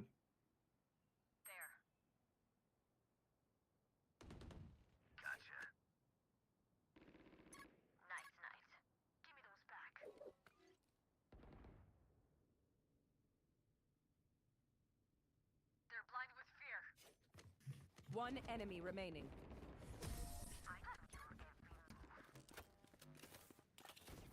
Spike spotted B. Last round in the half. Last round to use our creds and abilities. Don't waste your firepower. Turret out. Placing alarm bot. Placing swarm grenade.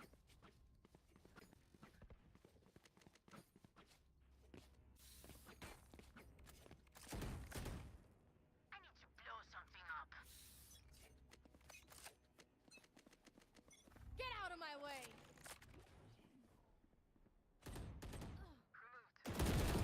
Enemy down. Spike down A. Placing swarm grenade. Initiated. Swarm grenade out. One enemy remaining. My ult ready. Nightmare. Flawless. Fish in a barrel. Swarm grenade out. Area's clear. Switching sides. One dream ends. Another begins.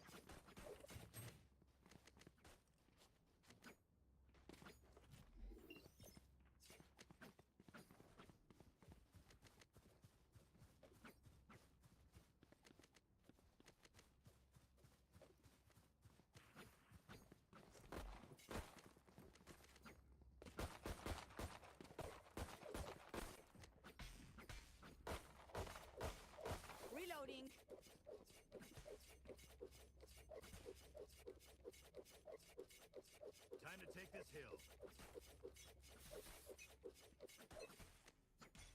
That depends on you. Placing sentry. I'm holding W. I don't give a fuck. Find you. Link. All right. Back on.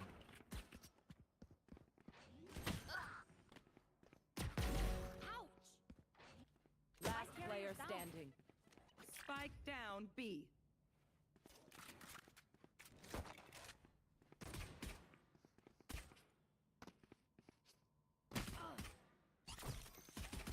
One enemy remaining.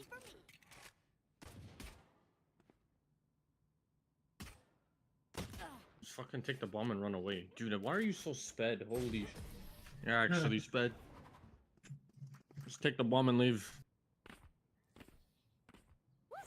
We got this.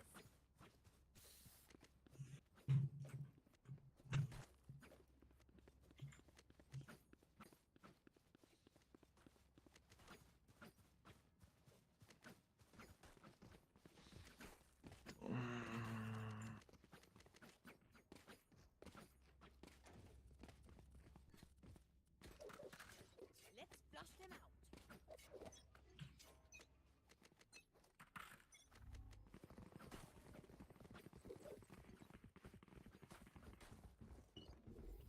Placing sentry. Back home. Reloading. Somebody out.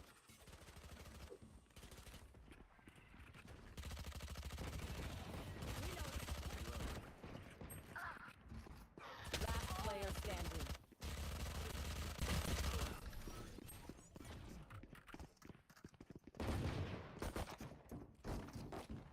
Okay, I only have like 78 grenades left. Hopefully that's enough.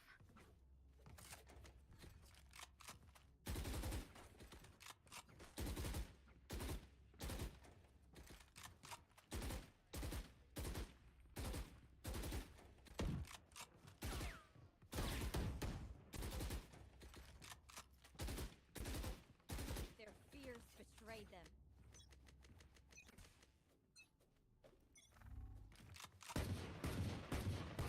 Reloading. Placing swarm grenade. Bam. Launching smoke. I'll find you. Beacon here. Placing alarm bot. Turret out.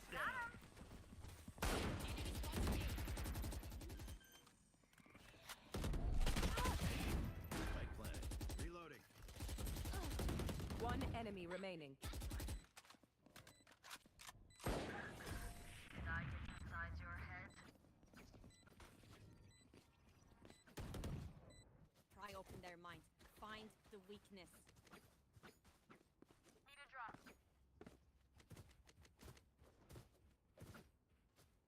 Thanks.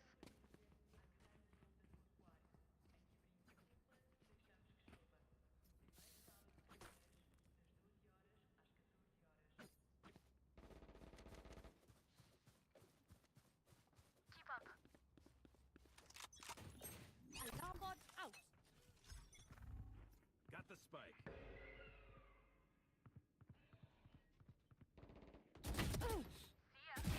Auf Wiedersehen. Placing swarm grenade. Swarm grenade out.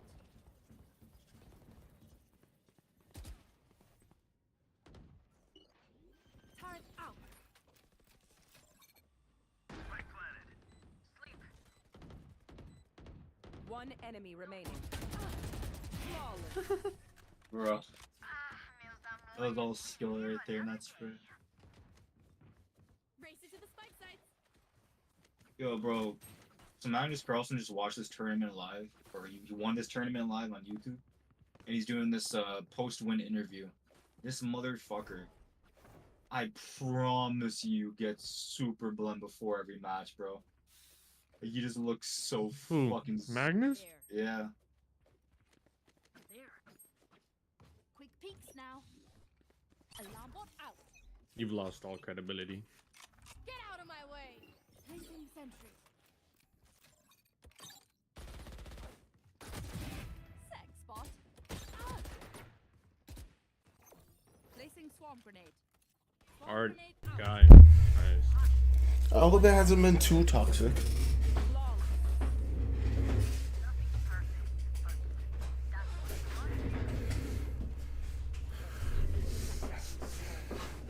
Anyways.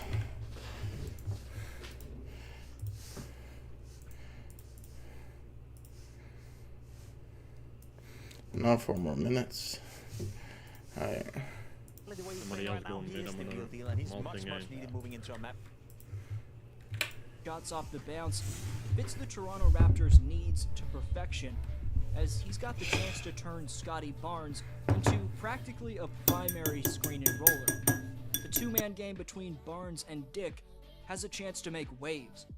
Grady can get his own in terms of maneuvering off screens and working off the bounce in a fashion that's been compared to the likes of Klay Thompson, while your boy Scotty can both create off the bounce and has the ability to be a roller as well in the same style of a Giannis. Grady has excellent shot-creating wherewithal in terms of his ability to evasively size up his matchup with cagey triple threat moves before driving into said jab steps. He also has enough upper body strength to shake and bake defenders in the lane by bumping them off to both embrace and shed off contact down low. Regarding his deep range jumper, and it's how Dick can elevate to his release point in traffic and how he can alter his arc when he does have to get that high to avoid shot contests as opposed to when he doesn't, which allows him to make seemingly impossible Splash Brother-esque deep-range bombs. Yo, this Brim is fucking useless. Damn balanced offensively as he combines his accurate shooting aptitude and impulsively polished bucket We deserve to lose that. with thunderous yet craftily mechanic athleticism, meaning he knows how to land and how to elevate for dunks, whether he gets the proper footing or not, or whether there's anyone in the vicinity or not, making him a high-volume attacker, and that aptitude to take off no matter who's in the vicinity, while evidently being great at avoiding injury by landing properly, should allow Dick to rack up a ton of dunks in his rookie campaign.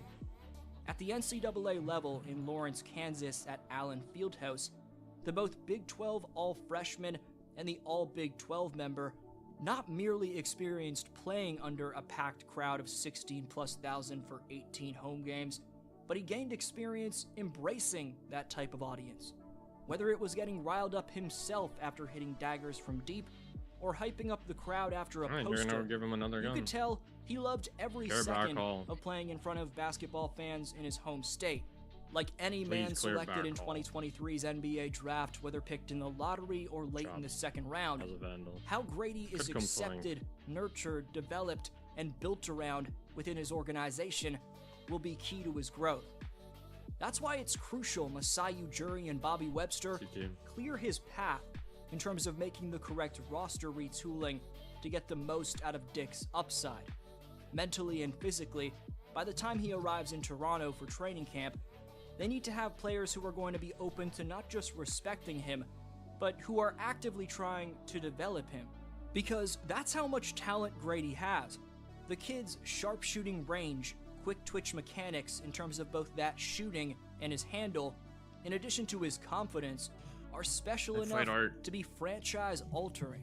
In terms of the pieces that are going to be surrounding Dick, Pascal Siakam is someone who's proved he can win a championship as a number 2 option, and that he can be a culture setter with his positive body language and leadership in the years following said championship. Despite hearing his name in trade rumors, even with yours truly saying he should potentially be traded, Spicy P has stayed in the gym and even told the Raptor front office a few days ago that he's eager to stay in the 6 and avoid a trade. This means Pascal will be willing to both. And we got OG, and the Unicorn odds still favor FaZe, as I think most people would have. One flank series, Riz. But that wasn't a FaZe that blew anybody away. Instead, we get OG leaning on Regali, as Nexus said. This you know, will be the key to our roster. And we saw it. That beautiful clutch inside of the A site was a highlight reel moment for him.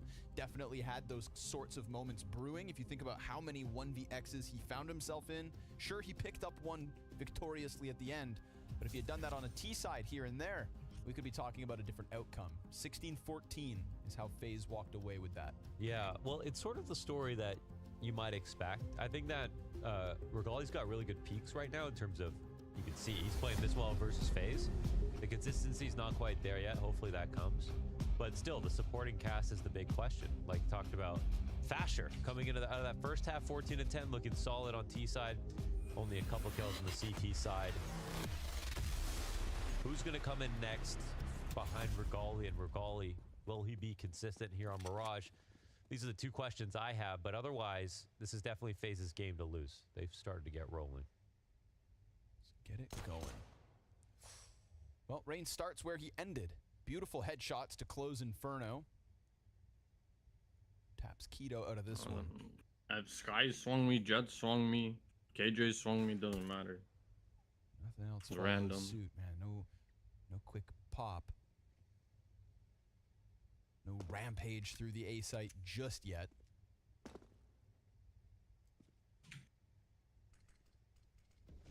Utility triples in smoke towards stairs. And Rain. Well, now he's got Regali in the corner. There it is. Took a little while, but it happens. One flank. That's a bun smoke, dude. God damn, Rain, dude. It's just owning him. 3 250. Look at the smoke. It's up on the roof. Me. You guys are Who's smoking up there? He's on the roof. He's got some sheesh on the roof, please. Back up. One was flank. Nexa walks away 5 health. So give Rain a P250. Let him get crazy. Back home. Raindrops. 395 damage on the round. Thank you, HUD. Yeah, going back. Yes, last map in front of Fasher, 15-9 on T side, 2-10 on CT side. Keto 4-12 as well. Like, I mean, that's just the fall off. And honestly, just as big a fall off for Keto, right? He was the second man on that T side behind Fasher, and he was the second to the bottom above Fasher in the other. So you lost, you know. And we had that conversation at the start of the map. We started our conversation on OG is who steps up next to Regali. Yeah. Well, those two players put themselves forward in the first half, and those very same two players fell off in the second. Yeah. I'm sitting back here then. Yep. That's going to be the problem OG face going forward. Yeah, for sure. So it's scary that they have to beat the stats. You know what I mean? They have to beat the stories up until this point. They have to beat their stories from their previous teams. They have to beat what we already know about them and what they know about themselves. And we have to be honest, right? I mean, there's no reason to think otherwise. So we'll see. But one thing's for sure, it's at least nice that Regali can play under Nexa. That's probably a real good bonus for his career. Good place to start. And OG has been a place like a lot of great stories have come from, of course, in terms of KJ's broke. Talent, so one place nade, damn. Rain eats that one. Roki working his way up cat, twist the bomb back by chair, flash towards it, and no contact. Leaning on the Deegs. We saw what those Deagles had in store for us on Inferno. Wait for my ult, please. But they know about all your smokes. So you don't no way, dude. He takes Kerrigan with him. Rob slides out, clears out the A site. Twist runs bomb in, so all good here for FaZe. They're going to convert it.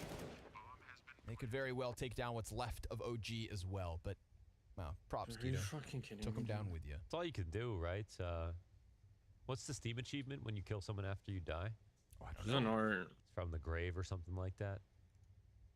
Usually attainable, you know, via HE. Right.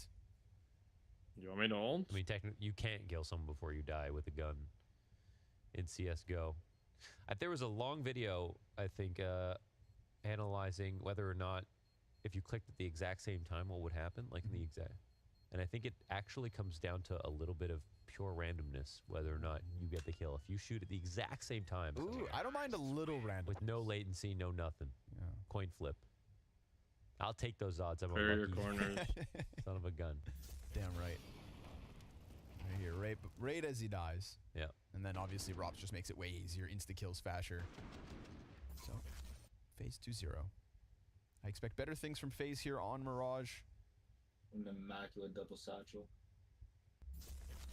But of course, I'm also a little hesitant after what we got on Inferno. You know, I wanted to be excited about FaZe. I wanted to be just as stoked for them as I was for the other two teams that didn't make any changes.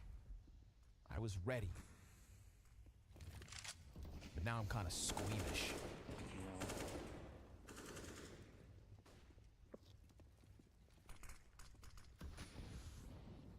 Nice. Making quick work of the mid play.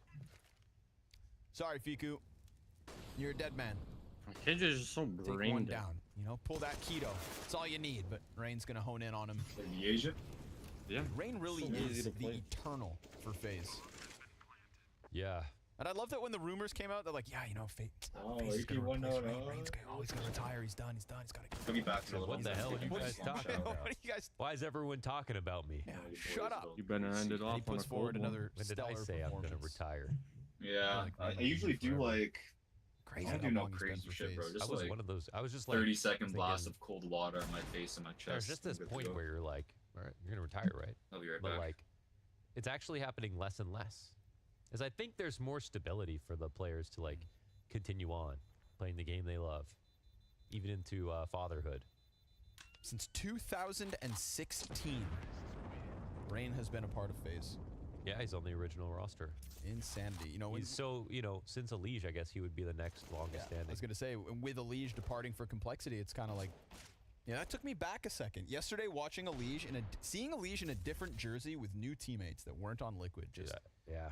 I had to process that. I had to take a step back and accept, yeah, okay, this is real now. Yeah, media day, I'm like, you're bald, you're on Complexity, is everything okay? Yeah. I said, Cooper? Mini Cooper. There we go. Oh, he's jacked. He's got all the makings. True. But yeah, dude, he just makes Complexity so exciting, honestly.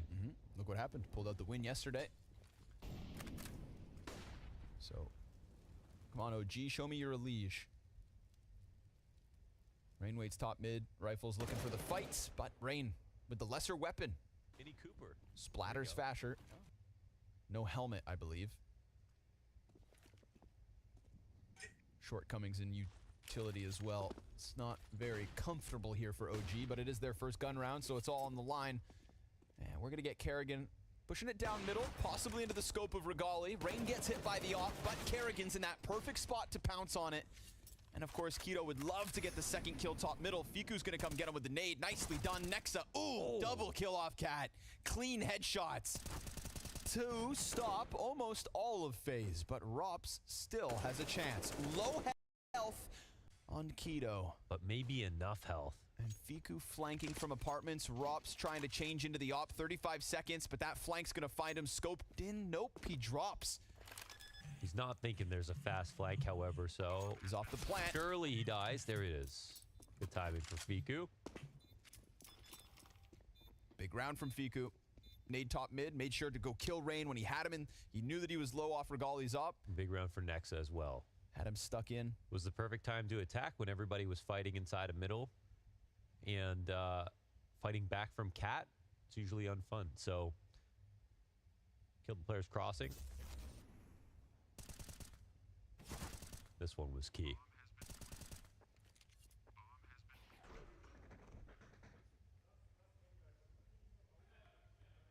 A lot of shaved heads, actually, coming out of the break.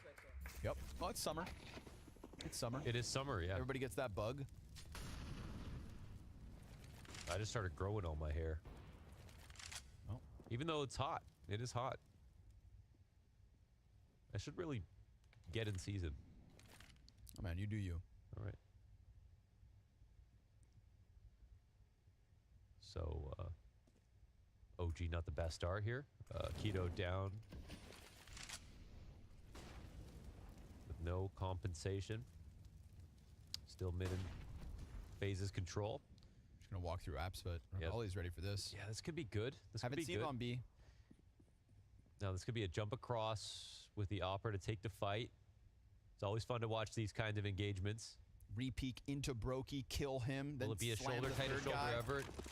Nah, he falls off the one, but... Oh, they took the risk. It's at least the one, so we're back into 4v4. Rain's looking to press up through connector. Ooh, smoke to play around. Enemy very close. Fasher's got support from Fiku towards Ticket. Lots of body about to be presented to Fasher. 3 of them about to run around this. Oh, he's lost his support and he only takes down Rain. Ugh. Then that gap can't be held on by Nexa. Twist does indeed cross over. Bomb has to join him though. Wow. And Nexa is not going to find a gap on this one. So deep ticket control from Twists gives Brokey the post plant. Kerrigan slides into the smokes. Yeah, the molly wasn't great, but they put the good smoke down before crossing. Very smart, very careful. Alright. Very I'm quick coming as well. down. No CT players coming in for the retake. No free kills here for OG. Oh, before the 8th For round. somebody to face him as they fade, but Or during it's the not 8th happening. round. So a transition up connector into A. Yeah, that's tough for Fasher. I mean, I don't know how his teammate dies fighting from CT. That was a good way to bait, but maybe if he had just shouldered, I don't know. I can't really overwatch that engagement. Didn't get to see it myself, but he needed 2 or more, basically, to make this possible.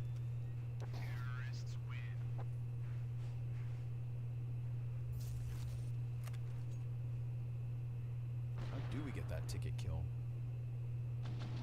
Oh, just in the open. Tough way to, good oh, shot. that's how he died. Wow, that's Good shot from Kerrigan. We'll great give him that. shot. You know, got to give it up to him, for him.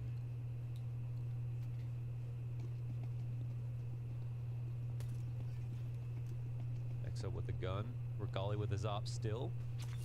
So they keep that forward. Yeah, I mean, he had a good opening on that B side too, but Con Molly missed. It's gonna look weird, but probably doesn't actually change anything. Kerrigan, ooh, looking for a tempo. Through the smoke on B. Gonna hear that deagle, and maybe they drop their guard a little bit, but look who's here next up with a big gun.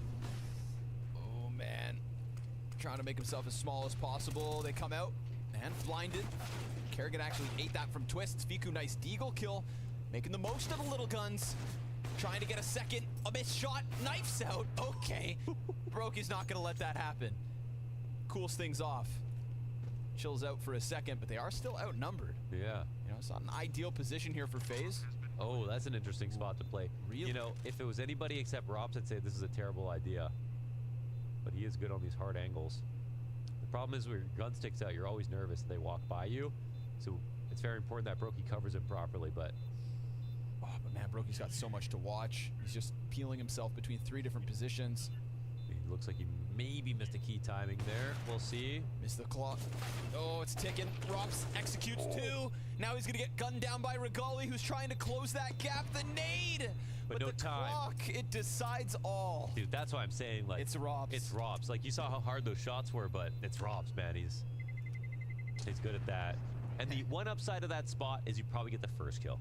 This is that. Usually the trade is imminent because you've got nowhere to go, and you're so open on both sides of the box. And Brokey missing his first shot, well, that's where it's supposed to end. I also think that that position, when nobody comes market, instantly so much better. Yeah. You're blocking off apartments and the cat flay, like you're so much better set. So it works out to his favor. But still, you know, made sketchy by OG's lesser weapons. Still, however, 5 on the T side early. Going for the M4 boost, hoping someone presses out onto Cat. But it's Rain. He loves to play it patient from time to time. I like watching Rain shift gears throughout a half. Sometimes maybe fast, sometimes maybe slow.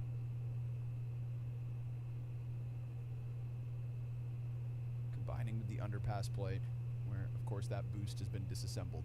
But they'll take the ramp control comfortably as well. Keto gonna stick around, and Regali watching connector. The mid will happily be won by FaZe. Yeah, I mean, give it over at the moment. Huge. Regali's angle's awesome.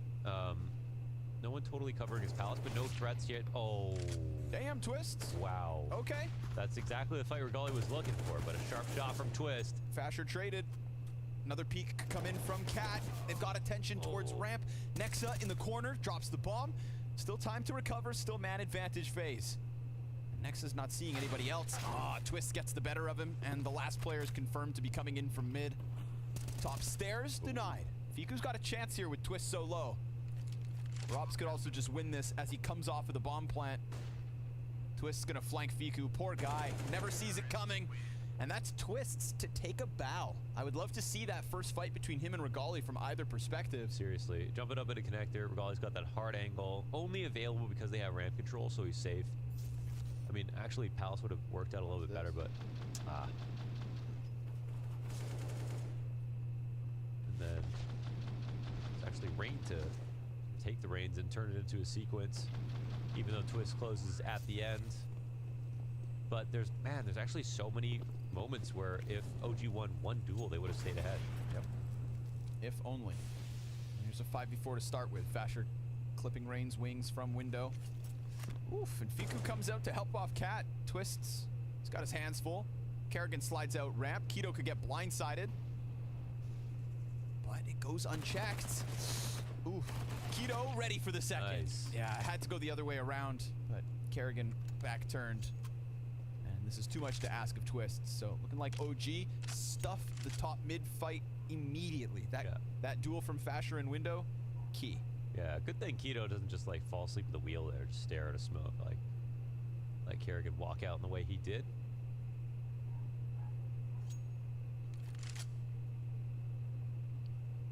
Now Twist has all the utility. He's got time. He has the bomb. He's down to half HP, but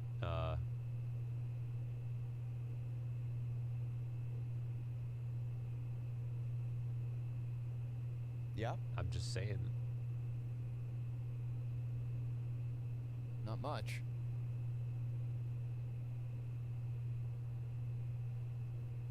Who's gonna make the mistake? I've seen Van Dalken pull a rabbit out of a hat in a situation like this before. Oh, never mind. First bullet just blows him away. Not bad. Yeah, Fiku's getting Fiku's finding his groove. I like that Fiku's been kind of pressuring Catwalk. He's been throwing himself at a couple of engagements. And that's boding well for him at the moment. All of OG contributing, really. Their second round win. Look at the reward they have given themselves. Pistols out of phase. 9 rounds into the map.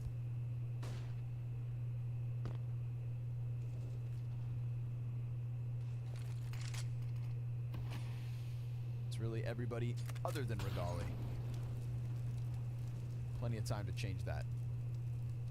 No mid-fight this time from the CTs. Rops slides through easily, Twists with him and the bomb. Forfeiting that mid-play. Giving it to the pistols. Holding off on sights.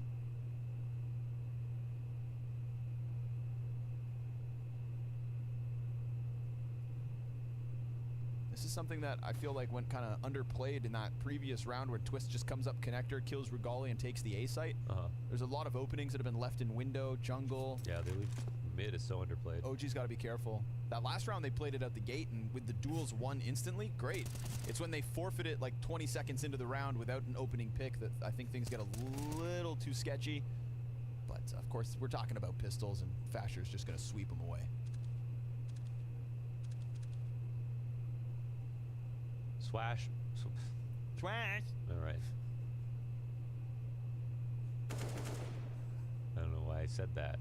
I said Fasher more like Swiffer. Oh, okay. You got the quicker picker upper. You got all jumbled. Mine KJB, man. I thought you were going for like swashbucklers, you know, getting some pirate terminology in or whatnot. Can't think of any cool pirate words that I know of. What? Come on. Swashbuckler. Scurvy.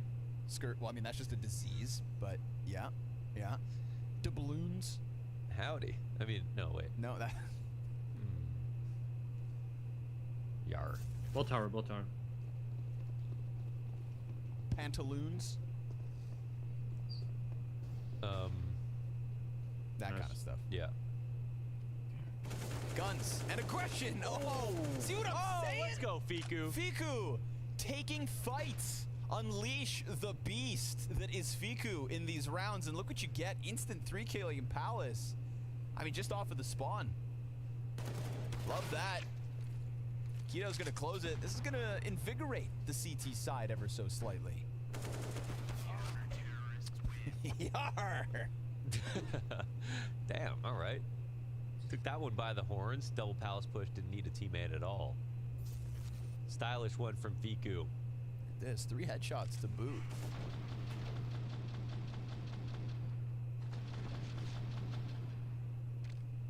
I feel like that spray didn't even fully reset itself before he got back under control. Yeah. Spray control. Probably more than 1 care under. The CS has been overall slow today. That's okay. No. I don't think so. I believe we play to win. Boring. Watch out, drop. Dish. Oh, this round's going quick. Remember when Outsiders and Cloud9 got eliminated from the Paris Major and every match was fast? Yeah. It was beautiful. That I do remember. Remember FaZe versus Ents in Dallas? Oh, that was insane. Oh my god. And FaZe versus like everyone in Paris was also sick. All those ancient overtimes. I mean, that was like 4 overtimes of hold W. 5 overtimes? I can't remember. FaZe G2? Oh. Man. Maybe my favorite matchup of the year. Closed. If you could introduce one team into Blast Circuit, who would it be? Cloud9? Oh, okay. Okay, well, I'm like today's angry. News, sure. Yeah, I'm mad. Yeah, I'm getting a little angry too, man. Give me a little Furio while we're at Oh, it. jeez. Yeah. I know. Give me some Yeah, Ents, it in does. fact. Yeah. They've played enough showdowns. And showdown qualifiers. Get them in. Like, we knew she's Good things come to those who wait. That's all I'm saying. outside of the map. Regali. Ooh, 2 have crossed. Made it quickly into connector, but we're gonna stuck around. Ooh, missed shot. That could have been the 5v4 again. Let's see it goes. And when they give up mid, they give it up permanently. Oh, there they are. Okay, they're peeking off cap. Oh, come on, no way. They have bottom con control. That was very dangerous. Rain able to recover this one. Such little health, though, on him and his teammates. Break it. Keto's not going anywhere. Yeah, he knows what's there. He knows how close Rain was to death, what was prime for the taking, and Regali moving that op back towards window. Yeah, if this op... Bro, Rops could come out. You know Rops could unravel this. Well, as soon as they find out about the op, we'll see if Regali gets a kill, if he sees anything. I like them keeping close to middle, though. Remain. It's definitely paid off to not just go passive. But do we have the B help coming in?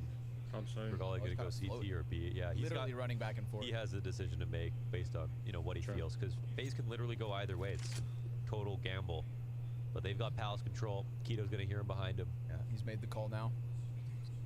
He's starting to inch over, but they're also, because Regali has taken a position up in market, they've got to be concerned about window.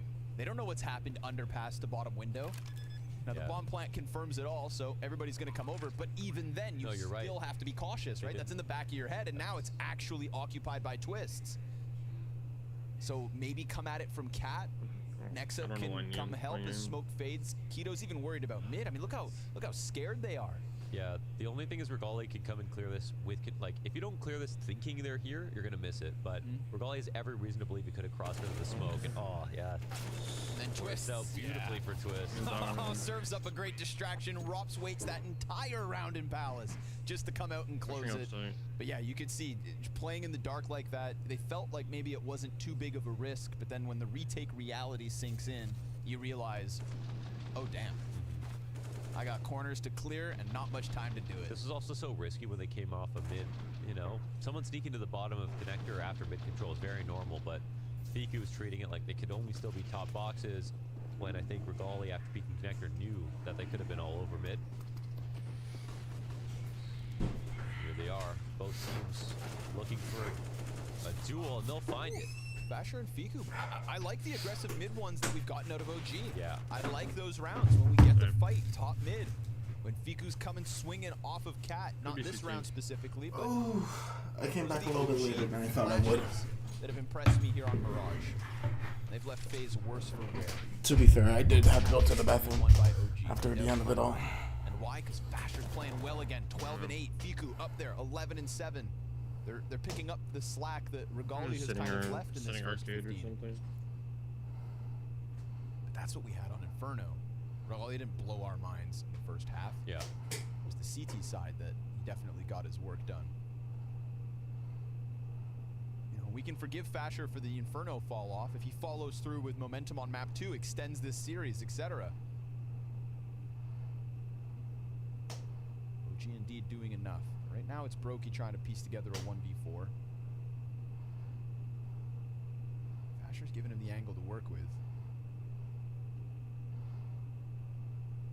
This is a weird one if you're Brokey. You've come from middle, you see nothing on A, they're giving you a ton of space to play around with. The clear has no idea now. Once you made this clear though, you're going through, yeah. But going towards B, I mean, that's not going to be easier. Golly's watching. Yeah, that exact angle. Yeah. So just in case he had two players to work out mid and underpass and keeping an eye on the flank pays off. OG 1 round closer. Yeah, solid recovery. And I like the calls from Nexa, and I mean, I appreciate them taking the fight inside of middle these past few, the reaggressions. Top side. Even if it's just spamming through the smoke and window, I feel like they've gotten rewarded from that. Just don't let FaZe get comfortable. Yeah. You get yourself another reward. You know, from 6-1 FaZe's favor to what's looking like a tied game. OG definitely proven they've got it. But of course that scout top middle takes down Fasher. Now wounded. It's gonna make him a little more timid for the window peek, which is exactly what FaZe are hoping for. Some mid presence to be taken. Here's Twists, falls back, doesn't want to die, doesn't want to give him that gun. Understandable decision. Nexa having his teammate bait Kerrigan closer. Kerrigan gets away. Pushes up down here.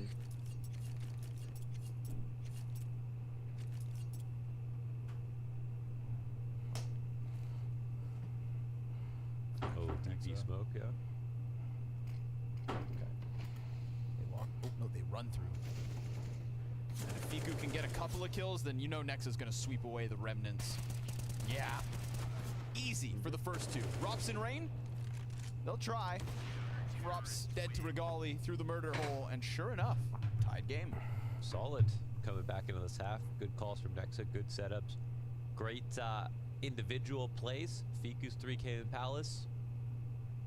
Some good mid efforts. Liking what we're seeing. Let's see who takes round 15, and then, I mean, that really opens up the second half. We'll see.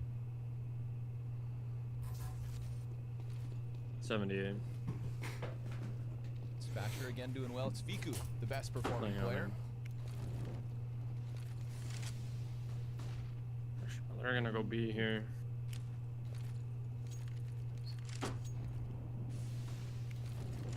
Only top con, wasting no time. But again, it's one of those rounds with guns where we get no pressure out of OG's mid play. These more Go often under. than not Deny this KJ. slide into FaZe's favor.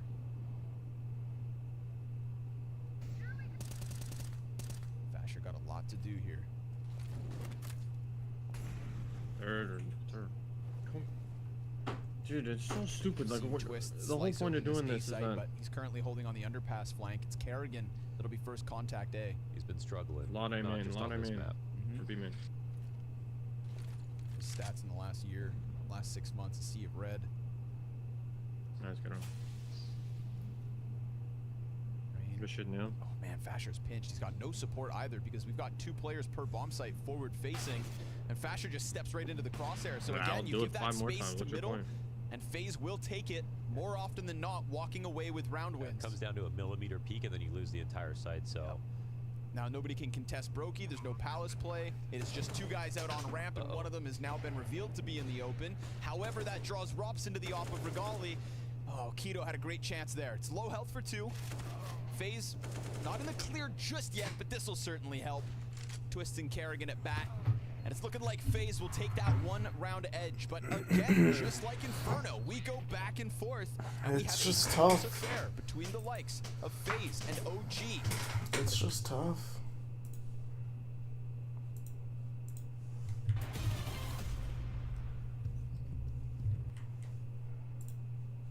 Could be on site, yeah. One's up in tower. Maybe two. I am standing on Holy the loggia shit, of bro. a $33 million sky mansion. You heard that right. This is a sky mansion. Now on my channel, we've seen some of the most luxurious apartments in New York City, but we have seen nothing like this one. And with that, this apartment has 5 bedrooms, 4 bathrooms. It is 5,508 square feet of interior living space with an additional 3,501 square feet of outdoor space. Now, I first came across this I wonder listing what the on wind is like. TikTok about places. So I reached out to my friend and real estate legend, Alex, and in this episode, we are just going to give you a raw New York City apartment tour. Right off your private elevators, we enter the great room of this penthouse that has ceiling heights ranging from 13 to 30 feet high with enormous brass arched windows. As you can see, we have those views to the south with tons of light flooding into the space. Yeah, you know, for someone who is not full-time in real estate, you know, way too much. I've seen a lot of places. I want to point this out. Wait, Bailey, come over here. So yeah, if you try to open it, you can a little bit. So these are doors? This is not door per se. Everyone on TikTok was like, why is there a door leading out to nothing? Yeah. So this is a window that looks like a door. You have the floor stopper there. It's freshening the air in the apartment. And You- also, you- even no, without that's that not the thing, first the time. I door pushed itself, 5 the times in a structure row won't and let he's you done open that it. 5 times. So even when you remove it as a new owner, you still cannot open it. What's in here? Just closet space? Two closet spaces. Oh, 2 closet spaces, coat room, all that. And if we make our way, actually, I'd shit myself every morning. This I apartment's wake pretty up neat and for a look at bunch of that reasons. view. The high ceilings, but also the Like, fact we're I'm facing so south. scared of heights. So you have the first living room. I'd be fine on maybe like the 5th floor. And then 5th check floor this is out. fine for me. Corner terrace under a 30-foot high loggia. So if you pan up, you can see the perspective of. Look how high this loggia is. It is, and also the coolest part is that you have a second floor, and there's going to be a 3rd floor, which you cannot see from now. And this is actually the highest residential apartment in all of the Upper East Side, so your views are unobstructed. This is an architectural masterpiece, and the facade was handmade and hand-laid with brick all the way from Denmark. And it's really from these shots that you can see how this looks like a villa that's just floating in the sky above New York City. If you look to the west, you've got the reservoir, Central Park, Upper East Side, Upper West Side, and then even if you look to the south, you've got the rest of Central Park. Yes. All of your buddies on Billionaires Row. You can wave, actually, they see you. They could see you from here. I spend a lot of time indoors with those binoculars. And then if you look straight downtown, you can see the rest of the Upper East Side, even the East River. They're almost panoramic views. It's like 270 degrees. So you see everything that you want to see, and you don't see something you don't want to see. Another living room here. Again. This is absolutely mind-boggling that we're gonna have to watch this. By Kiwi on that T side. CT side, That's a house I want to look at, a mansion I want to look at. And sure enough, Shit just is insane, bro. It's not like FaZe have come in and put a massive gap between them and OG. Back to the pillow, bro. I was enjoying my time with this pillow. Just sail forward with no real troubles. Maybe enjoying it a little too much. Be a star, you must shine in both halves. There we go. Like a neutron star. Something like that. Ball off mid. Oh. Nope. There we go. No contest at all. Okay. No. Why no fight hold. if you don't have to? What is it? Oh. Twist does come back in time to catch Fasher, but it is then Fiku with an answer. Keto shows his hand out from Palace. That's going to slow down the rotate by Fiku. Precious seconds to plant that bomb. For all we know, OG tie at 8. They're fading away. They're getting crumpled up like pieces of paper. Everyone's so low. Getting just left, right, and center. Rain down to 10 HP. 3 players up, and you know, I mean, Robs is here. If you had a kit, I'd be like, oh, maybe you could do something interesting. But instead, passing the halfway mark. Let's see if you can punish exits. Somehow I shoot 5 bullets and only one hits them. Alright. That was cool. I mean, it was a slight bait, but it was just sort of a body bait. They didn't use much utility to pull that off. And they made it feel like it was going to be an A attack and simply ran up cat. That's like such a Nexa round. Making a little bit of utility go a long way. Yep.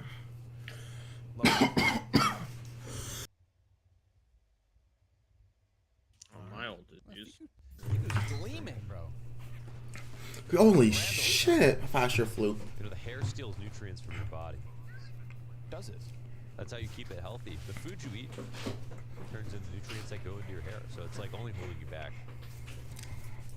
Not to mention you're less aerodynamic. Elise said it gets a little cold sometimes when the AC's on at night. Right. He'll get used to it. Fiku gonna try to keep this dial cranked to a 10 as the Mac 10 itself finds one in con. Rops. Ooh, he get finished off Fiku. There's two. One left. Nexa twists from sight. Regali looking to piece together a clutch. It's versus Kerrigan. He's got to grab the bomb. He's got a huge weapon advantage. He just goes B, right? Yeah, that's the only thing you have to do. That lets Kerrigan grab a weapon. Kerrigan's on the prowl. I don't. Kerrigan's gonna assume he's not hurt, right? Let's see what his play's gonna be. There's an AK at the top of con. Grab that instead. It's gonna make sound. But I think he's actually starting to get this together. Oh, he's on the trail, man. He can see the footprints. The thing is, yeah, he sniffed the scat, dude. He's coming. Oh, he's on the timing hunt. missed. Plant will come down. Kerrigan walking by. He's not gonna rush it. Yeah, he's not holding for market here. No. Oh, we thought it was A for a second. We can hear this now. He heard this. Regali crosses back. He still doesn't seem to know. Kerrigan's got this timing now. He can walk back into it. Yo, this audio game. It's free for Kerrigan. It's done. Oh my god, dude. He was a masterclass hunt, but I feel like both players made sound. The other would have heard. I didn't see Kerrigan make sound, but did you? I thought he heard. You see how he's like dumbfounded right now? Well, Kerrigan made sound thought at it was mid. an A plan. And so Kerrigan took a step in market thinking it was an A plan. Oh, interesting. Okay. I think I saw that on the radar. It's hard to tell, but yeah, then it's weird that Regali started running because Kerrigan just followed the sound. I don't know, man. Well, a lot of things just happened right there. hey, man, rounds win's a round win. That's 9. Not for Regali, but nope, yeah. That's a round loss. You're right. If you're Kerrigan, you've got 5 kills on this map, and one of them's that one right there. Yeah, one of them's a round. There you go. See that, boys? I heard Twist's comment. He said, "You timinged yourself, but then you timinged him." Really, that's all you can ask for. Rain, incredibly clean.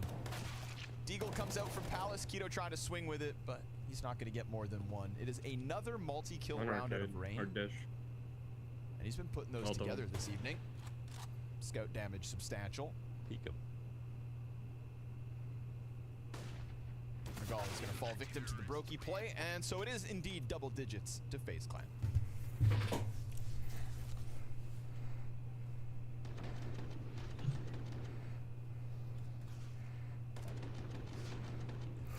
It's just unfortunate. 8.5 hours, boys. 8.5 hours. We're hitting that fucking stride. Or at least gonna be here solid for at least like for another 2 hours.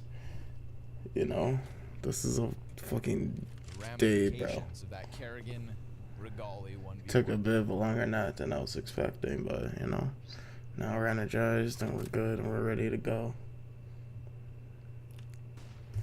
Obviously give praise to Nexa for making a little utility go a long way, but this is no utility.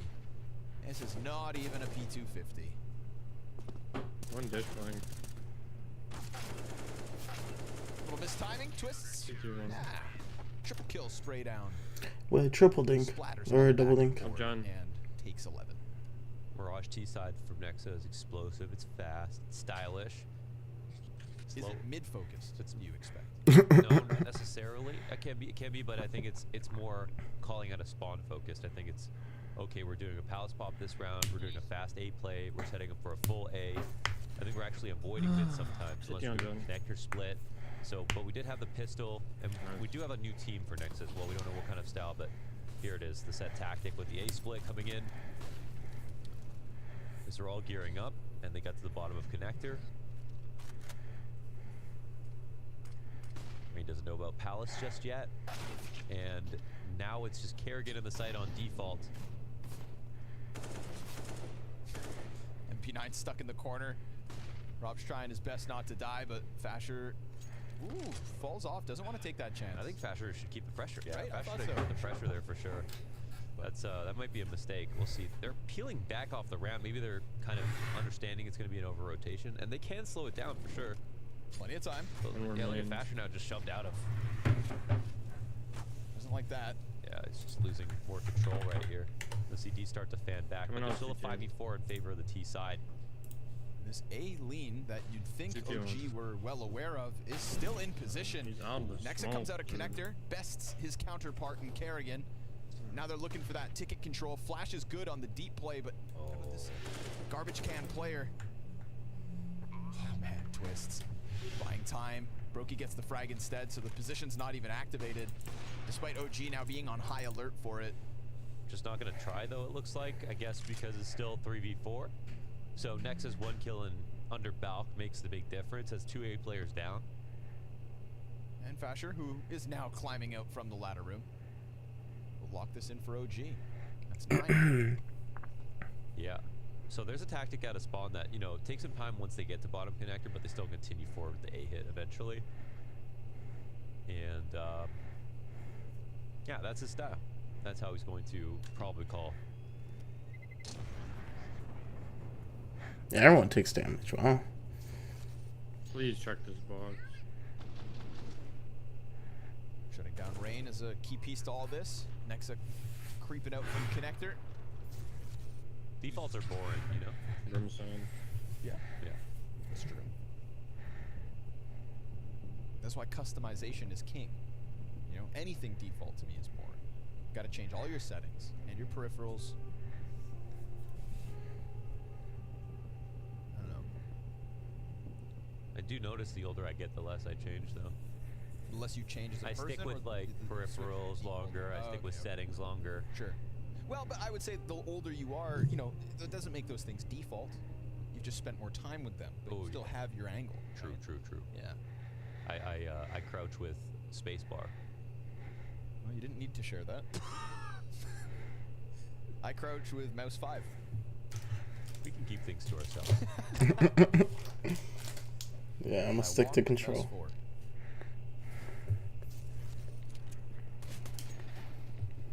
I walk with confidence. Good for you. Earned. Ooh. Really, Nexa? Gonna keep it simple, huh? Just keeps it simple. Age-old classic. B smash. Who's in position? Kerrigan and Twists. And that nade, yeah, pretty substantial. Twist catching Fiku. Kerrigan keeps his head down by Van, looking to just get that third player in. The front runner's dead as Twists finds himself a double kill. Let me get orb. Has just lost momentum. Solid stuff between Twist and Kerrigan. 2 kills apiece. Exactly what you hope. They were just in position for that too. So defense reigns supreme. Brokey closes shop. Yeah, it's pretty standard with the attack. So the one thing is when you mentioned that Nexa sort of like lost control of the last team, maybe that's why he took a break. I think that probably is true. Something along those lines.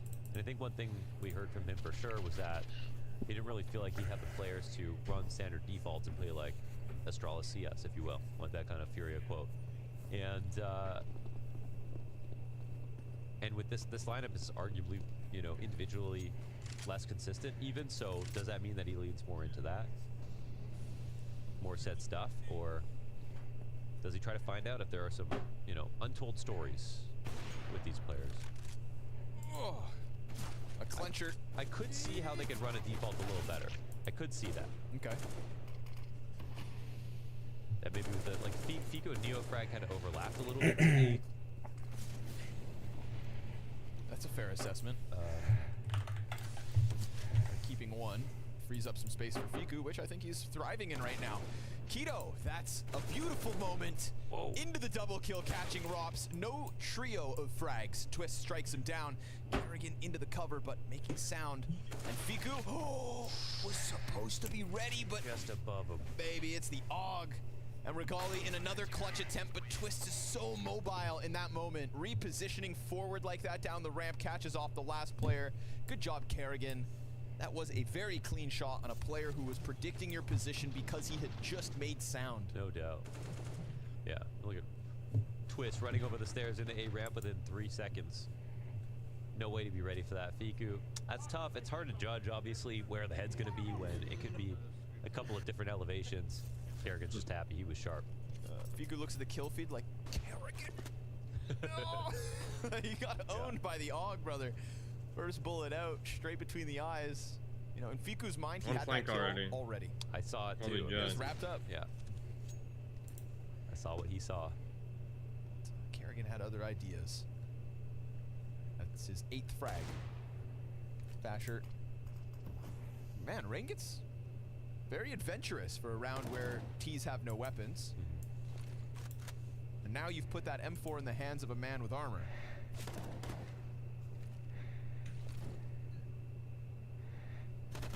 There's that AUG again. I'm ulting. It's working. Keto feeling the wrath of Kerrigan's AUG. Frag grenade goes ramp. Nearly ends. There's a Nexa deagle. Good shot by Nexa. B-side's compromised. They all go running, actually. Even though the bomb's still top mid. Hasn't been spotted. But Nexa can't maintain. And that lets Rops go back to middle. Lets the swing occur here for FaZe. They're going to play it 1-1-1. Robs gets into an even better spot here in the ladder and going to be hard to predict his position. Kerrigan with the scope on the AUG. It's just the AUG that keeps on giving. Admin. He's abusing the scope. But he's allowed. And Fiku with that M4. He can go B still. It's open, but boy, smooth moves. Gets around. Yep. Challenge though in market. That's the next one.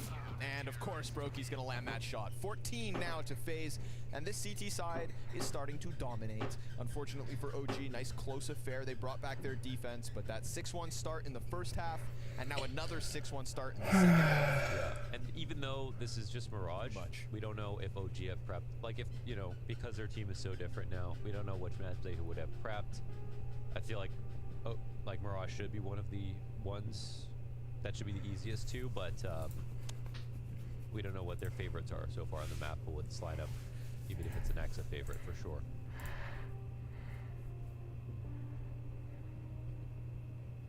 Flank turrets down. But we saw Simple talking about how they didn't even play Ancient a single time before playing it in the official here. I do like that he, you know, apologized while saying that. He's like, you could see it. Yeah. It's like, I hate to say this, but no, we didn't practice. Ancient specifically. Which answers my question of, no, we will never see him play Vertigo. Right.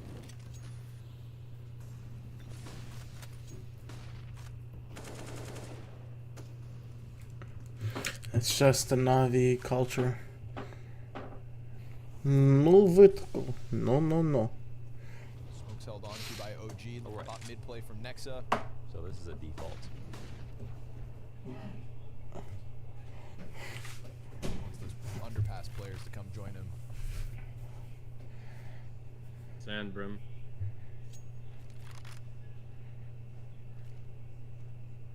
One more sand. Nice. Top side, nice.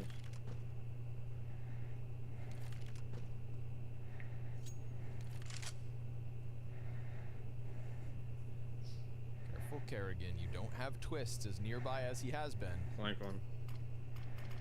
Yeah, FaZe kind of waiting for a late mid, but they get a smoke in at a really good timing. This will make it annoying for the T side, who are actually working on mid, so they've got Nexa starting to slink down, but it's chair side, so he can't. Oh no, he's underneath connector. There it is. All right, that's a great clear. Free one on Robs. And he's jumping towards window. Just twist change him out. Off in place. Brokey got in position. Chair gets still up. Kerrigan catches the back of Regali. Brokey here. Playing between these pillars is just a Brokey classic. And he's got support from Twist. So it felt like, you know, things could have gone south, but there was no challenge out of OG through Kerrigan's smoke. There wasn't, and like Nexa got its kill, but there was still literally like Kerrigan, Van, plus Brokey's op there. Nothing to pull the rotations. Sit outside B main for a minute. And a kill inside of mid is not quite enough. You know, kill inside of mid can still be a cat hit. Brokey could have missed the Holy shit, bro. They're rotating A right now here. It could be a palace pop, right? So. Bro, 5 years. Instant trade frag out of window, shut down all the problems right then and there. We've got 6 map and match points. Nah, for finish FaZe it to close round. with.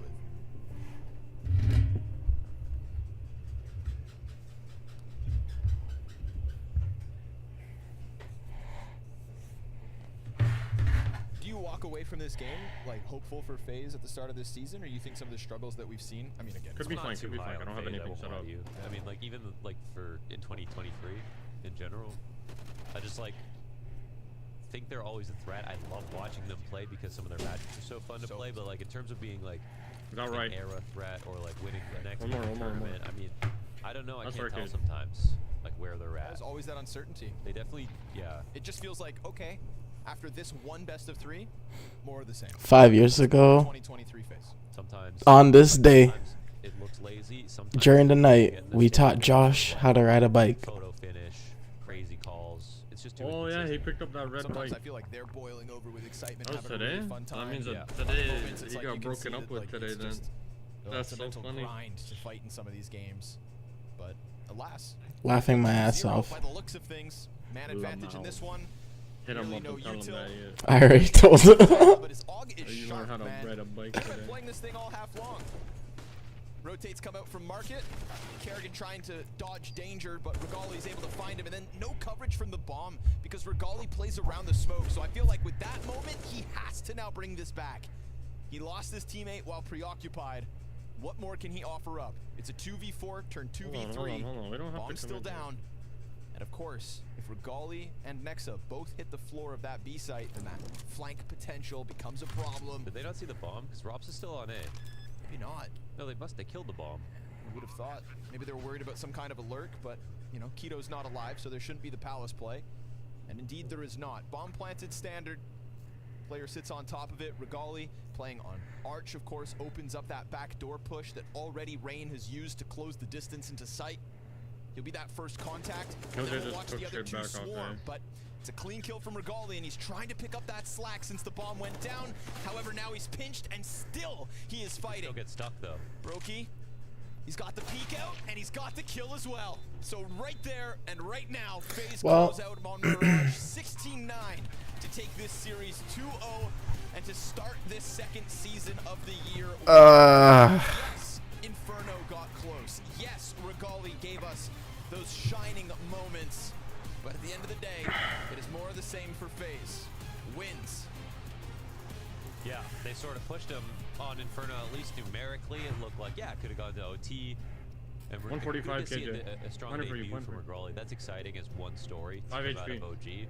But they've got a lot to prove, and this result is just what we expect. We're trying to see these matches to see when our expectations are going to be defied. That hasn't happened yet. And for FaZe, I can't even blame them for kind of doing just enough to bring this over the line. So we'll have to see if another team can push them, because right now it's not OG. No, that's not the case. Of course, they will play the winner of G2 or And they need their Liquid, so ultis into A competition or B, around the doesn't corner. matter. We hand this one down to James. It got a little bit close when it came to Inferno, but FaZe still grabbed the win here. Just talking about the first map in general though, right? Yeah. Because it got closer than what I think a lot of us expected with this. Was it just some rust on your end?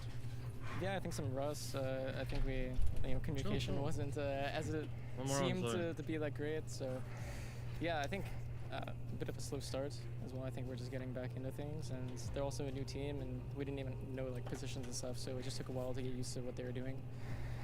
And yeah, I mean, I think it went fine. It just all of us had to warm up eventually. That's what it's about, like, warming up into the season and getting yourselves ready. When it comes to that OG though, what do you make of them? Because obviously you guys have to learn on the fly so much of it all. I think they have some like good players. Like I think Keto is Canteen always, CT. he was a player that could pop off in big, and maybe under different leadership he can make that happen more often. Regali is a good up and coming talent, and I think there's potential there. And yeah, one could say that Nexa has more better pieces this time around to work with. I mean, losing Flames is definitely a big hit for them. He was an important player, but Crosshair is also an aggressive type player and can fill that void. And what did you guys come into this game with in terms of mentality, knowing you didn't have Robin behind you, it's just relying on you five as the players? Yeah, I think we're chilling. I mean, sometimes we know how it is without Robon. We had to do the major without him twice, and then blast spring groups even last time, given our situation with how You want to play, Alex? this kid. And and it was you know, it's not something new, but it does suck knowing that, you know, when we take attack buzz, he's not there. And who picks up the slack in terms of the voice in the team? I think Finn's always had a big enough voice to fill the void. I think he's, you know, he's had that before where he doesn't have a coach behind him multiple times. So, yeah, I think he does a good job. And knowing that Roman's not there, it's kind of on the rest of us to, you know, chip in, add 5-10% more, and keep each other in check. Now, I've got a funny question for you here, Twist. This is coming from the Blast TV viewers. They get to have a little say in it. Yes, I know. They want to throw something at us that isn't CS related. They get a choice on questions. So you guys at home, you decided this. This is, what is your hair routine, mate? Yeah, that one's not being answered here. It's for me. That's for me on my channels. You guys, everyone's trying to milk it, man. It's crazy. Everyone's listening to it. You guys are listening to it. Man, I gotta. You want to hold on to the good hair? Yeah, of course. 100K subs. I recently 100K subs, Blast TV, go and do your thing now. That's how you're going to get it from Twist. You heard it here first. Twist exclusively dropping the hair routine over on his stream. You know what phase 1 is? You know, any maps in that series I managed to push OG down into the lower bracket. 20 kills in a deathmatch. I'm back out. You're a bitch, bro. You're a fucking bitch, bro. I want to watch this fucking $33 million Sky Mansion anyways, so yeah. You gonna invited to do things tonight? No. You didn't? No. Didn't hit you up with an invite? No. 13-foot ceilings, gas fireplace here. Should we take them out? There's actually another terrace. There's another terrace. So if you spin around here, yeah, let's head on out. There's a lot of terraces to see. Now we have our northern views looking up into Harlem, and you can even see all the way up to the George Washington Bridge. We actually can connect to the southern terrace if we... I was wondering if you could do that. Make our way down here, but you can definitely see a better view from those drone shots of just the terrace space in this triplex. Triplex? Is it triplex or triplex? They just call it duplex. No, there's 3 floors. Eric, which part is your favorite? Staircase. Mine was window. Anyway, let's go. The window? Yeah. Well, let's take a look at both this. So you have a staircase, a wraparound staircase that goes up. If you look in here, these are 30-foot ceilings in the dining room with this winding staircase all the way up to the top floor. And then behind us here, you know those old kind of Tribeca lofts, how you have the half-moon windows? This is that futuristic take on a 30-foot half-moon window with views of New York City. This is crazy. It's amazing. So the arch window, you almost never have those in New York. And also, I didn't mention this before, so there was a book called The Metropolises of the Future, written in 1929. So that book, almost a century ago, influenced the way they designed this building. So everything stems from the past. Wow, influence. Wow, influence. Bro, like, holy fuck, it's no different than, like, conceptually, hold on, conceptually, it literally is, like, no different. It's just, what, more of a concrete base than anything else. Like, that's their style to them. But how are you gonna say that that looks any different from a metropolis of any of these other buildings? Like, it looks like it's meant to be in New York. So fuck out of here, bro. Inspiration is one thing, yeah, but like, bro, it's like you chose the worst area to do that concept because it's maybe the best because it just fits. It literally just looks like another building. It's one of the best in the world. And you have double everything. So one and two. 2 dishwashers. Way too many people. What? What'd you say? Alright, fuck you. Living with you. Double fridge. Ooh, and even you got the brass. Like, I love the brass on the windows, brass on the fixtures. Yes. Gaggenau? Gaggenau, highest end. And you want to be the one to show that thing. Oh yeah, so check this out. So these are also Gaggenau. And when you're paying $33 million, just gotta touch. Just gotta touch to open. That's beautiful. It's almost like a dragon. Wow. Holy shit, bro. We have marble on that the is top, fucking amazing. Got the 6-burner Gaggenau cooktop with it's just it's an aesthetically like balanced color like set that they have here. Like everything is super like feels supernatural to what this house would look like. So although it kind of is a bit more absurd, like it's definitely and they match the brass. Like it's definitely a bit absurd with how rambunctious it is with the arches, but I think that kind of is like a beautiful style. I think this whole house is very beautiful, but like, bro, just the color palette between like the marble in the background, the black tabletop with the copper, like everything copperized, and then just a nice earth tones. It's not like it's absurd. It's just like bougie. It's bougie as fuck. That's the best way. There's lots of cool things built into the island, like you've got the actual outlets here, and then this. If you ever want some breakfast in bed. Wow. And it's not cutting board at all. I've actually never seen this in an island, have you? You still have to sell it. You have to sell this. I'm just a YouTuber. And right off the kitchen again. Another pocket door to keep people in or keep them out. And then this is, what would you call this, the den?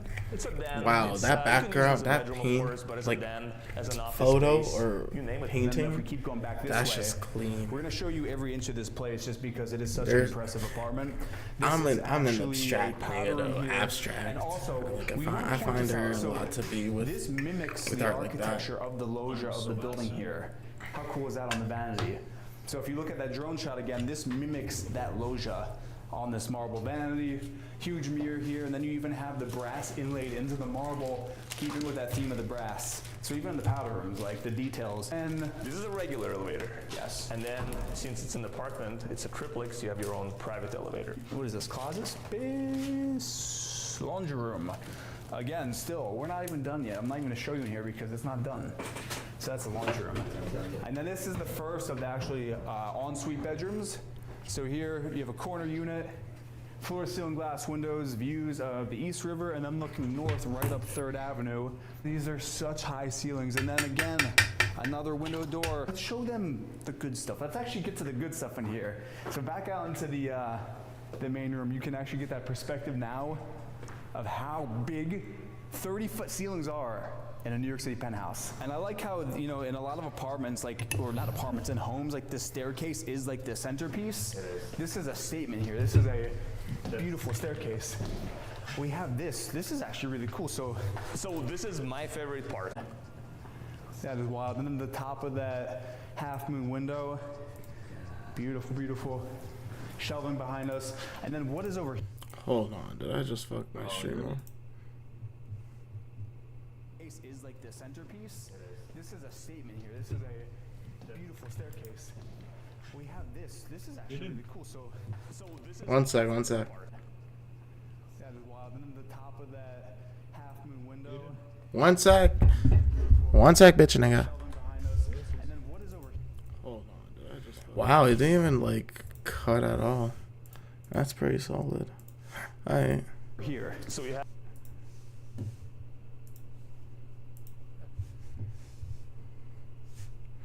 Ready? Transition time. View.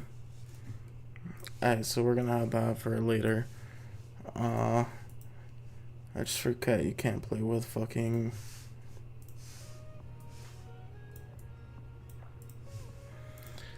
That you can't play with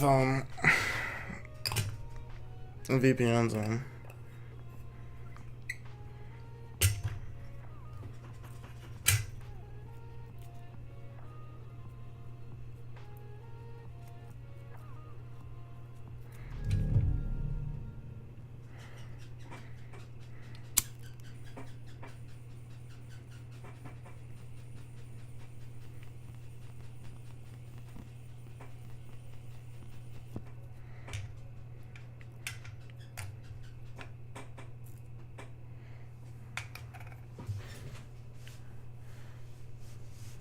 We're gonna just continue watching this video though. I have a few more bedrooms and a few more bathrooms. Should we see these first? Let's see this first. Yeah. We'll see the. It's another ensuite. Oh wow. I like the way it's connecting you to the elder space. Yeah, so this would be, I guess, like the kids' room. Do you want to finish your death match? Got that half moon Or so it goes to the outdoor space. Oh, look at this. Wow. So like perfectly framed in here, you have the views downtown. I mean, you have Central Park, Billionaires Row. We're looking down 3rd Avenue on the Upper East Side. The loggia connects all 3 of the bedrooms, so I'm gonna head in through the second one, and then we'll then loop around. So all pretty decent size. This one doesn't have an ensuite bathroom. Leads Can to we the even play, or is it just hallway. unranked? And then we meet Alex into the third one here from the loggia. And then if we pull back onto the hallway, these all share this bathroom at the end of this hallway, which is all like the rest of them, tiling, all the brass accents. The glass is actually up in this one.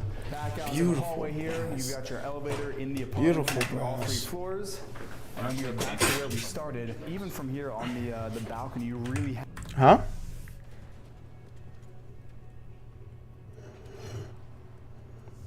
What'd you say? I said I can't get any range kills because my sense is too fast. I can control that shit. Have that view of Billionaires Row right at the top half of this window. So now this is the like entry off the stairwell. Again, the elevator's connecting, and we are heading now into the owner's wing here in this futuristic $33 million penthouse. So off to the left here, just take a look at this. How serene is this? Floor to ceiling arched glass window with those brass accents, facing south, all the views to the south, southern Manhattan, with this beautiful bed here in the center. That's just also beautiful, love the man. curvature of the walls. You even have the gas fireplace. You have 2 of those. 2 of them in here. I mean, this is just exquisite. Even the perspective from this view here, you have the view of the reservoir with the El Dorado building reflecting in the reservoir. Like, this is a piece of art. This is a stunning home. And then what do we have over here? This is a... So this is one of the best places, the bathroom. So everything's made out of the glass, and when you take this bath, make sure you have curtains if you want, because if you don't, everybody else is gonna see you. Let me show you the shower place. You have this little pillar. Again, it's the same ceiling height, 14, close to 14. The fixtures are all brass, and they're built right into this travertine. So that's travertine on the floors, the walls. Even the brass fixture coming out of the travertine. This place is so unique. And then you have over here, and like Alex said, hour, so like you're getting the best lighting here. And if we pull back out into the closet space, we actually have a water closet off to the corner here, which we're not going to show that, but Water closet. above that first loggia, we have private outdoor space for the owner of this penthouse with that view to the south here, and then you can really see the full height of that loggia looking down to the public outdoor space. You even have that curvature here in this railing. It's stunning. I mean, the view of the reflecting pond there, Jersey. It's such a unique perspective in the city to get these kind of views because, again, this is the highest penthouse in the Upper East Side by a lot. If you look around, you can even see in these drone shots, there's not another single building this high in this neighborhood. And that is a very rare thing, and that's also what drives up that $33 million price point. So from that view, you can see 30 feet. So we're at the very top of those 30-foot ceilings, heading to what I think is the best feature of this apartment. What do you think? It's 3rd floor. It's the highest one. And you have a powder room right off of the top of the staircase.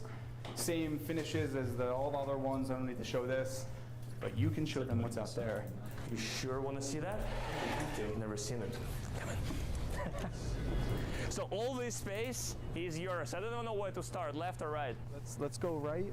2 tables combined as one. 14 seats at this table. First off, listen.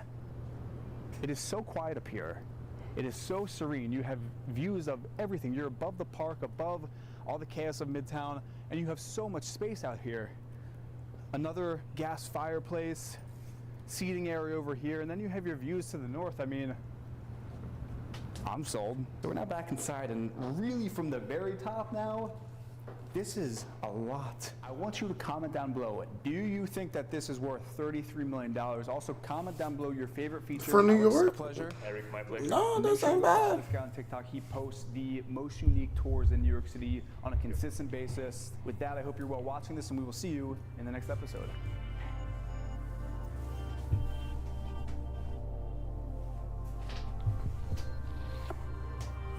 That's why I noticed, dude, because of the fucking Nero Hotel. Alright, well, that's really it for today. That's kind of been how it goes. We just hit that 9-hour mark. Holy fuck.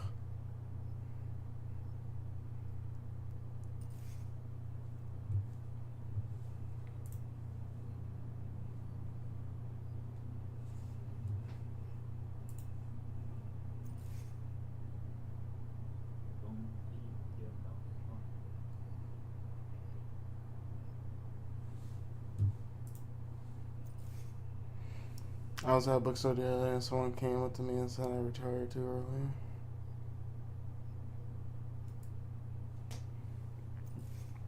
Bro, what am I listening to? Just fuck off and let me just have my. Nigga, you're getting dropped, bro. I'm out here trying to fucking one Get some kills, bro. Shot in the ass.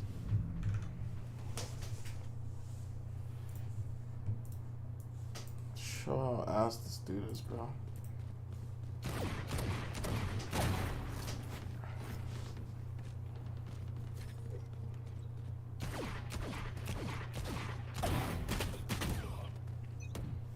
Everybody's so upset about this fucking knife, man. Let me see it. Upset about the knife. Obsessed. No, I'm not upset about it. Like, when it was said that it was Chinese only, or like China release only. We got it. China number one. Bro! Dude, I don't care if you're using the sheriff only.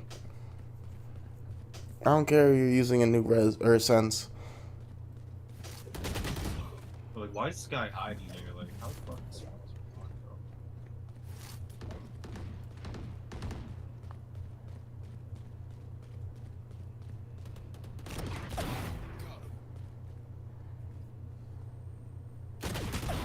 Oh, look who is waiting, huh? Look who is just waiting for somebody to peek him.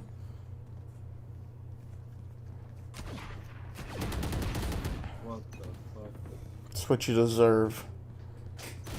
Bro, like, this deadlock is so annoying.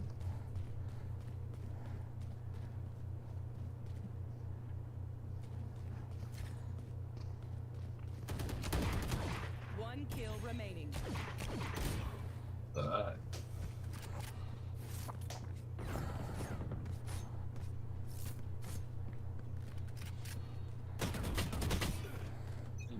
Yeah, you still suck. Oh, and you died to the deadlock here. Oh, no. I swear, you gotta carry me as a thing, bro. That's it. Jesus Christ, man. There, bro.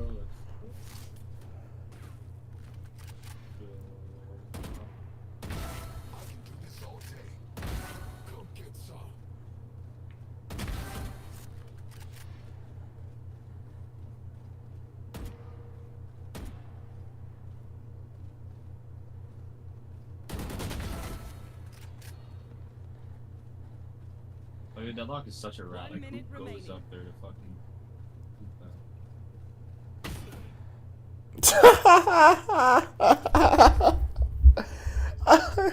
You know what, Jaden? You can laugh at me all No, I'm not laughing. I'm not laughing. I'm not laughing at you. I'm just laughing that you got like you got a solid like 4 kills right there, just to get body shot by the fucking Phoenix. Pretty much. It's just sad, bro. That's just sad.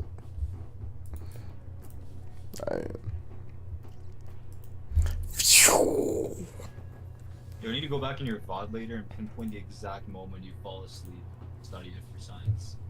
Bro, honestly though, I wasn't even sure if I snored or not. Like I've always, Oh no, you were snoring. You were snoring. you know, Yeah, let me send you a clip. like family never told me. Oh, no, I can watch back. I can watch back. Yeah, you can watch back or you can send me the clip.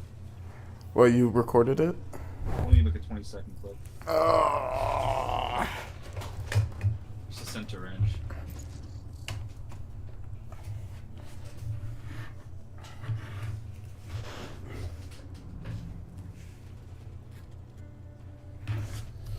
Oh, Bucky.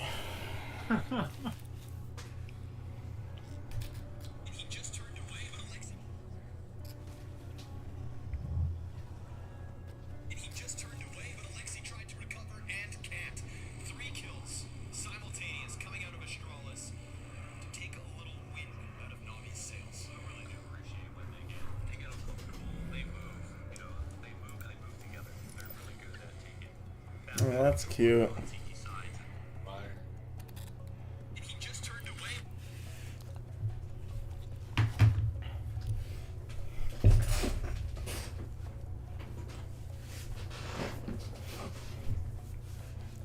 Hey man, I'll tell you this though. As soon as I woke up, I felt like a new man. About it. We're all cold, my boy.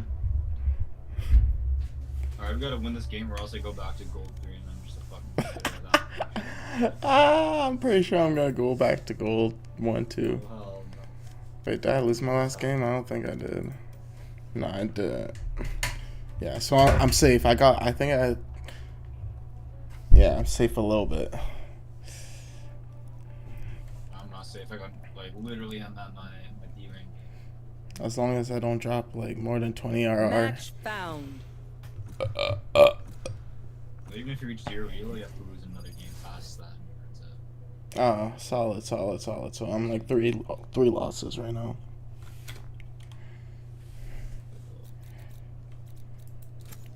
They think I'm an old dog. I'll show them just how many tricks I know. You're John Hall. Alright, so we got Raze, Phoenix, Hot Box Detox as Reyna, Brim, and Gecko. Yeah. So we got Gecko, Brim, Reyna as Hotbox Detox, Phoenix, and Raze. Oh, Jake Gyllenhaal. Yo, is it the real Jake Gyllenhaal?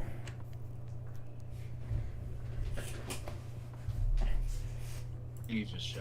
My motto is, if you want to win the lottery, you got to spend the money to buy the ticket.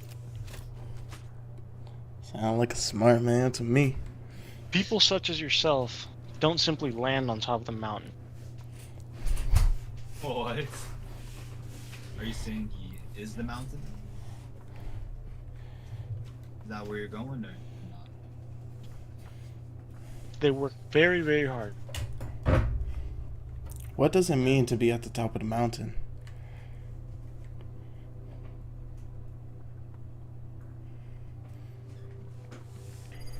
Never find out. This nigga just do not care. Yeah. So how do you get that little thingy that you got right there? You just gotta display previous act rank, but you don't have one. You've only started playing like this act, right? Well, fuck you then. I'm sorry, bro. You can break it, be a buddy. Listen. I can take the abuse from a lot of other people, but this right here cannot stand. We gotta change something up right here.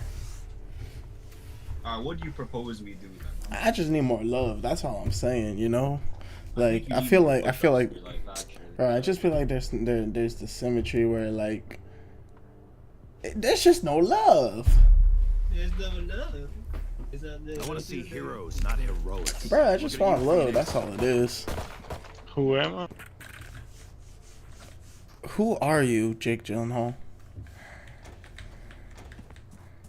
Who am I? I'm a hard worker. I set high goal, and I've been told that I'm persistent. Now, I'm not fooling myself, sir. Having the best raised self-esteem so popular in school, I used to expect my needs to be considered, but I know that today's work culture no longer caters to the job role that was promised to earlier generations. What is I this believe nigga so. on, bro? Good things come to those who work their asses off. Wait, so who told you you're a persistent worker? I agree with everything you just said, Big Gyllenhaal.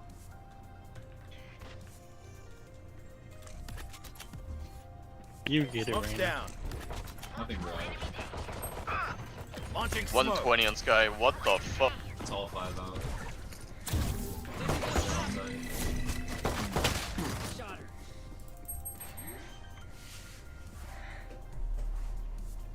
Spike planted.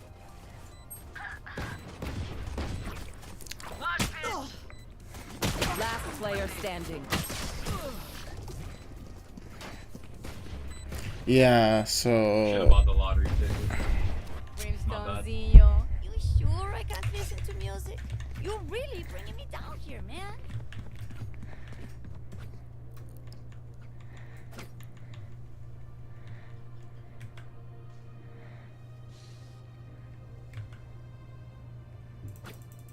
Bro, this song is ass, bro. Bro, I can't even tap out. It's gonna take too long. That's why I need to get a fucking CPU upgrade, bro. Alright, well, you're dead. Goodbye, my nigga.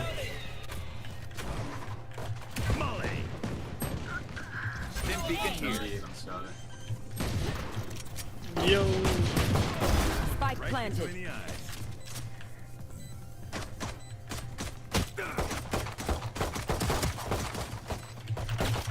Sorry, bro. I made noise.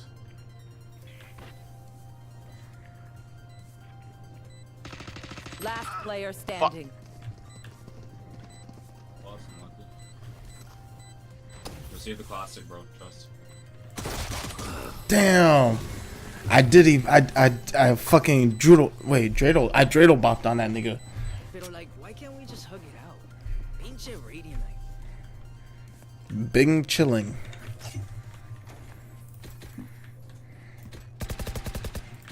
I guess nobody likes my memes. I don't see that one. Sorry. Okay, next time.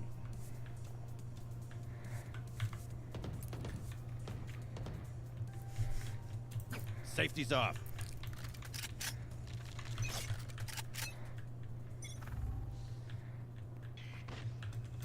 It's A. Hey again.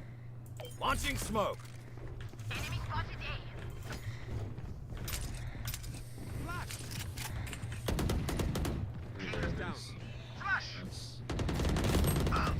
Fuck me. Smoke's down. Good job, because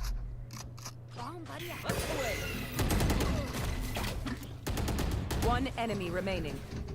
Spike down A.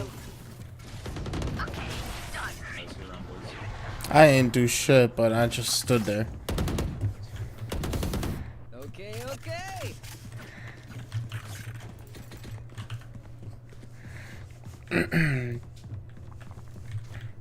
You know, I like being 1, 2, and 2. Hell yeah. Hell yeah. Being 1, 2, and 0. Hell yeah. 1, 2, and 0. Numero uno. Andale, andale. Arriba, arriba, arriba. If I draw my sense again during the game, fucking no. You can do whatever you want. You're a grown ass man. Actually, you're not grown ass man, but you are a man. Get out of my way.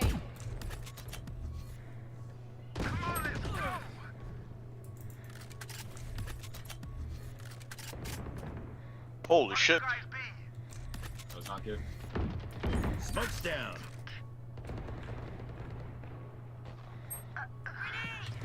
Bro, what is happening here, bro? Fuck me. Last player standing. Spike down B. One enemy remaining. Bro, what You're is... alpha as fuck for sticking to that spray, bro. Alpha as fuck. Bro, what the fuck is happening here, bro? Man, if I flashed that shit, I had them all. They were all staring at shit. That's all good though. Honestly thought they would just run away, but yeah. Their cocks are just fucking hanging below their knees, apparently. Shit, mine is a little bit below my ankle. I got it rolled up though, so. Is it flat? Like a fruit roll up? Your waist, like a belt. I can detach mine too. What the? Just keep it on like a fruit roll up? Your trail. Garage. Bro, you is Like fucked by the here, foot, my bro. nigga. Stim beacon down.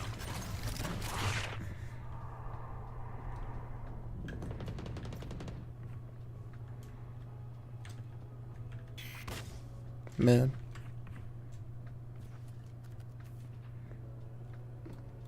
Can you gecko pop?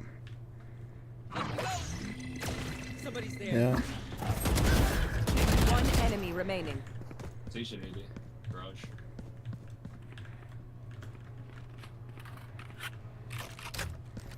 Molly. Fuck, what a timing, bro. She's gonna res. You will Garage. not kill my allies. They're on the side now. Yeah, maybe put a gecko. One enemy remaining. Spike down B. 30 seconds left.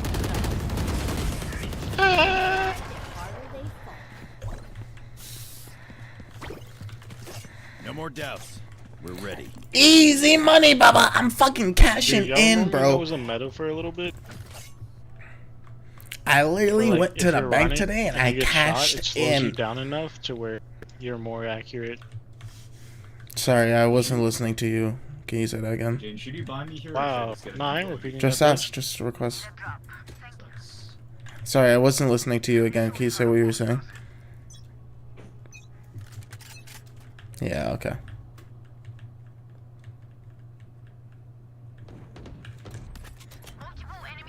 Launching smoke. Oh, he already flew out. Could have called. Could have. I did. You just weren't listening to me. No calls. I didn't know they were out. Triple, baby. Last two there. No charges left.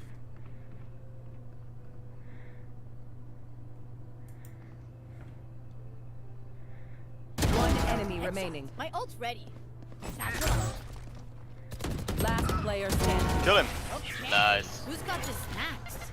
Listen, Jake Gyllenhaal, you're more than famous and rich enough to not be petty with me. Okay.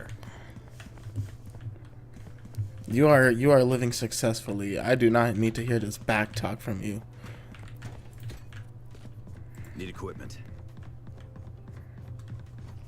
Could you please drop me, Jake Gyllenhaal? Thank you. I love the fact that's a centerpiece. Like I said. Love just get you. to the top of the mountain.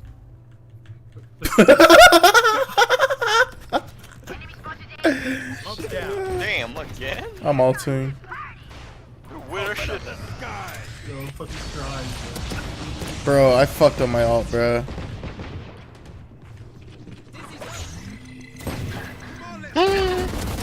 Deadlock. Spike down A. One enemy remaining. Bro, that was such a shit ult. Nice job, kidding.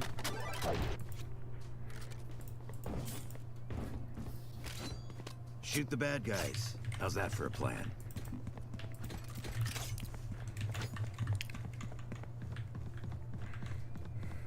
Can buy you. I could buy you. I need a drop. Why thank you? I wanna say thank you. Oh wow, we got splurgers here. You see, those are the guys at the top of the mountain. Yo, Jake, you requested, Climb to okay? the top. So you also need assistance. Smoke's down. Stim beacon down. Enemy spotted, B. One on site, one on. Two on site, actually. One enemy remaining. Listen, Yes, sir, baby. I might that's be, you and me. I might be playing with platinums, but Yes, I'm not sir. hearing any I'll budget fucking for calls, reason, bro. It helps with accuracy. I might be playing with platinums, but I'm hearing zero fucking calls. It's crazy. Life's fucking crazy, bro. If I'm broke after you got me. Need right? equipment. Thanks.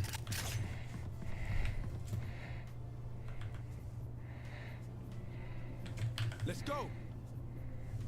Hi, Jake. I'm pulling up and helping you for a moment.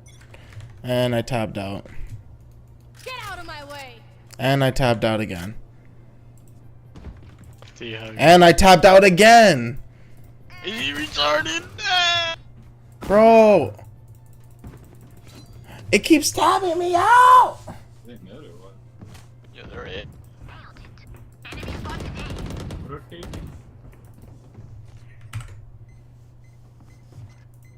One's in heaven.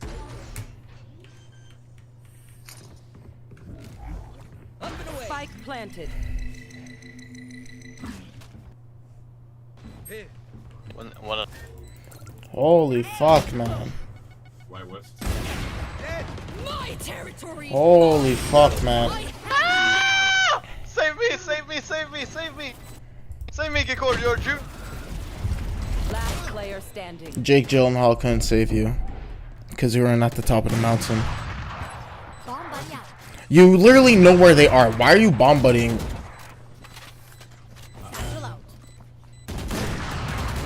One enemy remaining. You got us.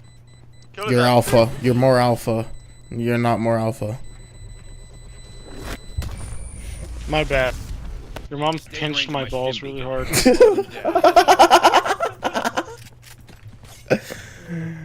Hey man, it's because you're beta. You got me, baby.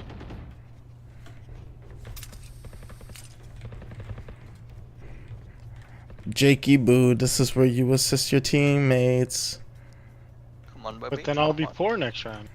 Come on, but we'll win this one. And 2 rounds left, bro. I can't afford Get it. me one. Get me one. You're such not a team player, bro.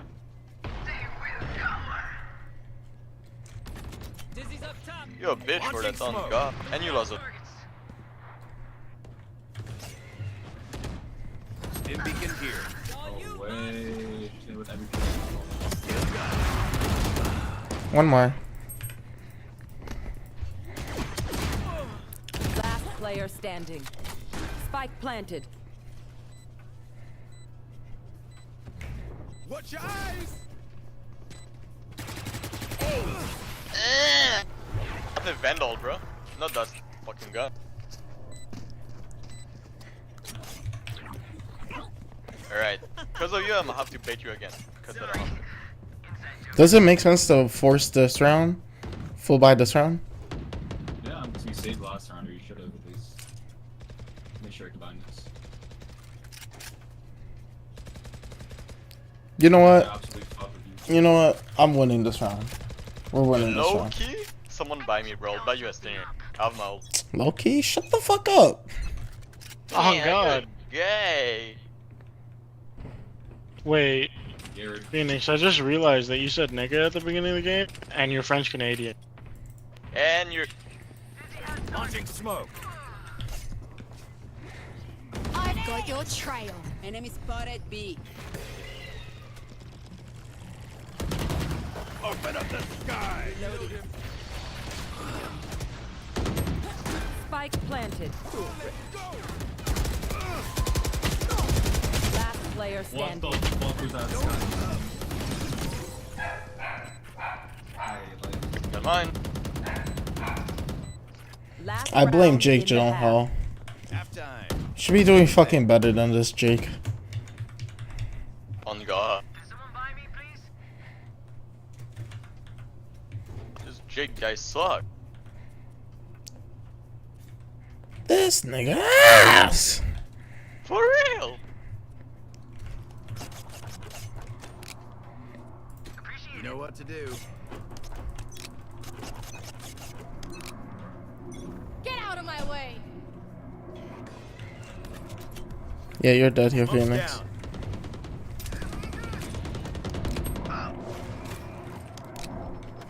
You will not kill my allies! Kill the res, you pussy.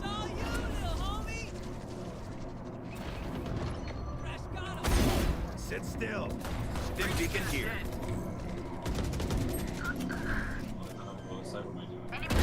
Who trained you? Get it. Backside. The hunt begins. Now we lose it. Out of charges. Molly. Spike planted. One enemy remaining. Or not. Last one tag. Last one tag. Great job, Jake Gyllenhaal. Thanks, kitten. Yeah. Sometimes you just gotta carry, bro. Sometimes your teammates are so ass, you have no other choice but to be great. Sometimes you just gotta be Michael Jordan, bro. Sometimes it's not enough to be Jake Gyllenhaal. You gotta be fucking Keanu Reeves. Yo, seriously, bro. Yo, not everyone can be Jake Gyllenhaal, but everyone can strive to be like a Keanu Reeves or like, you know, Keanu Reeves. Matt Damon, bro. What'd you say, little bro? Like, life's crazy sometimes, bro. We survive. How can you be at the top of the mountain if you ain't even at the top of your game, bro? That shit's crazy. Smoke's down. Launching smoke. Molly. Wingman's planting. One enemy remaining. Yeah, you died there, Gek. Ah. Oh, she's just chilling guns. Look her up.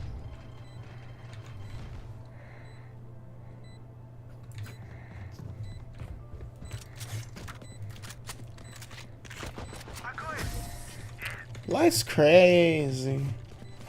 Pull up, this shit is amazing. Hold on, I've been out here doing shit like easy.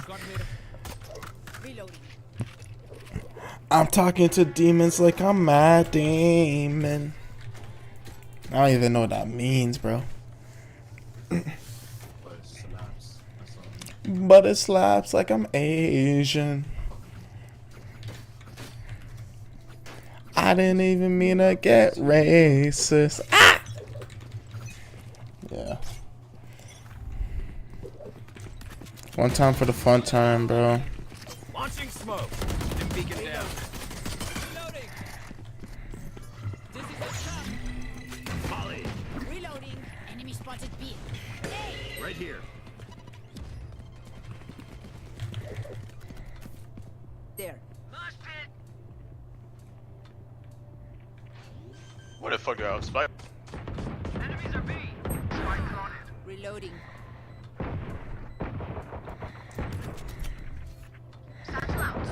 Smoke's down. Actually, there's 4 of them up there. Last player standing. Good night. It's on now.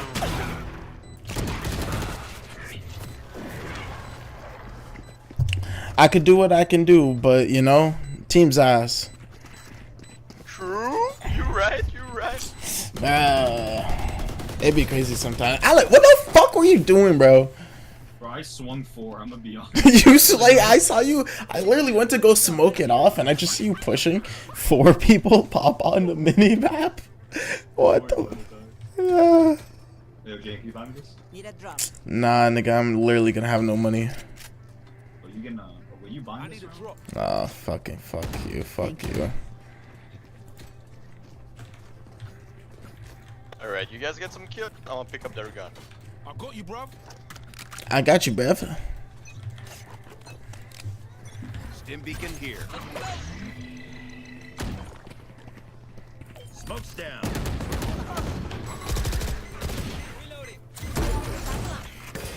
Bro, I went into 2 raised. Oh my. Spike down A. Bro, what the fuck? I literally went straight into 2 raised draw nades into a fucking sticky. Into the sky, bro. Into the sky flash. Let's go through CT. Let's go through CT. Let's go through CT. Woo, woo, woo, woo, woo, woo. This nigga picks up an alt. Yo, Spike down. Mr. Phoenix, ¿qué estás haciendo, cabrón? Yeah, there's a wall, baby. Nah, that's crazy. That's crazy. Nah, that's just suffocating me, bro. That's crazy. Don't forget about that. My what? My car. Your biceps were suffocating, Like Lena. it, but like, at least ask me next time, you know? I'm sorry, baby.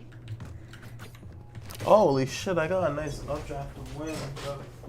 Shit was nice. This is us.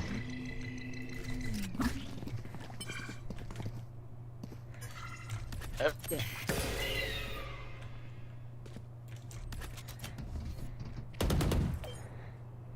Going up. Launching smoke. Someone's A. Rain is down. Careful now. Having their vision. Launching smoke. Embarrassing.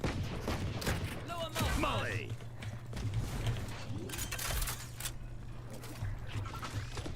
Spike planted. My ult's right. Oh, and one spawn. Wow, my fucking spawn smoke faded. Last player standing. Bro, like, we just suck.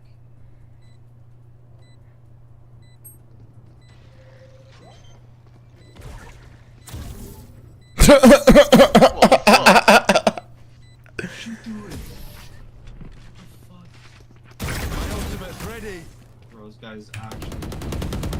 They don't have a single life worth saving.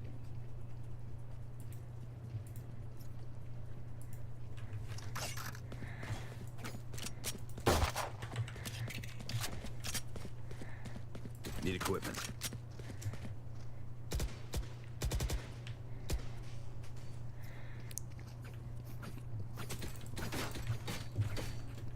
Watch and learn.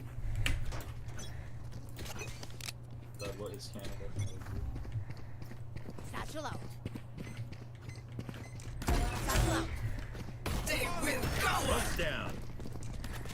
Up and away. Okay. Holly. Grenade.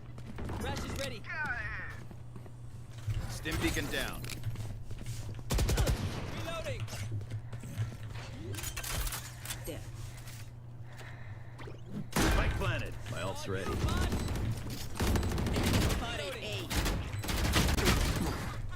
Is that Spectre I had? Or a fucking Phantom? Feels like Spectre. One enemy remaining. It shot like a fucking Spectre, bro. Pay attention. Might learn something. Drip too hard, don't stand too close, you might fuck around up this way.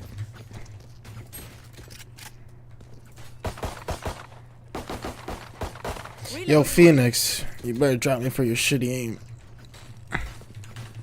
Nah, fuck you. Last time no one dropped me. I dropped you, bro. You're crazy. You're crazy. Yo, you're crazy. You're crazy.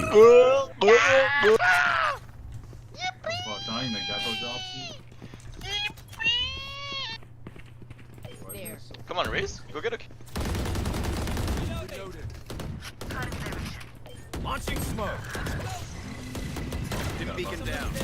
Bro, this Phoenix only goes for fucking all orbs.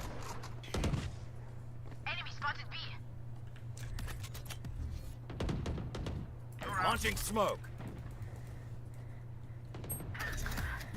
Oh, Riz. Yo, ball, Gecko.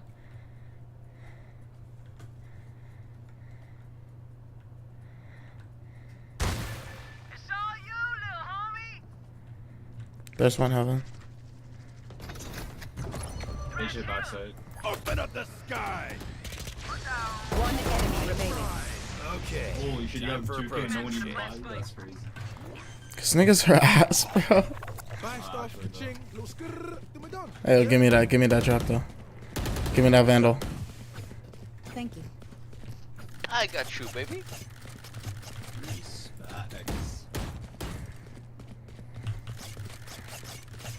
You ain't a bitch like the other duel.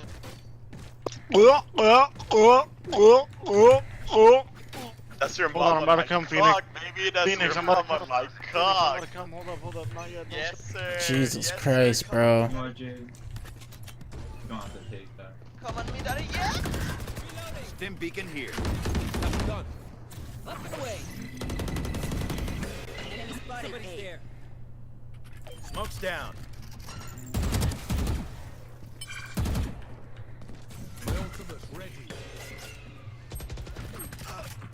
Fuck.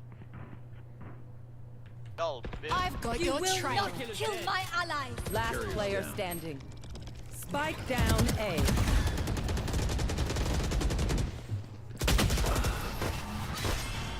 Yo, bitches for real. Y'all are ass. That's crazy, bro. Life's crazy. Okay, I only have like 78 grenades left. My Danis, baby. My Danis. I'ma go crazy on ya. Come Alright, here, baby. someone come with me and let's fuck around Thanks. this. 3 people go main or them. Come here, baby. Did my asshole. I'ma go crazy. Be quiet. You want to drop? I can drop you. Yeah. You balling like that? I got money. I got money for next trip.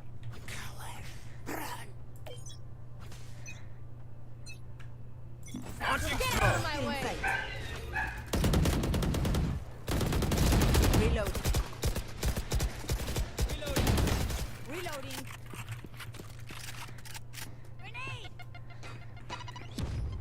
Stim beacon here. Bomb buddy out.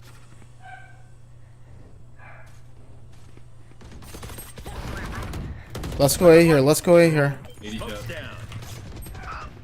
Oh my God, Phoenix, your ass. Yo, I got mine, bro. I got mine. What's yours, bro? What's yours? Bro, you literally flanked up and you had no advanced position. You literally had all of A and you had no good position.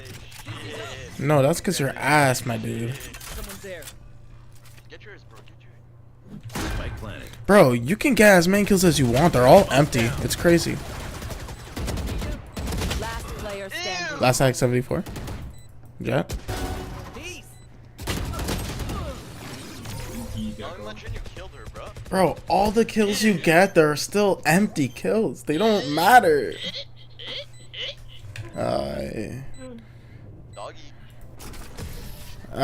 Team's just muted, bro. Gecko ain't saying anything. Gecko don't get muted. The hunt begins. Malfunctioned yet.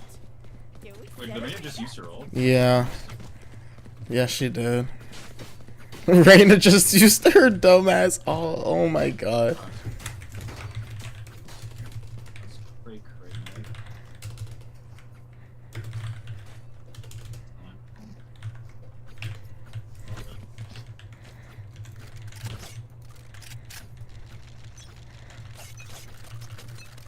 Satchel out. Stim beacon down. Here comes it. Hey! Launching smoke. Someone's A.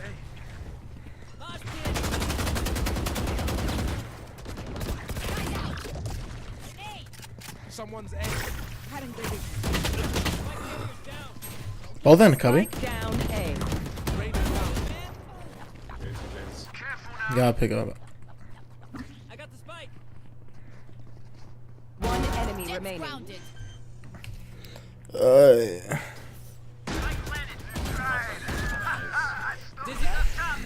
I got you. I got you. All empty kills. This is crazy. It feels like we've been doing this forever. Anyone else feel like that? Just me? Okay.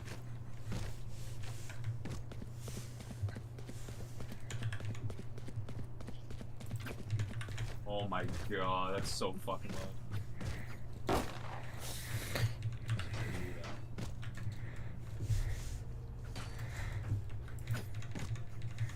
Safety's off. Launching smoke. I dropped the spike. I got the spike.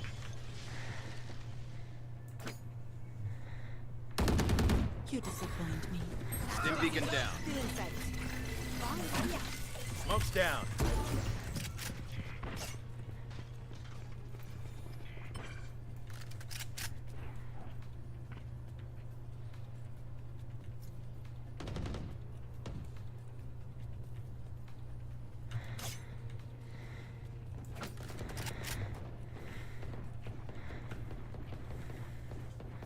Shoot through this?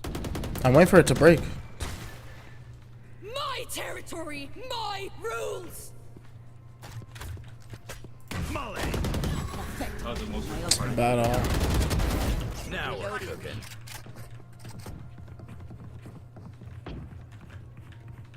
They push up, I'll hold that for you.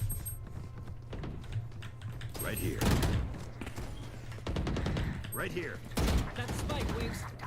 One enemy remaining. Ready. Bag and tag. That's how we do it. That's how we do it. Bro, I actually just clogged him on Sky. I don't think you understand what I just did to her. Nah. It was actually one of the crazy shots I've ever hit in my entire fucking life. Straight fucking like 75-degree flick, one tap to the fucking zone, flick back, full blooded.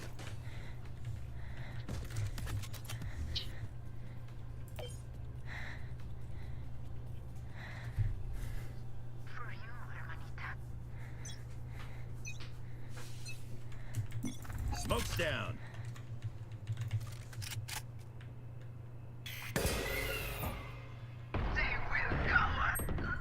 That's fucked. Spike Right carrier's here. down. Spike down A. Timing, bro. Launching smoke. You haven't.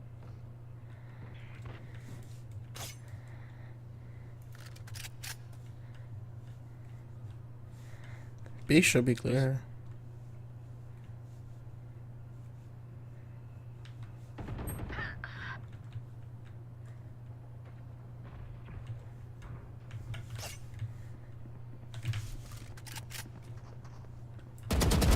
See ya.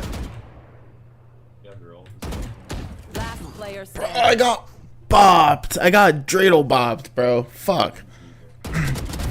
You're out. My ultimate's ready.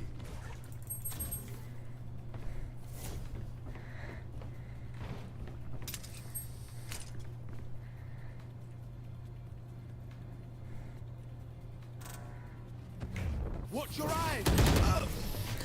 Damn, bro. You just got dreidel bopped too. It's crazy. Match point. Hey, what time is it? It's 4:03. Okay, we got another hour, so we chilling. Yeah, boy, we about to fucking hit that 20 or not 20, 10-hour stream mark, bro. Shit is about to be crazy. No, it's actually fucking insane. Just fucking took a whole ass nap on stream, bro. It's fucking chilling. Get out of my way. Up the way. Come on, let's go. Smoke's down. Holly. Open up the sky.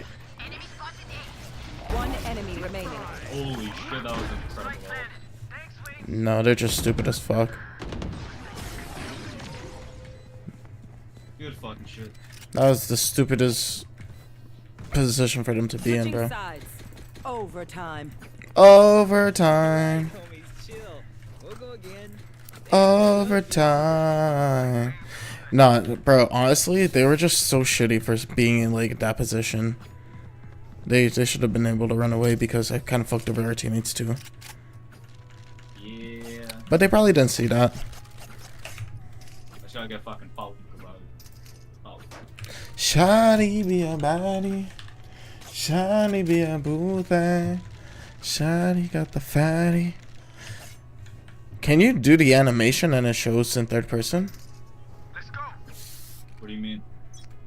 Someone watching you do knife animation? Yeah. No.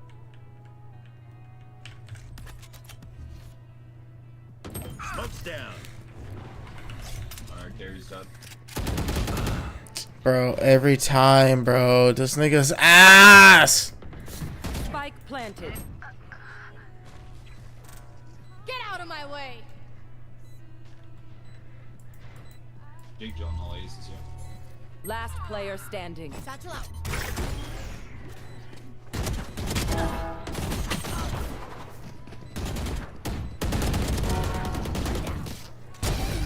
One enemy remaining. My ult's ready.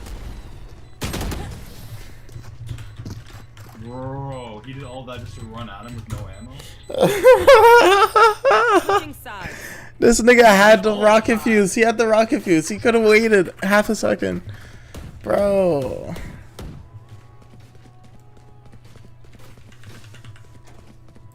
Oh, God.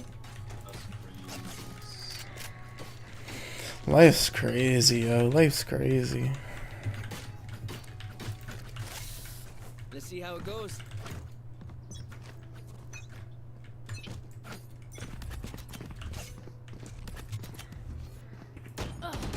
Launching smoke. Stim beacon here. Bro, I just keep getting diddy bopped by this.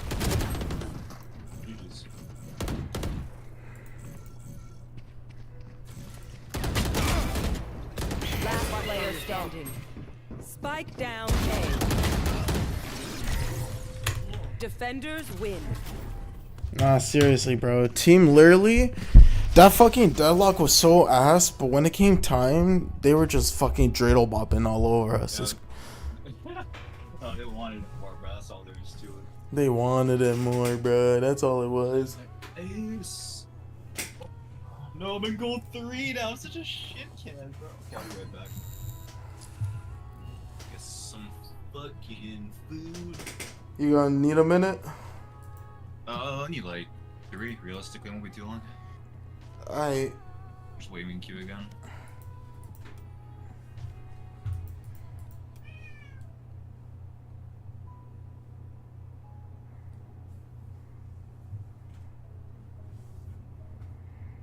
Platinum 2 shithead.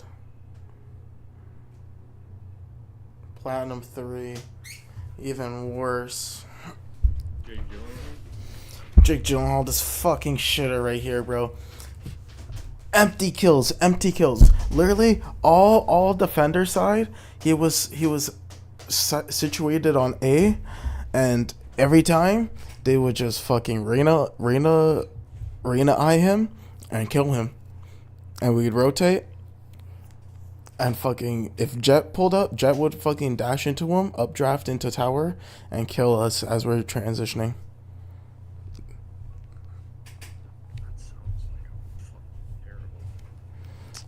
And then he's getting 33 kills. You know what? Let's report him for sabotaging, disrespectful behavior, and threats. Oh, Phoenix or Riz? Called me, both of them. Jake Gyllenhaal was actually ass, bro. Man was just talking. Not really funny, but just absolute ass. This Phoenix, I started getting toxic, and this Phoenix started talking back, but he was absolutely horrific the whole game. He would just go out and get random kills. That's all it was. Called me the N-word and said he would put a stake outside of my house. Being from the South, I am very scared of his remark. He'll get banned in like 20 minutes. I guarantee it.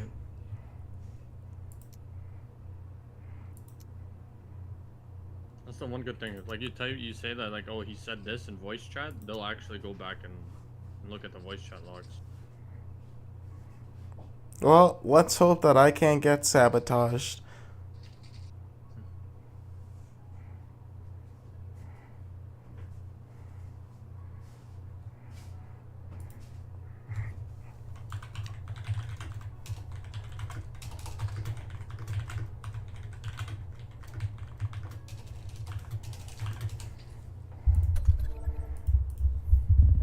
I don't know what to say for that guy, honestly. I don't really care.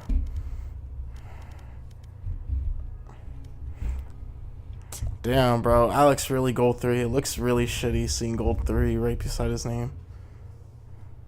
Yeah. All my friends are shit at this game apparently. Hey, yo. Listen, honestly, the whole game, we were just getting fucking peeked and dreidel bopped every time, bro. Fucking Deadlock peeks us with their fucking, with her cage thing. And just one time, literally on A site, I'm tower, I'm jiggle peeking, she's jiggle peeking, and just one shot vandals me and just dreidel bop me in the dome, bro. Like, what can I do there?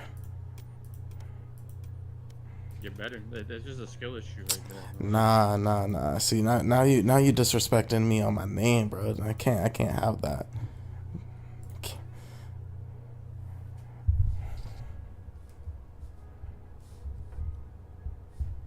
Well, like, what else can I possibly say? Like, you jiggle peek, you get your head taken off. Is it not a skill issue? It ain't, bro. It just be like that sometimes, you know? Damn, you really ranked 3,720. Yeah. That's crazy, bro. That's crazy. There's over 8,000 people on this page. That means you like in the top 10 pages. Nah, probably like top 200. I think I'm on page like 6. No, you not. No, you is not, my nigga.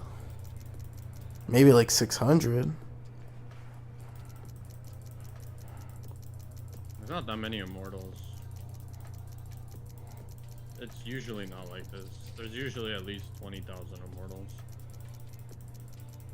But because of the rank reset, shit's a little wonky. Bro, why can I not pick the page in the... You can't recruit an agent? No, not that. No. Because a lot of people on Reddit are actually fucking brain dead and they don't know how to recruit agents. There's a little button that you have to... Well, I mean, there's a checkbox you need to tick before you can recruit them. And they're like, bro, it's not letting me recruit my agent.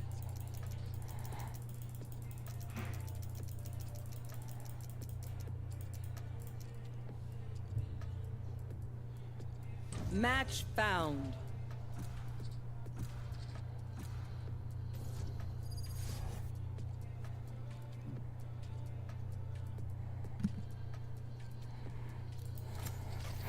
Yo, don't shit on us this time, Alex. No, and you locked in breach. Insta locked in. You're tilted. I'll pop off, don't worry. I pull up with my Diddy Bob and fucking little lot. I'm so hot. All these niggas don't even know I got that top. I'm exhausted, switching up an exhaustion. Wait, I'm exhausted, switching up exhaustions. Ah! I'm exhausted, switching up exhaustions. Nigga, no, I'm on it. I've been on it. It was something like that. Something like that is bars, you know. Not right there, but something like that is bars.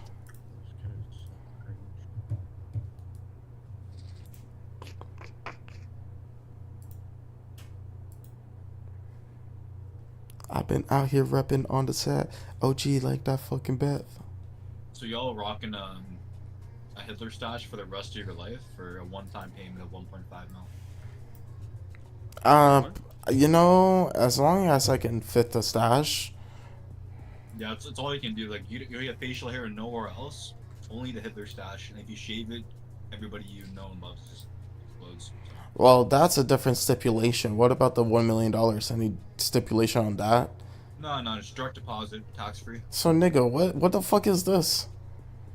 What did you A Hitler stash you can't shave. A Hitler stash you can't shave, or $1.5 million cash deposit. But you can do that, and you get a $1.5 million cash deposit, or it can just continue to exist. Oh, I didn't hear that, and I thought it was or. Like, pick one or the other. For me, it might actually be close, because I can't grow facial hair in that region. I mean, you's a bitch anyways, but I mean, I rock a good mustache, bro. I fuck with it. I mean, you's a bitch either way, so you can do whatever, you know? Like, you chillin'. I mean, like, honestly, like, at the end of the day, you get no bitches, so it's all good. It's you chillin'. And at the end of the day, you get like, you know, we live in our best life, you know? You good. You don't know what you're talking about. Usually when you're out of relationships, that's when you get to experiment, right? Do styles that you don't normally do. When you say experiment, you mean like the whole bi-curious fuck period? No, I was talking about facial hair experiment. Are you saying, wait, Alex, are you saying out of relationship you experiment? Oh, that's what you were saying. I thought, well, like, I mean, if that's what your mind led to, then what is that? What is you saying? What is you saying? That's crazy. This bitch asked for $1,500 from every single guest that was attending her wedding. $1,500. What are you saying, buddy? Breeze, man. Launching smoke. Smoke's down. Molly. You tuned into Jaden's stream this morning? This morning? No. No, when I sent it to you when he was asleep. Stim beacon here. Oh, yeah. Man, it's out. It's like a light. Bro, it's a 5:30 a.m. wake up, bro. One is here at 8. 5:30. They're opening the door. They're running onto site right now. That ain't that important. I need to turn you guys down after this round.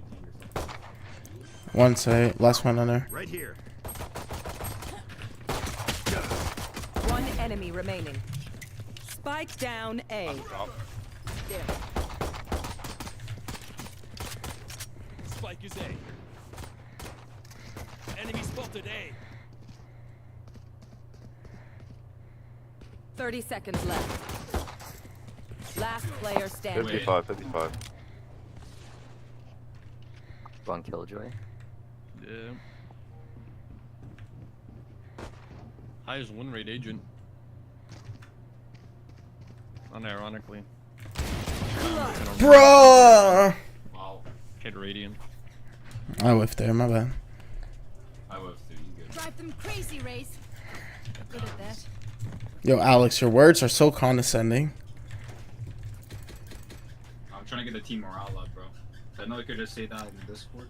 I want everybody to know, you know? I have you muted so I don't see when you say when you message. Actually, let's unmute you. Let's unmute you and just put you. I'll put you on 0. Killjoy, I'm counting on that noggin.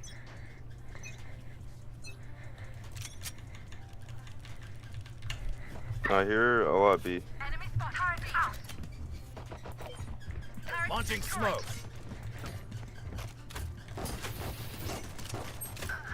130 Phoenix. Last player standing.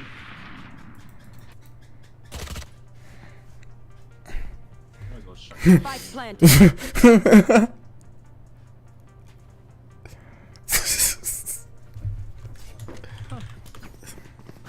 He's like, my aim is better than everybody. Peak rating. Ascendant. They look like us, but are they us? I have so many questions. If anyone wants me to flash names, or if you can.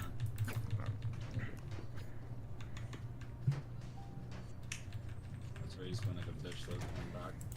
If I was raised on this map, I'd never.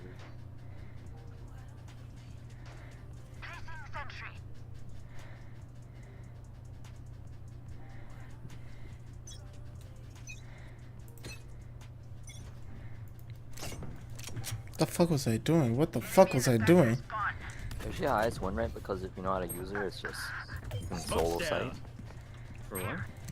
Killjoy. Killjoy? She can solo most sites, no? I'd play most sites solo, but like I'm also like she's so strong on attacker. Cause I can just lurk. I can take space with my alarm ball. I can just tuck it into somewhere and that's it. A rope. Also the molly on bomb and shit.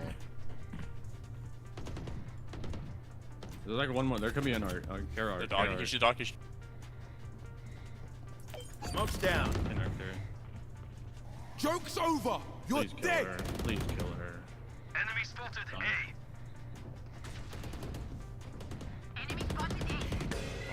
I'm going secret.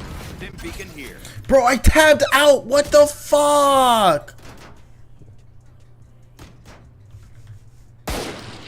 Bro, I hate when the fucking game does this.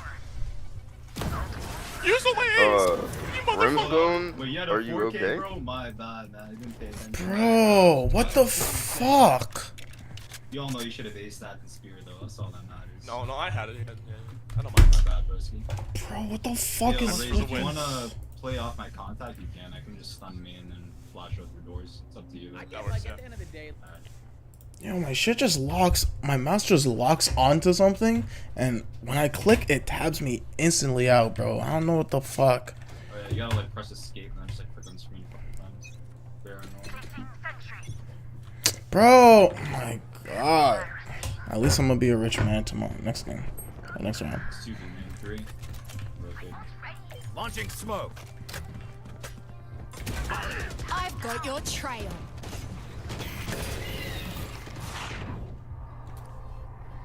Some B, a lot B. Smoke's down. Out of charges. One over here. No smoke. No Dim smoke. beacon down. One on A. Our judges needs to chill.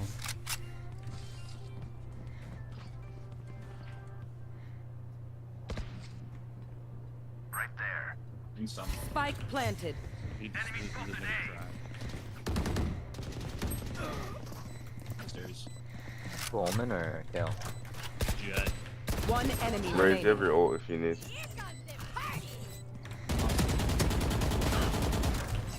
Nice. Did you not see his face? You're right? What the fuck? What? Was the sage not to the right, Archum? Walking back hall. No, that was a bug. Bro, you just activated like your webcam like this on shit. I just heard pure Nicanese right yelling. No, I had food full in my mouth.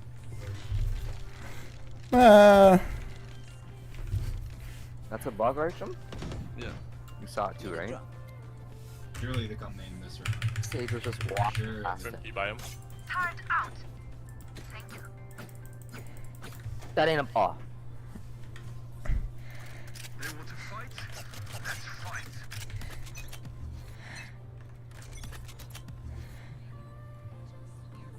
Huh? It like gets content, so it's not. It's bad.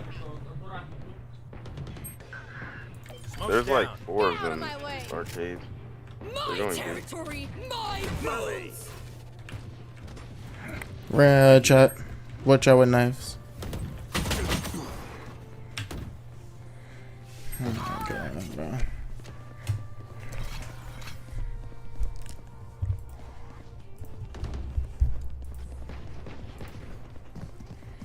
Spike planted.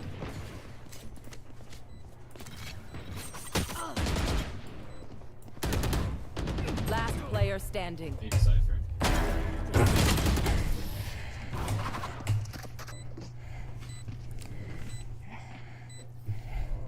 I hate waiting. Let's do this. I'm so broke, man.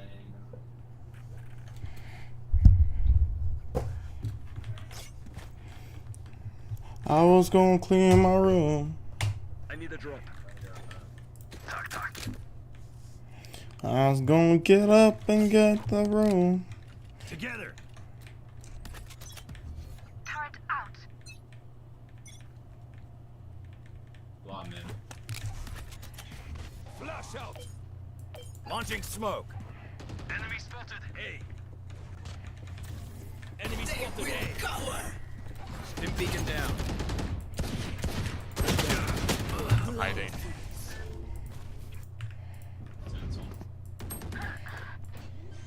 See nothing.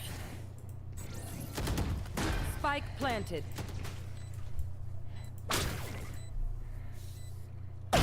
Too late. Cussing.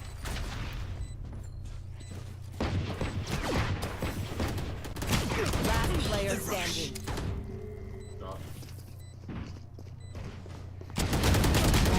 One enemy remaining. Why doesn't he's ulted, bro? Why doesn't Where are he my fucking- bullets at? Just like fuck this. Just swapping my fusion cells. Okay, my arms are good. We can go.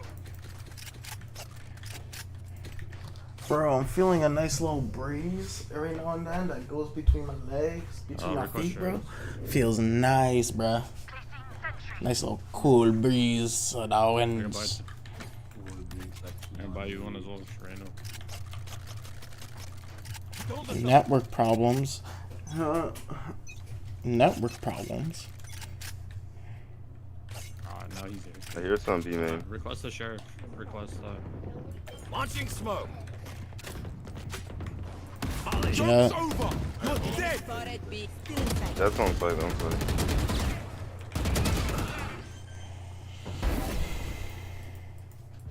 Spike planted.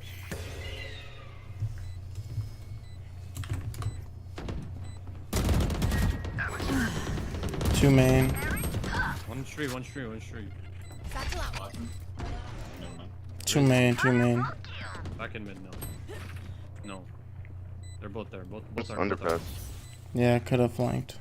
One enemy remaining. Yeah, last one main. He'll have to push you. Nice. Let's see these animations. Let's see these animations for this knife, Alex.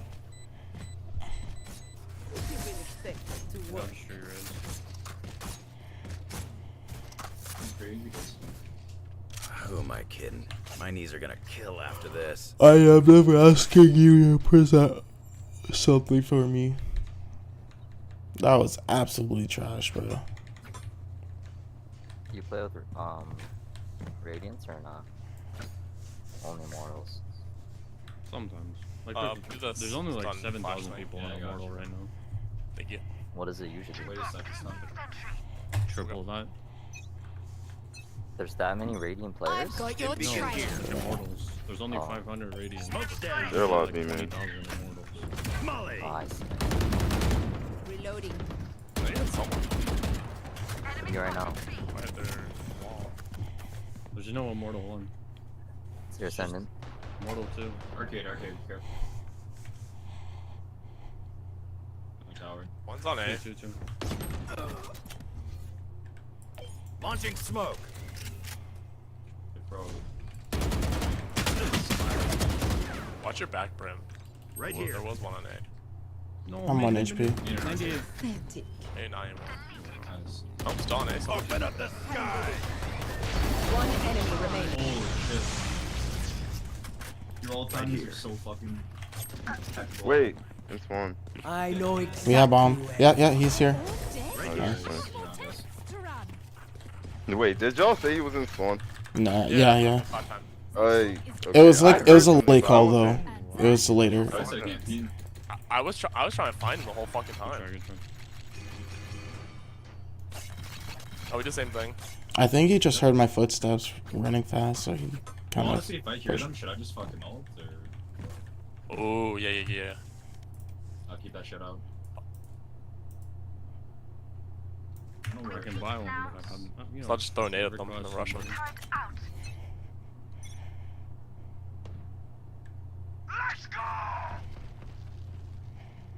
My territory, my rules.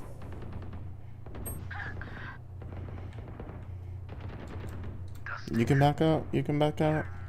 That'd be. Smoke's down. You could try. I'm not flanking, KJ. There's a couple coming on B. Send that fucking cock out and I'm rushing. They're in main still. They're backing out. I'm peeking up my turret. Right here. Or, Right here.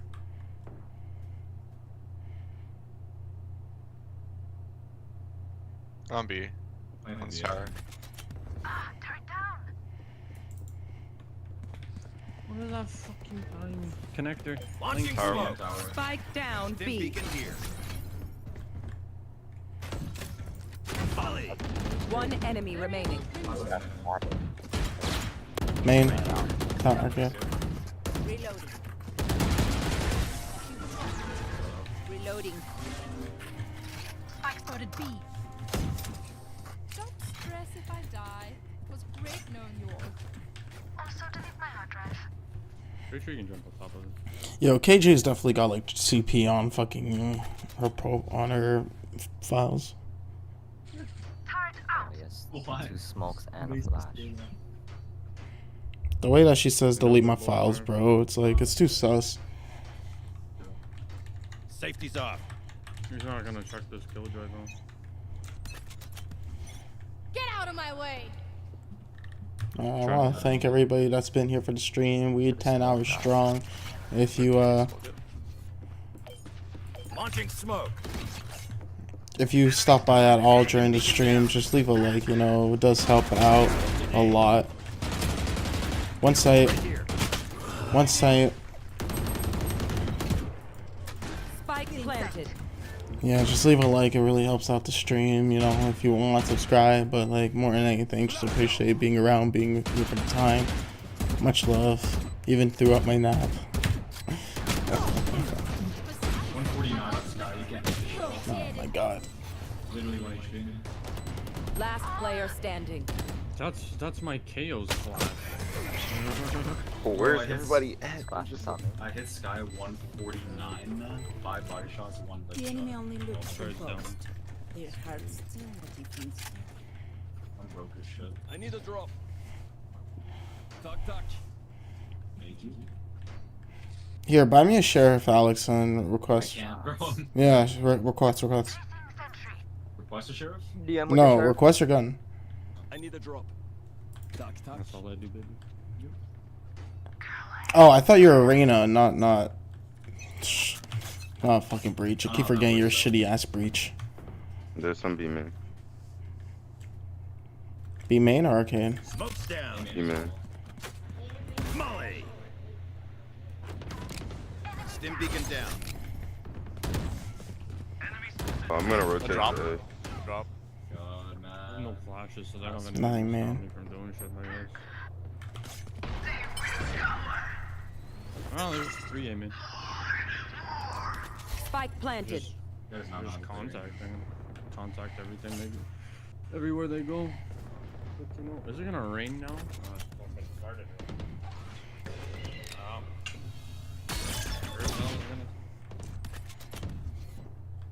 One in main with me. Right here. Go die. Get hit once. Please, KO. Now you made noise. One enemy remaining. Nice.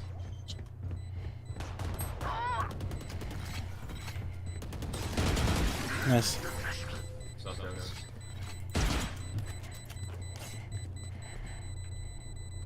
You will expect us to work. What, you think my sheriff was gonna disappoint me? Before the switch. I need a drop. Couldn't be, bro. It really couldn't be. Oh, that's my fault. Sheriff on the weirdo crosshair, bro. That's goated. Shit's goated right here. Can I buy it here? We still have money to buy next. Don't overthink it. That's my job. That's fine. You buying here or? Spike down B. I got enough for now. Bro, Cypher's 1 HP. Like literally, you could breathe on Cypher and he would die. Launching smoke. Sage or lurk. Fucking walking them.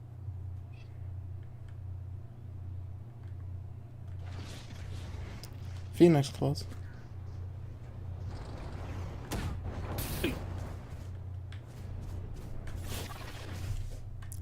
Phoenix is in their spawn.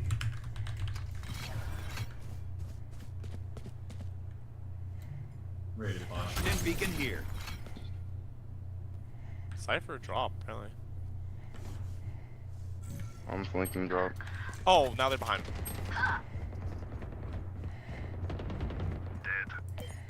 Spike planted. You're dead. One close drop. Molly. Last player standing. I thought that was gonna be a better molly, bro.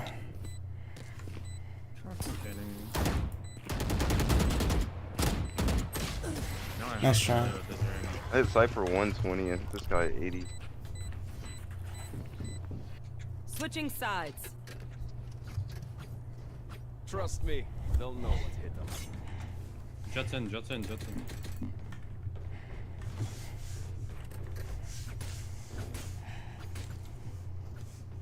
Closer. I'm just on A right off, bro. Just trying to get hit by it. Flash out stance too if someone wants to push out. Do you want me to do it or you want Breach? Probably you, honestly.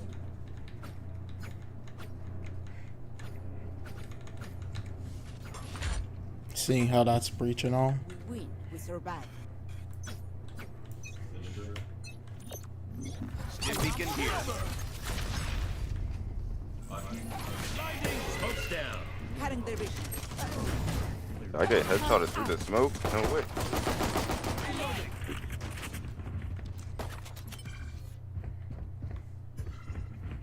Launching smoke.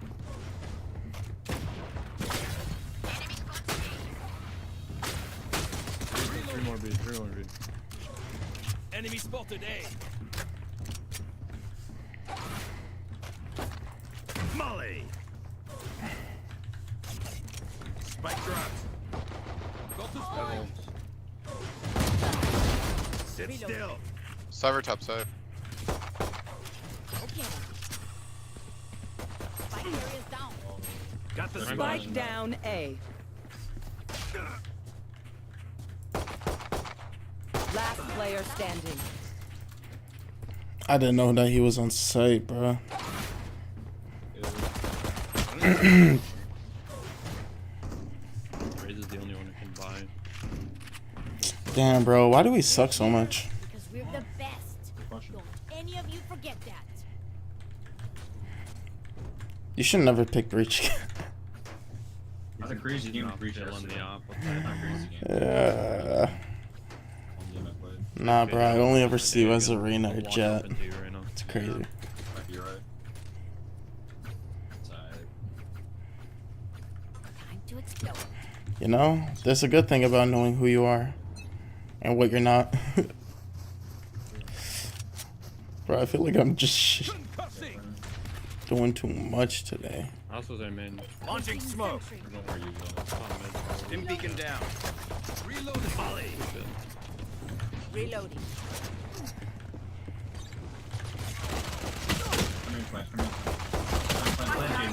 Bro, I can't plant. There's a Jet right in front of me. Planted. Shots could have won. Last player standing. There's the Phoenix, Molly, and Tower. I could have helped. I was holding that just so you could play. It's not the reason we lost. We just asked. No, it's the reason we lost. You're just bad. Yeah, what Neil said. I need a recharge. What are you saying, Neil? Need a drop.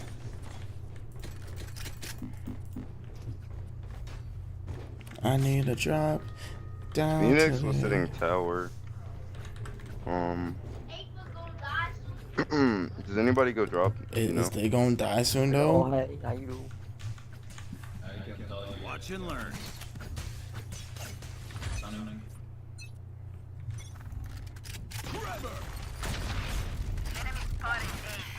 Deadpool, or not Deadpool, Deadlock was over here. On Flash drop. out. Smoke's down. Worthless. Reloading. Molly. Out of charging. He's in the corner. One enemy remaining.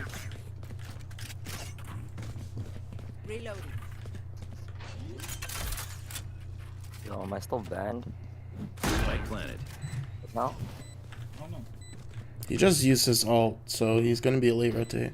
He's drop, I think. Hello, I got you, man.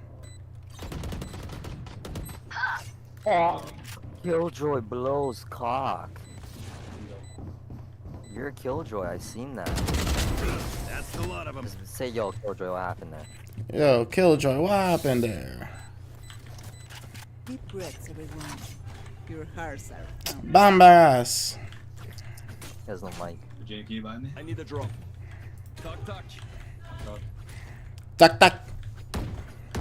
Hey, yo, Bombas! KJ, what happened? I don't know why I'm playing fucking Breach, bro. Like, Can I get a drop? That's what happened. bear troll pick. Yo, honestly, bro, you should never be bonfragging with me. I'm not wrong with that. Are they pushing? Bro, we're the same. Still in sight. Flash out of charge. With your team comp. I forgot Smoke's here. Uh-oh.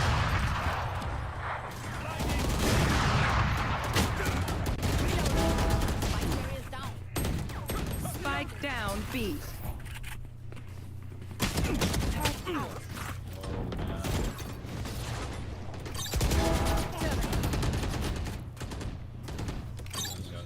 Target destroyed. I've got your trail. You just tower right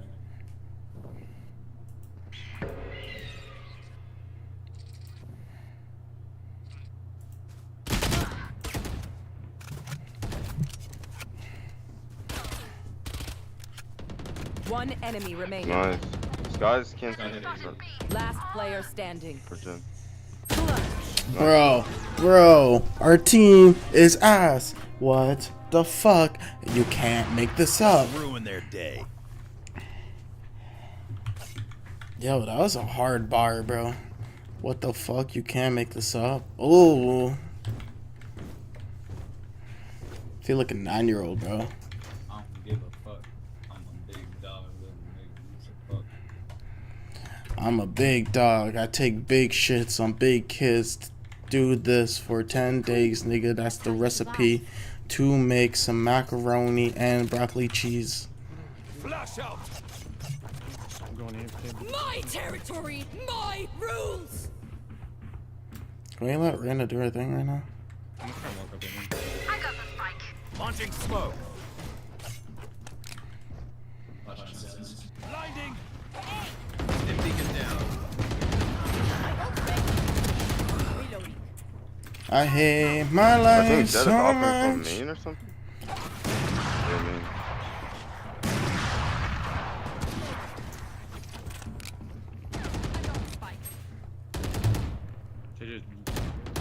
Last player standing. I made present side.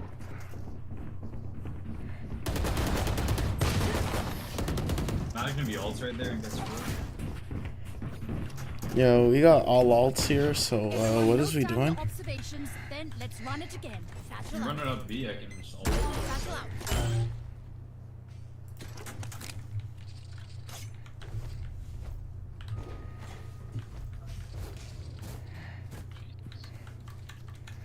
Does this dude just waste a fucking satchel? Yeah, that's probably enough. So. He literally doesn't even have enough money to buy a satchel. Yo, Raze, how stupid is you wasting that fucking satchel? Cutting their vision. I'm sorry, I didn't mean to be so aggressive. Shut the fuck up. I'm sorry, I'm sorry. Launching smoke. Flash out. Volley. Anarchy.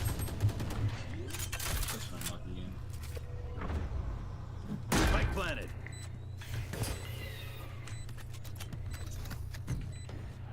Open up the sky. One flank already. Deep fried. Last player standing. Blessings. Thank you. One enemy remaining.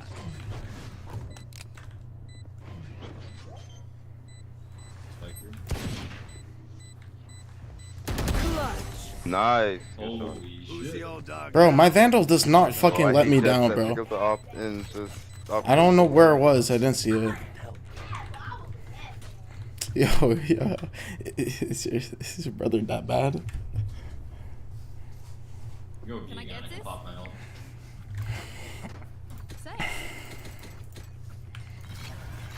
Bro, man's keep forgetting, like, the sheriff on the weirdo crosshair is, like, goated. Like, on some no cap shit.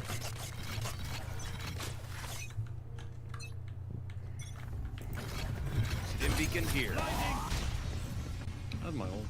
Stealing sight. Guys at They're 80. gonna expect that maybe. Smoke's down. Probably.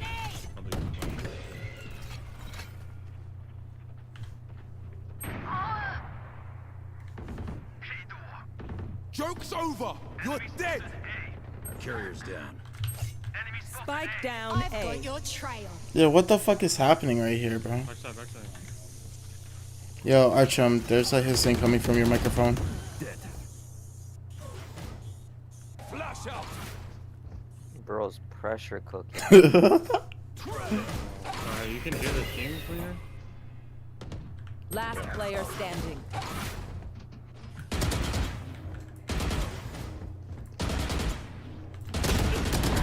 Gunner.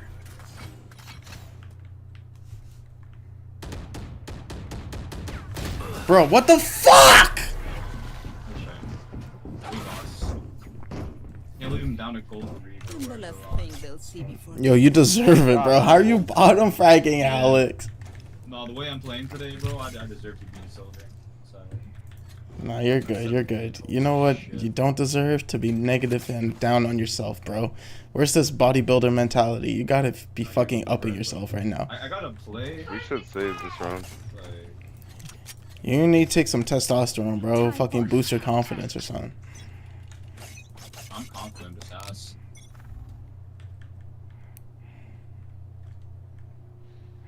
Well, you don't sound confident.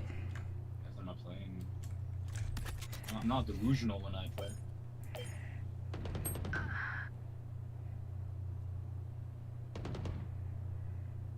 Grenade. Launching smoke. Stim beacon down.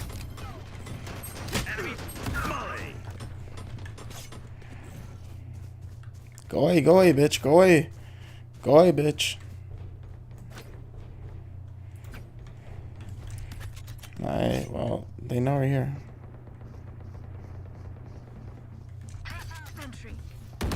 Smoke's down.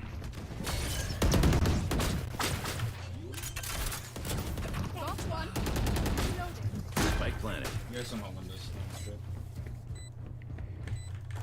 Bro, they're already flanked. They're already flanked.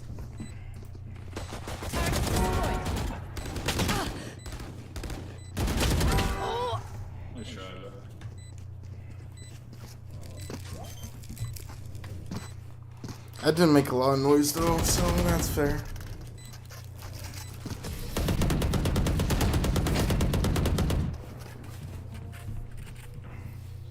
This one, dude, we just like Match point. My smokes can block the enemy's line of this one, sight. you guys just Once wanna they're go blind, for, we like, move. and I would get do some wild shit, see what happens. I'm down. What did you say, Alex? 5-man arcade.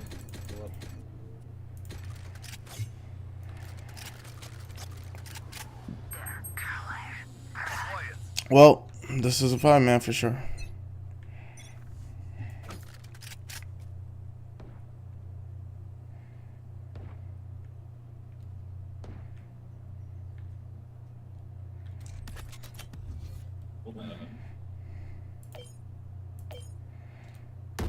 Launching smoke. Blinding. Molly. You're bomb, bro. Yeah. There's.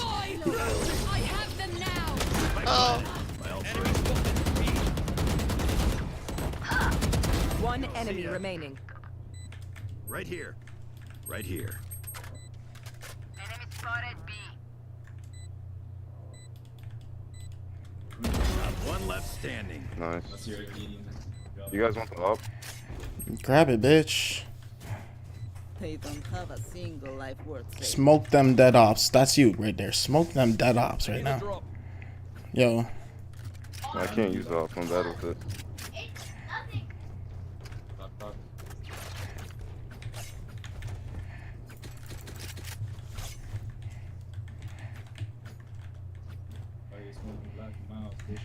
Smoking black and miles. I ain't running around with the 10s. I've been telling all my mans. You got a knock, KJ. Enemy spotted B. I like it, bro. Flash out.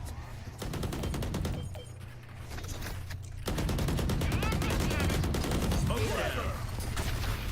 Stim beacon here. Cutting their vision. Still in sight.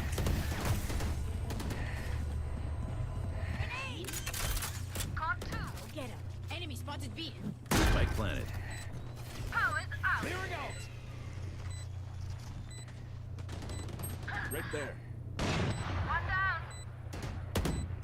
Open up the sky. One enemy remaining.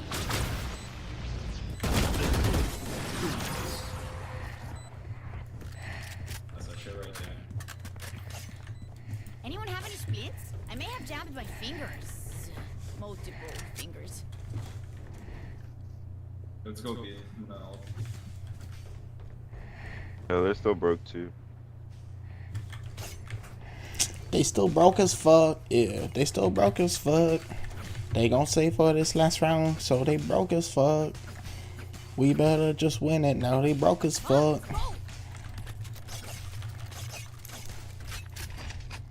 Blinding.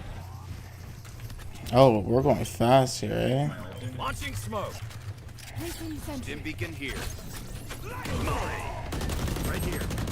This is a deadlock. Deadlock in tower. I want to calm down. Cutting their vision.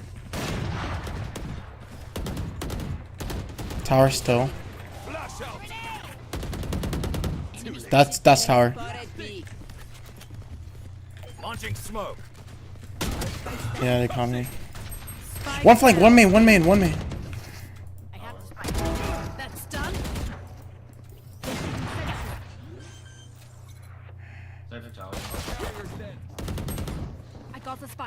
spotted B. One enemy remaining. Nice.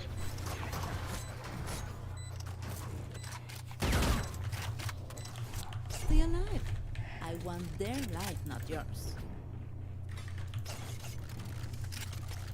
Should box him on.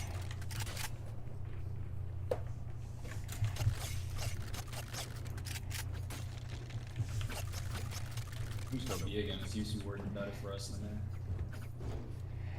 Maybe someone come with me, arcade. For you, hermanita. Get out of my way! Stim beacon down.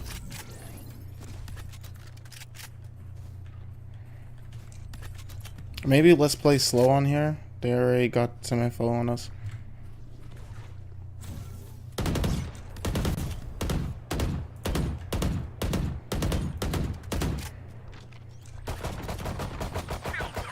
Smoke's down.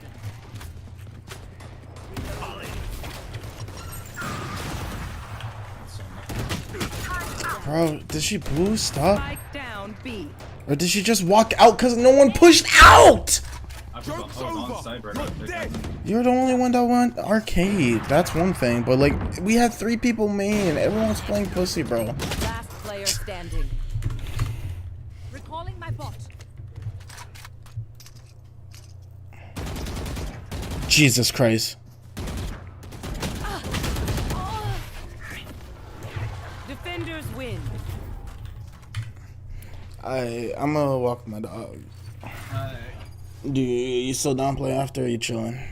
I'm not play after. No, I'm not on play after. Fucking reach ever again though. I kind of made it work in the end. But like... Yeah, you came back with a few more kills, bro. Still didn't bottom frag, so that's the good thing, right? No cap, bro. I had the fucking entry of a fucking lifetime at the very end. I snuck around. Yeah, so that on Cypher. Bro, that was basically a full plat game, bro. Shit's crazy, bro. That probably means like... No, I probably won't do a double rank up. If I did get out gold too. Honestly, let's run one more before you walk to elite. Nah, bro, that's literally gonna be a whole nother game. So no. So we'll chill. You go. You. So we are running one? No. But like, we don't gotta push it. We don't gotta play one more. Bro, a Canadian woman cancels her wedding.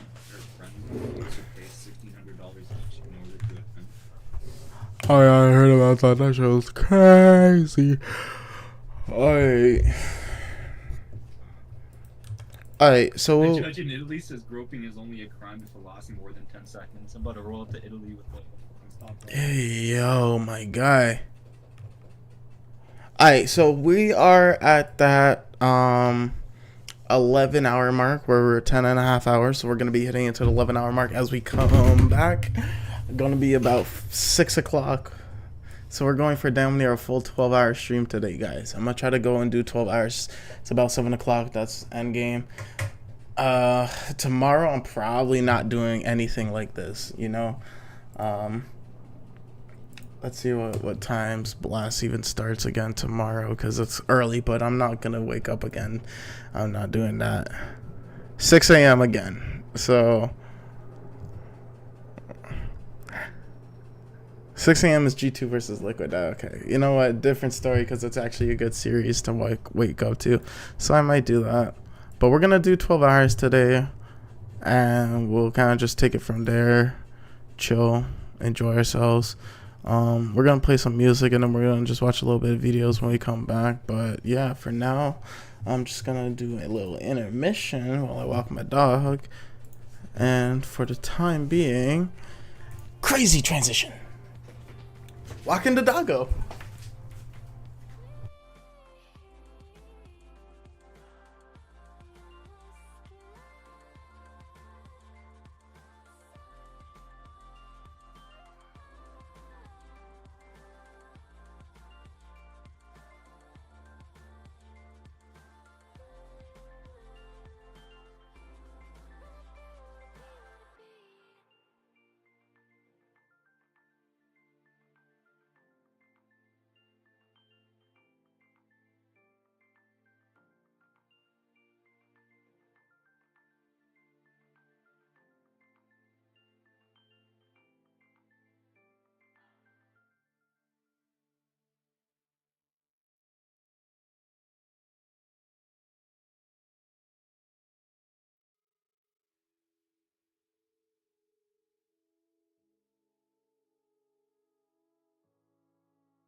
Feel better.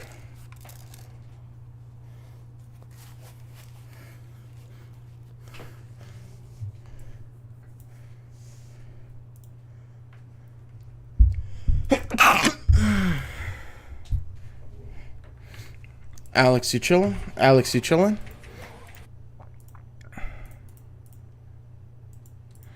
I'm assuming so. I'm assuming the man's chillin'. We're gonna just watch one last video. Intermission. Transition scene. And then we're gonna chill. And then we're gonna play some games. Fear of the unknown is probably the most popular fear on the planet. I feel like most people are afraid of things they don't fully understand. And that's what I'm here to talk about today. And I'm sure a lot of you have already seen this, but I am fascinated and disturbed by a very popular branch of TikTok live streaming content that's blowing up right now. I'm like a dog when you get a vacuum cleaner out. I cower in fear because I really don't understand it. Now, TikTok live streams already have a reputation for being horrible. It's just an absolute wasteland. It's full of trash, more so than a landfill. I don't think there's ever even accidentally been a good TikTok live stream, except for the time a ton of people were illegally rebroadcasting the Super Bowl on there. Just going onto that platform to watch live streams is like going to an active war zone to tiptoe around landmines. But in this case, there's no safe spot to tiptoe. You always hit a landmine of fucking cringe. Gang gang. Gang gang. Ooh. Ice cream so good. Yeah, strong woman. Balloon. Yeah, strong woman. This is what we're here to talk about. This is some kind of PC live streaming trend where TikTok creators go live and then just act like NPCs here. Someone really summed it up. Alex, you trying to play? Or are you gonna go soon? You running it back, or what do you say? Are you gonna go soon or are you down? I'm probably gonna go to the gym at like 6:37, so we got time. Alright. Rebooting that.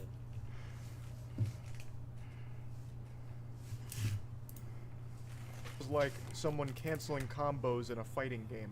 She just keeps randomly emoting like if you're spamming taunts in Chivalry 2 or in like Super Smash Brothers Melee. Show me your moves. It's sore from yesterday? Show me your moves. Ah, man. It's because I was holding my head up doing fucking it is non-stop jingling leads with no breaks.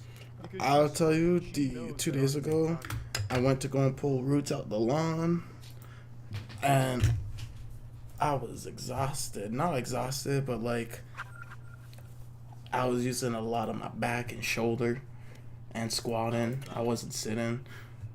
And so the day after, I was like, damn, I'm just extremely sore all day. That sounds super lazy, but like, man, I was just tired, sore. I feel you. But the only reason I bring it up is because the neck is just like a weird muscle to have sore. It's a weird muscle? No, bro. It's the worst muscle to have fucking sore, bro.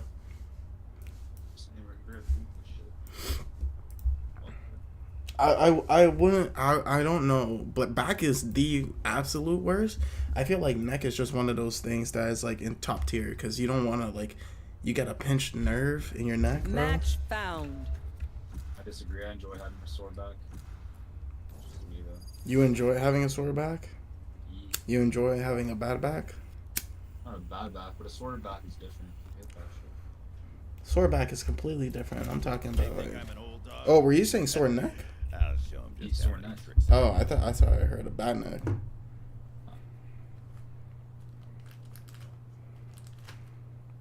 Well, you know, sometimes you mishear. And sometimes you're just a 5-foot Asian. Hey, 5'2", bro. I'm out here. Powering over niggas. Nah, you're like 5'8".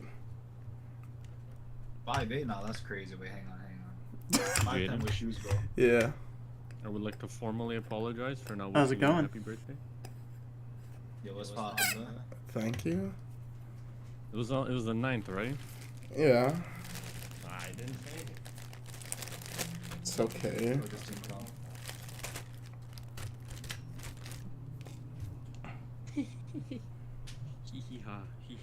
I feel so special. You remember? A month after it happened, you remember? Wait, no, I did wish you a happy birthday. Never mind. I thought it was July. I did. I don't know if you did or not. Wait, when was your birthday? June 9th. June 9th. Happy belated. It was fucking July. I did wish you a happy birthday. You did? Oh wow, now you're taking it back?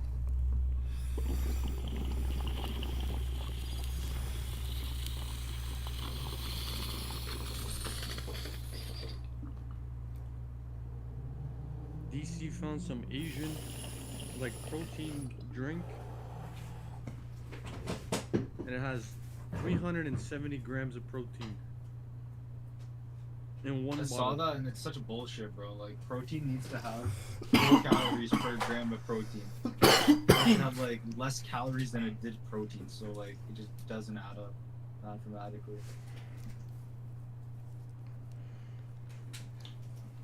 Maybe the Asians found a way. Yeah, if anybody could, it's fucking them chinks, bro. Racing. Wait, which Asian specifically? Or just all of them? Just all of them. They're all the same, anyways. Length of eye, boobs. Thank you. Remember, your screen isn't frozen. It's just locked. And no, the internet isn't down. It's never down.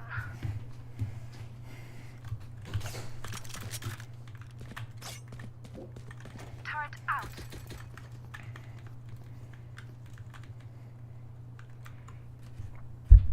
Yeah, buddy. Placing alarm bot.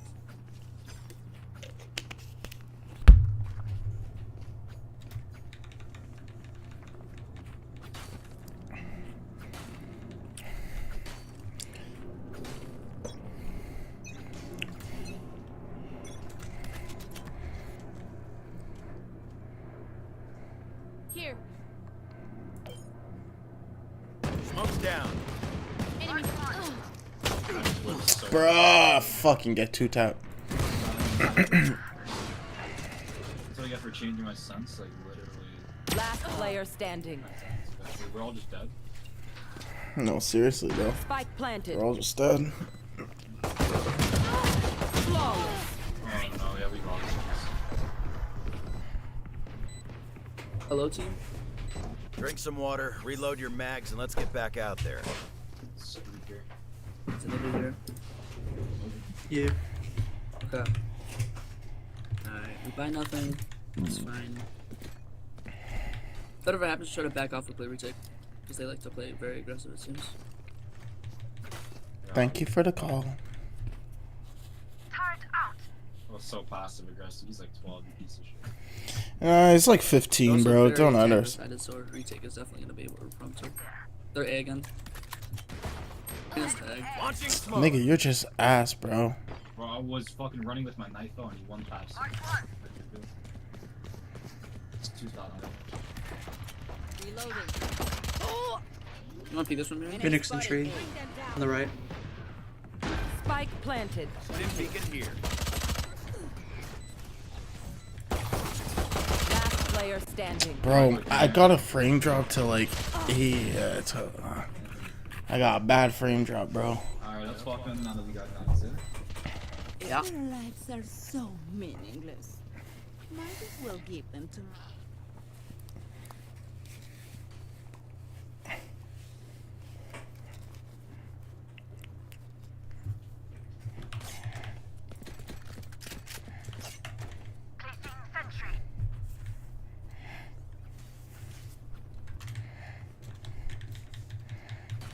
Yo, Alex, I just want to let you know. Use a bitch. Use a bitch. 2B. They hard push. Smoke's down. Definitely. Molly. Nice. They're backing up.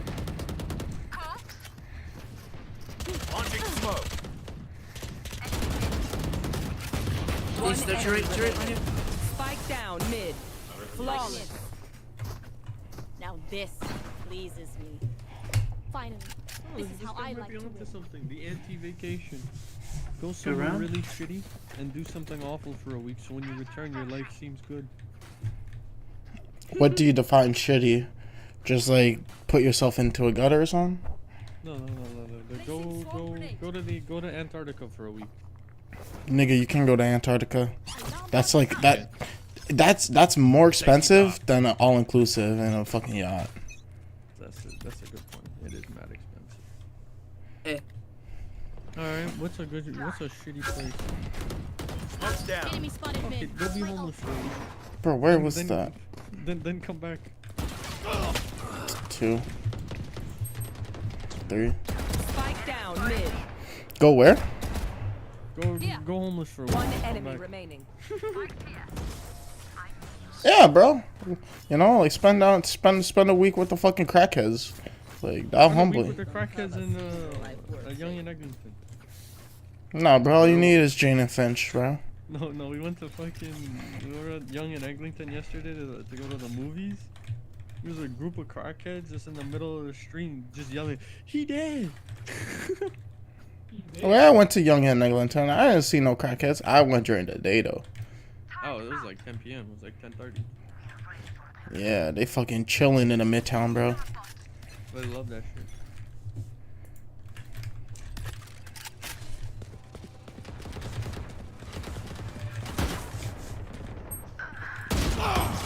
Jesus Christ, bro. Smoke's down. Joke's over. You're dead. Reloading. Actually, just fucking full sprayed my shit because I knew I was gonna beat that. Planning Jen. Spike planted.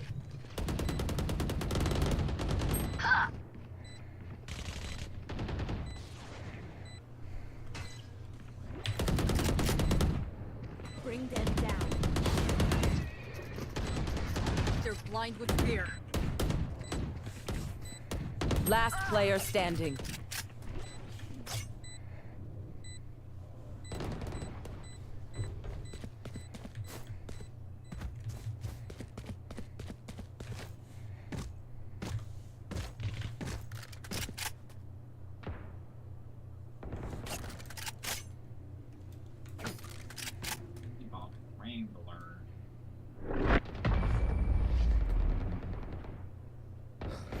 Yeah, this was an L round. Where are we going this time? Remember what worked in the past. I forgot what it's called for the knob. The operator. I'm gonna set up some delay A. Jet, you want me to buy you an op? You buy me a gun? Turret out. Feeling generous? Watch and learn. Thank you. It looks.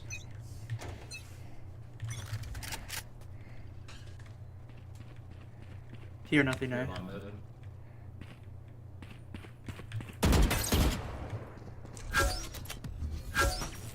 Launching smoke. They have 4 mid. Could go hookah. Calling my bot. So much for recon. I know exactly where you are. In main? On you?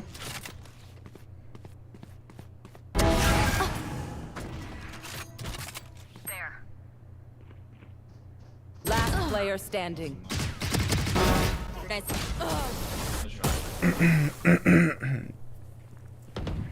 Where was he? Everyone makes fun of German efficiency. Ha ha. Just keep laughing as you use all my gear.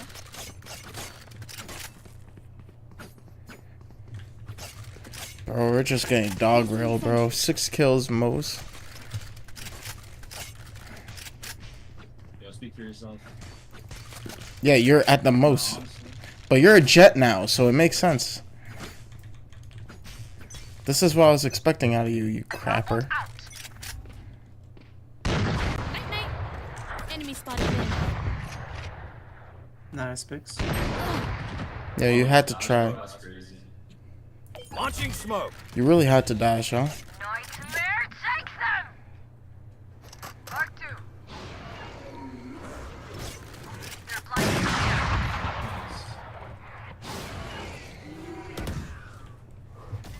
One enemy remaining.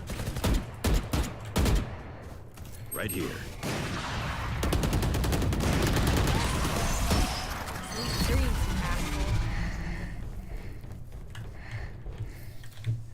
damn right we crushed it. Even as I was saying it. When Can I Jet get says this? it, you know what? Forget Thanks. it. I don't know what the fuck this voice line was from Brim, but what the fuck? Alarm bot out. Wait, whoever just bought for them, sell, I'll buy. So Jack can get full shields. You know what to do. Such a team player, it's crazy. Honestly. Get out of my way.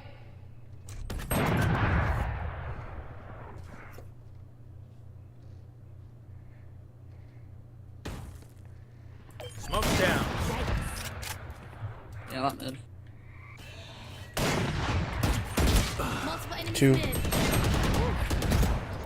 Silva tag 90.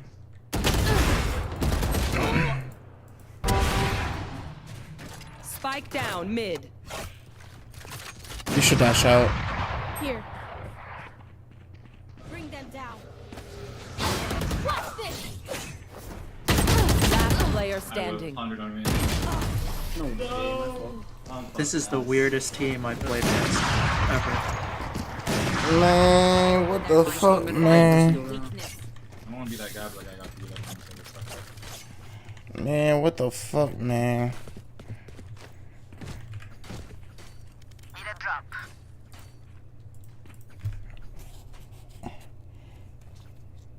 Two of us can't buy. I think we just eco. Turret out.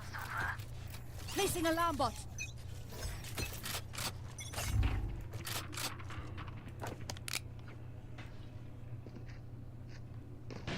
The repetitive mid hits are crazy. Enemy spotted down. Launching smoke.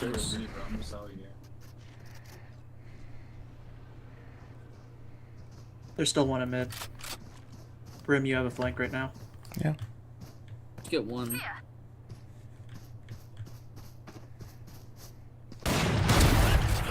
One enemy remaining. Last one, Last cat. cat. Cutting their vision. Thrifty. Nice. Huge. Keep your weapons. I don't know why I didn't just shoot him. Spike mid. This place is nice. Easy money, easy money. Look at that. 5,600, baby. Need a Unless drop. Rain is trying out. Thank you. Yeah, there we go. No longer at the bottom, bro. Alarm bot out.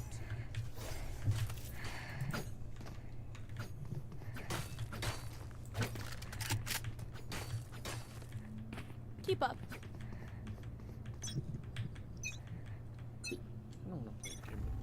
There. Enemy A. Smoke's down. Mark 2.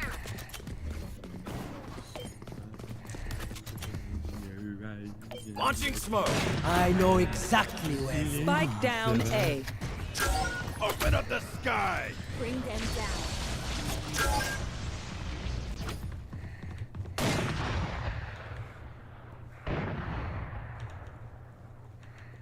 Placing sentry. Turrets destroyed. Cat. Probably I'm with you. rotating to B. I'm with you. I don't see any. Could be a rehit. Reloading.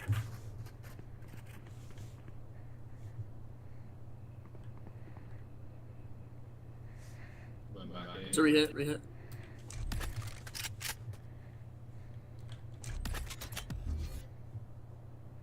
One enemy remaining. Launching Spike down A. My ultimate is ready. Push up. Swat those biometrics. You can trust my bots. They only malfunction. You can trust my bots. Honestly, should I miss that finger?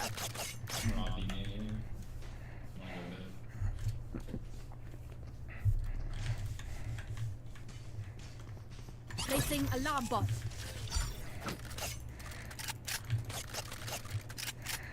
Placing sentry. Together.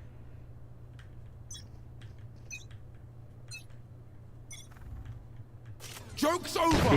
You're dead. Enemy spotted. Smoke's down. Nowhere to run! Round up. Where are you? They rotated off.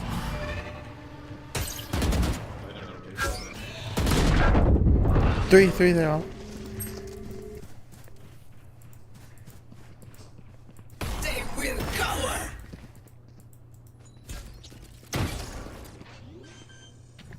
See nothing. Spike planted. Last player standing. Should just save this, yeah.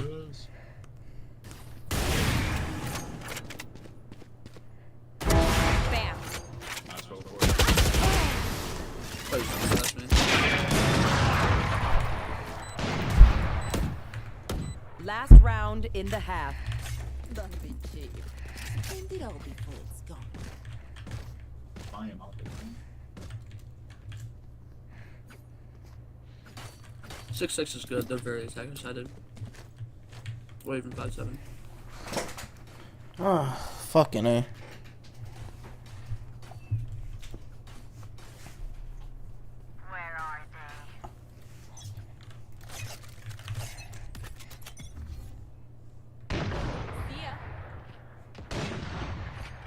Enemy spotted mid. Launching smoke. Bad mid smoke. Yeah.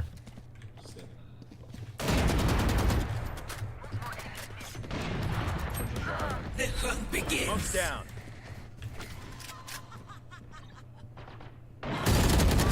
One in there. Going B. Good ball, KJ.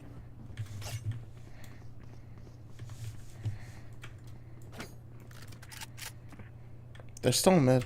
I think there's one cubby. Right here. Left with the round.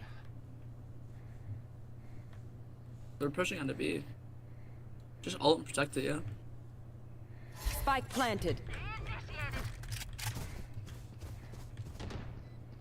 Last player standing.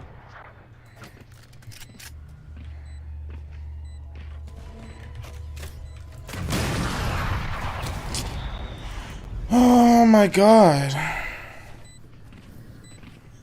Switching sides. I'm the last thing they'll see before they die. Lucky them.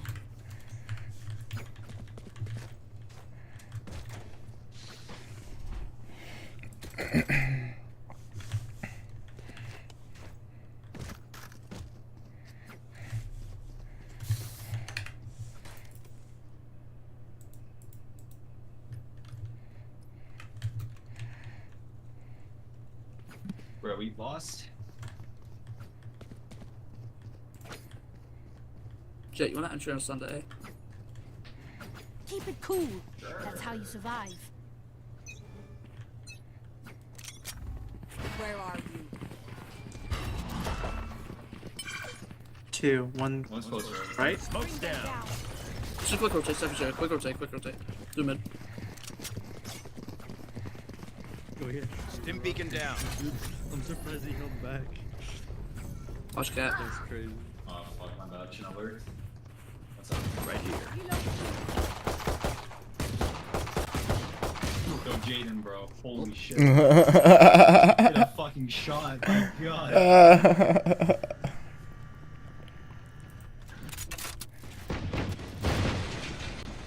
Right here. Sleep. Zip. I'll find you. One enemy remaining. Last on me. Last player standing. Nice. All dead? I have more tests to run. No more doubts. Why do I need to hit shots when I have teammates to recover? Anyone feeling generous?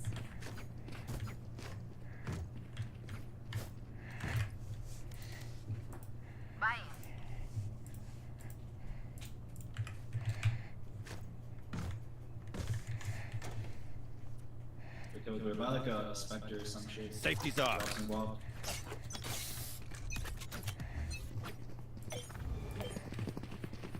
find Launching you. smoke. Stim beacon down. Placing swarm grenade. One's in sight. Let's rotate. Molly. Grenade out. Placing Placing swarm grenade. That's everything. Right here. Swarm grenade out. Never mind. Go, commit. Cypher fly backside, boat. Here. No. Right here.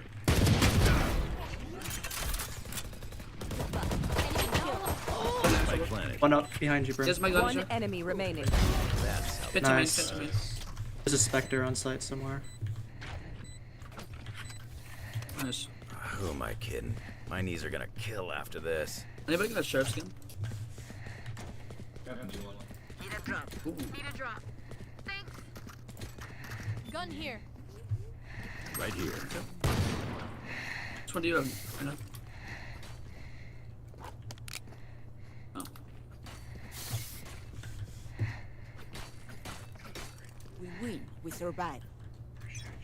Placing sentry. Where are you? Should be main. Launching smoke. Enemy spotted B. Our spike's down. Spike down B. Last player standing. I have this spike. Flawless.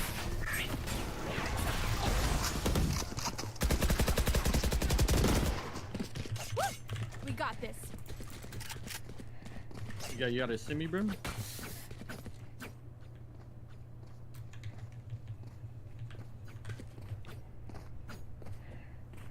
Okay, never mind.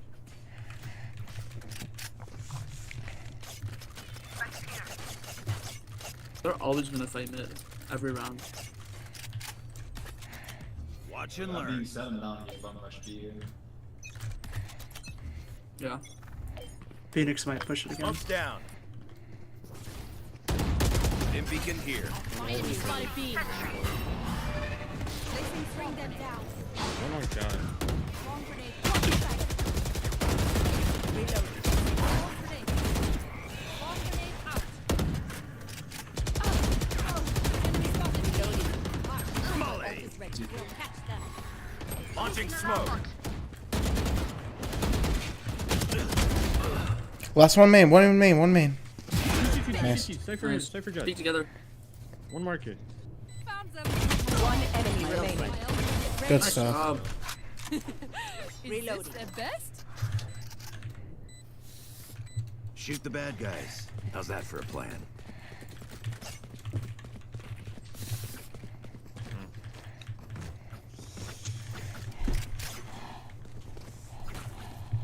Anyone feeling generous? Keep by me right now. Teşekkürler. Thank you.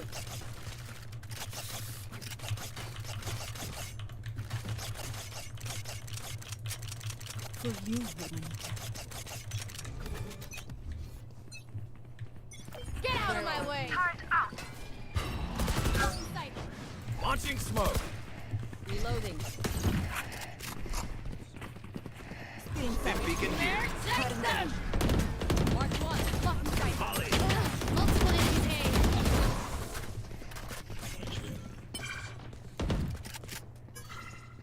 I keep getting murked by this jet.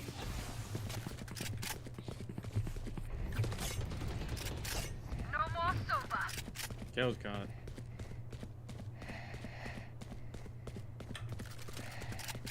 Enemy spotted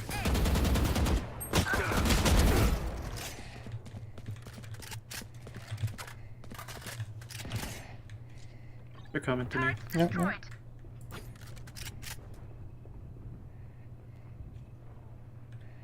Going mid.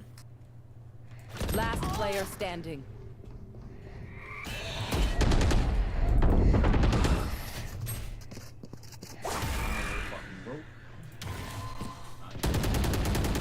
Let's ruin their day. There's 2A right now. 2B. I'm playing for you with me. I can ult B if we want to try that. Kale's pushing in. Yeah. I A, don't they go just straight now. they have pretty decent aim on their team, so if we can just smoke off and play close corners and like not just take open duels, I think this would be our best bet. I'm gonna challenge Hook. I can ult Hookah here. Or market. Placing sentry.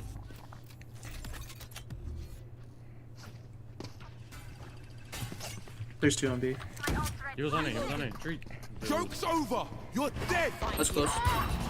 Three on B. Just classic him, you fucking retard. Last player standing. Satisfied. Like, if you landed on the bomb. It was actually on 4. Yeah, if you landed on the bomb, you could have. Remember to talk to each other out there. We communicate. That's all good. Win.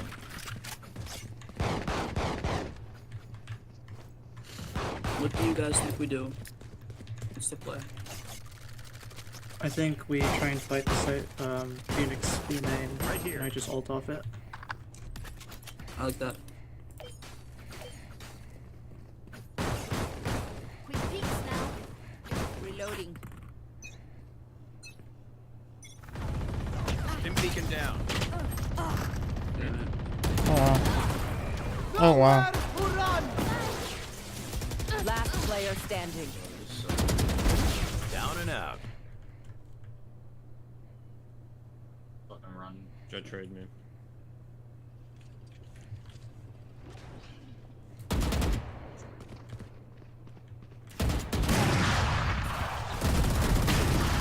Bro, I just can't aim, bro. Their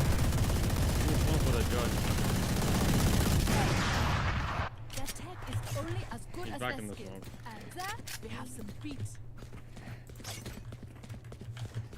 I don't think they'll expect B again. Alright, let's have 2 walk up cat here. If we go A man. They have an op for mid though. Right here. Yeah, yeah. Wait for smoke first, and then it's gonna walk out.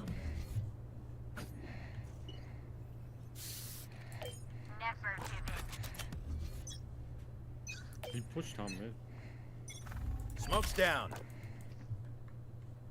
There. There. Right here. 1-1 cat. We're still light out and off. Spike carrier is dead. Get out of my way. Spike down mid. On the money. Reloading. We're there. Last player standing. You're done. Be in that smoke with that judge.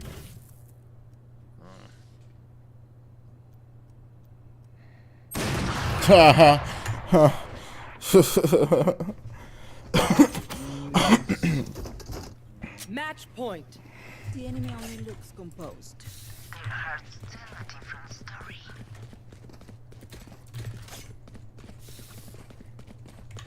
How did we forget the spike?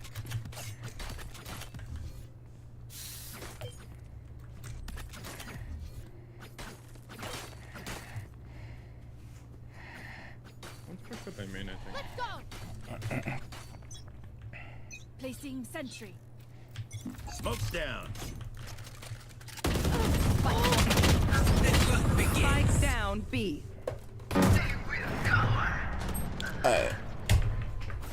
I know. Player standing. Yeah, we kind of just.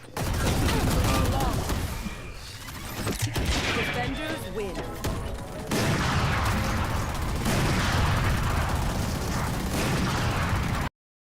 Bro, this is so fucking gay.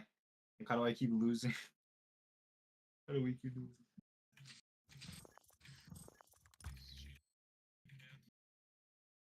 Oh well. I don't think he has any flashes. Yeah, he's still on A.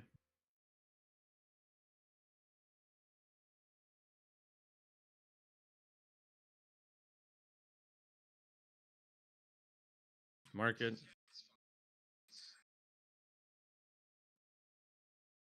We have Brim ult.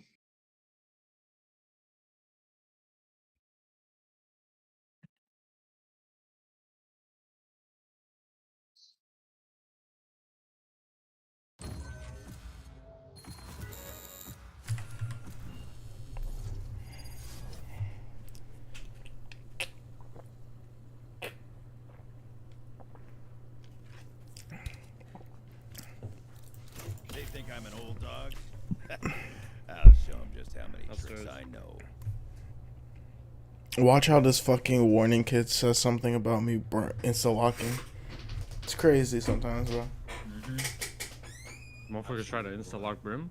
Insta-lock smokes, bro. I had this one kid who talked shit because I didn't know the lineup. Oh, he's not calling you out. Yo, wait, what's up? Okay, сейчас брошу. You say something, G? Why do you sound like that? I don't know. Fucking IRL Squidward. I thought fucking Sasha for the first time in like 7 months actually replied to a fucking message yesterday, randomly. To his dad? Asking about that? Are his parents in contact with him? Who knows? Probably.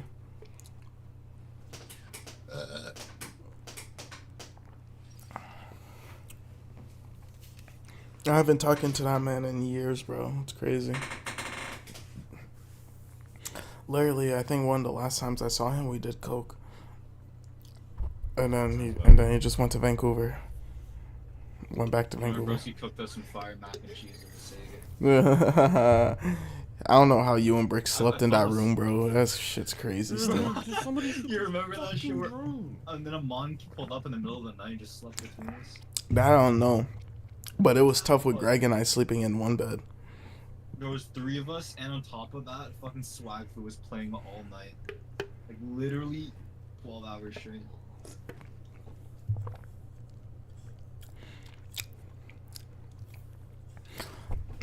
I don't know how the tenants didn't get upset. There's something about you. Or not tenants, but the owner. Fucking living right there as we're just going hard every day. No, we're doing fuckery, bro. Like, let us all just fucking drink and ball up and shit. What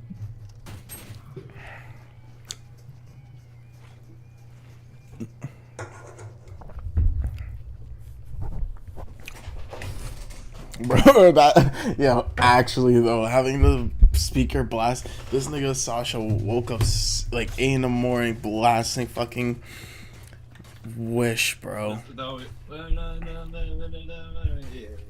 that shit. Full volume, everyone in the room woke up, bro. It's Stim beacon here. Shutting them down. Here. There. Launching smoke. Molly.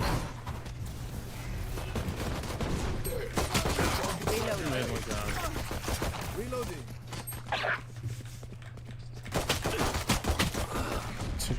Why is that arcade just lurking? 2. Party's over. Reloading. Reloading.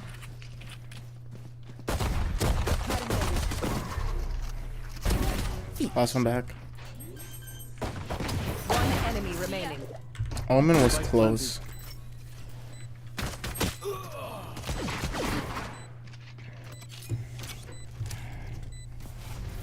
You don't kill him here. Alright, plays back at CTM. Last player standing. Sneak this shit. Wait, did you just upgrade the knife mid-game, in between games? I upgraded it last game. Yo, if flash rush ace, C, my bad. No.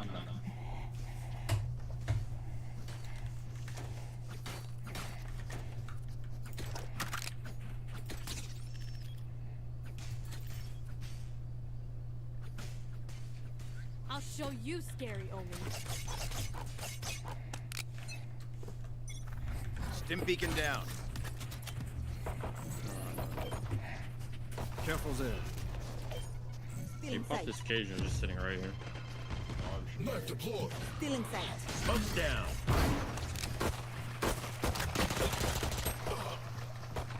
Molly. Party's over. Enemy spotted C. Just smoking full. Watch I'm out. playing for main here. Spike planted. One main.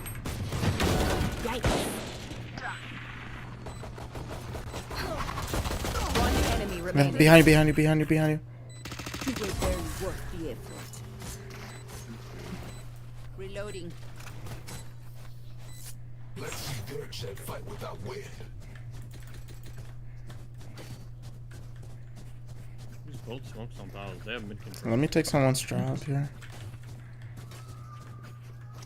Thank you. There's a lot of air.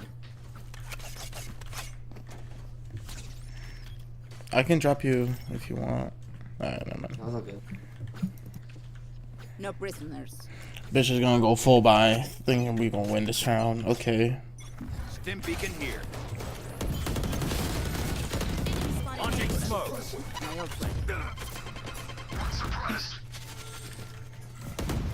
Reloading.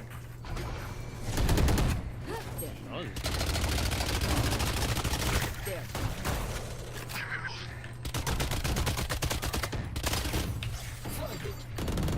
I'm on with your jumper smoke is just sick.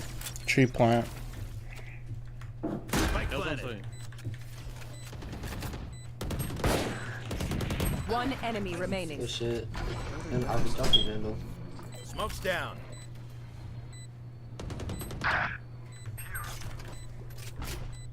Last player standing. I didn't hit him. Upside. It's playing for tree.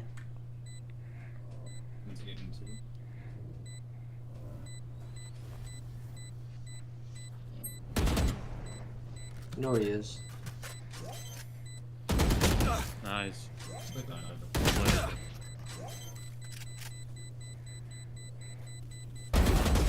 Nice. That's so sad the way you play. Teleport's ready. This is fun. Who needs training dummies when you have I shouldn't have real peeked though. dummies? Cause I'm just losing all my duels. All my duels. Diamond chamber? Thank you. Thank you. You guys wanna try B?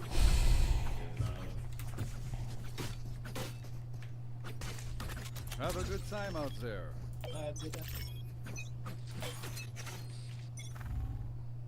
Suppress it.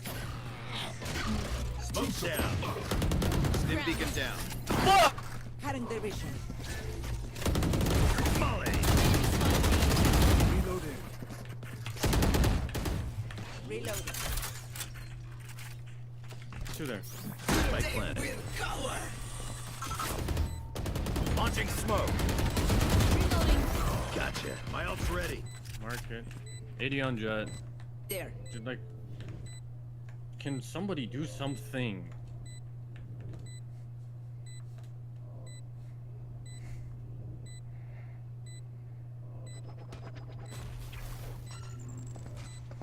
One enemy remaining. Nice. He's in your smoke, dude. 80 on jet. Pay attention. Might learn something. One over here. And he got the 120 assist on me. That's crazy. Oh, I only did 40 to him then? You fucking did dreidel bopped on him? Let me see you do that dreidel bop real quick. Don't know the fuck that shit is. He's saying that. Don't worry. I'll keep them quiet. Bro, you obviously ain't cultured. But I expect that from people like you. Stim beacon down. Knife deployed. He ulted. Launching smoke. Yeah, he ulted back to the. Loading.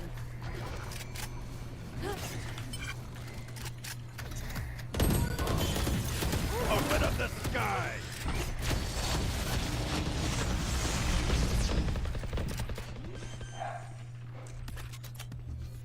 Yep. Smoke's down. Oops. Grenade. Right between the eyes. Someone's in defender spawn. One enemy Enemy remaining. down. Play together, play together. He's mid.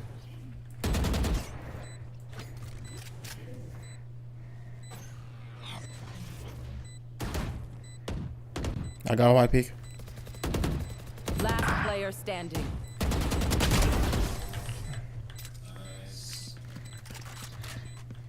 Don't see fucking, let's see if you know these kids. Please do not mistake I'm my fucking around, smile. bro. I take this on very serious. It's not how they come back.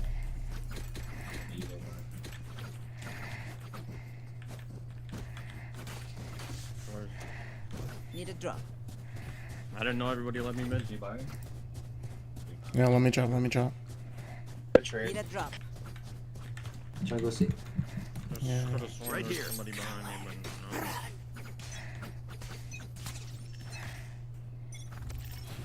Stim beacon here. Shutting them down. Alright, everybody working. Point suppressed. Smoke down. Target sighted. Molly. Cutting their vision. Lane. That's my molly, my bad. I have them now. Spike down. C. Last player standing. Damn, how many ults did they just use there?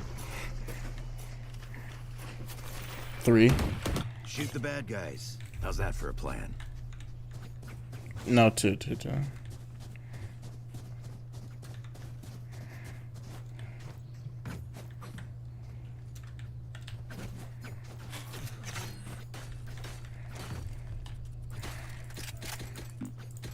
crazy part is though, I didn't even say a word. Yeah, I thought. Honestly, if you can double shock this off rip, you can probably know what get to a do. kill. Where you guys want to go? They just love peeking that Go on, corner. Right here. Suppress it. 2 Cutting suppressed. their vision. Launching smoke. Beacon here. Reloading. Molly. Reloading. Seconds. Reloading. Loading. Right here. Spike plant. My ult is ready. There. Enemy attacker spawn. Smoke's down. 120 Sage, 120. Night night. 2's lit. Last player standing.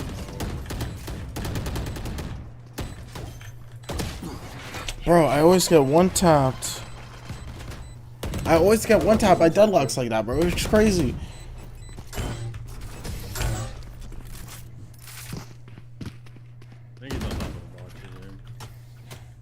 Take aim. Zen fire. We got 4 ults here. What do we want to do?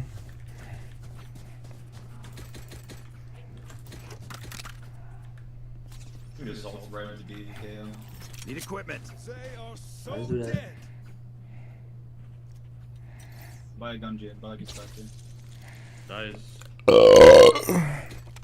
Like you gotta hold that so you can't just Safety's off. Buy some armor for this game. This ult's right into B. No one walks away. Knife deployed. Cutting their vision. Launching smoke. Cutting their vision. Open up the sky. Spike planet. 1 in smoke. Last player I'm fucking netted. Oh, that's just crazy, bro. Bitch got a bear trap and got me.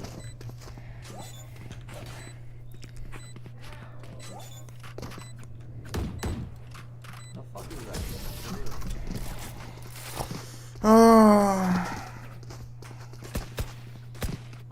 Okay, we know the drill. We're still winning. Whatever. Stick to your roles and we'll crush it. Just because you seem like that doesn't make it funny, Jane. Okay. Whatever. We're still winning. Not funny. I wasn't trying to make fun of you.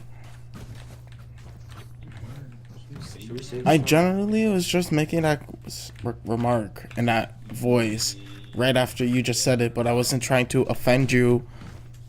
You should know my intentions, okay? That's on you.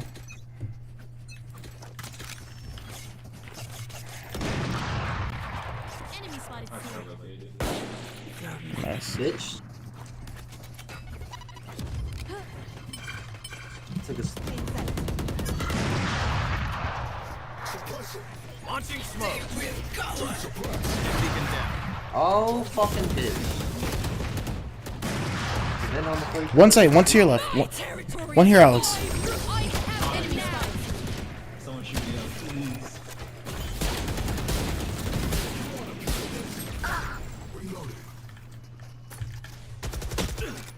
Oh, I'm dead here. One enemy remaining. Last one's open. Last one open. Planet. Thrifty. Yeah, sure. I'll say I tried shooting you, but I only had a Marshall, so Stay in range of my stim beacon. I'll mow them down.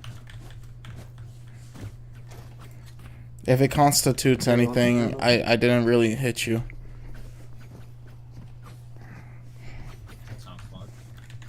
Why only buying light though? You got 5 bands, broski. What? You got 5 bands and you got light armor. Oh yeah, I know. Wow, now I got 34 bands and I got like heavy armor. Stim beacon here.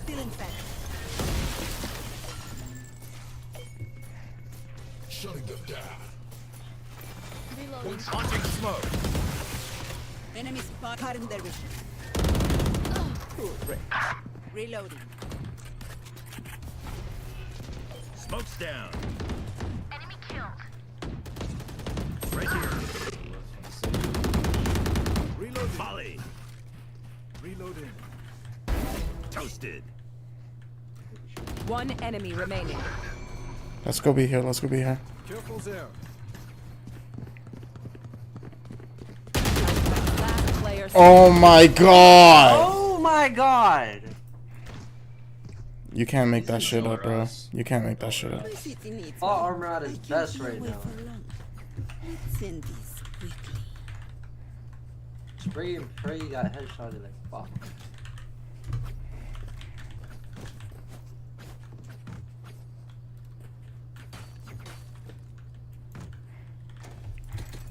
I'm not gonna lie, I felt a little scared saying he's and him. They got like mid on lock. Keep up. I don't know if that's their pronouns or not. Watch this. Watch out, they have them.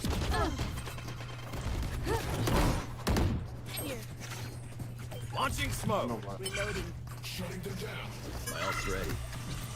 One suppressed. I can alt site if we want to push here. Or we're committing. Open up the sky. Deep fry. Scatter. Molly. Stim beacon down.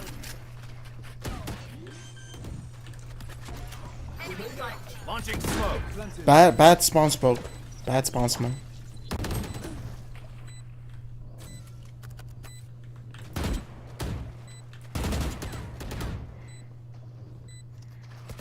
One enemy remaining. Enemy C. Tagged and Good tagged. kill.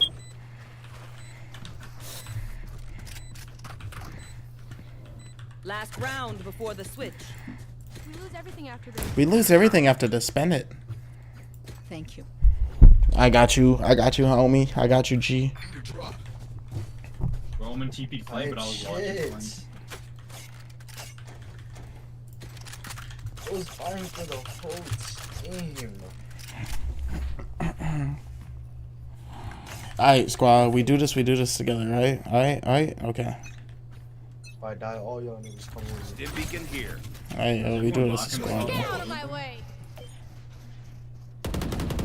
Smoke's down. Alright, we're all pushing in. We're all pushing in. My bad, I didn't mean to steal that from you. I didn't know you were selling out to him. Fire in the hole. Smoke's down. 80. One siege. Down A.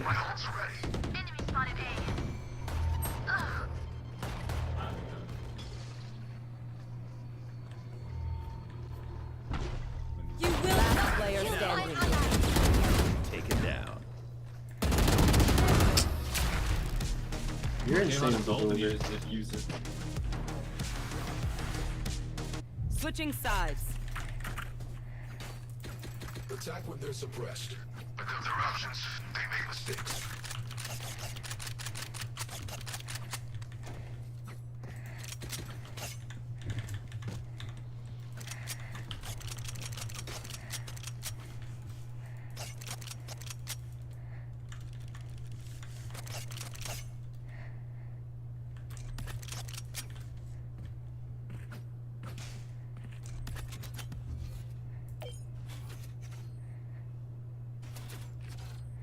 I hear him outside C. Oh no, that's you.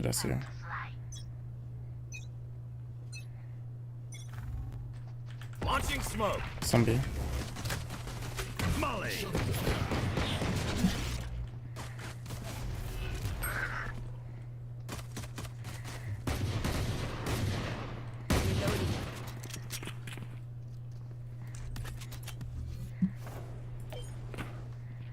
You hear them rotating?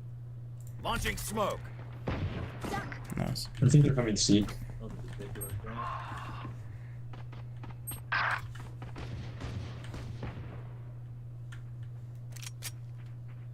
They're coming C. They're coming C. Headshot. Who trained you? Stim beacon down. One enemy remaining. Yup, double team that hoe. Last player standing. You're just better. Simply fucking outclassed. I hate to say it, but probably best to play as a team. So, what's the plan?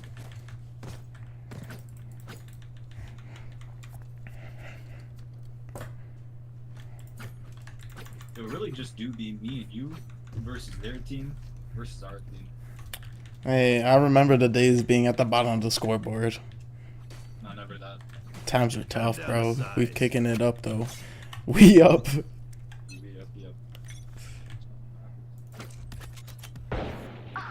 Good.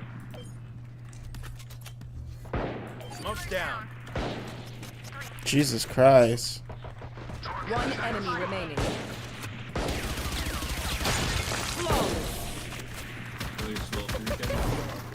You're terrible. I'm just that guy, bro. Yo, bro. God did. Nobody else believed in us. God did.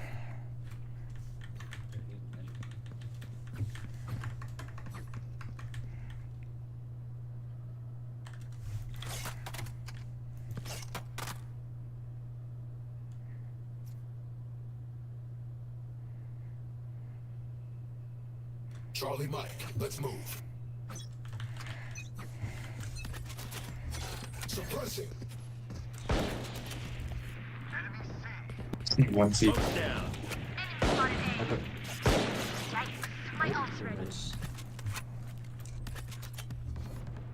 They're all coming.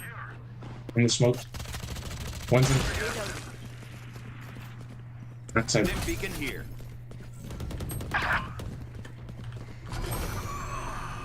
Dang. 26 raise. 124 Sage, she might have healed. No, we don't talk about Spike this. planted. Reloading. Last player standing. I had the perfect line.